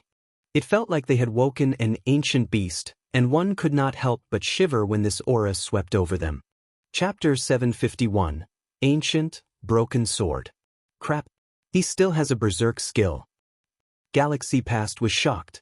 Hurriedly, he lifted his great sword and swung it toward Feng, taking the opportunity to assist Glorious Echo. Just as frightened by this sudden development, Glorious Echo instinctively lifted his massive, golden shield. A blue streak of light flashed across them. Boom. Glorious Echo was forced back by 6 steps, each step leaving a deep footprint in the ground. 527. Although the damage was small, practically negligible compared to Glorious Echo's 26,000 HP, Glorious Echo's shield hand was numb and trembling. A grave expression crossed over the shield warrior's face after activating Evil God's power. His defense had received a massive boost. In addition, as a shield warrior, he possessed skills and equipment that reduced the damage he took. After activating Shield Wall, the damage was reduced by another 60%. He had even blocked Shifeng's attack with his shield. And Shifeng still dealt over -500 damage to him in terms of strength. Shifeng was practically a humanoid boss. If Glorious Echo had not blocked Shifeng's attack, his HP might have dropped by a frightening amount. Suddenly, Galaxy Past's Weeping Silver slashed at Shifeng just before the streak of silver light bit into its target. Weeping Silver suddenly stopped before Shifeng, the weapon unable to proceed by even an inch. Unfortunately for Galaxy Past, Defensive Blade had intercepted the attack. That damned life-saving skill. Galaxy Past's previous excited expression vanished. He had forgotten that Shifeng's Defensive Blade was still in effect. This time, a streak of blue light bloomed on Galaxy Past. A damage of -2054 points appeared above Galaxy Past's head, shocking the Berserker. Hurriedly, Galaxy Past brandished his sword in an attempt to block Shifeng's follow-up attacks. When Shifeng brandished Killing Ray, none of them could even see the sword's afterimage. They could only see the faint blue arcs of lightning that trailed after the epic weapon. Numerous blue lights streaked across Galaxy Past's body. Although Galaxy Past was very fast thanks to the extreme speed potion, he was a Berserker. Even after drinking the potion, he was only slightly faster than Shifeng. When Killing Ray's lightning effect triggered, Galaxy Past could not see the weapon's attack trajectory at all. Despite his desperate attempts to defend himself, Galaxy Past only avoided a few of Shifeng's attacks. 4, 719-1, 984-2, 018. Galaxy Past's HP fell rapidly. In the blink of an eye, he had lost over half of his total HP. In the next moment, however, several heals soothed his pain, each recovering over 3,000 HP. In an instant, Galaxy Past recovered to full HP. Black Flame, stop wasting your time. You can't kill me. At first, Galaxy Past had thought he was dead for sure. For a moment there, he had completely forgotten about the numerous expert players supporting him from the sidelines. As long as Shifeng couldn't instant-kill him, these expert healers would recover his HP immediately. Knowing this, Galaxy Past's confidence grew. Growing bolder, he took the initiative to attack Shifeng, disregarding the swordsman's attacks. Watching, the frightened Glorious Echo also calmed down and continued charging at Shifeng. Although neither of them was a match for Shifeng, as long as they could land one hit out of the dozens of attacks they sent, they would obtain their victory. With both of them having such high defense and protection blessings, I won't be able to kill them within a short time. Sure enough, Heavenly Dragon's power alone won't be enough. Shifeng sighed. Suddenly, he leaped and broke away from the two guild leaders trying to escape. Stop him! Galaxy Past shouted as Shifeng fled. His Wargod possession had a very short duration. If he could not defeat Shifeng within that duration, they would definitely lose this fight. Hearing Galaxy Past's command, the Shield Warriors and Guardian Knights activated their life-saving skills and rushed at Shifeng. Scram! Shifeng shouted. Turning, he swung Killing Ray violently. Hurricane. Hurricane. Deals 200% plus, 30% asterisk hurricane energy stacks. Weapon damage in a 20-yard cone and lifts all targets struck into the air, preventing movement for 5 seconds cooldown. 10 minutes. This was one of the Tier 1 Swordsman set equipment's additional skills. Hurricane, as Shifeng had long since built up 10 stacks of hurricane energy during his previous attacks. He used Hurricane at its maximum power instantly. The dozens of Shield Warriors and Guardian Knights were blown into the air. Despite these players having activated Shield Wall and Protection Blessing, they still received over -15,000 points of damage. Some had even received a critical hit of more than -30,000 points.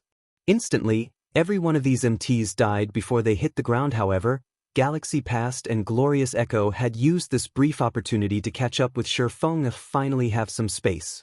Shifeng glanced at the approaching Berserker and Shield Warrior. He then retrieved the Dragon Slayer potion, which he had obtained from the Disaster Treasure Chest, and drank it. Dragon Slayer potion, consumable. Increases all attributes by 100% and all resistances by 100 points for 1 minute cooldown. 3 hours. In reality, Feng didn't need to use the Dragon Slayer potion to deal with Galaxy Past and Glorious Echo. He could simply activate Blade Liberation. However, the 20-second weakening effect after the skill's duration was a risk that Feng could not afford. Hence, he toughened his resolve and chose to drink the Dragon Slayer potion instead. That way, he would not receive any negative side effects that would hamper his combat power later on. After drinking the potion, Feng felt his entire body brim with energy. It felt as if his every attack contained enough power to decimate heaven and earth. Black Flame, you won't escape. After activating Charge and arriving before Feng, Galaxy Past executed the Berserker's strongest Tier 1 skill, Lethal Blow. However, Feng suddenly stopped running. With double the attributes now, Feng turned around and evaded Galaxy Past's Lethal Blow easily. The Killing Ray then transformed into numerous blue lights that snaked towards the Berserker. Before Galaxy Past realized what had happened, Killing Ray had struck numerous times, 418-9, 578-9, 495. In the blink of an eye, Galaxy Past's HP hit rock bottom, his body falling to the ground. The healers standing at the rear had not even had the time to heal him. When Galaxy Past died, he dropped a piece of equipment and an ancient, broken sword with a golden hilt. Suddenly, the entire battlefield fell silent. The Star Alliance members who had tried to block Feng's path revealed expressions of disbelief. The guild leader they revered had been killed. When Glorious Echo saw his companion hit the dirt, he froze in his tracks, his will to fight vanishing. Feng's terrifying power left him thoroughly shaken. Feng noticed that Galaxy Past had dropped something extraordinary, so he took the opportunity to pick up the Berserker's loot. While everyone was still caught in their stupor, they all watched in a daze as Feng collected the drops. Nobody dared try to stop him, seeing as nobody wanted to approach him. Feng smiled faintly as he took a blue magic scroll out of his bag. Feng had also obtained this from the disaster treasure chest. Thunder's Wrath, Tier 3 magic scroll. Deals devastating damage within a radius of 100 yards for 5 seconds. Although this magic scroll was powerful, it had a channeling time of nearly 1 second. During this time, he could not afford any interruptions. This moment, however, was the perfect opportunity to use it. While everyone struggled with their shock, Feng unfurled the magic scroll and channeled the spell. With himself as the center, he activated Thunder's Wrath. Crap. Run quickly. Glorious Echo shouted in a panic after realizing what was about to happen. Unfortunately, it was too late to finish Feng off. The Star Alliance had gathered most of its experts around him. If Feng attempted to hunt down these experts one by one, they would have fled if he used Thunder's Wrath. However, none of them would get away. Suddenly, a gigantic magic array appeared in the sky. Countless lightning bolts began to descend. However, area-wide attacks like these usually required around 2 or 3 seconds to reach their full potential. During this period, the lightning strikes that snaked down from the sky would gradually increase. Hence, not all players within the affected area would take damage the instant the magic scroll activated. Upon activating Thunder's Wrath, Feng switched the aura of space to the aura of earth and activated Absolute Defense. The skill's duration was just enough to last through the duration of Thunder's Wrath. Feng then dashed towards the Star Alliance's expert players. Lightning bolts descended, one after another. Even Glorious Echo, who had the highest HP and defense among every player present, was vaporized when one of these bolts struck him. Feng weaved his way through the lightning storm as he collected the experts' immortal souls. This fed his current collection rapidly. By the time Thunder's Wrath ended, the Star Alliance's expert players had been wiped out. Chapter 752, Star Moons Number 1. Black Flame really is vicious. Yuan Tianxin could not help his sigh as he looked at the charred corpses in the distance. The Star Alliance is done for this time. Thousands of Star Alliance elite members had died in an instant. Who knew how much equipment was scattered across the ground? If converted to coins, just how much one would have to spend to purchase all of that equipment. To the Star Alliance, however, the lost items were only secondary. To deal with Black Flame, the Star Alliance had gone all out and sent most of its experts to surround Feng. Yet, with just one blow, Feng had annihilated all of them. This was an irrecoverable blow to the Star Alliance. Without these upper echelons commanding the war, the Star Alliance's army would definitely fall into chaos. Zero Wing and Ouroboros's armies would slaughter the survivors after players died in God's domain. They could not contact those still alive in the game. They could only do so after they revived. However, unlike in dungeons, players would not revive immediately upon death. They needed to wait for half an hour before they could return to the world of the living. By the time half an hour had passed, the war in the Stoneclaw Mountains would, most likely, be over. At that time, there would be no point in returning. Even Yuan Tiexin could not begin to estimate how many elite members the Star Alliance would lose in this war. However, what Yuan Tiexin did not know was that Shi Feng had not only killed the Star Alliance's experts, but he had also absorbed many of their immortal souls. As a result, these upper echelons would not be able to log into God's domain for some time after losing a war. A guild did not need to focus on its losses, but whether or not it could stabilize itself. If a guild's upper echelons could not log into God's domain for 2 or 3 days, even Shi Feng could not imagine the chaos that would befall the guild. Not only had the Star Alliance lost the war, but its upper echelons had also gone missing. Who would want to remain in such a guild? This was also why plundering immortal souls had become a taboo among players in God's domain in the past. Meanwhile, the reports of Shi Feng wiping out the Star Alliance's upper echelons with Thunder's wrath had begun to spread throughout the official forums instantly. The Star Moon Kingdom forums gone into an uproar. Black Flame is too godly. Damn, Black Flame can win, even surrounded by enemies. Is he even human? If Zero Wing has such an expert, it won't have any problems growing stronger. Please carry me. Please accept me as your disciple, God Black Flame. Although I've just joined God's domain, I am going to join Zero Wing no matter what. Only minutes after Black Flame's battle video posted, it had been upvoted to the #1 spot on Star Moon Kingdom's forums. Meanwhile, the majority of the kingdom's players desperately wanted to join Zero Wing. Aside from focusing on Black Flame, players had also grown curious about Zero Wing's other experts and had begun to investigate the guild the moment they checked. However, they were frightened. Zero Wing had 3 people who had reached the 8th floor of the Divine Colosseum's Trial Tower. If one were a veteran player in God's domain, they would be very enthusiastic about the Divine Colosseum's Trial Tower. The Trial Tower had become an important indicator for players' comparisons against each other. For players new to God's domain, it was practically a dream to clear even the 1st floor. As for veterans, reaching the 3rd floor was their limit, whereas elite players could roughly reach the 4th floor. Meanwhile, ordinary players already considered elite players experts. When forming a party to raid a dungeon, any party that had an elite player would be the envy of others. An elite player could increase the party's overall strength, making it a piece of cake to clear a hard mode party dungeon. As for the experts who had reached the 5th floor, ordinary players looked up at them as if they were stars. A city would only have several hundred experts, some even had less than 100. NPC cities' player population could range anywhere from 70,000 to over 1 million. One could imagine just how rare such experts were. In other words, these experts were the top players in an NPC city currently. In most of the cities in Star Moon Kingdom, the highest floor any player had reached was the Trial Tower's 6th floor. Only the major NPC cities with a player population of over 1 million would have 7th floor experts yet.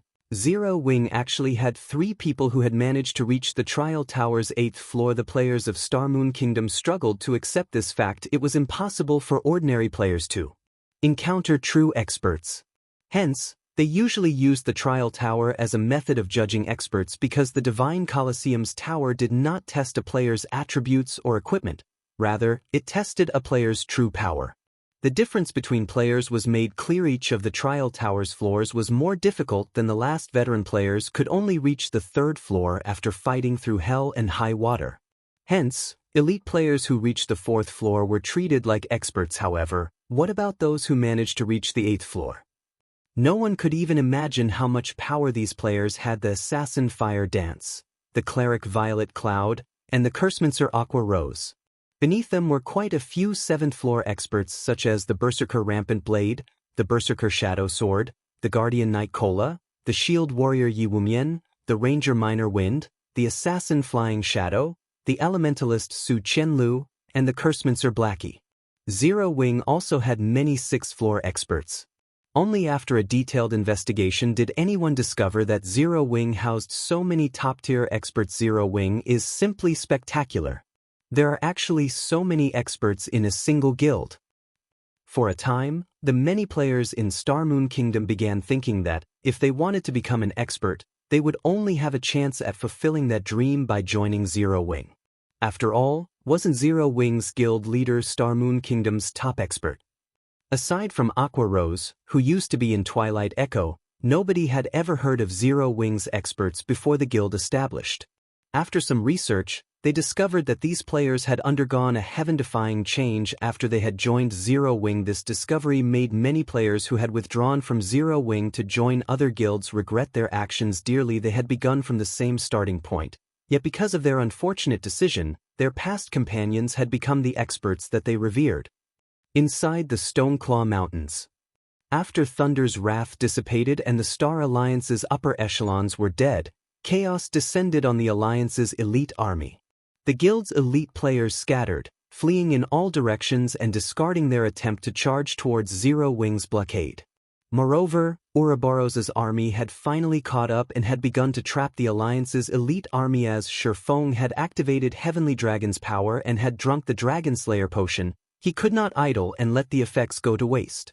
He charged into the Star Alliance's elite army and began slaughtering players like a ferocious beast. On the other hand, none of the Alliance's elite members showed any will to defend themselves.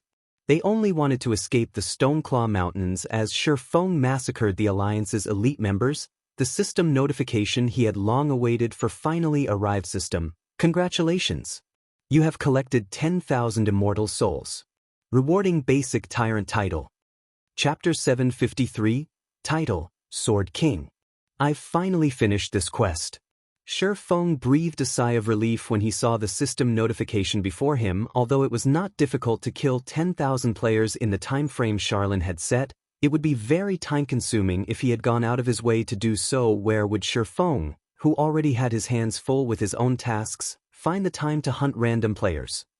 Now that he had completed the epic quest, Immortal Crown, the weight bearing down on Shifeng's heart lifted significantly. After all, he still had an extremely deadly legendary quest waiting for him, Lord of Balrog's Fall. If he did not gain the promotion to Tier 2 quickly, only death awaited him. Failing an epic quest would partially cripple a player. However, there was still a chance to recover from the blow. A legendary quest, on the other hand, was different. If failed, the penalty would render the player's account useless. In the past, even though many players had encountered the opportunity to undertake a legendary quest, they had hesitated for a very long time before making a decision. There were multiple known instances where players, who had not been strong enough, had accepted a legendary quest. In the end, they had to delete their accounts and start all over again. Hence, in the past, many players had chosen to pass on the opportunity to challenge a legendary quest, either challenging it later or selling the quest's information to stronger, bolder players. Legendary quests' rewards were incredibly bountiful. Normally, they would reward either a fragmented legendary or legendary item. These were invaluable to a player, and they could push a player's combat power to the next level. Hence, one could gain quite a profit by selling information about such quests. In the past, many players who had known that they were too weak would sell these legendary quests to large guilds, earning coins or items to strengthen themselves. Instead, others had scolded these players for being foolish. After all, just how much of a boost would a legendary item offer a player? Even so, many people had still envied such players. After all, it was extraordinarily difficult to complete a legendary quest as an individual. Obtaining 1 or 2 pieces of epic equipment without bearing any of the risks that came with a legendary quest definitely made it a worthwhile trade. A bird in the hand is worth 2 in the bush. A small advantage was more beneficial than a massive risk. Improving one's strength was the priority. However, a legendary quest was not as easy as an epic quest. Epic quests were similar to epic items in God's domain, while legendary quests were similar to legendary items. Although epic items were very high-end, they would gradually become commonplace among the general populace. A legendary item, on the other hand, would remain a rarity. Not many players would ever encounter one without heaven-defying luck. Moreover, the players' decisions to sell the legendary quests had been proven a wise one because, among the large guilds that had purchased these quests, 90% of them had failed to complete their legendary quests even after suffering tremendous losses. Many of those guilds' experts had been forced to start all over again. Sure Feng knew of a few legendary quests he could pick up. However, he wasn't quite strong enough right now, so he would not try to take these quests on just yet. Yet, Sure Feng never imagined that the legendary quest that he tried so hard to avoid would come looking for him instead. Basic Tyrant title? Sure Feng was reminded of the Tyrant Bear Cola when he saw this new title in the past. Cola had ranked at the top among the MTs in Star Moon Kingdom. However, this achievement had not been due to his excellent combat techniques. Rather, it had been his title. That title was Tyrant. However, Tyrant Bear Cola had never revealed his title's origin in the past. Now, Sure Feng finally understood how he obtained it. Basic Tyrant title. When title is in use, Fortitude plus 30, maximum stamina increased by 20%, and all attributes increased by 5%, requires 100,000 immortal souls to upgrade by 1 level. What a powerful title! Sure Feng was stunned. This was only the basic rank Tyrant title, yet, not only did it already increase a player's fortitude by 30 points, but it also increased their maximum stamina by 20%. Just how powerful were the intermediate and advanced Tyrant titles? Both fortitude and stamina were hidden attributes in the past. Many people had paid massive prices to add just 1 point to their hidden attributes. Yet, one could obtain both stamina and fortitude from just a single title.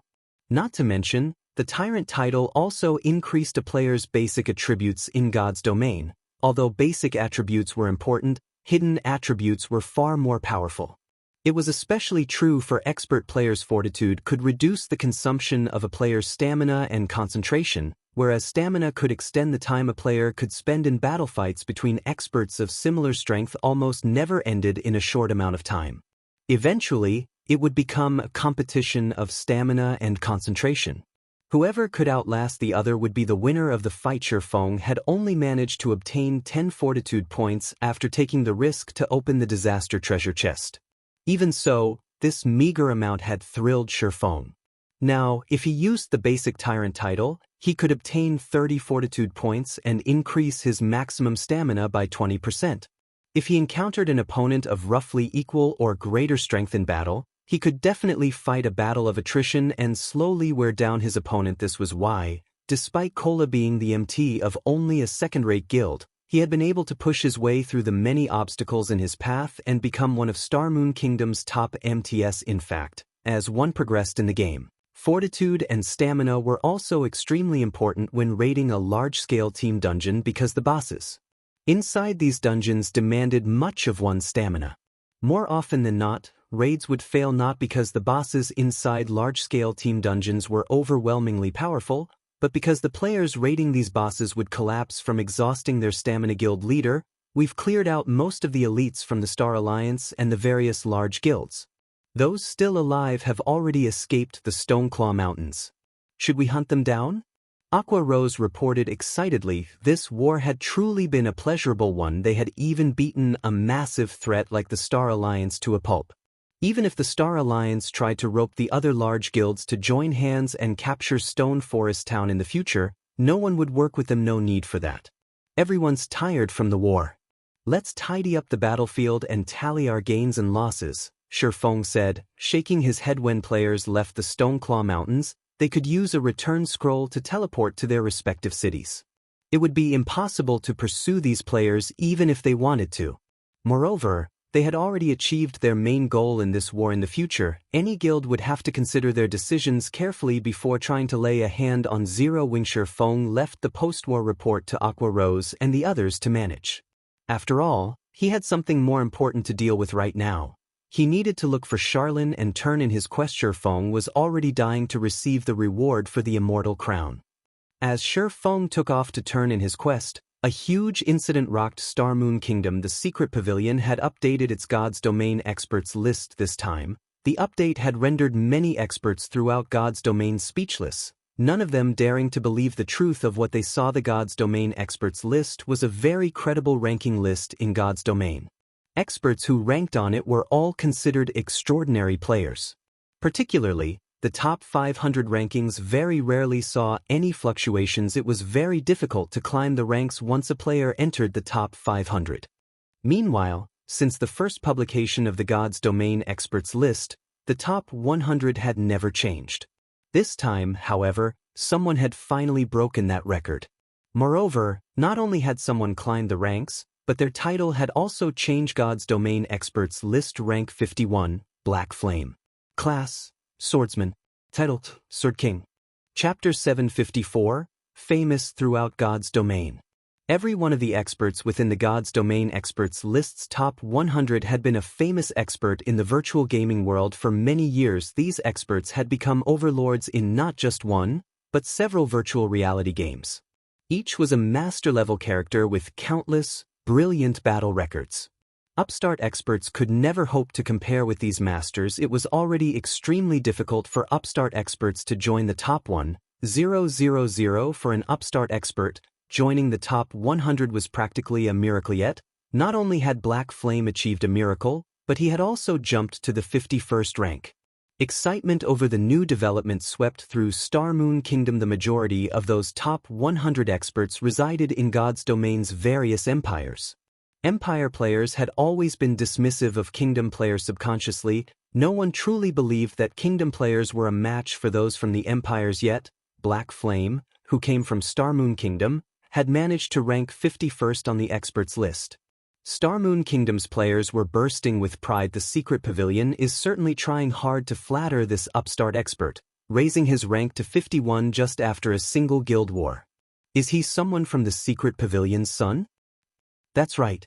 Didn't he just lead an upstart guild to victory against a first-rate guild? That has happened many times before in other games. Yet I've never seen the Pavilion change the ranking list so drastically. The top 100 experts have experienced victory in dozens of great wars. The Secret Pavilion is just favoring Star Moon Kingdom's players. There is definitely something fishy about this. Black Flame's title just as absurd. He's actually calling himself a Sword King. Does he really think he is the king among sword users? Every other swordsman player in the top 100 could easily beat him to a pulp. As the God's Domain Experts list updated, many players from other kingdoms and empires voiced their complaints about the latest change. They all felt that the Secret Pavilion over-exaggerated Black Flame's achievements. Many of these players were also miffed that an upstart player had surpassed the godlike experts they had looked up to so easily and were skeptical about the Secret Pavilion's judgment. However, the Secret Pavilion couldn't be bothered to explain itself. They didn't need to waste their time mincing words with fools. Shi Feng's battle video was evidence enough. If these players still could not understand, then there was a problem with their intelligence. Trying to explain further was pointless. If Shi Feng had not displayed the combat standards of a Void Realm expert, the Secret Pavilion would not have granted him the 51st rank. When the other top-tier experts saw this development, they realized that Black Flame was someone who demanded their attention. It was especially true for the top 100 experts. There were 3 thresholds for all ranking lists the Secret Pavilion published. Only the pavilion itself and very few experts knew exactly what these thresholds were. The first threshold was the top 400. If an expert had yet to set foot into the realms of refinement, then regardless of how brilliant they performed in a game, they would never reach the top 400. If an expert were ranked among the top 400, then it proved that this expert had already set foot into the realms of refinement. This was why Shi Feng had only ranked 481st. Based on the Secret Pavilion's previous investigation, Shi Feng had not yet entered the realms of refinement. He had only reached the half-step refinement realm. Otherwise, Shi Feng would have had a higher ranking. The second threshold was the top 200 experts outside of the flowing water realm should not even dream of entering the top 200. Even with the most brilliant of performance, the best rank they could achieve was 201. The third threshold was the top 100. Only those in the Void Realm could earn one of the top 100 ranks, as Shi Feng had shown that he had reached the Void Realm and had defeated the well-known Sky. His rank instantly jumped to 51. Otherwise, the best rank Shifeng could achieve was around the 80s or 90s. An expert's position on the God's Domain ranking list was not determined by just their strength. Instead, experts ranked based on their performance and battle records in a game. If experts ranked according to strength, then many of the experts on the ranking list would qualify for any positions. If an upstart expert managed to reach the 401st rank on the God's Domain experts list, God's Domain's top powers would, at most, spare that player a glance, making a note of their existence. They would not consider that person important in the least. Now that Shifeng had joined the top 100, however, this sudden development forced the major powers to acknowledge him 51st. Black Flame is truly interesting. Phoenix Rain's beautiful eyebrows lifted slightly as she read the God's Domain experts list. He certainly knows how to hide his strength. I had actually failed to notice his true combat standard. It seems that he had not defeated Martial Dragon by luck alone. Previously, Shifeng had merely been a minor character in Phoenix Rain's eyes. He had just luckily obtained some top-tier equipment. At most, he would only reign supreme for a short time.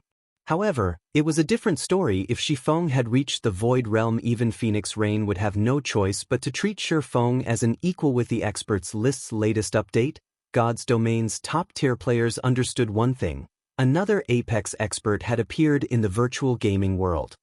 Star Moon Kingdom, White River City. As soon as Shifeng returned to the city, he discovered that a constant stream of players arrived the White River City's teleportation hall. Moreover, these players' average level was quite high, with the lowest among them being around level 30. Although they were not at the standard of a guild elite player, they were considerably high-leveled among ordinary players. Meanwhile, as these players arrived, they immediately asked around for directions to Zero Wings Guild residence. Little brother, do you know where Zero Wings Guild residence is? A thin man approached Shifeng, asking politely. This man looked to be in his 40s and wore a blue mage's robe. Behind this middle-aged man were 5 other people. All 5 were level 30, and their equipment was level 25 mysterious iron rank at the very minimum. In a guild, these players could definitely join the elite members. Unfortunately, their levels were slightly off the mark. However, independent players did not have the same advantages as guild player. Independent players did not have access to the various benefits that a guild offered. They had no choice but to invest some of their time in other aspects. Hence, their leveling speed was slower than guild player. Shifeng currently hid under his black cloak and had reverted to his original appearance. Both his level and equipment were also hidden. Hence, no one recognized him. When Shifeng glanced at this group of players, his eyes instantly lit up with an excited light. The person speaking to him was actually Silent Years, who had been a top-tier expert in his previous life. This man had once ranked within the top 50 among the oracles of Star Moon Kingdom. He had even reached the top 10 during his peak. Big brother Silent. This person is wearing Zero Wing's emblem. He's from Zero Wing. The female elementalist beside Silent Years said awkwardly as she jabbed her finger at the oracle. Suddenly, Silent Years jerked, realizing this. As he had walked up to Shifeng from behind, he had not noticed the guild emblem on the swordsman's chest. To think that he had actually asked a member of Zero Wing whether or not they knew where the guild residence was. Zero Wing's residence is on the city's central street, Shifeng said casually, not minding the oracle's awkward question. You guys can just take a carriage there. After saying so, Shifeng turned and left the teleportation hall, riding a horse carriage towards the library. Sure enough, Zero Wing is really amazing.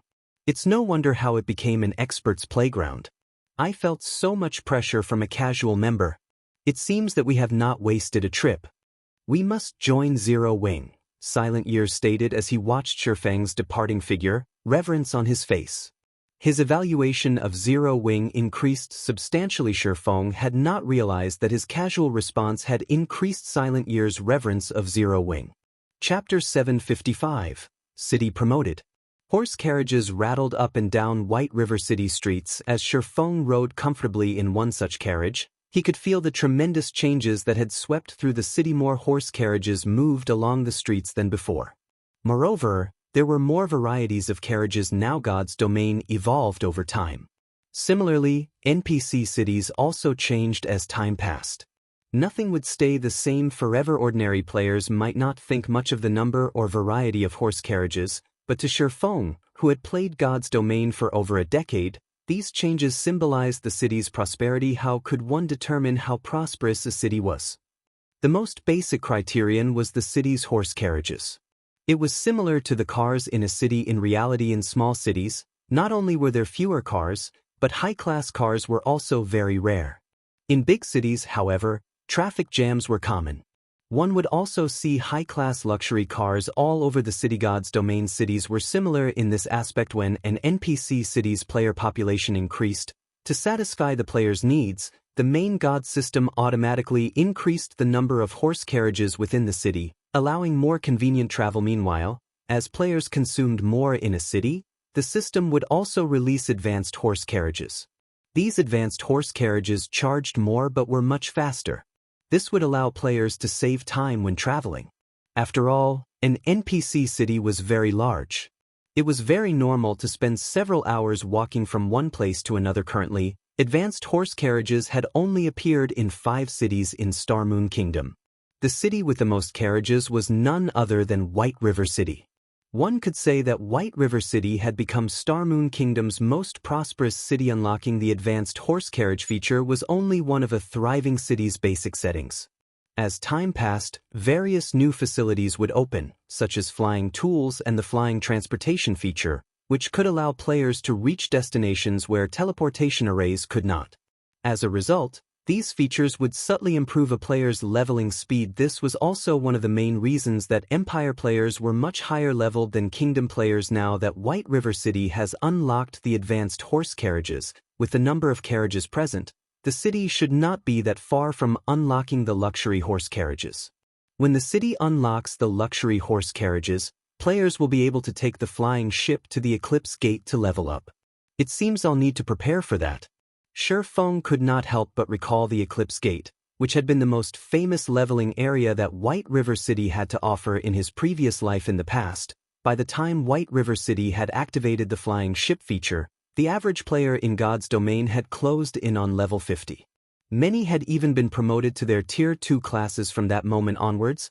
Players' levels in White River City had exploded. This was because White River City's flying ships could access the Eclipse Gate. Of course, White River City wasn't the only city whose flying ships passed through the Eclipse Gate. Every city in Star Moon Kingdom's eastern region had flying ships that could reach the Eclipse Gate. 4 countries would gather at the Eclipse Gate: the Star Moon Kingdom, the Rhine Kingdom, the Icefield Kingdom, and the East Spring Empire. It was considered a neutral zone, and the various countries had garrisoned their armies there to prevent the creatures within the Eclipse Gate from invading God's Domain. Hence, there were plenty of high-level and army quests there. A player's leveling speed at the Eclipse Gate would be roughly double than in other leveling maps of the same level. Moreover, the Eclipse Gate was a colossal level 40 to level 70 map. One could also find plenty of rare herbs and ores in the area, which were all necessary resources to produce high-level potions and equipment. More importantly, the Eclipse Gate was a source for energy essence, a resource required to tame mounts. Taming a guild mount required resources. The higher the quality and quantity of resources one had, the quicker one could tame a mount. At the same time, one could use these resources to hasten a guild mount's growth. Energy essence was one of the advanced materials required to tame a mount. Precisely because of this, players coveted the Eclipse Gate. After reaching level 40, everybody dreamed of having a good mount. However, they were not that easy to obtain. One had to nurture their guild mounts slowly, promoting it as quickly as possible before it could become a part of one's combat power. However, although one could level up quickly and obtain plenty of resources at the Eclipse Gate, there was a downside. The Eclipse Gate's environment was relatively severe. If one did not possess a certain amount of fire and ice resistance, even expert players would lose their lives. Hence, after the Eclipse Gate opened, whether it was in Star Moon Kingdom or the 3 surrounding countries, the demand for equipment with ice resistance and fire resistance attributes grew. Aside from ice and fire resistance equipment, tools that increased one's ice and fire resistance were also extraordinarily popular. Although there was still quite a long time before the flying ship feature would unlock, Sherfong felt that he could already begin the necessary preparations. Although ice resistance and fire resistance equipment sold for a relatively high price right now, Once everyone reached the Eclipse Gate, such equipment would double in price. Tools would also sell for far more, whether it was for improving the leveling speed of Zero Wings guild members or making money by reselling items. Now was the perfect time to stockpile these items. I recall Campbell Volcano drops plenty of fire resistance equipment and tools. It might not be a bad idea to bring Aqua and the others there to grind. Sherfong could recall quite a few maps in Starmoon Kingdom that were a great source for fire and ice resistance equipment. Among them, Campbell Volcano had the highest drop rates for fire resistance equipment. Campbell Volcano was a level 40 to level 50 map. However, due to its extreme environment, very few players were willing to venture there. However, after the Eclipse Gate had appeared, Campbell Volcano became one of the most popular locations in Starmoon Kingdom. No one had visited that map yet. This was a good chance for him to lead the main force members there to develop the map, since none of the bosses had died yet. Bosses killed for the first time would have double their usual drop rates. Moreover, with the strength of Zero Wings' main force, they shouldn't have any issues dealing with a level 50 boss. As for the magic crystals in the Stoneclaw Mountains, they could rely on the guild's elite members to continue that harvest. Before Sherfong realized it, the advanced horse carriage he rode in had already arrived at the library. The library's entrance was the same as usual, with a group of players bunching around the doors, hoping to gain the favor of an NPC noble and gain entry into the library under everyone's watchful eyes. Sherfong strode into the library unhampered. When the NPC guards stationed at the entrance saw Sherfong, they treated him with respect, shocking many of the loitering players. After entering the library, as always, Sherfong headed towards the Starmoon Hall on the building's top floor. When the two level 300 tier 3 red paladins, who guarded Starmoon Hall's doors, saw Sherfong approach, they stopped him, since when did tier 3 NPCs guard this place? Sherfong was surprised tier 4 NPCs were already overlords in White River City. Some small cities only had tier 3 NPCs to safeguard them. Yet, now, two such NPCs guarded the Starmoon Hall. This was surprising. Normally, only the palace in Starmoon City warranted such treatment. Without permission, outsiders are not allowed to enter. The level 200 red paladins said as they blocked Sherfang's path with their spears. Suddenly, however, a clear, crisp voice floated out from the hall. Let him in. When the two level 200 red paladins heard this, they immediately retrieved their spears and opened the doors, allowing Sherfong entry. Chapter 756, Fief. Compared to Sherfang's previous visit, a new, large collection of ancient books filled the Starmoon Hall. Some of these books even radiated mana that could rival tier 4 magic scrolls. Tier 4 magic scrolls were almost as rare as legendary items in God's domain. Tier 4 magic scrolls had survived since the ancient era. Sherfong had yet to hear of anyone who could produce tier 4 magic scrolls. If a book could exude so much mana that it rivaled a tier 4 magic scroll, one could easily tell that these books were extraordinary. Meanwhile, Charlene, who sat high above the hall, had also changed significantly. Although her level, statistics, and clothing had not undergone any transformations, the pressure she gave off had changed tremendously. She did not have the usual, oppressive aura of a powerhouse. Instead, she felt like the all-encompassing sky. Her presence could be felt from anywhere within the room. Before Sherfong had approached Charlene, he felt his mind clear far more than ever before. He also noticed that the endless streams of mana in the room were actually moving towards Charlene. It was as if Charlene were God's domain's heart. How could this be possible? Sherfong was shocked when he arrived before Charlene. Sherfong had discovered something that shook him to the core. After reaching the Void Realm, he felt his environment as clearly as the palm of his hand. He could sense everything within a fixed radius of himself to an astonishingly accurate degree. Previously, as Charlene had still been outside his range, he had not thought much about not noticing Charlene's energy.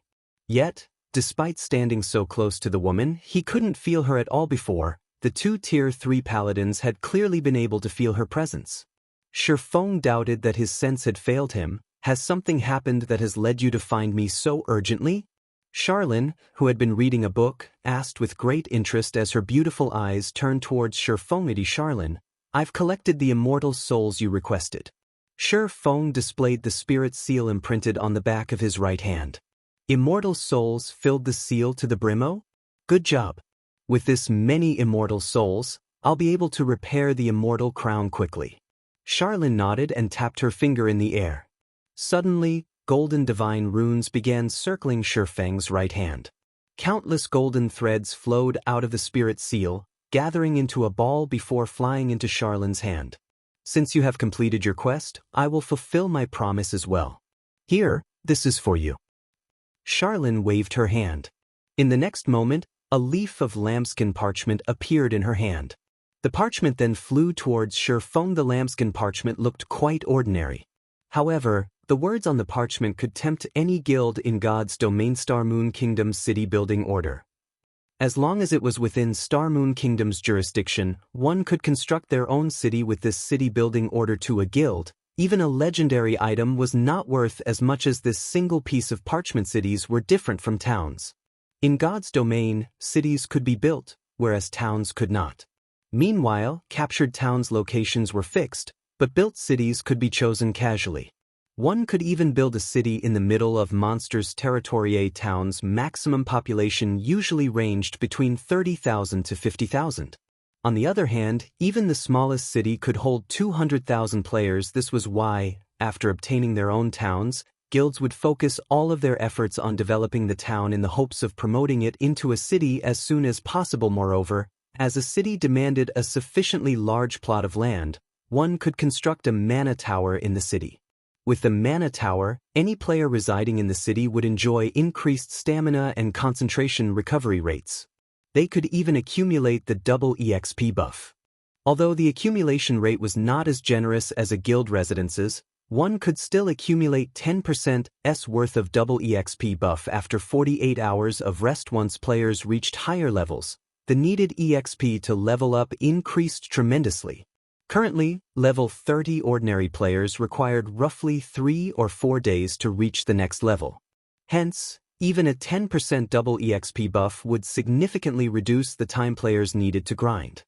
Aside from improving one's stamina and concentration recovery rates, hotels would also offer the guild residence effect, allowing players to accumulate 20%'s worth of double EXP buff after 48 hours of rest. Meanwhile, the guild that controlled the city would also see some benefits.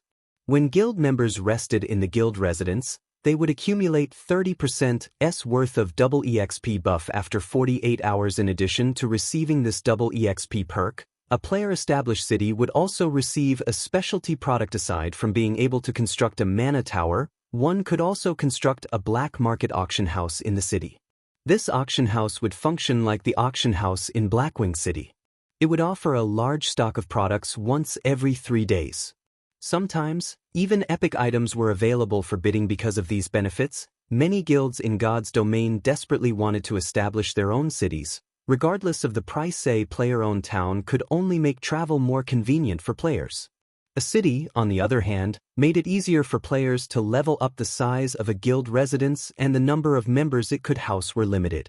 Not every guild member could enjoy the double EXP buff. However, it was a different story if a guild owned a city. With a city, every guild member could enjoy the double EXP buff. A city was also a great source of income for a guild, as a player city had various benefits that an NPC city did not. Many players wanted access to a player city. Unless a guild offered private housing within the city, all players were required to pay an entry fee. The entry fee was an important source of income for a player city.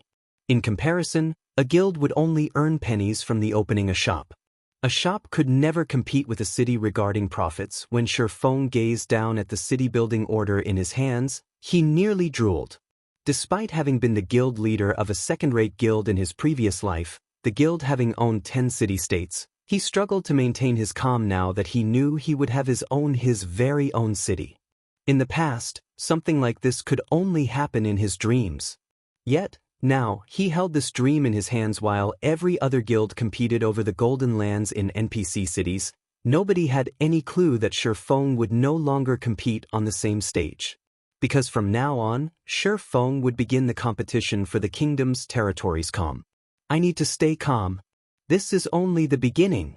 Shifeng continuously advised himself. In God's domain, like NPC cities' golden lands and ordinary lands, there were poor territories and territories with excellent resources in every kingdom and empire. The sooner one constructed their own city, the sooner they could occupy these resource-rich territories. What counted as a resource-rich territory? First, it was in an easily accessible location. As players reached higher levels, they would have to venture further from NPC cities. If a city were close to these high-level maps, it would save players a lot of travel time.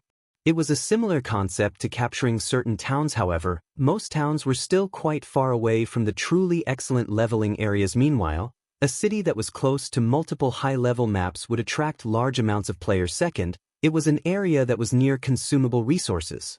This would provide convenience for players who needed to farm materials. After all, rare herbs and ores were necessary for players. Regardless of level. Third, the territory needed to be close to high-level regional dungeons.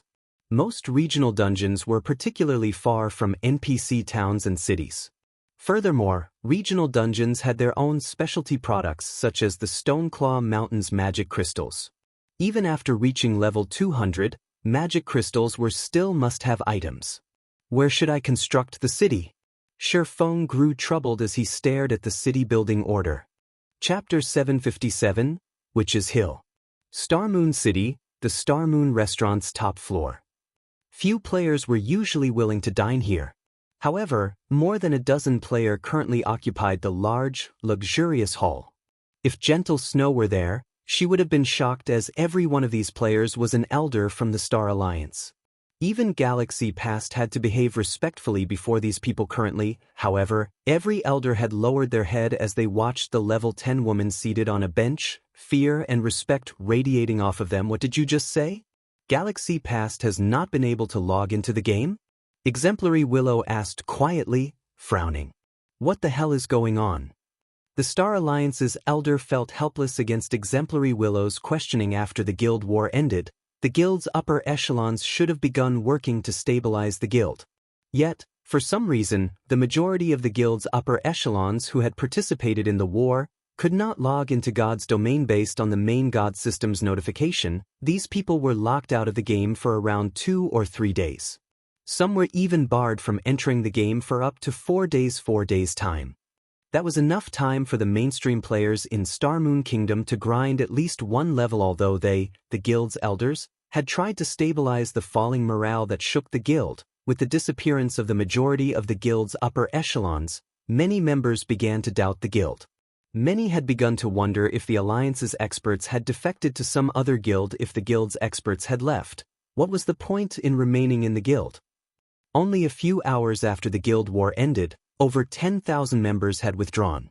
If this persisted, no one knew if the Star Alliance would survive. However, this was not the most tragic issue. The Star Alliance's defeat had infuriated Exemplary Willow. A high and mighty first-rate guild like the Star Alliance had actually lost to an upstart guild, on their home ground no less. This caused Exemplary Willow to doubt the Star Alliance's strength. If Exemplary Willow suddenly decided to withdraw her funding, it would deal a fatal blow to the Star Alliance. If none of you knows why they can't log into the game, your guild may be truly finished, Exemplary Willow stated coldly as she sneered at the Alliance's elders before her. Sternly she said, since your guild is nothing more than a failure, then you can forget about any follow-up investments. I have no intentions of spending money on a wastrel of a guild. Get lost. When the elders heard these words, their complexions paled to a sickly white, every one of them begging Exemplary Willow for mercy. Unfortunately, Exemplary Willow chased them all out of the room. Exemplary Willow refused to tolerate defeat. She had initially invested in the Star Alliance to deal with Zero Wing, teaching Sherfeng the consequences of angering open source corporation. She would then plunder the Stoneclaw Mountain's magic crystals for herself. Yet, in the end, not only had she failed to teach Sherfeng anything, but his fame had also grown. The flower of 7 sins is also garbage. They had been so confident of themselves. In the end, didn't they lose as well? Fortunately, I only promised them 1/3 of the Stoneclaw Mountain's magic crystals and did not have to pay much, Exemplary Willow muttered as she glanced through Starmoon Kingdom's official forums. Her mood soured as she saw the many discussion threads relating to Black Flame. In the end, it seems that I'll have to use my own power to resolve this matter. Meanwhile, in the real world, the Star Alliance's upper echelons enclosed themselves in a secret meeting. Although they could not contact each other in God's domain, the Star Alliance was a major company in the real world. The company often held video conferences between its upper echelons. Even without God's domain, this latest loss would not affect the company. Only, it was a lot more difficult to direct the guild members in God's domain. Guild leader, we suffered tremendous losses. Based on the initial statistics, we lost over 50,000 items. We'll need quite some time before we recover. However, the most tragic loss is ours. None of us can log into God's domain for some time. It will be a challenge to catch up to Ouroboros. Red Feather reported sourly he had never imagined that they would actually lose this war so tragically. Not only had the guild's experts been wiped out, but the guild's elite army had also almost been obliterated. Less than 10% of the elite army had managed to escape with their lives. The loss of EXP, equipment, and post-war compensation were huge problems that they needed to deal with. Most likely, by the time they saw to those issues, the Star Alliance will have been drained of resources. Purple, what's the situation with the guild elders? Galaxy Past similarly gnashed his teeth upon hearing Red Feather's report. The Star Alliance had never suffered such a tragic loss.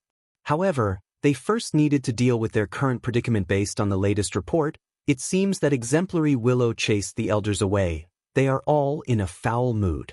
Exemplary Willow has probably withdrawn her funding, Purple Eye said, shaking her head. As expected of a businesswoman, she gave up on the guild as soon as she deemed it useless. Galaxy Past could not help but laugh, reacting as if he cared nothing for this result. Guild leader, what should we do now? Seeing Galaxy Past laugh even in this situation, Red Feather's frustration grew. Without Exemplary Willow's funding, the guild would have to spend significantly more time to recover. They might never truly recover from this blow, and the guild might fall from its status as a first-rate guild. What's done is done. These elders normally have little regard for me. They were also the ones who supported the decision to cooperate with Open Source Corporation.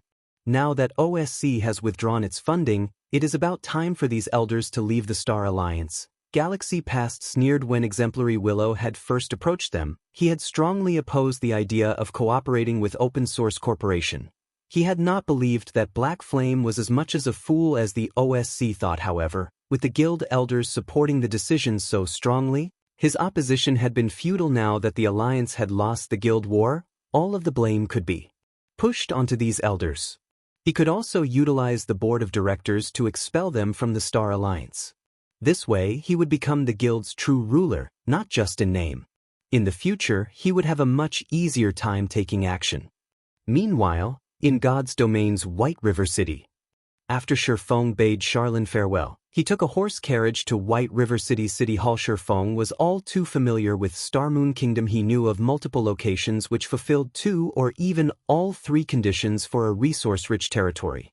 However, players could not reach these locations yet. If he constructed a city in a very high-level location, the city would not be nearly as attractive to players. Although building a city in a level 100 map might be attractive towards players in the future, to current players, this city would be useless without a large player population. The city's development would be slow. The city's construction was not a small issue either.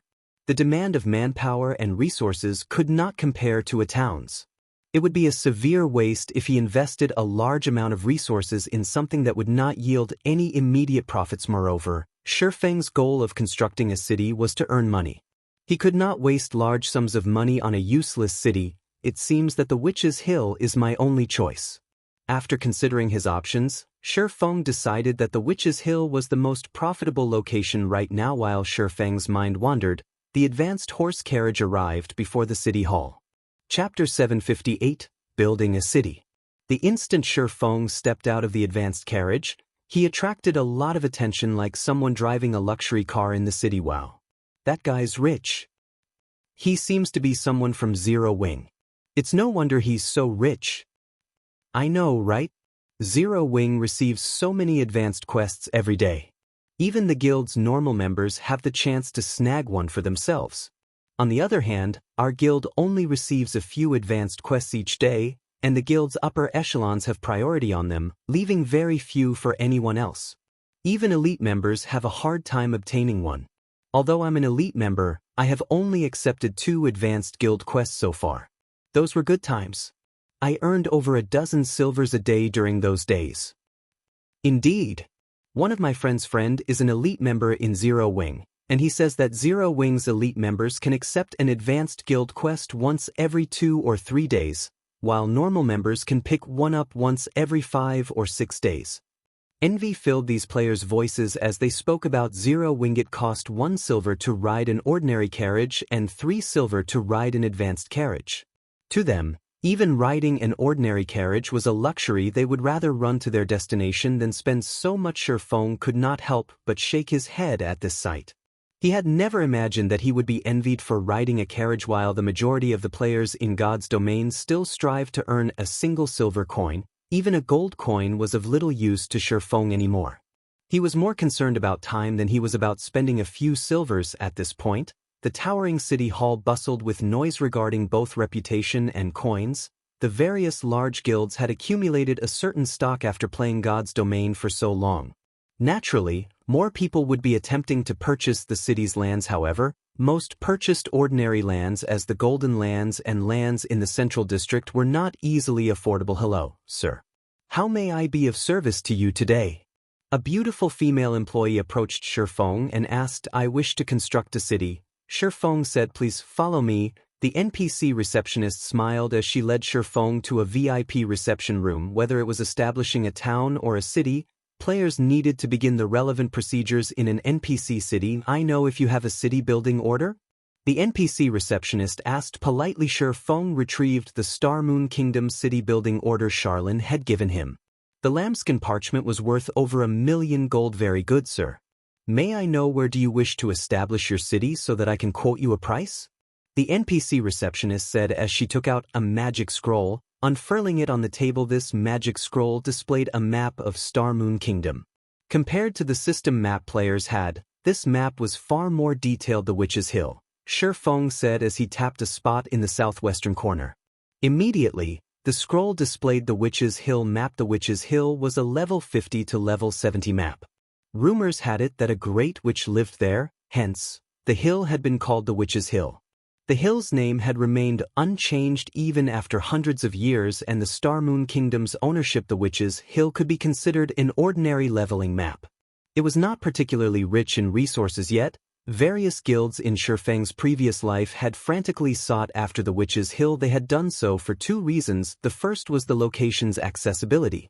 The Witch's Hill bumped up against 2 resource-rich maps, Shadow Forest, a level 80 to 100 map, and Ruins of Agon, a level 60 to 75 map. Of these 2 locations, one produced rare herbs, while the other housed a Hell Mode regional dungeon. The Witch's Hill's secret was the second reason. This secret of the Witch's Hill had only been discovered after the mainstream players had reached level 100. At that time, the various guilds had suddenly rushed to construct their cities in this map. Dozens of guilds had fought over the Witch's Hill. Naturally, that included Shadow, the guild Sherfong had led. In the end, the powerful Star Alliance and Ouroboros had captured the Witch's Hill. The other guilds had stood no chance against them. Rumors had it that the Witch's Hill was home to a great witch, and they had been around for hundreds of years. In fact, this rumor was absolutely true, as even now, that witch still lived in the Witch's Hill. That witch was also one of God's domain's legendary characters, the Jealous Witch. In the past, Sherfang's sight had been limited. He had thought that the Jealous Witch was only a Tier 5 powerhouse. Now that he thought about it carefully, he was sure that the Jealous Witch was not a Tier 5 powerhouse, but a demigod. Otherwise, how could she have lived for so long? The Jealous Witch, none other than the guardian of the Otherworld Gate. The Otherworld Gate led to another continent outside of God's domain. The Otherworld was similar to the top of the world that Sherfong recently visited. There, not only could players level up much faster, but they could also obtain equipment far more easily. There was only one condition to cross the Otherworld Gate. Players must have reached Tier 2 inches God's domain. It was very difficult for players to find equipment of good quality above level 50. However, it was much easier to grind for such equipment in the Otherworld. Hence, back when the Otherworld Gate had been discovered, the various large guilds had fought frantically to occupy the Witch's Hill. After all, in order to obtain good equipment, countless players would grind and level up in the Otherworld. Hence, Witch's Hill bustled with player activity even after a decade had passed. A storm of players still gathered in the Witch's Hill currently, however, no one had discovered this secret yet. Hence, Sure Feng had to strike while the iron was hot. Furthermore, Zero Wings members were nearing level 50. The Witch's Hill's proximity to a Hell Mode regional dungeon was also a good enough reason to establish a city there. Hello, sir. We have calculated the quote for the region you've selected. At this time, a beautiful female NPC walked over and handed Sure Feng a list. Based on our preliminary assessment, the city's construction will cost 90,000 gold. If the city comes under attack, we will charge you an additional fee based on the number and rank of monsters killed. In addition, there is also a 30,000 gold registration fee. Based on the city's current level, you will also have to pay a 30,000 gold management fee each month. May I know how many guards you wish to be stationed there? Although Sure Feng had prepared himself and had only come here to ask about the price. His heart skipped a beat when he heard the cost. The price of establishing a city was more than 10 times higher than establishing a town. Moreover, after establishing the city, he also had to pay a monthly management fee of 30,000 gold. That was the equivalent of paying 1,000 gold every day. Just how many guilds in God's domain could earn 1,000 gold every day? Even if Sure Feng had not spent most of his funds on frost grenades and the mana pulse cannon, he couldn't afford even a fraction of that price. Sir, do you wish to build the city now? The NPC receptionist asked with a smile. No, I have to consider this. Sure Feng rolled his eyes at this NPC receptionist. The initial payment alone was 120,000 gold. There were also additional fees if the city were attacked during construction. Sure Feng had experience in constructing a city. Even if he dispatched the entire guild to repel the monster attacks, defending the city would cost tens of thousands of gold already. However, I must remind you that you only have 1 month to use this city building order. If it isn't used within a month, this city building order will be voided, the NPC receptionist said before leaving the reception room. Chapter 759, Harvest of the War. Sure Feng could not help his bitter smile as he heard the NPC receptionist's words. Sure enough, it isn't that easy to establish a city. Sure Feng had thought it strange that Charlene had so kind-heartedly given him a city-building order in exchange for only 10,000 immortal souls. This reward was much too extravagant for an epic quest. Sure enough, there is another test to this god's domain was currently still in its early stages. Even a first-rate guild would have to spend a relatively long time just to collect several thousand gold. After all, for a guild to develop, expand, and improve itself, it would have to spend an exorbitant amount of money. Normally, having even 1,000 gold lying around was considered a luxury for a first-rate guild. Only Zero Wing, which had the Candlelight Trading Firm, Stone Forest Town, and a large number of guild quests, had a daily income of several thousand gold. However, after expanding the guild, they had a wider variety of expenditures. After deducting operating costs and salaries, Zero Wing raked in a clean profit of roughly 1,000 gold each day. After a month, the guild would make around 30,000 gold. The other guilds could only dream of such wealth. However, Sure Feng understood that, in reality, he was still just a poor bastard. This was only a fraction of what he needed to establish his city. The basic construction fee alone cost 120,000 gold. After including the cost of dealing with monster attacks, it was practically impossible for him to earn what he needed to construct the city. He also had to think of the necessary building construction that he would need after the city itself was complete. Sure Feng thought back to when Shadow had constructed a mana tower in its first city. The mana towers required raw materials had cost close to 10,000 gold. The guild had also hired a bunch of NPCs to deal with the construction. Overall, the mana tower had cost Shadow 35,000 gold. The black market, on the other hand, had been somewhat cheaper.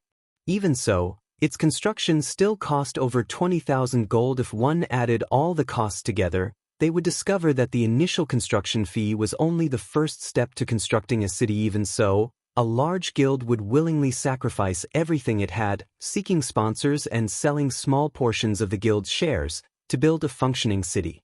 Once the city was built, however, it would be a money magnet. In the past, to construct its first city, Shadow had sought out over a dozen sponsors.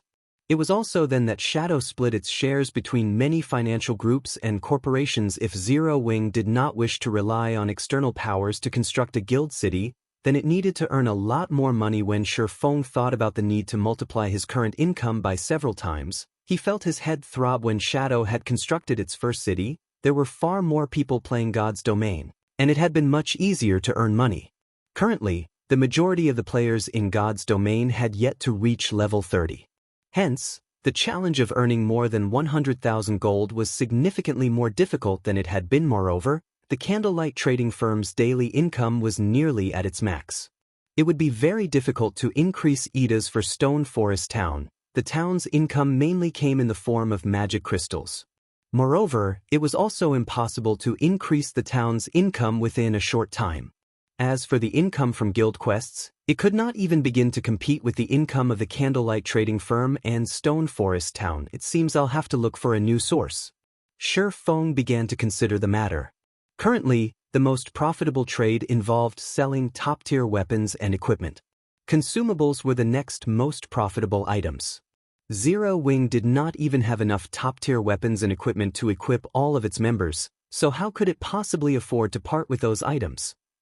Just as Shi Feng's headache over searching for a new source of income grew, Aqua Rose contacted him. Guild leader, I have the post-war report ready for you. We struck gold this time, Aqua Rose said excitedly. After deducting the compensation and rewards for our guild members, we obtained 18,456 pieces of level 25 mysterious iron equipment, 3,187 pieces of level 25 secret silver equipment, 549 pieces of level 25 fine gold equipment, 84 pieces of level 25 dark gold equipment, 1,427 pieces of level 30 mysterious iron equipment, 241 pieces of level 30 secret silver equipment, 53 pieces of level 30 fine gold equipment, and 4 pieces of level 30 dark gold equipment.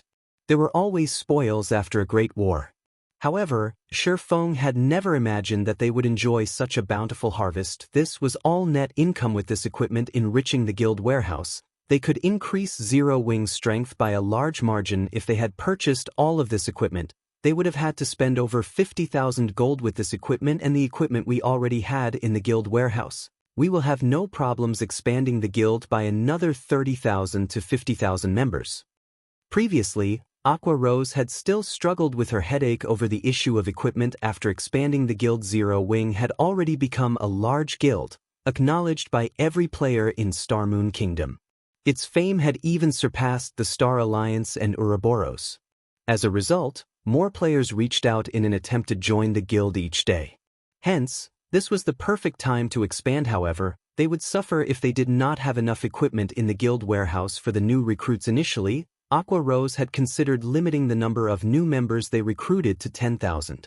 Now that they had obtained so much new equipment, however, they could recruit an additional 30,000 to 40,000 players. However, most of the equipment's durability has nearly been depleted. The repair fees will cost us a lot. I was thinking of taking out a portion of the guild funds to repair the equipment, Aqua Rose suggested. If it were only a small amount of money, Aqua Rose could make the decision herself. However, too much equipment needed repairs. Hence, she needed Shi Feng's permission before she moved forward. Hearing this, Shi Feng felt another headache bloom. There isn't a lot left. Sell some of the lower quality equipment and use the money to repair the rest, Shi Feng said after some thought. I understand. Aqua Rose then disconnected the call. After speaking with Aqua Rose, Shi Feng suddenly recalled the forging design inside his bag, the strengthening device. This item was capable of strengthening a player's equipment, reducing the consumption of durability. This was a must-have for current players during lower levels. The majority of players in God's domain would not think much of their equipment's wear and tear. However, as players reached higher levels, they encountered far more powerful monsters. Naturally, the burden on their equipment grew as they began to take more damage. The repair fees alone would demand the majority of a player's earnings. Selling the strengthening devices would be a great source of income. Shi Feng could not help but smile. Previously, he had considered selling the magic devices. However, magic devices were too precious and expensive. Only the various guilds' upper echelons could afford to purchase and use them. Moreover, there weren't even enough magic devices to outfit Zero Wings members. Fortunately, it was a different story for the strengthening devices. Sure Feng immediately left the city hall and hurried towards the candlelight trading firm. Isn't this the broken sword that Galaxy Past had dropped when he died? While Sure Feng searched through his bag for the strengthening device forging design, he discovered an extraordinarily eye-catching, broken sword. The broken sword's aura alone was enough to make Sure Feng's heart skip a beat, despite it sitting idle in his bag. Chapter 760, Flawed Weapon 1000 Transformations. Inside Sure Feng's bag, aside from the Bible of Darkness, the broken sword was the next most powerful item. Even the epic weapon Petrified Thorn could not compete with the broken sword's presence. Just what kind of weapon is this? Sure Feng carefully retrieved the broken sword from his bag and clicked to check its statistics. Dilapidated broken sword. It's impossible to tell which era this ancient weapon originated from based on its appearance. However, the broken sword's blade radiates a frightening magic power, and its edge is still sharp enough to slice through space itself. Although the blade has already been broken, its engraved, divine runes are still intact. More secrets might be revealed under a Grandmaster Forger's examination. What a powerful weapon.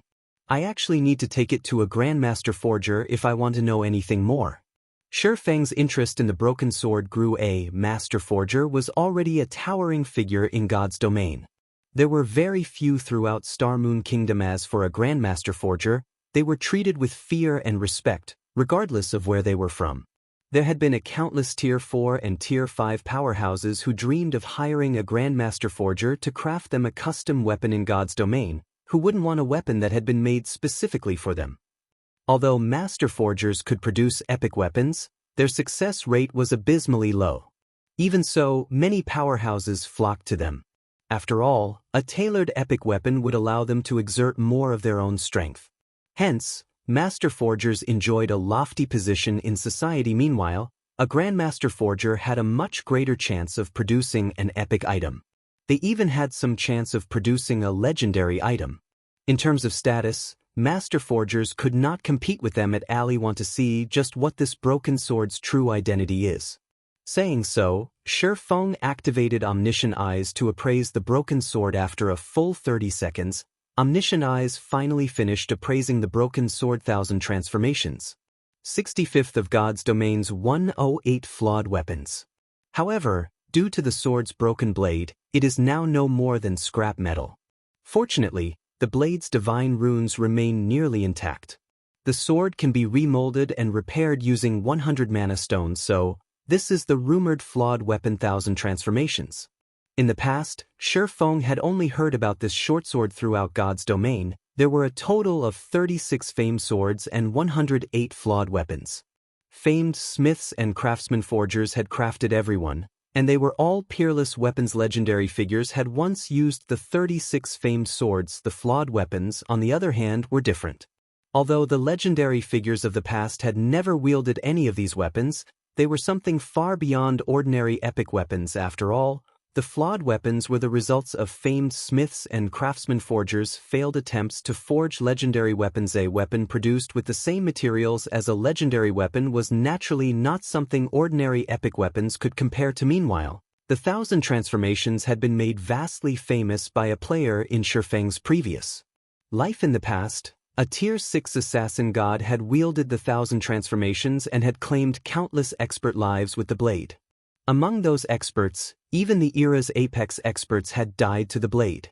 This was precisely the reason that Assassin had become one of God's domain's solo players that others feared and respected. Meanwhile, that Assassin's name had been Feather. Although his ID was ordinary, nobody dared to show him disrespect. In the past, a few people with too much time on their hands had compiled a list of God's domain's solo players that one should avoid provoking. Among them, the top 10 were known as the 10 Great Solo Players. One of these 10 Great Solo Players had been the cleric god Violet Cloud. However, Violet Cloud had merely ranked 8th on the list, whereas the assassin god Feather had ranked 3rd. Sure Feng had never imagined that he would obtain Feather's weapon. Although 100 mana stones is a steep price, owning a flawed weapon will be a worthwhile trade. Sure Feng inwardly smiled. For most, obtaining 1 mana stone was an extremely difficult endeavor. To Shifeng, however, there was no challenge to it at all. He only needed enough magic crystals to synthesize immediately. Shifeng contacted Melancholic Smile and Fire Dance. He had Melancholic Smile retrieve 10,000 magic crystals and instructed Fire Dance wait for him at the candlelight trading firm. An hour later, Shifeng arrived. Both Fire Dance and Melancholic Smile had waited patiently in his special forging room. Guild leader, those are the 10,000 magic crystals you've asked for, Melancholic Smile said as she pointed towards the magic crystals carefully stacked on the table. If other guilds realized that Zero Wing could easily take out 10,000 magic crystals, they might bang their heads against a wall in frustration. Shifeng nodded. 10,000 magic crystals should be just enough to synthesize 100 mana stones. If converted to coins, 100 mana stones was worth far more than an epic weapon. However, anyone would be willing to trade 100 mana stones for a flawed weapon. Guild leader, why have you called me here? Fire Dance asked softly. Although she was thrilled that Shifeng had called for her, she was not a forger. She was only apt at fighting. She could not help the candlelight trading firm. What do you think about this weapon? Shifeng retrieved the petrified thorn from his bag and handed it to Fire Dance. After receiving the weapon, Fire Dance checked its statistics and was stunned. An epic weapon. Fire Dance could not believe her eyes. The true fire blades were top tier, even among dark gold weapons. Compared to the petrified thorn, however, they were no different than trashies. This weapon is for you. I hope you use it well, Shifeng said.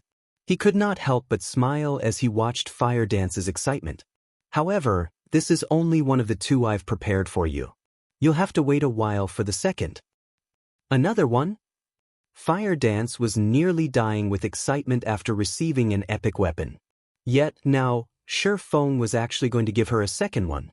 Fire Dance had even wondered if she had misheard him. It wasn't just Fire Dance, but Melancholic Smile, who stood beside her, was similarly shocked. Until now, although she had heard about the various large guilds accumulating quite a stock of top-tier dark gold weapons, she had yet to hear anything regarding the rumored epic weapons. One could just imagine how rare epic weapons were, yet Shifeng could hand out two such weapons so casually. Moreover, both were meant for assassins. It was simply inconceivable. Melancholic, take this design and learn it. Use as many materials in the warehouse as you need. If there are not enough, have Aqua Rose try to obtain more.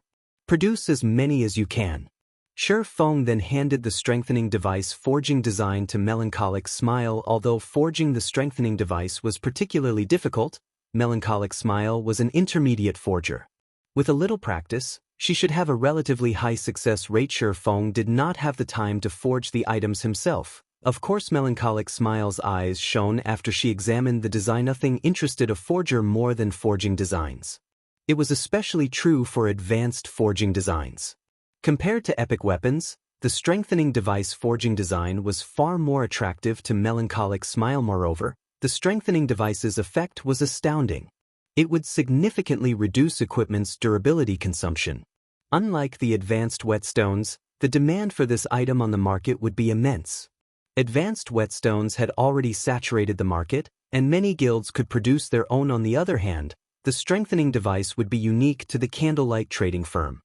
It would become a hot-selling item, no matter where they sold it. After Shifeng finished directing the women, Melancholic Smile rushed back to her own special forging room to research the strengthening device production method, leaving Fire Dance and Shifeng behind.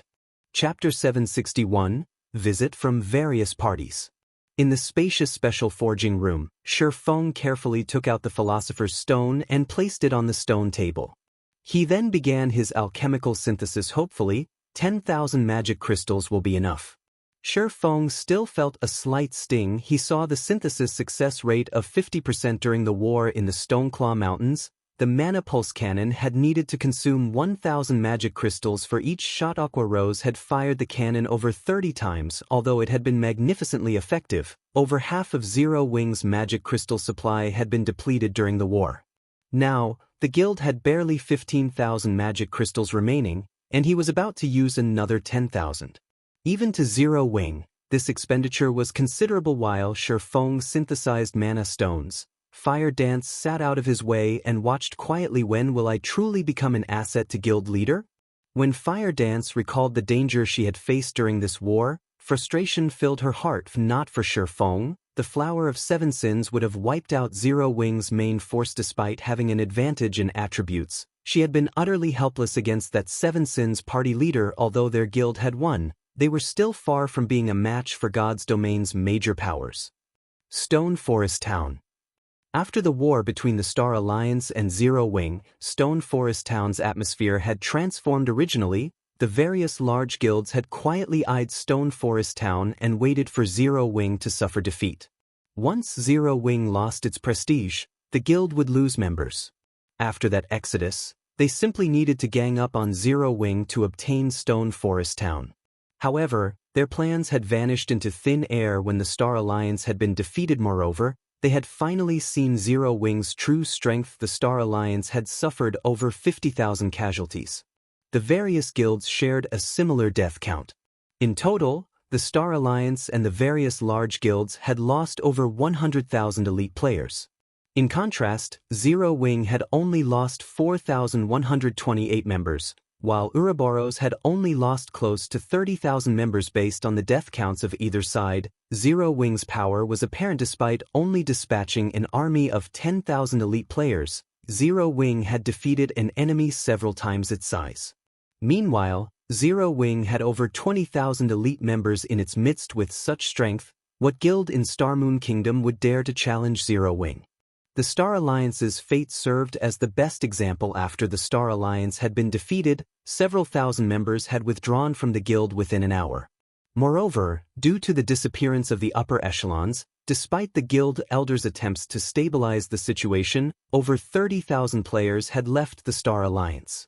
As time passed, this number would only increase. Making a rough estimate, the various large guilds guessed that the Star Alliance had lost at least 20 to 30% of its members from just this single war. It would be extremely difficult for the guild to recover from such a huge loss. Although Zero Wing and Ouroboros had both lost close to half their members in this war, they had recruited far more than those they had lost. Moreover, due to their overwhelming victory, both guilds managed to collect plenty of weapons and equipment, filling their guild warehouses. Not only had the guild's prestige grown after this war, but they had also increased their overall strengths. Many of the other guilds grew envious of this situation. As a result of this war, Ouroboros had also replaced the Star Alliance as Starmoon City's overlord, becoming the city's #1 guild. One was the #1 guild of Starmoon City, while the other was the #1 guild of White River City. With these guilds working together, who would dare attack Stone Forest Town? On the contrary, now that Zero Wing had already taken care of its main enemy, it shifted its concentration towards the other guilds that plotted against it. For a time, the various large guilds that had joined hands with the Star Alliance felt an impending doom. None of them knew what Zero Wing would do next. Even if Zero Wing joined hands with Ouroboros and laid claim over the Stoneclaw Mountains, none of the other guilds could do anything about it. The Stoneclaw Mountains had become an important source of magic crystals for the various guilds. If they were banished from Stone Forest Town, their harvest would be limited. They would stagnate. Hence, immediately after the war, various guild leaders and upper echelons hurried to Zero Wing's guild residence in hopes of negotiating with Shi Feng. However, Shi Feng did not have that much time to waste on these people. Hence, he had passed the responsibility to Aqua Rose. Currently, the guild leaders and upper echelons from the various Starmoon Kingdom guilds occupied Zero Wing's residential reception hall. Normally, these individuals were extremely secretive about their intentions, and arranging a meeting was rare. Yet, now, all these powerful individuals sat obediently, waiting for their turn. Next, Xiao Zhao, Aqua Rose's female assistant, shouted in the reception hall. Immediately, Unparalleled, the guild leader of the second-rate guild Heaven's Gate, stood and walked into Zero Wing's meeting room. Unparalleled was a level 34 ranger. He wore level 30 fine gold rank or above equipment. He was an expert who had reached the Trial Tower's 6th floor. In an ordinary NPC city, he would be considered one of the top experts. Unfortunately, in front of Aqua Rose, he was no one special. Heaven's Gate was a second-rate guild that occupied 2 cities within Starmoon Kingdom. Even here, it was a relatively powerful guild. However, when Unparalleled entered the meeting room, he had no choice but to show Aqua Rose proper respect. Heaven's Gate was indeed the overlord of 2 cities. However, those cities' total player population had not yet reached 400,000. On the other hand, White River City's population closed in on 5 million. Moreover, the city housed numerous elite and expert players. Other cities could not compare to White River City Guild leader Unparalleled. Let's not waste each other's time. Here's the contract. If you have no issues with it, please sign here, Aqua Rose said as she took out a contract and handed it to Unparalleled. The contract was quite simple. If Heaven's Gate wished to remain in Stone Forest Town, the guild would have to hand over 15% of its total magic crystal income to Zero Wing. Otherwise, Heaven's Gate would be banished from Stone Forest Town. At the end of the day, Stone Forest Town was just a town, not a city. It could only contain a limited number of players initially. Not many players had visited Stone Forest Town, so it had not mattered whether or not they collected fees from the various large guilds. However, once mainstream players reached level 30, the town would begin to see an influx of activity. Hence, they could not just allow the other guilds and players to occupy the town's limited space for nothing. They had to collect a small fee, similar to how cities charged entry fees. After all, they had not established a town for charity, but to increase their profits. Of course, it was impossible for a town to collect an entry fee like cities. However, it was possible to adjust the repair fees and accommodation fees in Stone Forest Town. Guilds that did not sign Zero Wing's contract would experience doubled repair fees and tripled accommodation fees during their future visits to the town. For those who signed the contract, however, the rates would remain the same. You bastards. Unparalleled paled. He had never imagined that Zero Wing's demands would be so vicious. This contract was an agreement to join Zero Wing's labor force. If you have nothing else to say, then please leave. Aqua Rose gestured towards the door. Chapter 762, Grandmaster Forger. Unparalleled never thought that Aqua Rose would not show any intention of persuading him at all. With no better choice, he could only sign the contract. Currently, over 100 guilds had come to Zero Wing's residence in Stone Forest Town, and over a dozen of them were second-rate guilds. Who knew which guild had signed Zero Wing's contract, and which had not? It would be fine if nobody signed a contract with Zero Wing. However, if some did while others did not, those who did not sign it would definitely fall behind in their development at the Stoneclaw Mountains. After all, the rest stop known as Stone Forest Town was simply too beneficial for the purpose. On one hand, members of guilds that signed the contract needed to travel only about an hour to reach the regional dungeon. On the other hand, players from guilds that did not sign it had a travel time of over a dozen hours. The former would have a tremendous advantage over the latter, whether it was in terms of revival point or equipment repair. If the situation persisted, what would become of the second-rate guilds that did not sign the contract? Magic crystal was now the most critical resource after coins. Even after handing over 15% of its magic crystals, a guild would still earn substantially more than the alternative should they abandon the assistance of Stone Forest Town. In the end, the choice was obvious. It seems that from now on, nobody will be able to stop Zero Wing's development in Starmoon Kingdom, Unparalleled thought as he left the meeting room. When he saw the reception hall packed full of guild representatives, he could not help but sigh inwardly. In truth, they should already consider themselves lucky. Unlike them, the dozen or so guilds that had secretly assisted the Star Alliance did not even get the opportunity to sign the contract. Zero Wing had immediately banished these guilds from Stone Forest Town after the war ended. In the future, these guilds would most likely not be able to develop themselves at the Stoneclaw Mountains even if they wanted to. On the other hand, due to this contract, Zero Wing's income in magic crystals would increase by 2 or 3-fold at the very minimum. Originally, the guild's daily income of magic crystals was already plenty frightening, enough to supply the daily needs of every core member within the guild. This provision was a feat no other guild could achieve. If Zero Wing's magic crystal supply doubled or tripled, the guild's core members wouldn't be the only ones to receive magic crystals from the guild. The guild's elite members would be able to get a share too. At that time, even Zero Wing's elite members would improve rapidly. Inside one of the special forging rooms of the candlelight trading firm, Feng finished synthesizing 100 mana stones after 2 hours. The amount of magic crystals he had expended was somewhat lower than he had initially expected, only over 8,000 crystals. The mana stones placed on the table looked splendorous. Just their presence increased the mana density within the entire room significantly. Although the mana stones were merely the size of a fist, they contained a frightening amount of mana. If fully utilized, there was enough mana here to turn the entire stone forest town into ash instantly. My job's finally done. Next up will be repairing 1,000 transformations. Feng carefully put away the 100 mana stones. He then looked towards Fire Dance and said, "Let's go. We're going to visit a smithy."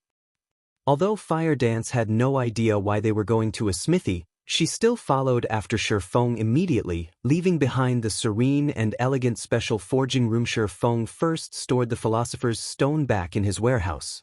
He then took an advanced horse carriage with Fire Dance and headed towards Siliora's smithy. 2 ordinary players, even meeting a master forger was already a tough challenge.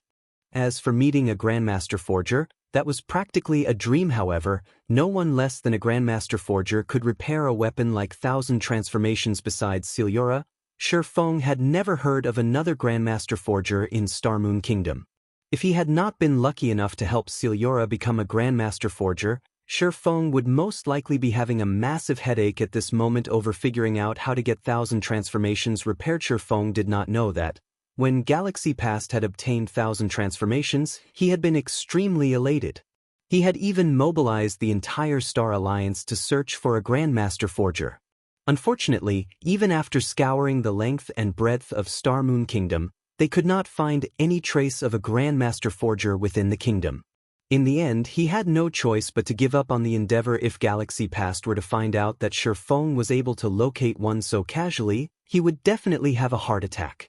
Not only had he failed to use the item that he had obtained after going through many difficulties, but he had also given his enemy an advantage. When Feng arrived before Siliora's smithy, the large steel door of the little house was still shut tight.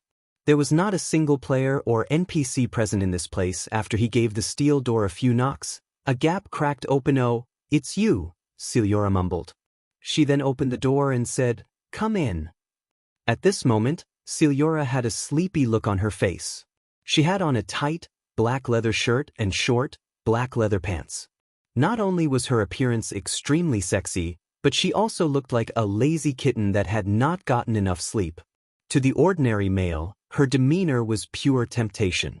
Even Fire Dance was mesmerized by Siliora, her eyes fixed on the Grandmaster forger's body. Fire Dance. Fire Dance. After entering the house, Feng discovered that Fire Dance still hadn't moved. And even after he called out to her twice, she remained dazed. Feng could not help but shake his head and laugh at this scene. Siliora was a rose in the forging world. A countless number of young males had tried courting her before, including the prince of an empire. One could see just how amazing Siliora was. However, Siliora's attractiveness lay not just in her appearance. There was also her temperament. Looks-wise, Siliora was only on par with Gentle Snow, whereas figure-wise, she was on par with Zhao Yueru. Generally speaking, Siliora's appearance was not enough to seduce a great beauty like Fire Dance. Siliora had only managed to captivate Fire Dance due to her unique temperament. If Feng were still the young sapling that he had been back then, Siliora would have most likely sucked out his soul already. Unfortunately, Feng was no longer the same as before. His willpower had long since grown to surpass ordinary people's. He quickly flicked Fire Dance's forehead. Guild leader? Fire Dance covered her reddened forehead with her hands, confused about Feng's actions. The fact that Siliora mesmerized you shows that your training is deficient. After we return, we'll need to make sure you properly cultivate your willpower, Feng explained slowly. Fortunately, the one you encountered right now is Siliora. If you were to encounter Medusa, you would have most likely been petrified by now. Medusa was one of God's domain's 10 great beauties. She was also one of the legendary figures in God's domain. Even without using any skills, Medusa could make countless expert players surrender themselves to her, regardless of gender. Fire Dance nodded wordlessly. Inwardly, however, she was very curious as to why Siliora would suddenly enthrall her. Being mesmerized is not a problem. The great characters and powerful monsters in God's domain have already reached an extremely high level of mental strength. Even without doing anything, they can affect a player's mental state. This is your first time encountering a great character like Siliora, so your reaction is very normal, Shi Feng explained in truth. With Fire Dance's mental strength and willpower, Celiora should not have been able to mesmerize her so easily. Only, the current Celiora was no longer the Celiora Shi Feng had known in the past.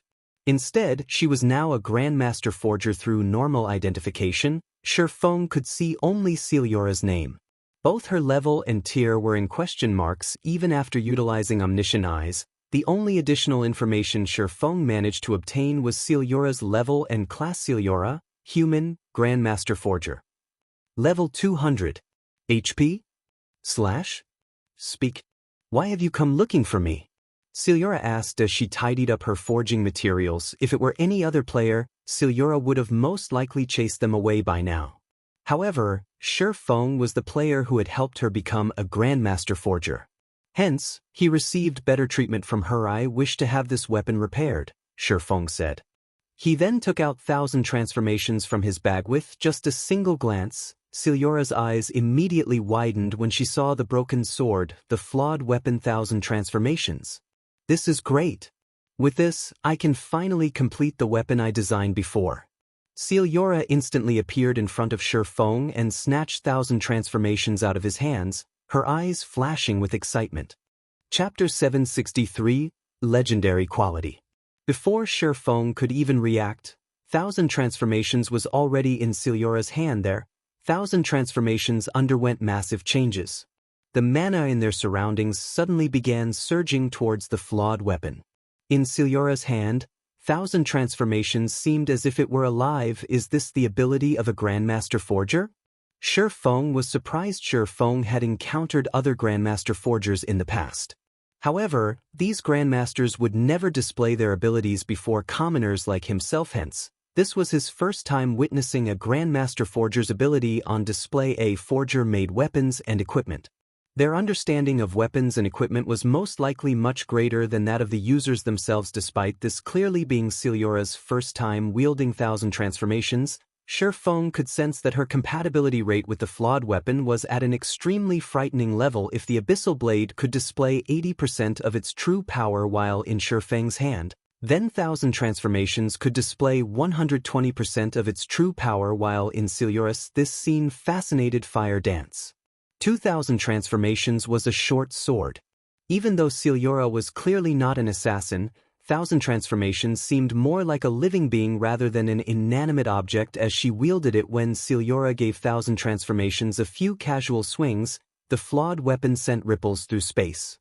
Despite having already lost most of its power, 1,000 transformations still managed to tear through the space within the house, leaving behind numerous pitch-black spatial rifts. Even with Killing Ray, Shi Feng's swings could never achieve such a standard. In the next moment, Fire Dance suddenly unsheathed the true fire blades that hung at her waist, brandishing them. As she swung the weapons, her body movements contained not a single bit of excess motion. The speed of the true fire blades suddenly increased sharply, Fire Dance's attack speed accelerating significantly. Moreover, her attacks were no longer as rigid as before. They now seemed much more relaxed. What? Shi Feng was thunderstruck. Fire Dance had only watched Celiora do a few swings, yet she actually managed to break through the final barrier and officially set foot into the realm of top-tier experts. Her power of comprehension was simply too frightening. So this is the refinement realm. No wonder I never could win against Guild Leader. There was actually such a large gap between us. Fire Dance was still reliving the pleasure she felt just now as she looked at the true fire blades in her hands. Shi Feng sighed with emotion at seeing Fire Dance officially enter the realms of refinement. He had spent many years before managing to set foot into the refinement realm. On the other hand, Fire Dance had succeeded in less than 2 months after coming into contact with God's domain. Her talent was simply extraordinary. Although some luck was involved in her achievement, luck was also a part of a person's strength. If it were anybody else, they probably couldn't set foot into this realm within such a short time. Now, Zero Wing finally had its second refinement expert. This would have an immense impact on Zero Wing's combat power. As soon as Fire Dance reached level 40, she would be able to equip both the Petrified Thorn and 1,000 transformations. At that time, even if Shifeng was not around, Zero Wing would still be in existence that everyone would fear in Starmoon Kingdom. It would be great if Violet Cloud can set foot into the realms of refinement as well. Shifeng was not particularly sure how far Fire Dance could reach in the future. With Violet Cloud, however, Shifeng knew very clearly just how great a potential she had. Tier 6 God-ranked players were peak existences in God's domain, not to mention a Tier 6 God-ranked player. If a first-rate guild managed to produce even one Tier 5 player, the guild would celebrate and hold feasts for days. In the past, after a decade of development in God's domain, the gap between first-rate guilds became extremely massive. Take Ouroboros, for example. Even after 10 years had passed, the guild had not boasted a single Tier 6 God-ranked member, though there were quite a few Tier 5 players in the guild. As a result, Ouroboros was only middling among first-rate guilds. However, a first-rate guild that had a Tier 6 God-ranked member would be considered top-tier among first-rate guilds, even if the entire guild had only one Tier 6 God-ranked player and no Tier 5 experts. Meanwhile, due to Aqua Rose and her mage god friend, Unyielding Ice, Twilight Echo, which had similarly been a first-rate guild, succeeded in developing into a super first-rate guild back then. Only a short distance away from becoming a super guild. This potential was the amazing part about Tier 6 God-ranked experts. As long as Violet Cloud and Aqua Rose continued striving, it was only a matter of time before the both of them set foot into the realms of refinement. After Celiora finished toying around with 1,000 transformations, she turned to Shifeng and asked, "Are you trying to get this short sword repaired?" "Mitchum, I've already prepared the materials needed to repair it." Saying so, Shifeng took out the 100 mana stones from his bag. "As your friend, I don't recommend you repair this sword," Celiora said seriously. "Although I am not sure what managed to destroy a flawed weapon like this, and although the divine runes engraved on 1,000 transformations are still mostly intact, this sword is already dead. Even if you repair it, the weapon won't be able to display its original strength. After all, flawed weapons are essentially failed products. I still wish to have it repaired. A damaged flawed weapon is still not bad." Shifeng naturally knew about the problem plaguing 1,000 transformations. This problem was the reason why Feather had switched out 1,000 transformations for a better weapon back then. However, 1,000 transformations was not an ordinary epic weapon. Even if it could not recover its peak state, it would still be significantly stronger than an ordinary epic weapon. I'm not finished speaking. If you were to bring this thing to anybody else, they would repair 1,000 transformations and leave you with a barely usable weapon at most. However, after researching the broken steel set equipment forging design you left with me last time, I received plenty of inspiration and produced several weapons, gaining tremendous experience. The famed smith that made 1,000 transformations originally intended it to be a legendary weapon. However, due to some error in the forging process, the final result was unsatisfactory. Even so, the raw materials used to make 1,000 transformations were extremely precious legendary ranked materials. As long as I recast it, it might end up becoming a true legendary weapon, Celiora said proudly. Recast into a legendary weapon? Shifeng was stunned. He never imagined that Celiora actually possessed such remarkable capabilities. Legendary weapons were weapons that only famed smiths and craftsman forgers could produce. The probability of a Grandmaster forger producing one was abysmally low. After playing God's domain for over a decade, Shifeng had never once heard of a Grandmaster forger successfully producing a legendary weapon. That's right. Of course, there are some risks as well. If the recasting fails, the weapon will naturally end up scrapped, Celiora said sternly. What is the success rate? Shifeng asked him. Roughly 20%. How about it? Pretty high, right? An epic weapon has a 20% chance to become a legendary weapon. This is a trade that you'll never be able to find anywhere else, Celiora said as she puffed her chest out proudly. I'll stick with repairing it, Shifeng said definitively. What a joke. Only a 20% chance of success meant an 80% chance of failure. If it were 3 or 5 years later, not to mention 20%, even if there was only a 5% chance, he would willingly take the gamble. Now, however, he could not afford to do so currently. The value of an epic weapon was in no way inferior to a legendary weapon. How could he possibly let Celiora turn one into scrap metal? Chapter 764, epic hidden quest. Don't be in such a rush. I'm still not done speaking. Siliora wagged her finger at Sherfong as if she'd guessed his thoughts. Laughing softly, she added, although there is only a 20% chance for it to become a legendary weapon, that doesn't mean that the other 80% will be a failure. What do you mean? Sherfong asked uncertainly. Fire Dance didn't understand Siliora's words. Whether I've already said that the materials used to produce 1,000 transformations are very high quality, but because of some small defects, it did not become a legendary weapon. If I recast it, then there is a 20% chance it will evolve into a legendary weapon, as well as a 50% chance it will become a fragmented legendary weapon but never an actual legendary weapon. As for the remaining 30%, the recasting will end up a complete failure, and 1,000 transformations will turn into scrap metal, Siliora explained slowly. Now you should understand what I'm trying to say, right? Are you sure you are fine with just repairing it? Sherfong and Fire Dance were both stunned for a long time. Really? Sherfong sought further confirmation, thinking that he had heard wrong earlier, not to mention upgrading 1,000 transformations into a legendary weapon. Just turning it into a fragmented legendary weapon was already an unbelievable notion. Currently, the various large guilds and major powers in God's domain were frantically searching for traces of epic weapons. Who knew whether they could even obtain one? Fragmented legendary items were practically godly weapons to players right now. It was just like the heavenly dragon's breath he had obtained, which could raise his personal combat power by a large margin. However, the heavenly dragon's breath was only a ring. If it were a weapon, the improvement it could bring him would be dreadfully high. Legendary items could give players the ability to challenge opponents of a higher tier. Tier 1 could go up against Tier 2, Tier 2 against Tier 3, and Tier 3 against Tier 4. Meanwhile, a fragmented legendary item might not allow players to challenge opponents one tier higher than themselves, but it would still increase a player's strength by a large margin. Although Fire Dance was already in the refinement realm and she possessed combat power at the peak of Tier 1, she was still no match for a Lord-ranked monster of the same level at the moment. The purpose of combat techniques was to give players the ability to exert their own combat power. Take an ordinary player, for example. Even if said ordinary player were fully geared in top-tier equipment and their system combat power value was at 1,000 points, so long as their combat techniques only allowed them to exert 20% of their combat power, then their actual combat power value was only 200 points. On the other hand, expert players could bring out more of their combat power in battle.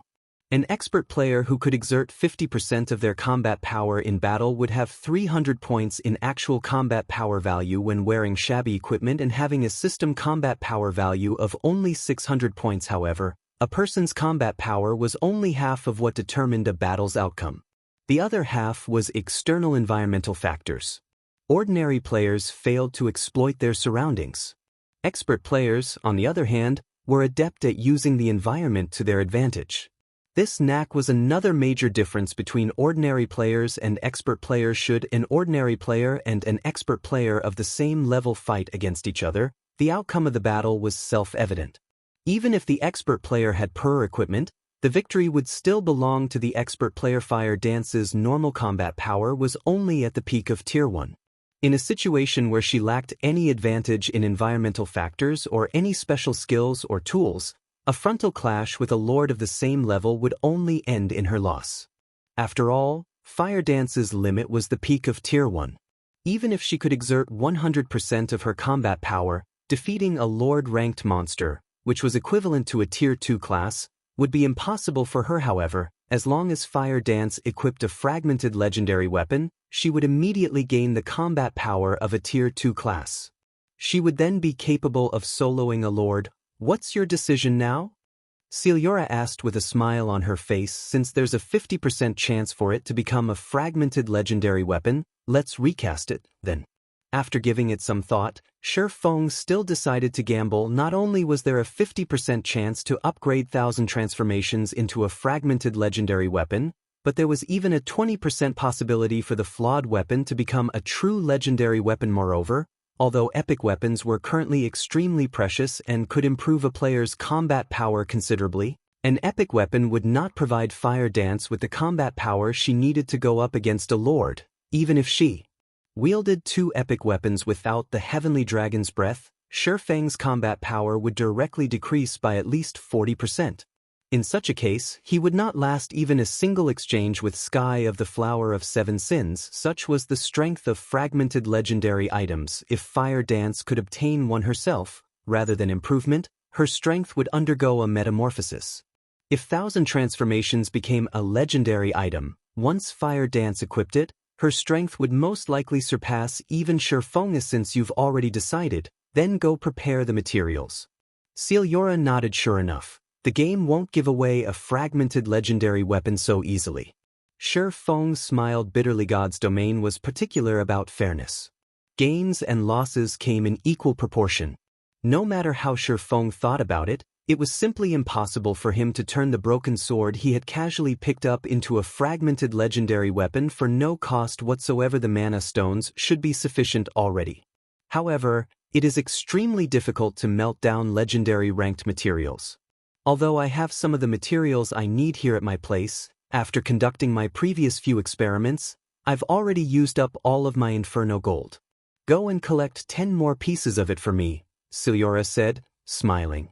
Her eyes gleamed as if she saw a rich tycoon when she looked at Shurfeng's system. Epic Hidden Quest, Recast Thousand Transformations, Accepted Quest Content. Collect 10 pieces of Inferno Gold Quest Reward. Celiora will recast the Flawed weapon. Thousand Transformations for you. 10 pieces of Inferno Gold. Does it have to be this vicious? Shurfeng felt his stomach aching when he heard the system notification. Guild leader, I've just checked, but there's no mention of Inferno Gold on either the official forums or our guild's database. Where are we supposed to find this thing? Wanting to share some of Shurfeng's burden, Fire Dance had searched through Zero Wing's database for Inferno Gold. However, she came away empty-handed. God's domain had an extremely enormous amount of information for players to process. However, aside from basic information, the official game developers did not provide players with anything else. Players had to depend on themselves to search for the information they wanted through the libraries, ruins, and other such places. For convenience, the various large guilds had tasked individuals to collect information in the game after entering God's domain and compile it into a single database. The upper echelons of guilds could then search this database for the information they wanted. After Shurfeng established Zero Wing, the guild naturally had tasked certain members with collecting all sorts of information and integrating it into the guild database. This was also the reason why players always crowded the entrance of libraries. Most of these players were not suited to battle but were suited to information gathering. They would also often visit the libraries of various cities to collect information, because the information stored in libraries were not uniform, with some libraries having information that other libraries did not. Only Zero Wings members could access its database. However, the level of information available to them would also differ depending on the individual's rank within the guild. For example, as the commander of Zero Wings' main force, Fire Dance had first-level authority to the guild database, which was beneath only Shurfeng's top-level authority. Chapter 765, Grinding Field Bosses. Shurfeng simply chuckled in response to Fire Dance's worries. Inferno Gold was beyond current players. Only Master Forgers or better could use Inferno Gold. It was used specifically to melt materials, particularly extremely rare materials such as those of epic or legendary Runka. A single ingot was worth as much as an epic item, as it was a necessary component in crafting epic and legendary items. In his previous life, Shurfeng had often led teams to farm Inferno Gold. However, Inferno Gold was hard to find, and they had never managed to collect much at Alonly. Field bosses has a chance to drop the ingots. Moreover, the bosses had to be level 50 Great Lords or above. Level 50 Field Great Lords were extremely rare in God's domain. These monsters were walking treasure troves, so guilds with sufficient strength would dispatch their forces to kill these Great Lords upon encountering or receiving information on one. Meanwhile, Field Great Lord's Inferno Gold drop rate was not particularly high, averaging around 3%. Because Master Forgers needed the ingots to produce epic weapons, Inferno Gold's market price had only increased as time passed. In the past, scanning through Zero Wing's current database, it was natural that Fire Dance had not discovered anything regarding the valuable metal. She would find less than nothing if she scanned the internet. I need to find time to update the guild's database. Fire Dance's question had reminded Shi Feng in God's domain. Players who joined guilds would have access to three main benefits: expert nurturing, the guild warehouse, and the guild's database. These benefits were also the three main criteria most independent players based their decisions on when choosing a guild. Needless to say, any guild that wished to grow stronger needed its own experts. However, it was extremely difficult to develop experts.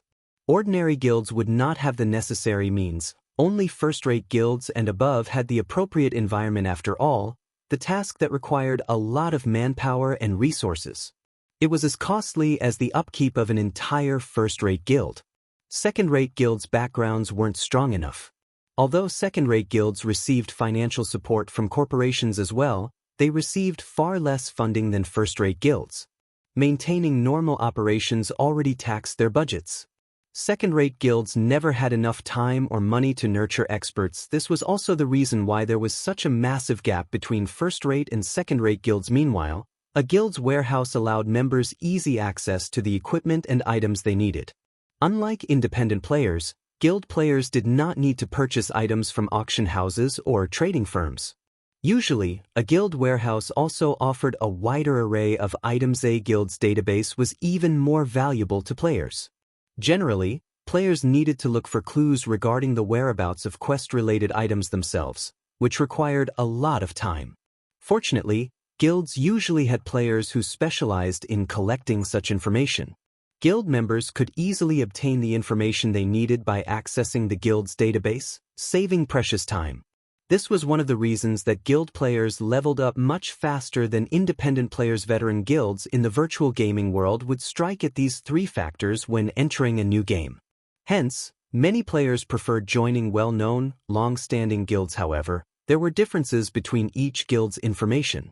Moreover, collecting and registering information was not easy as it had to be transcribed in the guild's database by hand. Meanwhile, every library in God's domain contained an overwhelming amount of information.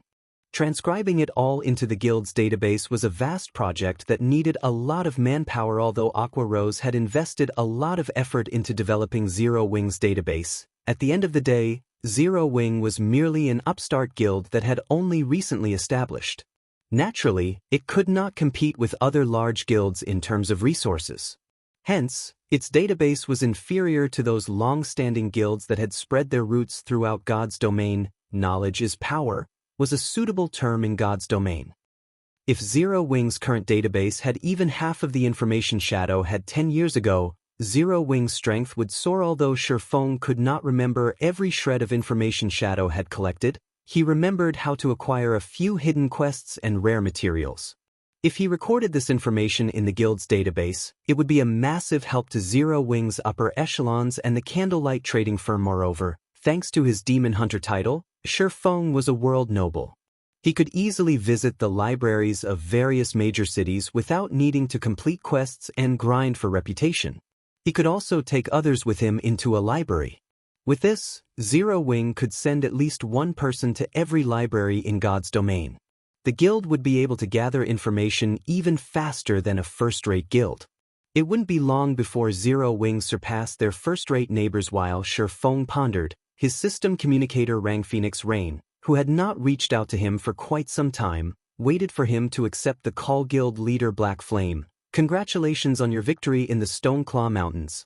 With this, you have stabilized Zero Wing's position in Stone Forest Town. Really though, you are full of surprises.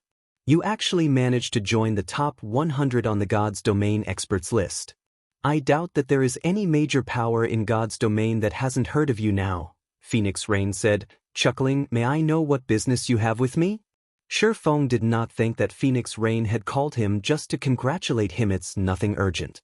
Your first opponent for the Dark Arena has been decided, so I've called to notify you. Phoenix Rain revealed a charming smile that could melt one's heart. The fight will be in 3 days. The venue is in the Fire Dragon Empire's imperial capital. Don't be late. I'm eager to earn some money off of you. Who's our opponent? Shi Feng asked. I nearly forgot. It's a battle team called Glorious Lions. Everlasting War is their leader. This battle team has already won twice in a row, so it is very strong. I'll send you the information we have on them in a moment. Phoenix Rain said before disconnecting the call. Everlasting War is my opponent? Sure Feng could not help his smile when he heard this name.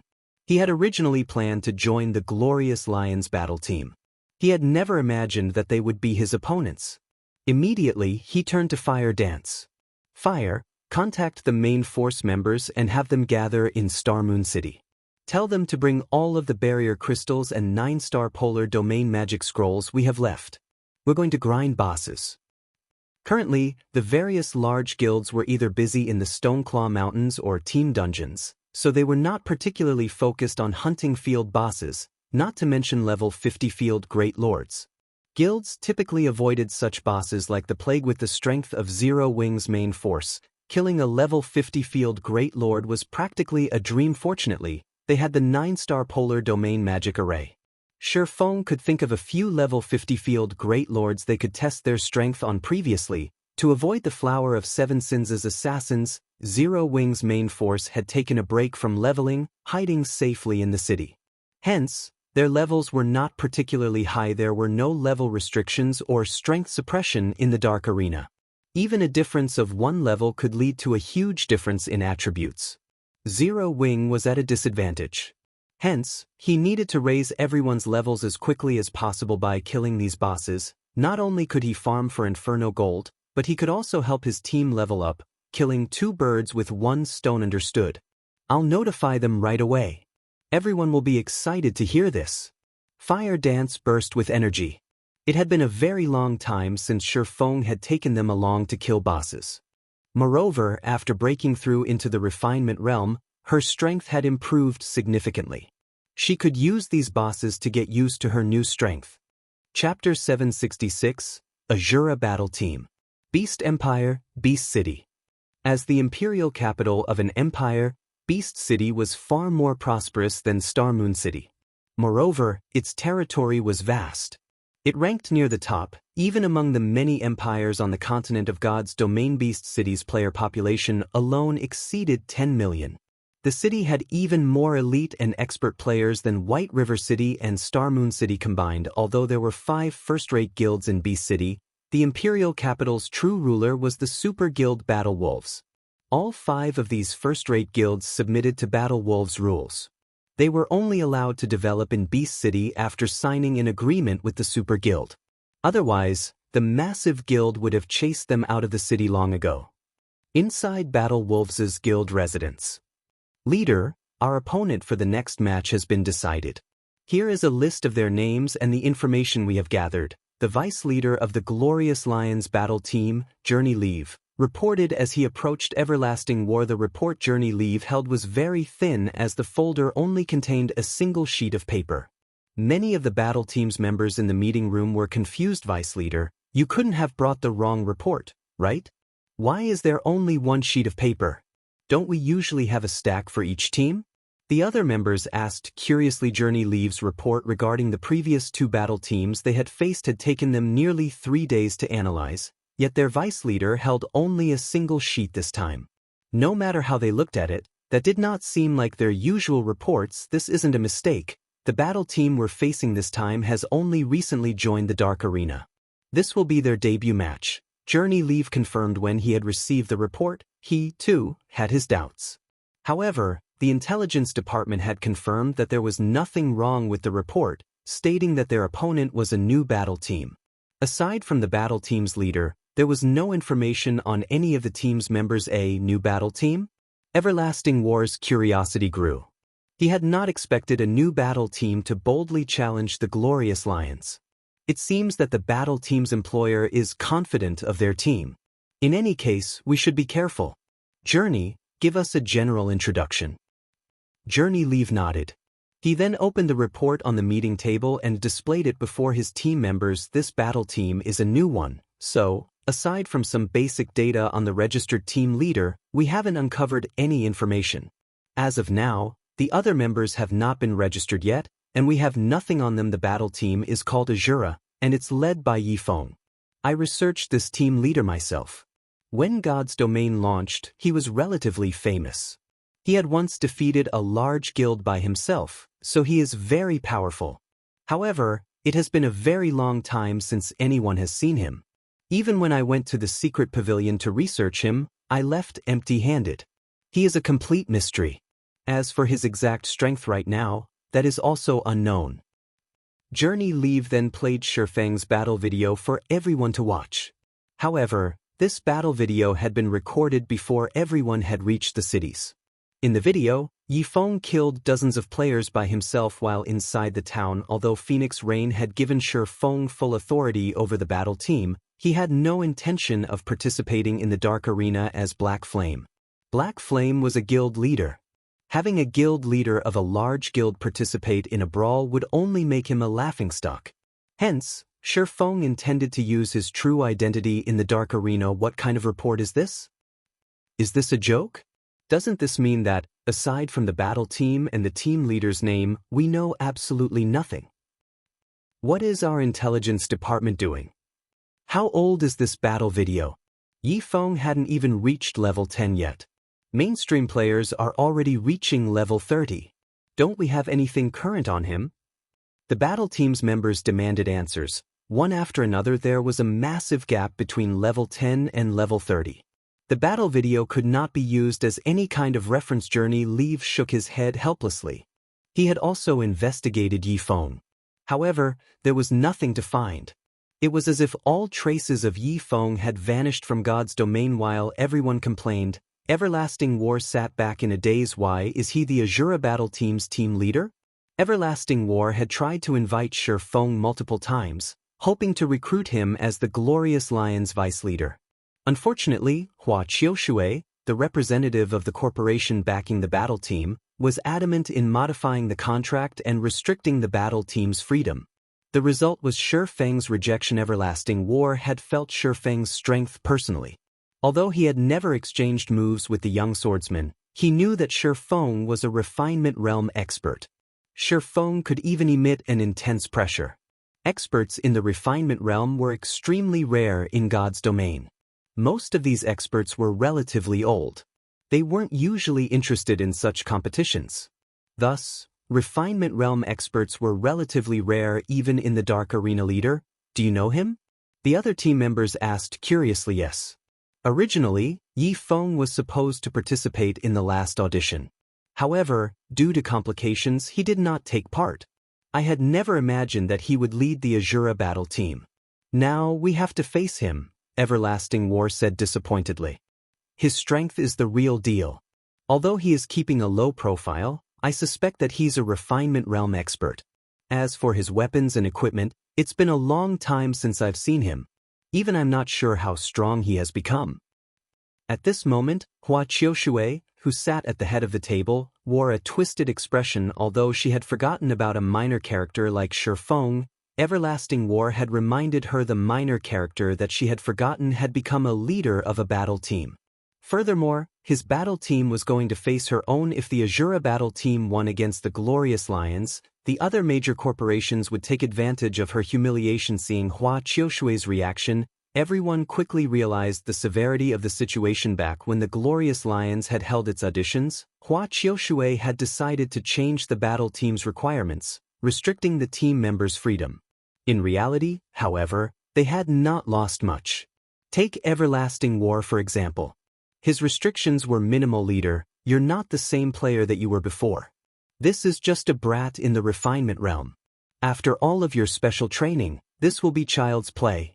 A team member joked. However, this joke was also true. The Super Guild Battle Wolves supported their battle team. Since they had begun participating in the Dark Arena, they had gained access to various resources. They didn't need to worry about top-tier weapons and equipment at all. They had even less worry about obtaining skills. As for leveling up, they had a group of players who helped them gain levels rapidly. It was heaven.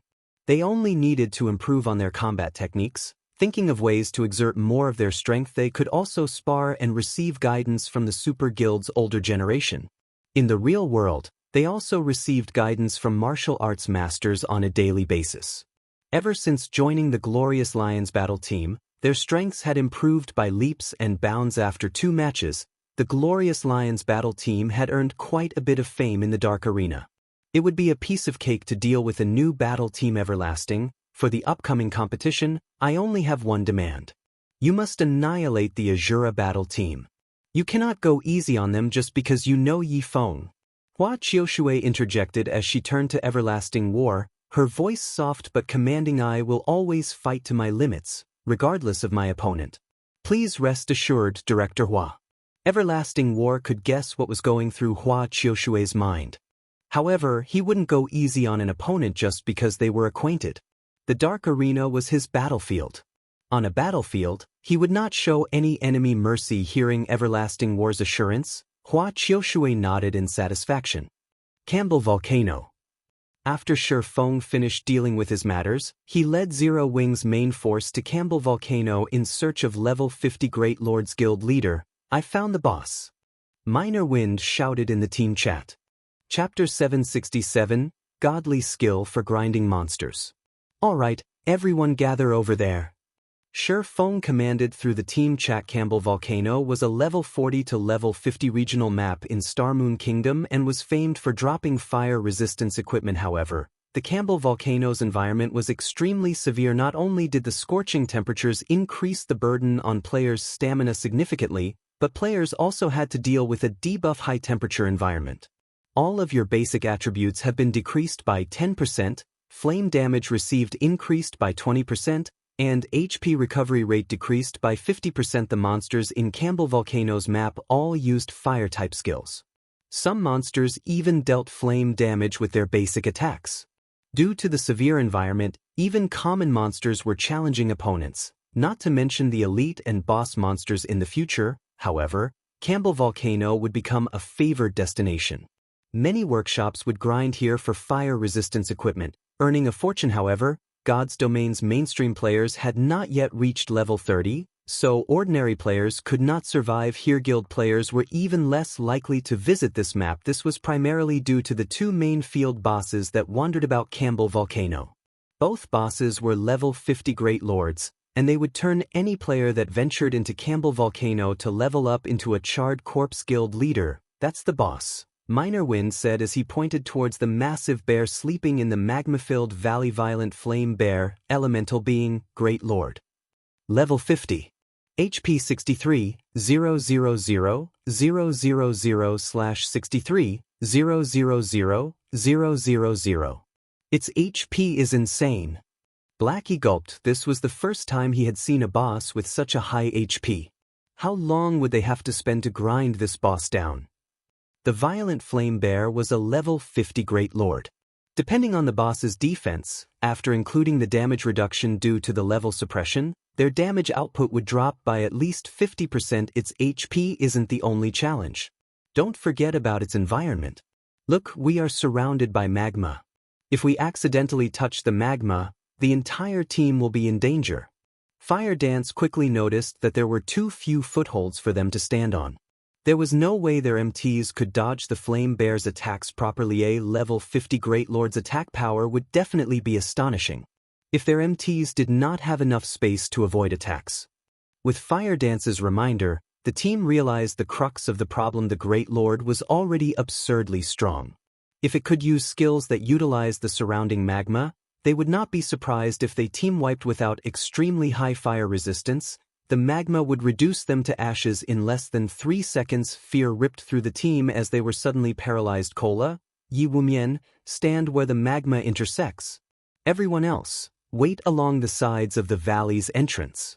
Allure the boss. Shi Feng could not help but laugh at his team's response. If they threw themselves into battle, they would never defeat a level 50 Great Lord. It was especially true for the Violent Flame Bear.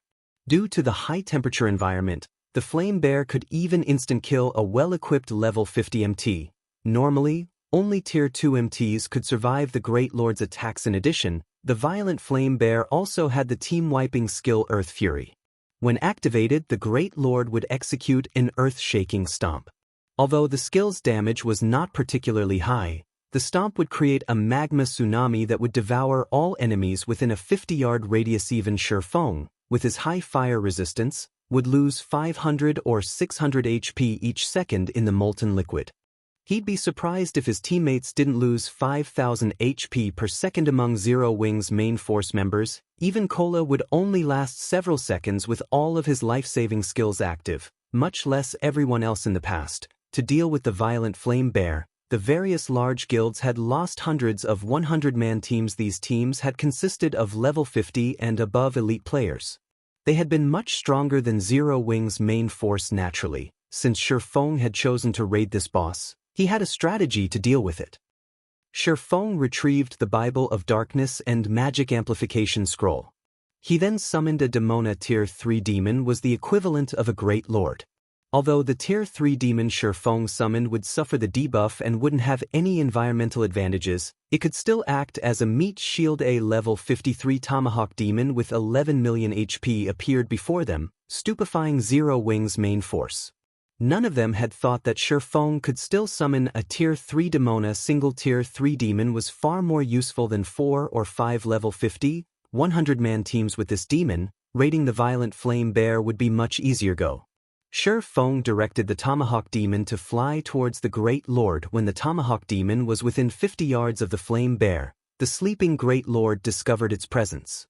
Suddenly, the flame bear opened its mouth, gathering an overwhelming surge of fire-type mana in its mouth before releasing Idior 2 spell, Breath of Fire. Instantly, a red beam of light lanced through the air towards the Tomahawk demon. The beam was too fast. Shifeng already struggled to control the demon.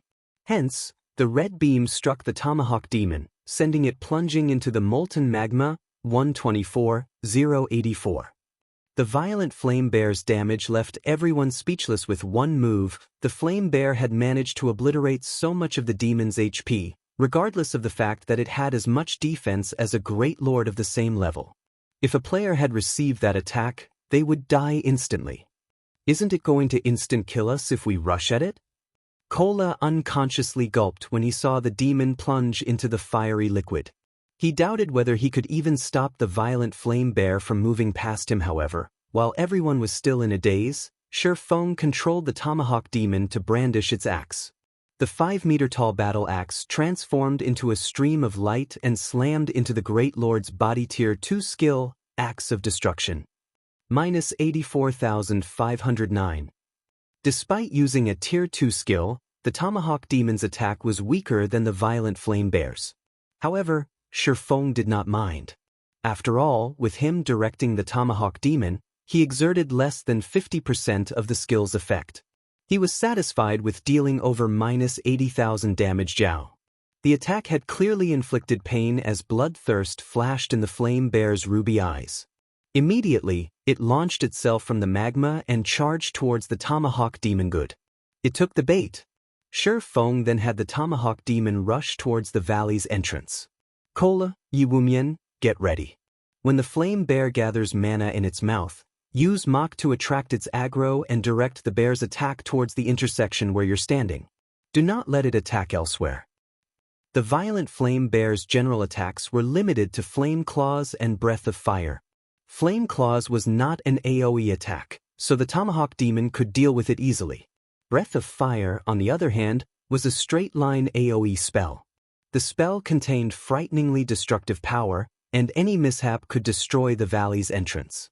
This would put the other players in danger. The Tomahawk demon did not possess any aggro-holding skills, so it could not control the direction of the flame bear's attack.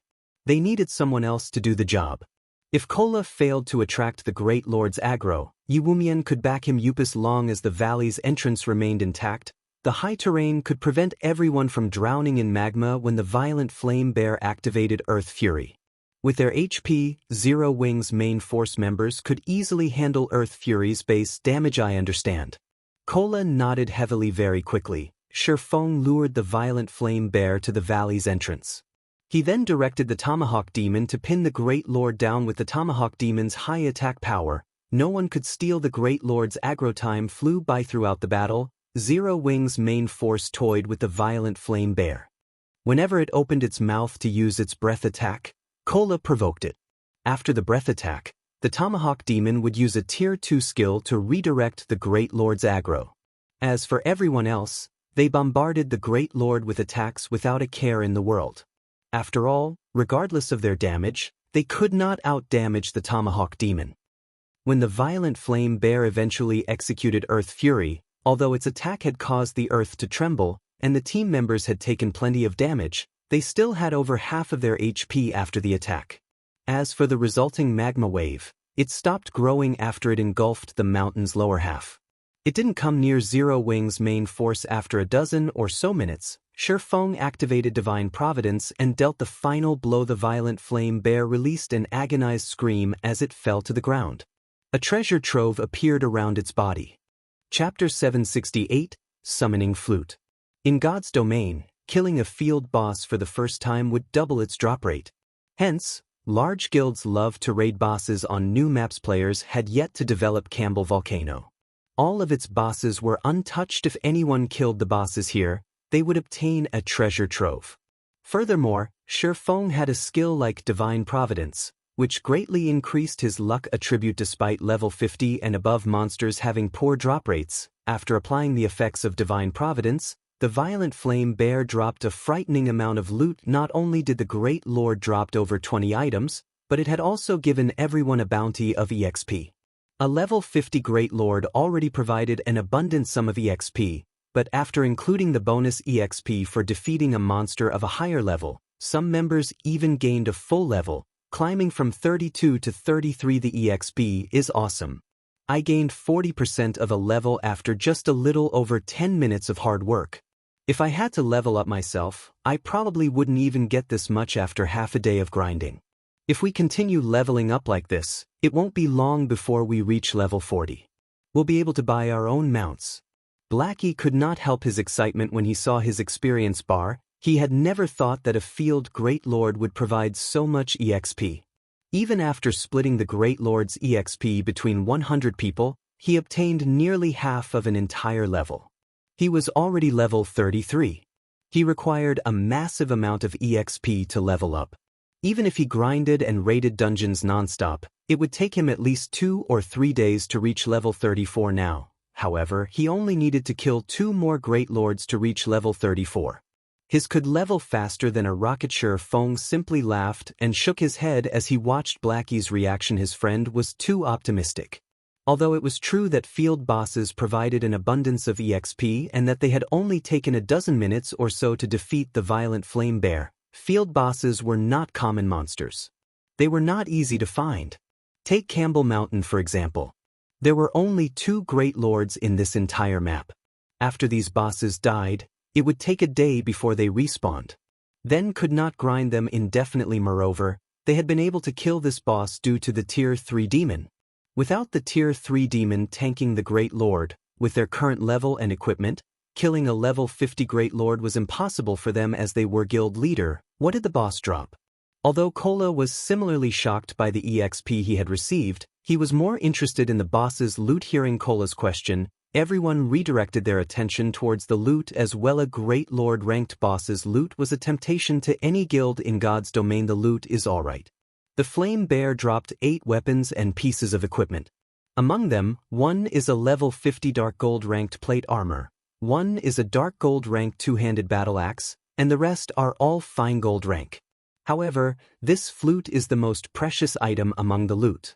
After Shifeng finished arranging the drops, he smiled as he revealed a silver flute. Players were lucky if an ordinary level 50 Great Lord dropped even 10 items. It was only due to the first kill bonus and Shifeng's high luck attribute that the violent flame bear had dropped over 20. Among the items, over half were rare materials. The materials were all good quality, and even an ingot of Inferno gold, an item with an extremely low drop rate, had dropped. They had definitely profited from this raid. However, what had surprised Shifeng the most was the appearance of the silver flute in his hands. Guild leader, what's so special about this flute?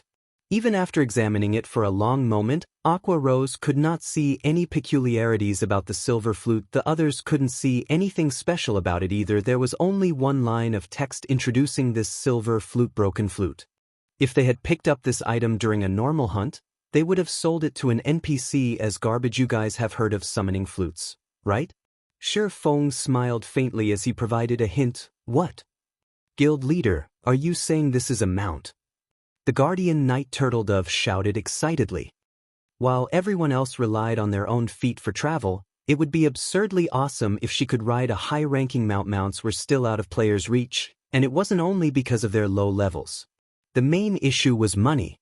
Even after reaching level 40, players needed to 40 gold to purchase a steed. Even to expert players, 40 gold was astronomical. Furthermore, expert players would not be satisfied with a common mount. However, obtaining rarer mounts was extremely difficult. A guild mount also required a lot of time and resources to nurturing. Hence, riding a high-ranking mount right now was practically a dream. Everyone began drooling over the silver flute in Shifeng's hands. This flute should trigger a quest that rewards a mount. The mount should be bronze rank at the very least. It might even be mysterious iron rank. Shifeng was relatively familiar with mount quests. A mount quest generally awarded a bronze mount. However, as they had obtained this flute by killing a field boss for the first time, the mount quest might even reward a mysterious iron mount. Alright, which one of you wants it? We'll start the bidding at 50,000 GCPs.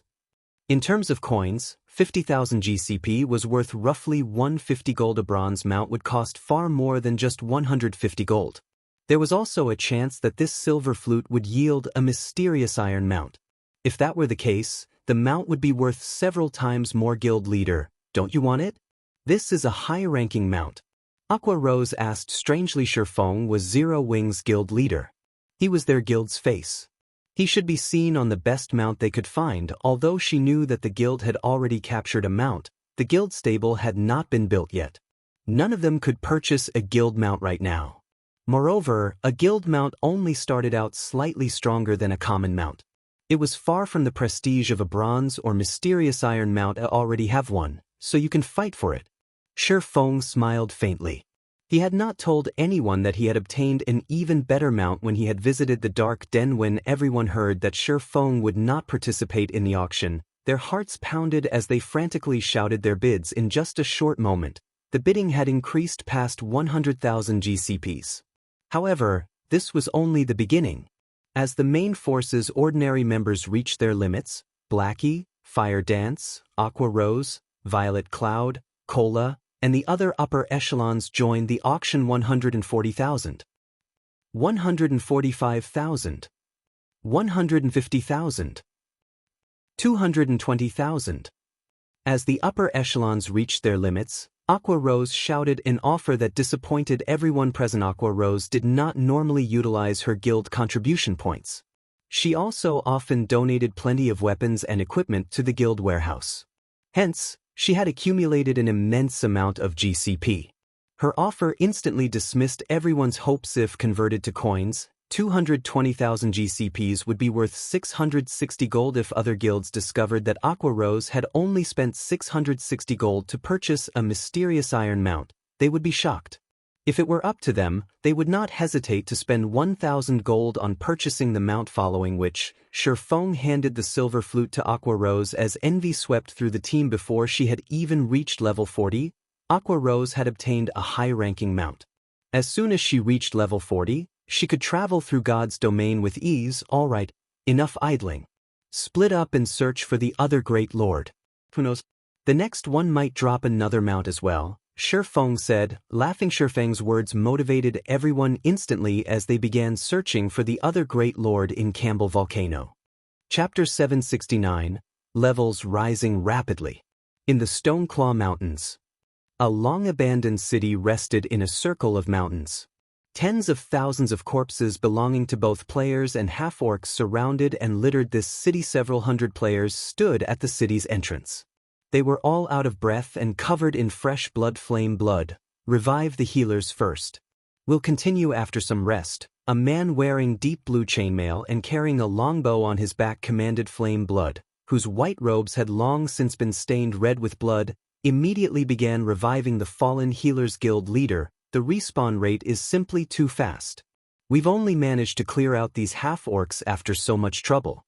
If we don't hurry and enter now, entering the city will become far more difficult, Daybreak Fog said anxiously, a tired expression on her face. To enter this ruined city, Heaven's Burial had dispatched all of their elites, over 20,000 players. Only after several hours of fighting had they eliminated the half-orcs surrounding the ancient city.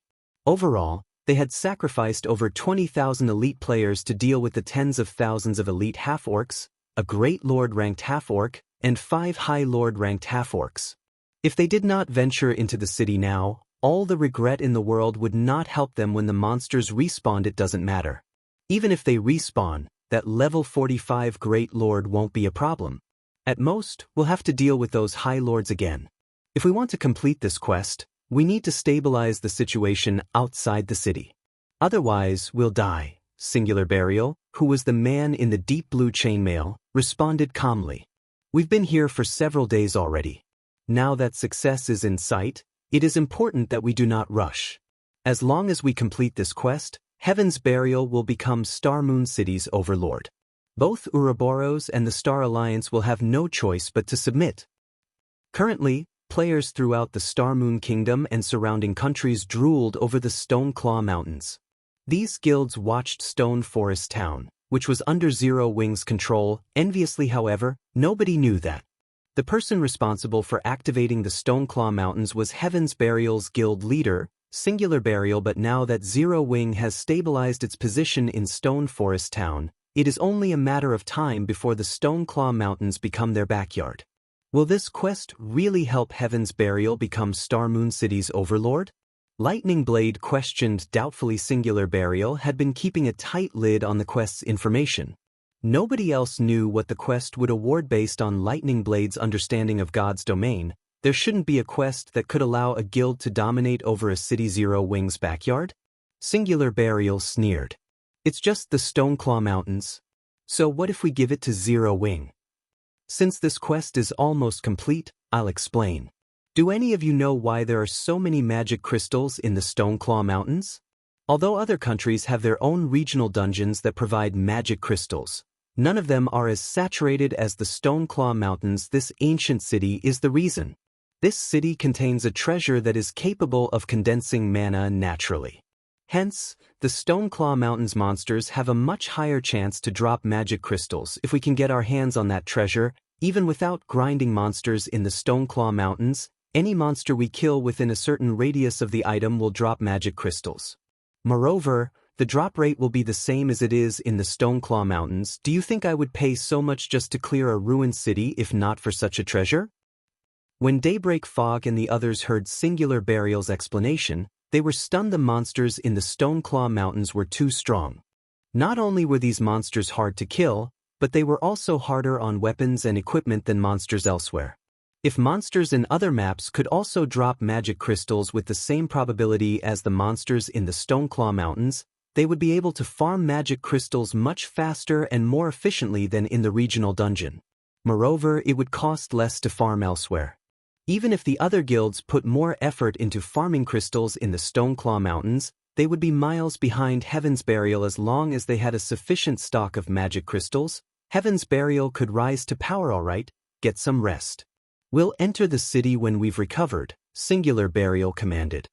While Heaven's Burial's members were preoccupied with their secret quest, the various large guilds throughout Star Moon Kingdom desperately tried to level up, getting themselves ready to challenge level 40 large-scale team dungeons to ordinary players. Level 40 was still far out of their reach. To the various large guilds, however, they would reach it soon. Level 40 could be considered a new beginning. At level 40, players could use mounts, doubling their mobility. As a result, their leveling and questing efficiency would double as well. However, purchasing a large number of mounts for its members was unrealistic for a guild.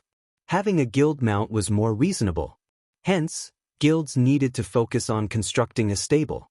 However, stable designs' drop rates were abysmal. Only 100-man team dungeons had a somewhat higher drop rate. Hence, the various large guilds were desperately preparing to raid level 40 large-scale team dungeons in the hopes of obtaining a stable design sooner. For a time, guilds were in a frenzy to raid large-scale team dungeons. Time quickly passed. 3 days had gone by before anyone had realized it. During this period, Shurfeng led Zero Wing's main force all around the kingdom, hunting for great lords. If they did not find any, then they would kill field lords and high lords until they had finally exhausted the magic amplification scroll. Shurfeng had also completed his quest. All 10 Inferno gold ingots were accounted for. Meanwhile, the team had climbed in levels. Originally, the average level of Zero Wing's main force was level 33. Now, the lowest among the team was level 37. Blackie, Fire Dance, and the other upper echelons had even risen to level 38. Throughout all of God's domain, they had the highest levels currently. The number 1 player on Star Moon Kingdom's ranking list was only level 35. Although there was only a difference of 2 levels, the EXP gap was massive as for Shifeng, he had reached level 39. He was only 1 step away from level 40. Unfortunately, Shifeng's magic amplification scroll was now useless. He could no longer summon a tier 3 demon to assist them in battle. Otherwise, they would have continued leveling at this speed. Aside from levels, they had also obtained a massive stock of materials and level 50 equipment. They had filled Shifeng's bag completely, transferring the overflow into Aqua Rose's bag. They had more than 40 pieces of level 50 dark gold equipment and several hundred pieces of fine gold equipment. Contrary to what they had expected, they had obtained less than 100 pieces of level 50 secret silver equipment. If they sold these items on the Blackwing auction house, it would definitely shake God's domain's major powers currently. While the various large guilds struggled to reach level 40, level 50 top-tier equipment was already on display. It'll be a little rushed, but fortunately, we've completed the quest. Shifeng breathed a sigh of relief as he looked at the time. He had 5 hours remaining before his appointment with Phoenix Rain. Immediately he said through the team chat, "Everyone can head back to the city. Aqua, take your team to get some rest.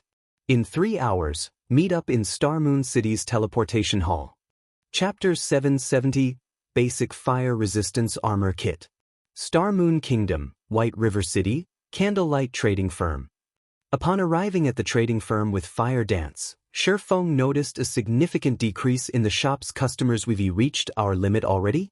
Shifeng glanced at the players on the streets before taking another look at the situation inside the shop. Despite the Candlelight Trading Firm's location in the trade area, a high-traffic area, and the fact that this area enjoyed a growing player population, the trading firm was losing customers.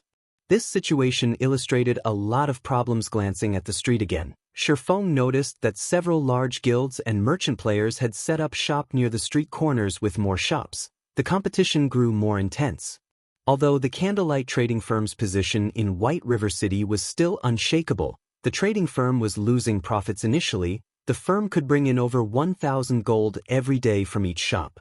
Now, including the shops in major cities throughout Star Moon Kingdom and other countries, the trading firm was just barely making a total profit of 1,000 gold per day. Currently, fewer and fewer hot-selling items such as whetstones and advanced whetstones, as well as various other necessities such as recovery potions and mana regeneration potions, sold each day. This was all due to the new competition. Most of these new shops had powerful backers. Furthermore, the designs for hot-selling items were becoming more common. One could easily farm them or purchase them from the auction house. As long as these shops hired some lifestyle players to produce these items and sold them at a lower price than the Candlelight Trading Firm, with a profitable location, they could easily steal plenty of the Candlelight Trading Firm's customers. Fortunately, light stones and basic strengthened armor kits still sold like hotcakes. However, Shifeng knew that this situation would not last. Neither the light stones nor the basic strengthening armor kits were unique items like the mana armor kit. As more time passed and players reached higher levels, it would become easier to obtain these items' designs. As a matter of fact, after just being away from the city for 3 days, other shops had already begun selling basic strengthened armor kits. Only, they demanded slightly higher prices than the Candlelight Trading Firm. It wouldn't be long before light stones would appear in other shops as well. At that time, the Candlelight Trading Firm would lose some of its advantages. "Guild leader, why have you called for me?" Melancholic Smile asked with a tired expression as she entered the firm's reception room. Melancholic Smile was feeling the pressure of the lost profits. Although she had thought of many solutions, none were effective enough to save them from this predicament. "How is the production of the strengthening devices coming along?" Shifeng asked. With the Candlelight Trading Firm's current income, they could never earn 150,000 gold in the next 20-some days. They needed to increase their profits. The strengthening devices were their only hope. More players flocked to White River City. Among them, there was no lack of elite and expert players. These players often ventured to high-level maps to grind. The burden on their equipment was much higher than ordinary players.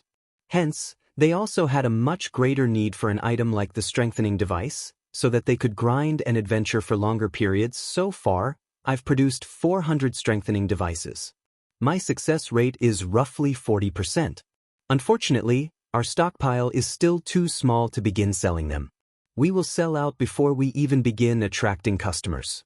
I intend to put them up for sale in the trading firm once we have a stockpile of 1,000 units. Melancholic Smile was optimistic about the strengthening devices. When they began to offer the strengthening devices, the Candlelight trading firm would regain its popularity, increasing their daily sales tremendously. A success rate of 40%? Shifeng was slightly surprised. He had not expected Melancholic Smile to have such a high success rate. If Shifeng produced the strengthening devices himself, he'd have a 30% success rate at most. He then revealed a stack of designs and passed them to Melancholic Smile, saying, "Let Coco and the others learn these designs. If the firm has anyone with potential, you can allow them to learn one as well. Produce as many of these as you can. I have something important I need them for." Melancholic Smile was dumbfounded as she accepted the stack of designs strengthening device. Basic Fire Resistance Armor Kit. Melancholic Smile already knew how important the strengthening device was. Obtaining even a single design was already an amazing feat, yet Shifeng had 5 more. If they had 5 more people producing the strengthening devices, they could satisfy the demands of 1 or 2 cities worth of players. After all, the cost of forging for the strengthening device was relatively high, and the forging success rate was low. Hence, they could not offer the devices for too low a price. However, the other item, the Basic Fire Resistance Armor Kit, confused her slightly. Basic Fire Resistance Armor Kit. Defense plus 120. Endurance plus 5, Agility plus 3. Fire Resistance plus 7. Maximum binding limit per character, 3, can only be bound to level 30 equipment or above. In terms of basic attributes, it was only slightly stronger than the basic Strengthened Armor Kit. However, the materials it required were much rarer. The Basic Fire Resistance Armor Kit would cost twice as much to produce as the basic Strengthening Armor Kit. Would anyone really be willing to buy these? Although the Fire Resistance Armor Kit provided quite an amount of fire resistance, there were many areas in God's domain that didn't offer the danger of fire. Players didn't need to head to leveling maps or dungeons that required high fire resistance. One could say that the Fire Resistance Armor Kit was not a necessity.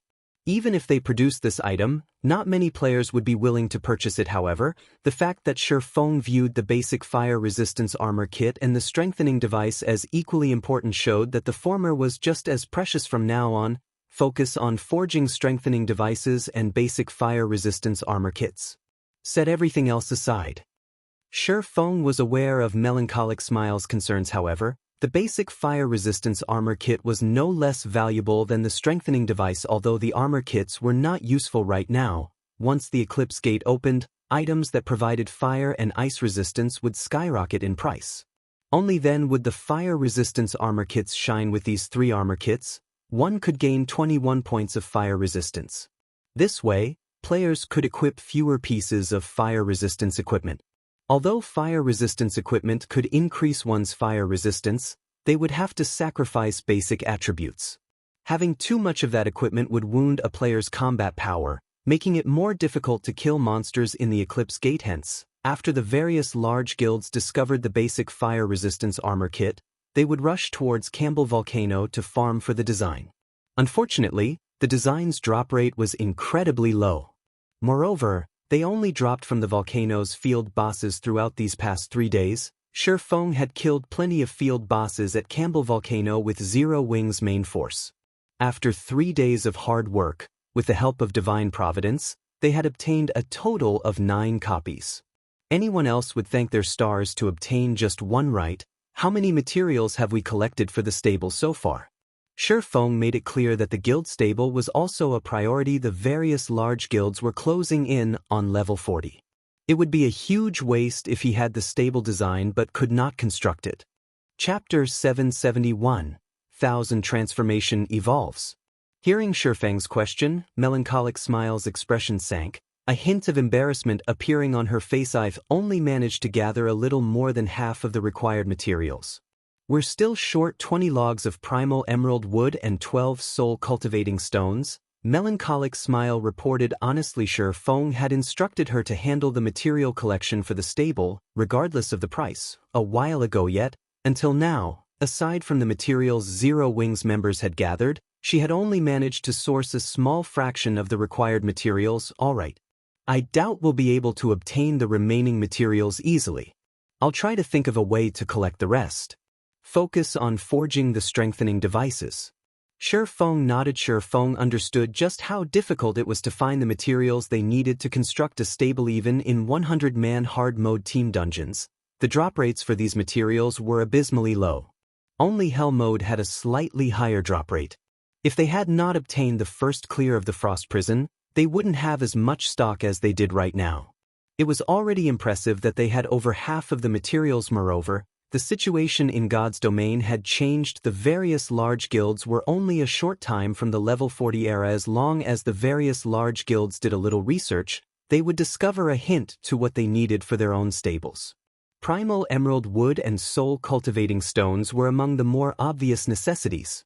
However, only those with stable designs would know the majority of the materials they needed. There were many kinds of rare materials that dropped in large-scale team dungeons, and they could be used in multiple designs.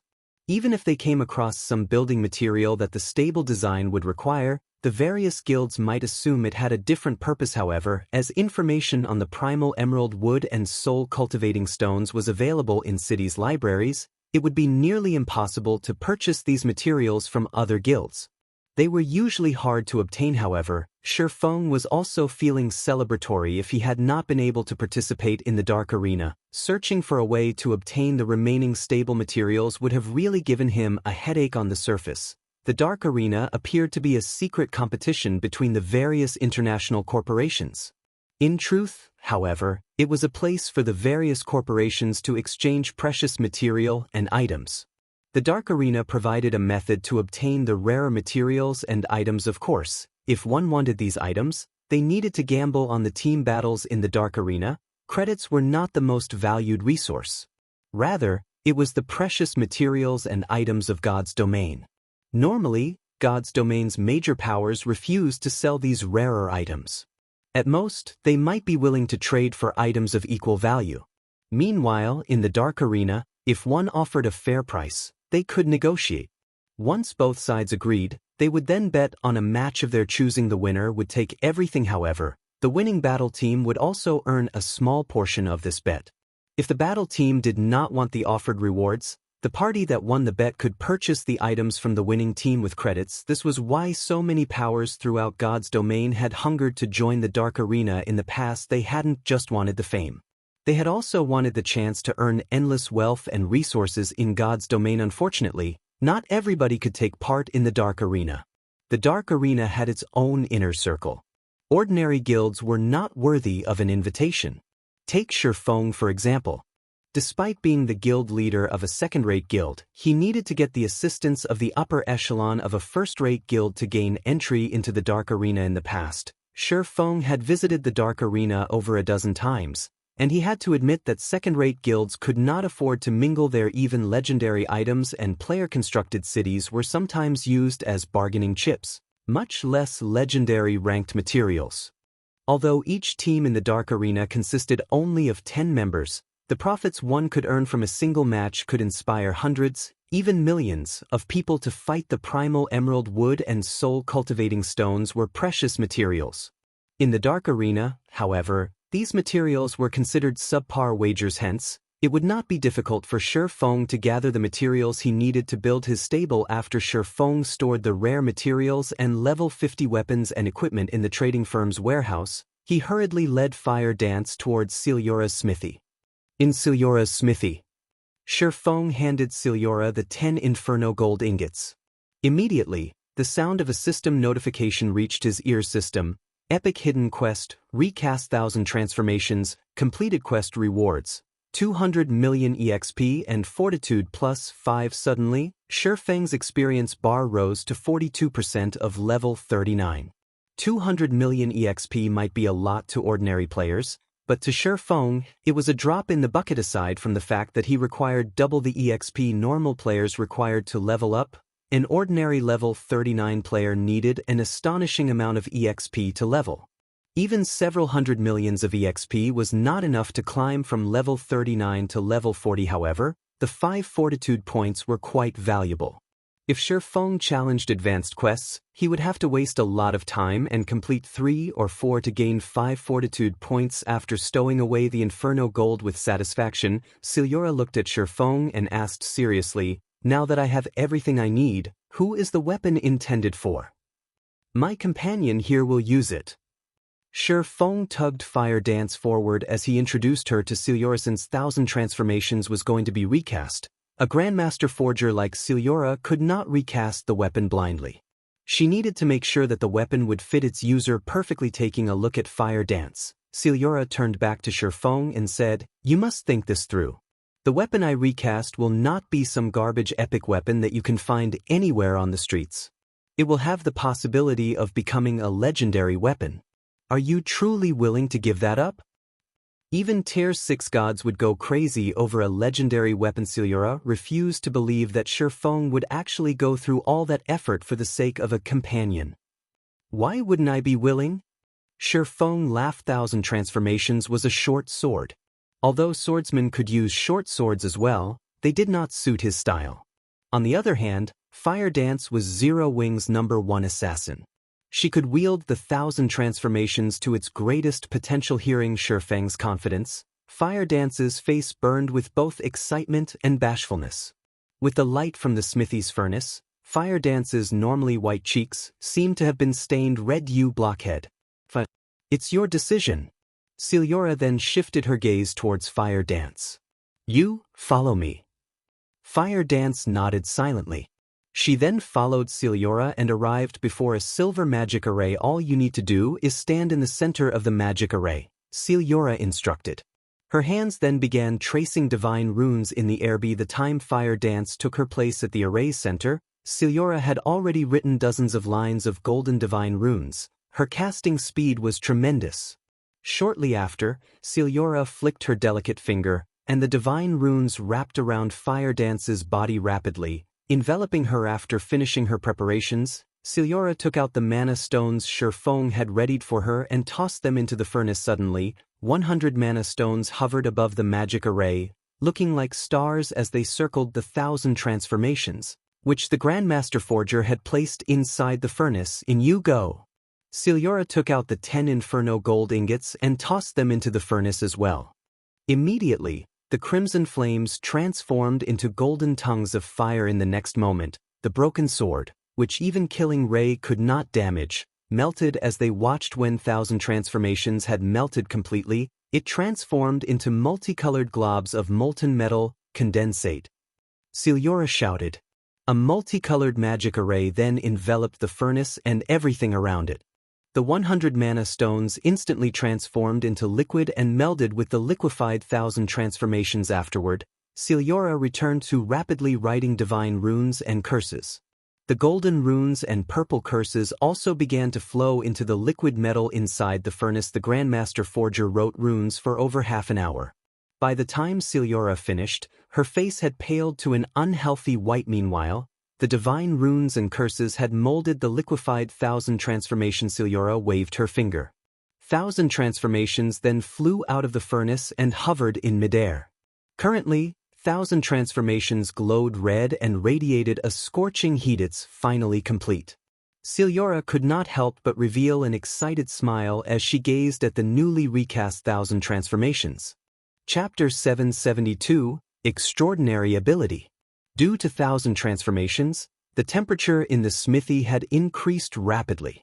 Shifeng felt as if he stood in the mouth of a volcano. Despite standing 10 yards away from the flawed weapon, Shifeng received tens of damage with each passing second. If a player with low fire resistance stood in his place, they would not last 10 seconds.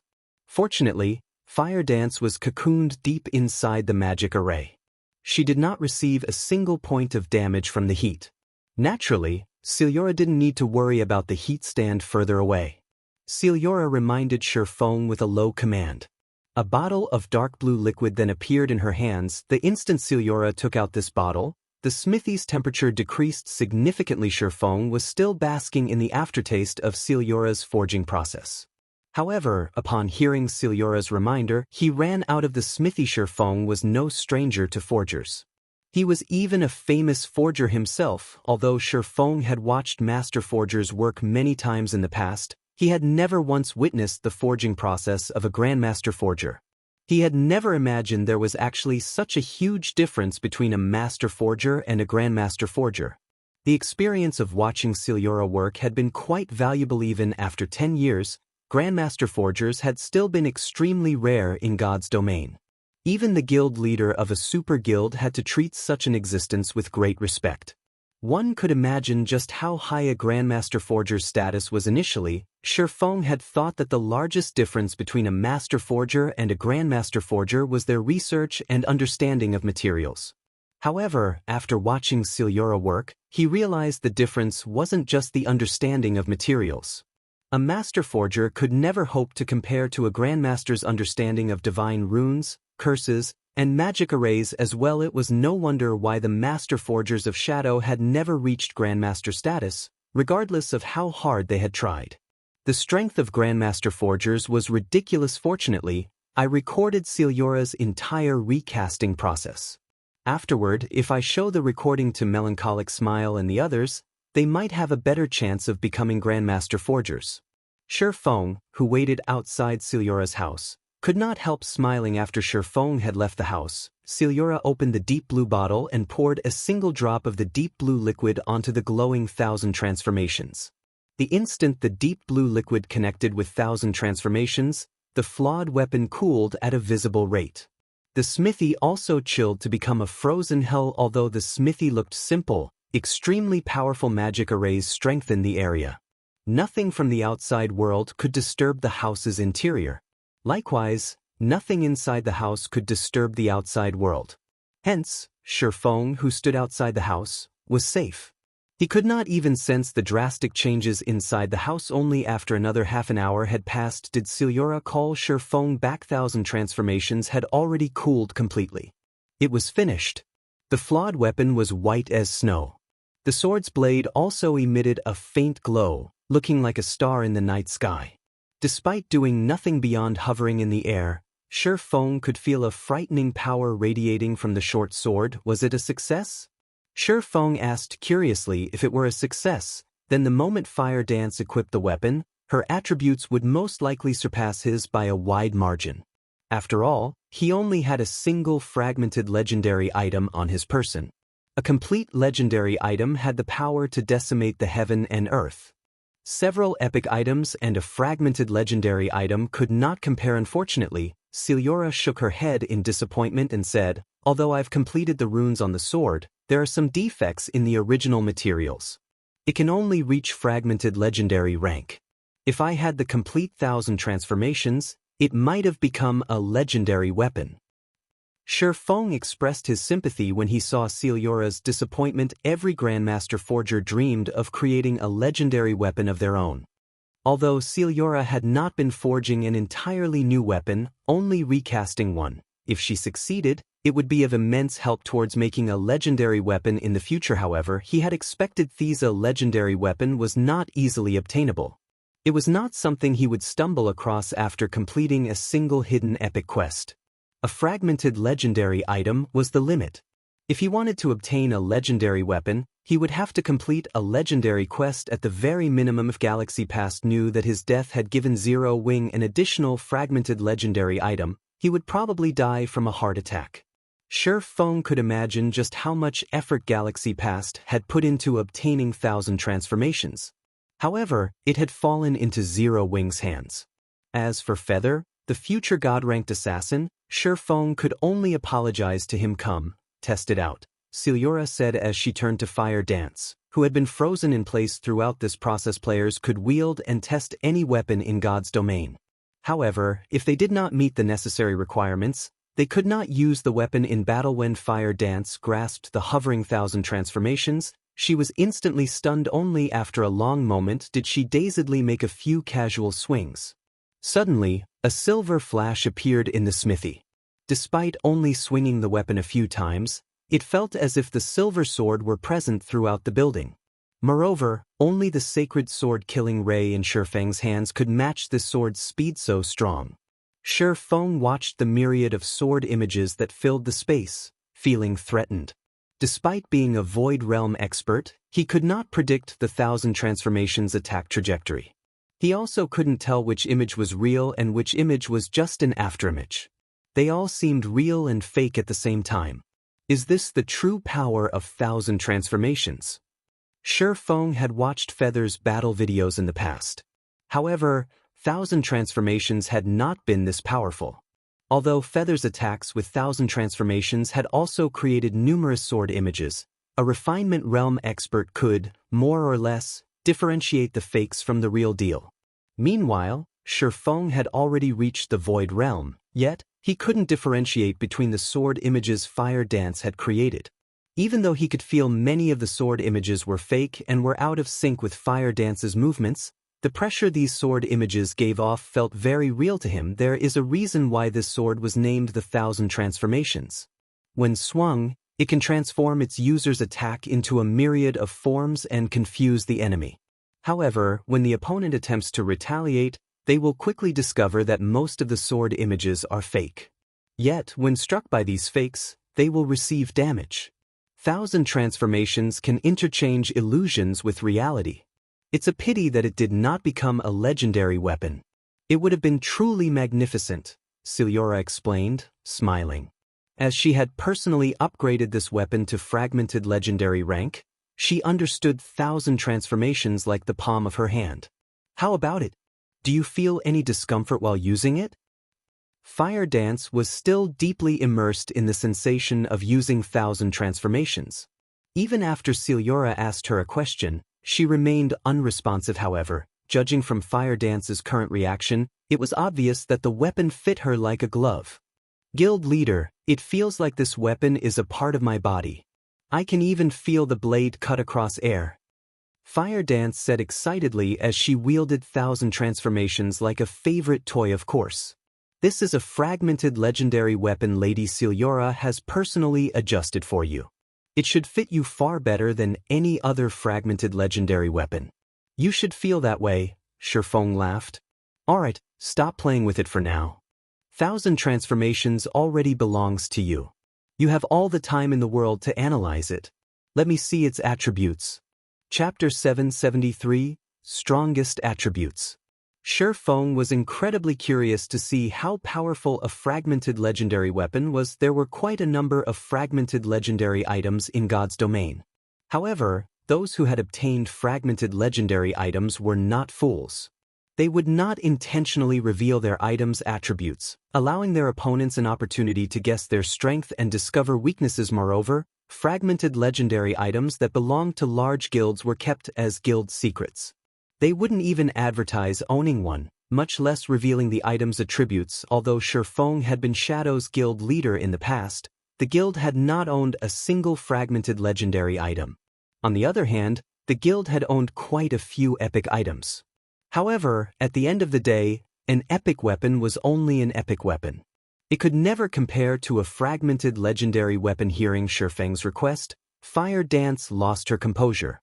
Hurriedly, she sent Shifeng the 1,000 transformation statistics as expected of a fragmented legendary weapon. Compared to this, an epic weapon is practically garbage. Shifeng's hands involuntarily trembled when he saw the weapon's attributes: 1,000 transformations, one-handed sword, fragmented legendary rank. Equipment requirement: strength 700, agility 700. Attack power, 200% of strength. Attack speed, 2% of agility. All attributes, increases according to user's level. When equipped, strength increased by 50%, agility increased by 60%, intelligence increased by 40%, endurance increased by 50%, attack speed increased by 50%. Ignore levels plus 20. All skills plus 3 levels. All item level requirements reduced by 10 levels. Attacks have 60% chance to trigger deadly blow, increasing damage by 220% and attack speed by 20%. 20% chance to trigger critical point effect, ignoring all block and defense effects, and dealing 330% weapon damage. Additional skill 1 dash. Phantom, when activated, summons 5 doppelgangers. The doppelgangers share attributes with the wielder. They do not have any attack power. All attacks against doppelgangers will have no effect. User can freely swap positions with any of the 5 doppelgangers without cooldown duration, 30 seconds. Cooldown, 1 hour. Additional skill 2 dash. True Illusion. If wielder dies within 40 seconds upon activation, wielder will respawn at full HP nearby. Grants 3 seconds of invulnerability. All buffs before death will remain in effect. Cooldown, 48 hours. Additional skill 3 dash. Illusory Power. Increases strength by 80%, agility by 100%, and movement speed by 70%. All damage received has a 50% chance to be sent into the void. Grants immunity to all control effects. Duration, 3 minutes. Cooldown, 5 hours. Created by famed Smith Jacks. 1000 Transformations is 65th of God's Domain's 108 flawed weapons. It had lost all its power due to the blade's destruction. However, it had been recast by Grandmaster Forger Celiora. Unable to be dropped, unable to be traded, unable to be destroyed. User, Fire Dance. An epic weapon could never hope to compare to the 1000 Transformations attributes, much less the additional skills. This weapon was perfect for assassins. However, the most impressive aspect of 1000 Transformations was the True Illusion skill. It was even more amazing than the full revival skill. Even when a player revived with full revival, they would still have to suffer the death penalty and lose a level. Moreover, the monster they fought would leave combat due to their death. When said player challenged the same monster again, the monster would have recovered to full HP. The player would have to start the battle all over again. However, True Illusion was different. It could dismiss a player's death, allowing them to reappear with full HP without needing to lose a level. Even if one died in mid-battle against a monster, they could reappear and continue fighting immediately in PvP. This skill was even more powerful. In ordinary duels, this skill might not be useful as the system would declare the outcome of the battle as soon as a player's HP fell to 1. In a deathmatch, however, the battle would only end after a player had died. In such a situation, True Illusion would take effect, allowing the player to reappear with full HP instantly. The system would not judge the player as the loser, and the battle would continue. With this skill, with the survivability of assassins, it would be near possible to kill Fire Dance. If one did not have the strength to instant kill Fire Dance, they would not be able to kill her at all. Moreover, 1000 Transformations was now a personal weapon. Even if others wanted the flawed weapon, they could not steal it from her. Of course, if Fire Dance obtained better equipment, 1000 Transformations would go to waste. There were both pros and cons. Can you equip it now? Shi Feng asked Fire Dance, his excitement evident in his tone. If Fire Dance could equip 1000 Transformations right now, they would have a much easier time in the Dark Arena. After all, that was a team battle. An individual's strength was limited to prevent monster-like characters from dominating the entire competition. The Dark Arena ran team battles. This way, the outcome was much harder to predict. It was also impossible for one player to carry a battle team to victory. A battle team was only likely to secure victory if the majority of the members were very powerful. If Fire Dance equipped 1000 Transformations, it would undeniably increase the Asura battle team's chances of victory. My agility is sufficient. However, I don't have enough strength. Fire Dance was similarly tempted and wished she could equip the new weapon immediately. However, the weapon demanded 700 strength, and of everyone in Zero Wing, only Shi Feng had met this requirement. How far are you from the requirement? Shi Feng asked him. Short by 133 points. Fire Dance felt helpless. Unfortunately, she had placed the majority of her free attribute points into agility. Her Tier 3 gemstones were also all agility types. However, had she not focused on her agility, she wouldn't have enough for that requirement either. That's quite a lot. Shi Feng frowned. If it were only several dozen points, he had some ways to make up for the gap. However, over 100 points was a little too much. Unless she could replace her equipment. Right, now that you're level 38, you should be able to equip the Petrified Thorn. Try. The Tier 1 set equipment for assassins, the Dark Melody set, could decrease the equipment requirement by 3 levels. The Petrified Thorn could only be equipped at level 40. As for the other equipment requirements, Fire Dance had fulfilled them long ago. She could equip the Petrified Thorn. Now being reminded by Shifeng, Fire Dance hurriedly replaced the subhand True Fire Blade with the Petrified Thorn immediately. Her attributes skyrocketed. Not only did an epic weapon provided more fixed attributes, but it also increased a player's basic attributes by a fixed percentage after being equipped. Take the Petrified Thorn for example. When equipped, it would increase the wielder's strength and agility by 10%. Moreover, the True Fire Blade was only a level 30 Dark Gold weapon. How could it possibly compete with a level 40 epic weapon in terms of attributes? Sure enough, after Fire Dance equipped the Petrified Thorn, she was only 32 strength short of reaching 700 points afterward. Shifeng led Fire Dance to the Candlelight Trading Firm and had her replace some of the Tier 3 Agility Gemstones with Tier 3 Strength Gemstones, instantly pushing her strength to 700 points. Her agility remained above 700 as well. Tested out, Shifeng said. He could not help but laugh at Fire Dance's slightly nervous expression. Fire Dance then replaced her main weapon with 1,000 transformations. Immediately, Fire Dance's aura changed massively. The pressure Shifeng felt from her also increased tremendously. The assassin now felt like a ferocious beast that had just woken and bared its sharp fang. Shifeng was incomparably excited to see Fire Dance's strength increase. Currently, in terms of basic attributes, Fire Dance had surpassed him. Alright, it's time to make a trip to the Fire Dragon Empire. Shifeng smiled. Chapter 774, 4 Great Empires. In one of the bars in Starmoon City's slums. A middle-aged man in silver robes turned and looked at his surroundings. After confirming that no one had followed him, he walked into the bar. Aside from the NPC barkeeper, the bar's only occupant was a white-haired youth dressed in exquisite, black leather armor. When the white-haired youth, who had been enjoying a bottle of vodka in silence, sensed the silver-robed man walk over, he turned around and smiled, saying, "You're finally here. It seems that Black Flame has put you through quite the ringer. Did you finish what I asked you to do?" The silver-robed man was none other than Sky from the Flower of Seven Sins. He was also the first Void Realm expert. Shifeng had killed Sky's position in the Flower of Seven Sins was extraordinary. He could be considered one of the organization's key figures. Normally, upon meeting, the Flower's members only felt fear and respect. They were deeply afraid of offending Sky, who had a strange personality. Yet, when speaking with this man, the white-haired youth remained calm and natural. If the other members saw this, they would definitely be shocked. As you guessed, he can steal players' immortal souls. However, I did not discover that item's presence on him. Really though, this incident has ruined me.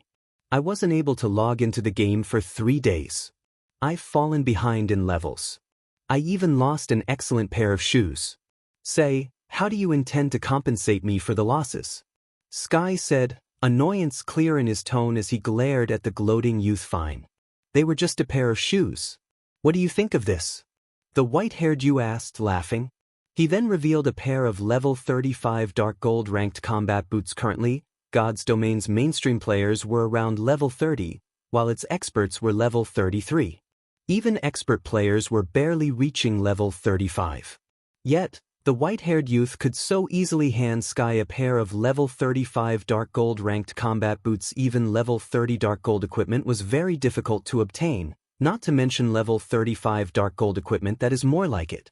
Anything less and you'd fail to live up to your name, Silver. Sky, however, was not particularly surprised. He accepted the combat boots. You really are a strange one. Instead of looking for him yourself, you chose me to test his strength and learn whether or not he has that item. Isn't this just a waste of time? With your abilities, can't you find an opportunity to kill him fairly easily? You don't understand. There is only one chance to obtain that item. In the off chance that I alert him, I will lose that one opportunity. Besides, it was fortunate that I didn't join you. It would have been too difficult to kill him. He didn't bring the item with him, either. Killing him would have been useless. Silver shook his head. Laughing softly, he said, I am not in a rush, anyway. In any case, I have other places to be, as well. However, I need you to keep a close eye on him and report any movement to me for the reward you requested. I'll take care of it as soon as possible. However, you mustn't forget that only you and I know this information. If I find that word has gotten out, you will suffer the consequences." Sky involuntarily shivered under Silver's warning glare. Hurriedly, he replied, "I understand." Silver was a true upper echelon of the Flower of Seven Sins. Throughout the organization's history, Silver was the only player to join the organization's upper echelons at such a young age. His strength and abilities were extraordinary. If he offended Silver, not only would he find it impossible to mingle in God's domain, but he would also suffer in the real world. Fire Dragon Empire, Flame Dragon Imperial City. God's domain was the home of numerous empires. The four great empires, however, towered above the rest.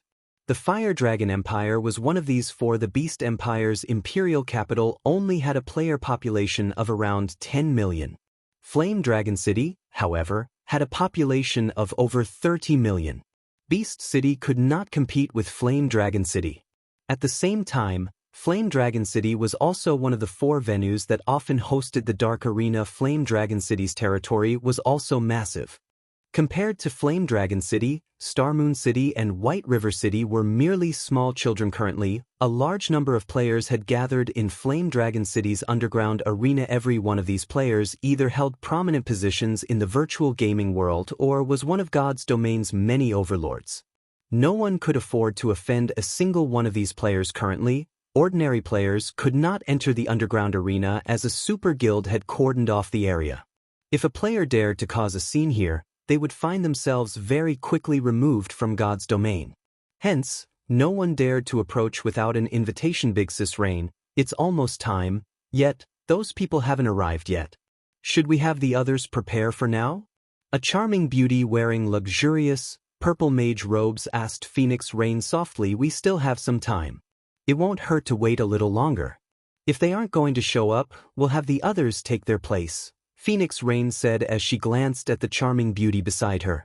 Smiling, she continued, "Blue, I know you have a low opinion of Zero Wing, but Black Flame is the expert who defeated Martial Dragon. Just a while ago, he even defeated Sky from the Flower of Seven Sins. His strength is at the pinnacle of God's domain." In the Dragon Phoenix Pavilion, Blue Phoenix was no less famous than Martial Dragon. She was one of the top combatants the Phoenix Pavilion had paid a large price to nurture secretly. However, due to Martial Dragon awakening his domain a step ahead of her, Blue Phoenix was weaker than Martial Dragon. Even so, she was still an expert, ranking at the very top of God's domain. Originally, Phoenix Rain had intended to allow Blue Phoenix to lead the battle team, taking advantage of her strength to make a fortune. However, Black Flame's sudden appearance had changed her mind. If she had Black Flame lead the battle team instead, she had a better chance of keeping herself hidden. At the very least, nobody would connect her with this battle team, but Black Flame looks down on us. Big Sis Rain, you only obtained this battle team slot after a lot of trouble, yet they haven't shown themselves, and we're losing time before the match begins. This shows that they're not taking this seriously at all. How could someone like this fight with everything they have in the match? Blue Phoenix complained indignantly as Phoenix Rain waited quietly for Shifeng's arrival. A woman in a set of glamorous purple robes appeared before her. This beautiful woman radiated the air of luxury. Why, if it isn't Miss Feng? I never thought that after so many years, you'd still be a measly pavilion master. If you had agreed to my brother's conditions, you wouldn't be in such a pitiful state, Exemplary Willow said, giggling. Her eyes, however, contained ridicule as she spoke, and here I wondered who had appeared before me.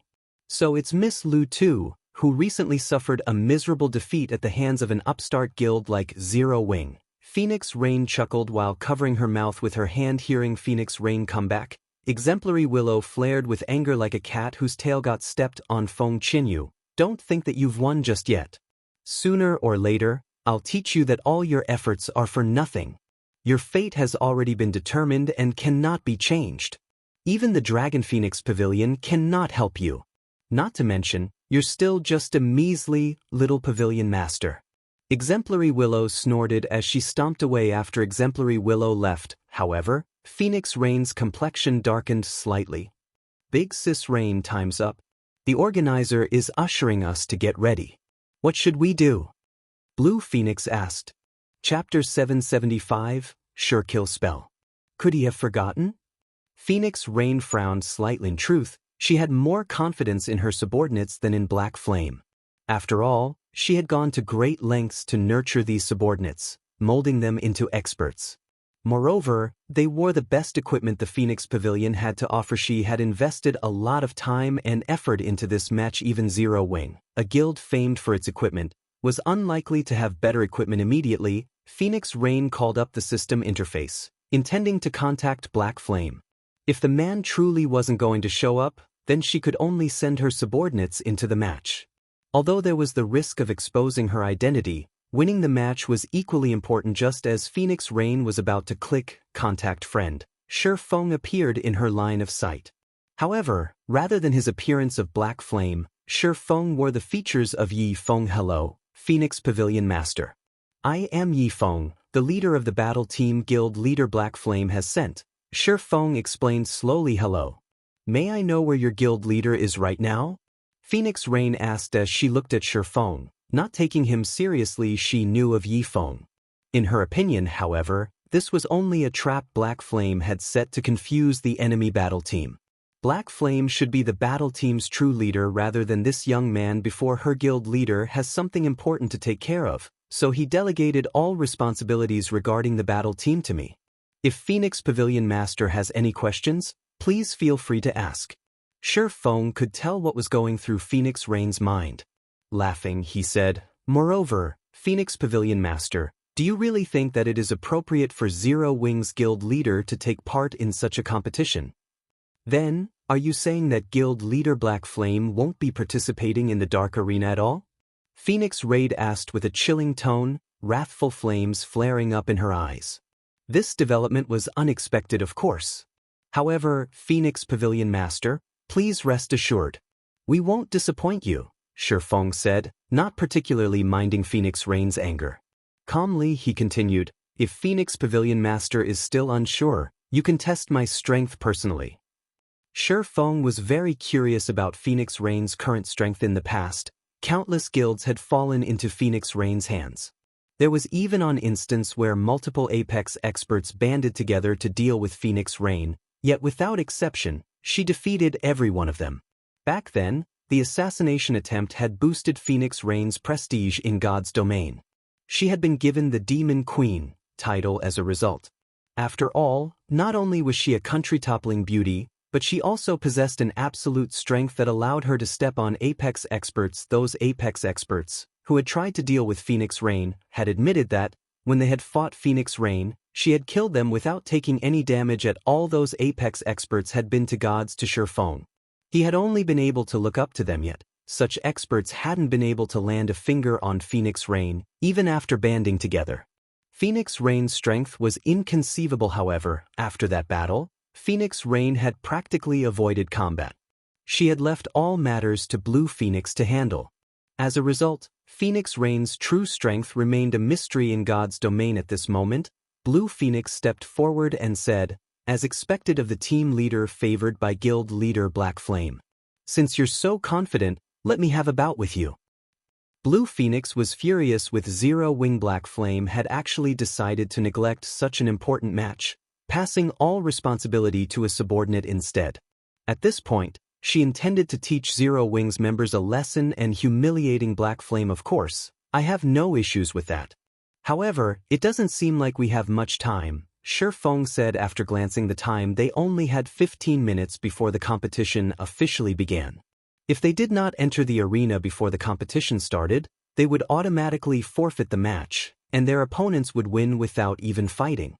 1 minute will be more than enough, Blue Phoenix said as she glanced at Shi Feng's level, which he had modified to appear as level 35. Phoenix Pavilion Master, what are your thoughts?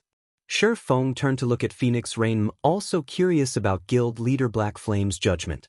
Since he has chosen you to serve as the team leader, let me see your strength. If you cannot survive for 1 minute, I can only say that guild leader Black Flame is overly optimistic. If that's the case, I'll have to reconsider our cooperation. Despite observing Shifeng for a long time, she did not think that Shifeng was particularly strong. Although she felt a faint pressure from him, this pressure was minimal. It was far from the massive pressure she felt from Black Flame. The nearby dueling ring is available. You two can fight there. In truth, Phoenix Rain was also curious about Shifeng's identity. She had seen Yifeng's name in Zero Wing's investigation report before. However, Yifeng had only appeared briefly during God's Domain's early stages. Afterward, he had not accomplished anything notable.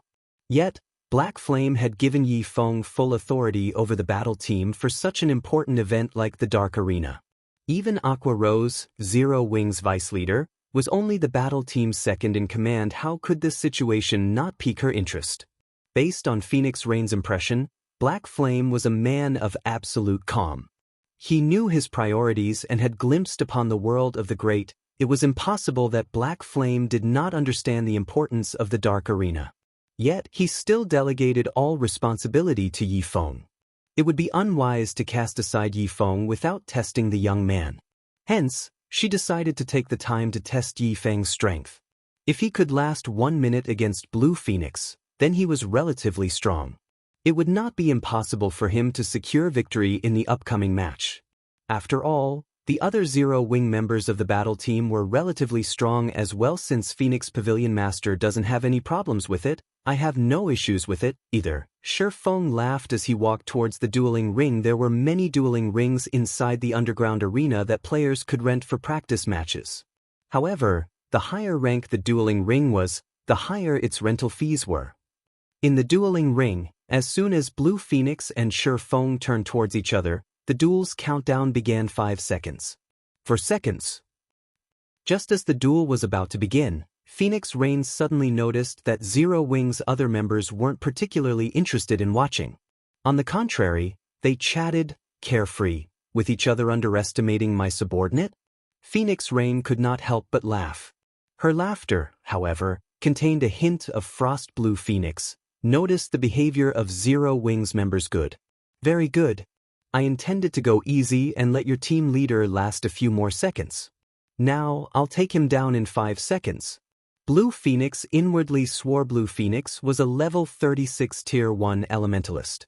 Meanwhile, her equipment consisted of level 35 Dark Gold and Fine Gold quality. The staff in her hand was even the level 30 Dark Gold ranked Dawn Scepter, a weapon she had obtained from a level 30 Hell Mode team dungeon. The Dark Gold ranked staff could even level with her to level 35. Overall, Blue Phoenix's magic damage was astonishing. Even her minor skills could inflict massive damage to an MT of the same level. Soon, the bell signaled the start of the duel. Die. With a low shout, she began drawing several lines of runes with great familiarity. Immediately, dozens of ice spears appeared around her and shot towards Shifeng. Tier 1 Sure Kill spell, Ice Madness. Every ice spear contained immense power. Players that came into contact with the spears would suffer a debuff, their movement speed reducing by 40% and attack speed reducing by 30%. Under Blue Phoenix's control, dozens of ice spears flew towards Shifeng from all directions. The swordsman had nowhere to hide. Moreover, Blue Phoenix had already reached the Void Realm. She could perceive her surroundings and Shifeng's actions like the back of her hand. With Shifeng's slightest movements, she could immediately adjust the attack angle of her ice spears. However, this was not all. Suddenly, Blue Phoenix waved her hand, and 2 ice walls appeared in front of her, preventing Shifeng from charging at her. Chapter 776, Triple Casting. Such swift and fierce techniques. She must be more than just an ordinary expert of the Dragon Phoenix Pavilion. Aqua Rose, who watched from the stands, was slightly stunned. She had not expected Blue Phoenix to be so highly skilled. Magical classes and melee classes' combat methods were different. Magical classes had to focus on their familiarity and control of their spells. The more familiar a player was with a spell, the faster they could cast said spell. Once they were familiar with a spell to a certain extent, they only needed minimal concentration to cast it. It was even possible for players to skip chanting completely and cast their spells instantaneously. Meanwhile, the higher a player's control was of their spells, the more spells they could cast simultaneously. Also, high-tiered spells required more control to cast. Multicasting spells was like multitasking in real life. One might be able to handle one task with ease but would find two or more simultaneous tasks difficult. For magical class players, without a certain level of control of their spells, it was impossible to cast multiple spells at once. Of course, there were some talented people who could multitask two or more tasks without training. If these people played a magical class, they could easily become experts. Even without a high degree of control, they could cast two or more spells simultaneously. One could overwhelm their enemies by multicasting spells, drowning them in a bombardment of magic. After all, evading one spell attack was already difficult, not to mention evading two or more. Being able to double-cast spells would greatly increase a magical class player's variety of attack methods.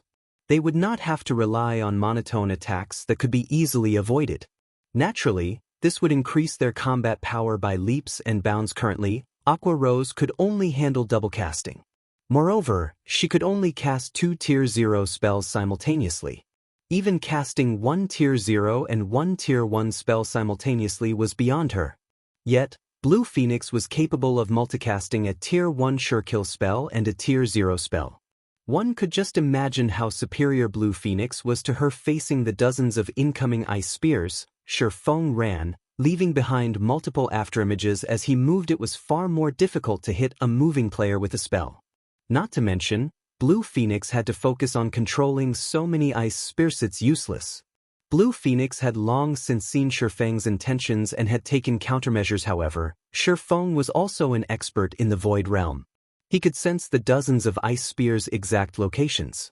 The instant the ice spears were about to reach him, he sidestepped and allowed the dozens of spears to brush past. He then circled the ice walls and approached Blue Phoenix. Although the Void Realm allowed players to perceive their surroundings clearly, their range was not unlimited. Their maximum range was 20 yards. As long as he was over 20 yards away from Blue Phoenix, the Elementalist could not perceive his movements in such detail. It wouldn't be possible for her to change the trajectory of her ice spears in time. However, Blue Phoenix was no fool. While controlling Ice Madness, she also used the ice walls or instant-cast frost arrows to hinder Feng's advance. Just as she was about to force Feng into a corner, she summoned 4 ice walls, surrounding Feng from all sides. The dozens of ice spears that had lain in wait descended on Feng. Boom, boom, boom. Frost particles and white mist permeated the area. Is he dead? Blue Phoenix looked at the time. Only 3 seconds had passed since the battle had begun. Suddenly, Blue Phoenix felt that something was wrong. It felt as if a ferocious beast had just appeared behind her. Hurriedly, she activated Blink with a thought and appeared 15 yards away from her original position. Numerous blue sword lights blossomed Blue Phoenix's original location, slicing apart the afterimage she left behind. She had only been a thread away from Feng's strikes. Her senses are sharp. Feng sighed disappointedly. If he faced against any other class right now, he would have hit his opponent. Unfortunately, Blink could be cast with a single thought. The skill took effect instantaneously, allowing the user to appear 15 yards away. No matter how fast his sword was, it could not outmatch Blink. That was close. With her Void Realm perception, Blue Phoenix had realized what Feng had done. So, he still had such a move. Unfortunately, it is useless. I will end everything with this. Following which, Blue Phoenix waved her finger and used Ice Dragon's Roar. In the next moment, a powerful gush of cold air blasted towards Feng. Just as Feng was about to dodge to the left, 5 great fireballs appeared. Flying at him. Double casting could allow magical class players to launch preemptive strikes, using the first attack to force the enemy to reveal a weak point, then attacking said weak point with the second spell. If ordinary players did not cope with the twofold attack properly, they would not even know how they died. Void Realm magical class experts are difficult to deal with. Having no better options, Feng retreated backward, intending to avoid the 5 great fireballs before evading the Ice Dragon's Roar. However, 2 ice walls suddenly appeared behind Feng, sealing his path of retreat impossible. Astonishment appeared on Aqua Rose's face. She can actually triple cast. Double casting was already Aqua Rose's limit. Even so, double casting had increased her combat power tremendously. Yet, Blue Phoenix could triple cast. She was simply inhuman despite both Ice Wall and Great Fireball being Tier 0 spells. When triple casted, they were far more powerful than a Tier 2 spell. Everyone finally realized just how frightening Blue Phoenix was. It was no wonder why she had confidently claimed that she could end the battle in 1 minute. Almost anyone would be helpless against her diverse attack method. A player's only option was to confront the incoming spells. However, against Blue Phoenix's high magic damage, just how many attacks of hers could one handle? Blue is taking this too seriously. Phoenix Rain sighed helplessly as she watched her comrade's performance. It seems that Blue will be participating in the competition. In the Dragon Phoenix Pavilion, Blue Phoenix had even suppressed Martial Dragon before he had awakened his domain. Needless to say, an unknown character from Zero Wing stood no chance against the Elementalist. Hence, she had told Feng before that he would pass if he could survive a minute against Blue Phoenix. Now, however, it would seem that even 1 minute wasn't possible with Blue Phoenix's current equipment. Lasting 10 seconds against her serious efforts was impressive enough. Just as the Ice Dragon's roar was about to devour Feng, he lightly swung Killing Ray at the torrent of cold air. Shio. Shio. Shio. Shio. Multiple streaks of blue lightning pierced the Ice Dragon's roar. 2 streaks of lightning scattered the pure white spell. Following which, another 2 streaks snaked their way towards Blue Phoenix. When Blue Phoenix saw the incoming lightning bolts, she hurriedly cast Ice Walls and Flame Explosion to defend herself. Only after breaking the 3rd ice wall did the lightning bolts vanish. Such high strength. Blue Phoenix could not help her shock as she glanced at the evaporated ice wall. However, before Blue Phoenix recovered from her shock, she saw Feng swing Killing Ray once more. Hurricane. Immediately, countless wind blades flew towards Blue Phoenix, leaving no space for the Elementalist to dodge. Blue Phoenix hurriedly used Blink again, escaping Hurricane's attack range. However, Feng had already circled to her left and was only 20 yards away from her. Elementalist could cast Blink, at most, twice in a row, with each Blink charge having a cooldown of 12 seconds. Only a few seconds had passed since she used Blink the first time. Hence, her Blink was on cooldown and was unavailable. Do you think you can approach me just because I've used up my Blink? Blue Phoenix smiled disdainfully. Waving her staff, she began casting ice walls, one after another, to block Feng's path. At the same time, she used ice spheres to both slow and damage Feng. Slowed by evading the ice walls and ice spheres, as well as pinned down by her firepower, by the time Feng could close in the Elementalist, Blink would have finished its cooldown. By the time Feng could approach her, her Blink would already be ready for use. Just as Blue Phoenix wondered how Feng would evade her attacks, Feng suddenly activated Defensive Blade and swung his sword at the ice wall before him. When one touched an ice wall, the spell would reduce their speed instantly. However, if one attacked an ice wall using Sword Aura, their speed would be unaffected. After activating Defensive Blade, Feng's attack range extended to 15 yards. Peng. Suddenly, the blue sword aura shattered the ice wall before Feng. He then charged past the broken ice wall. Don't even think about getting near me.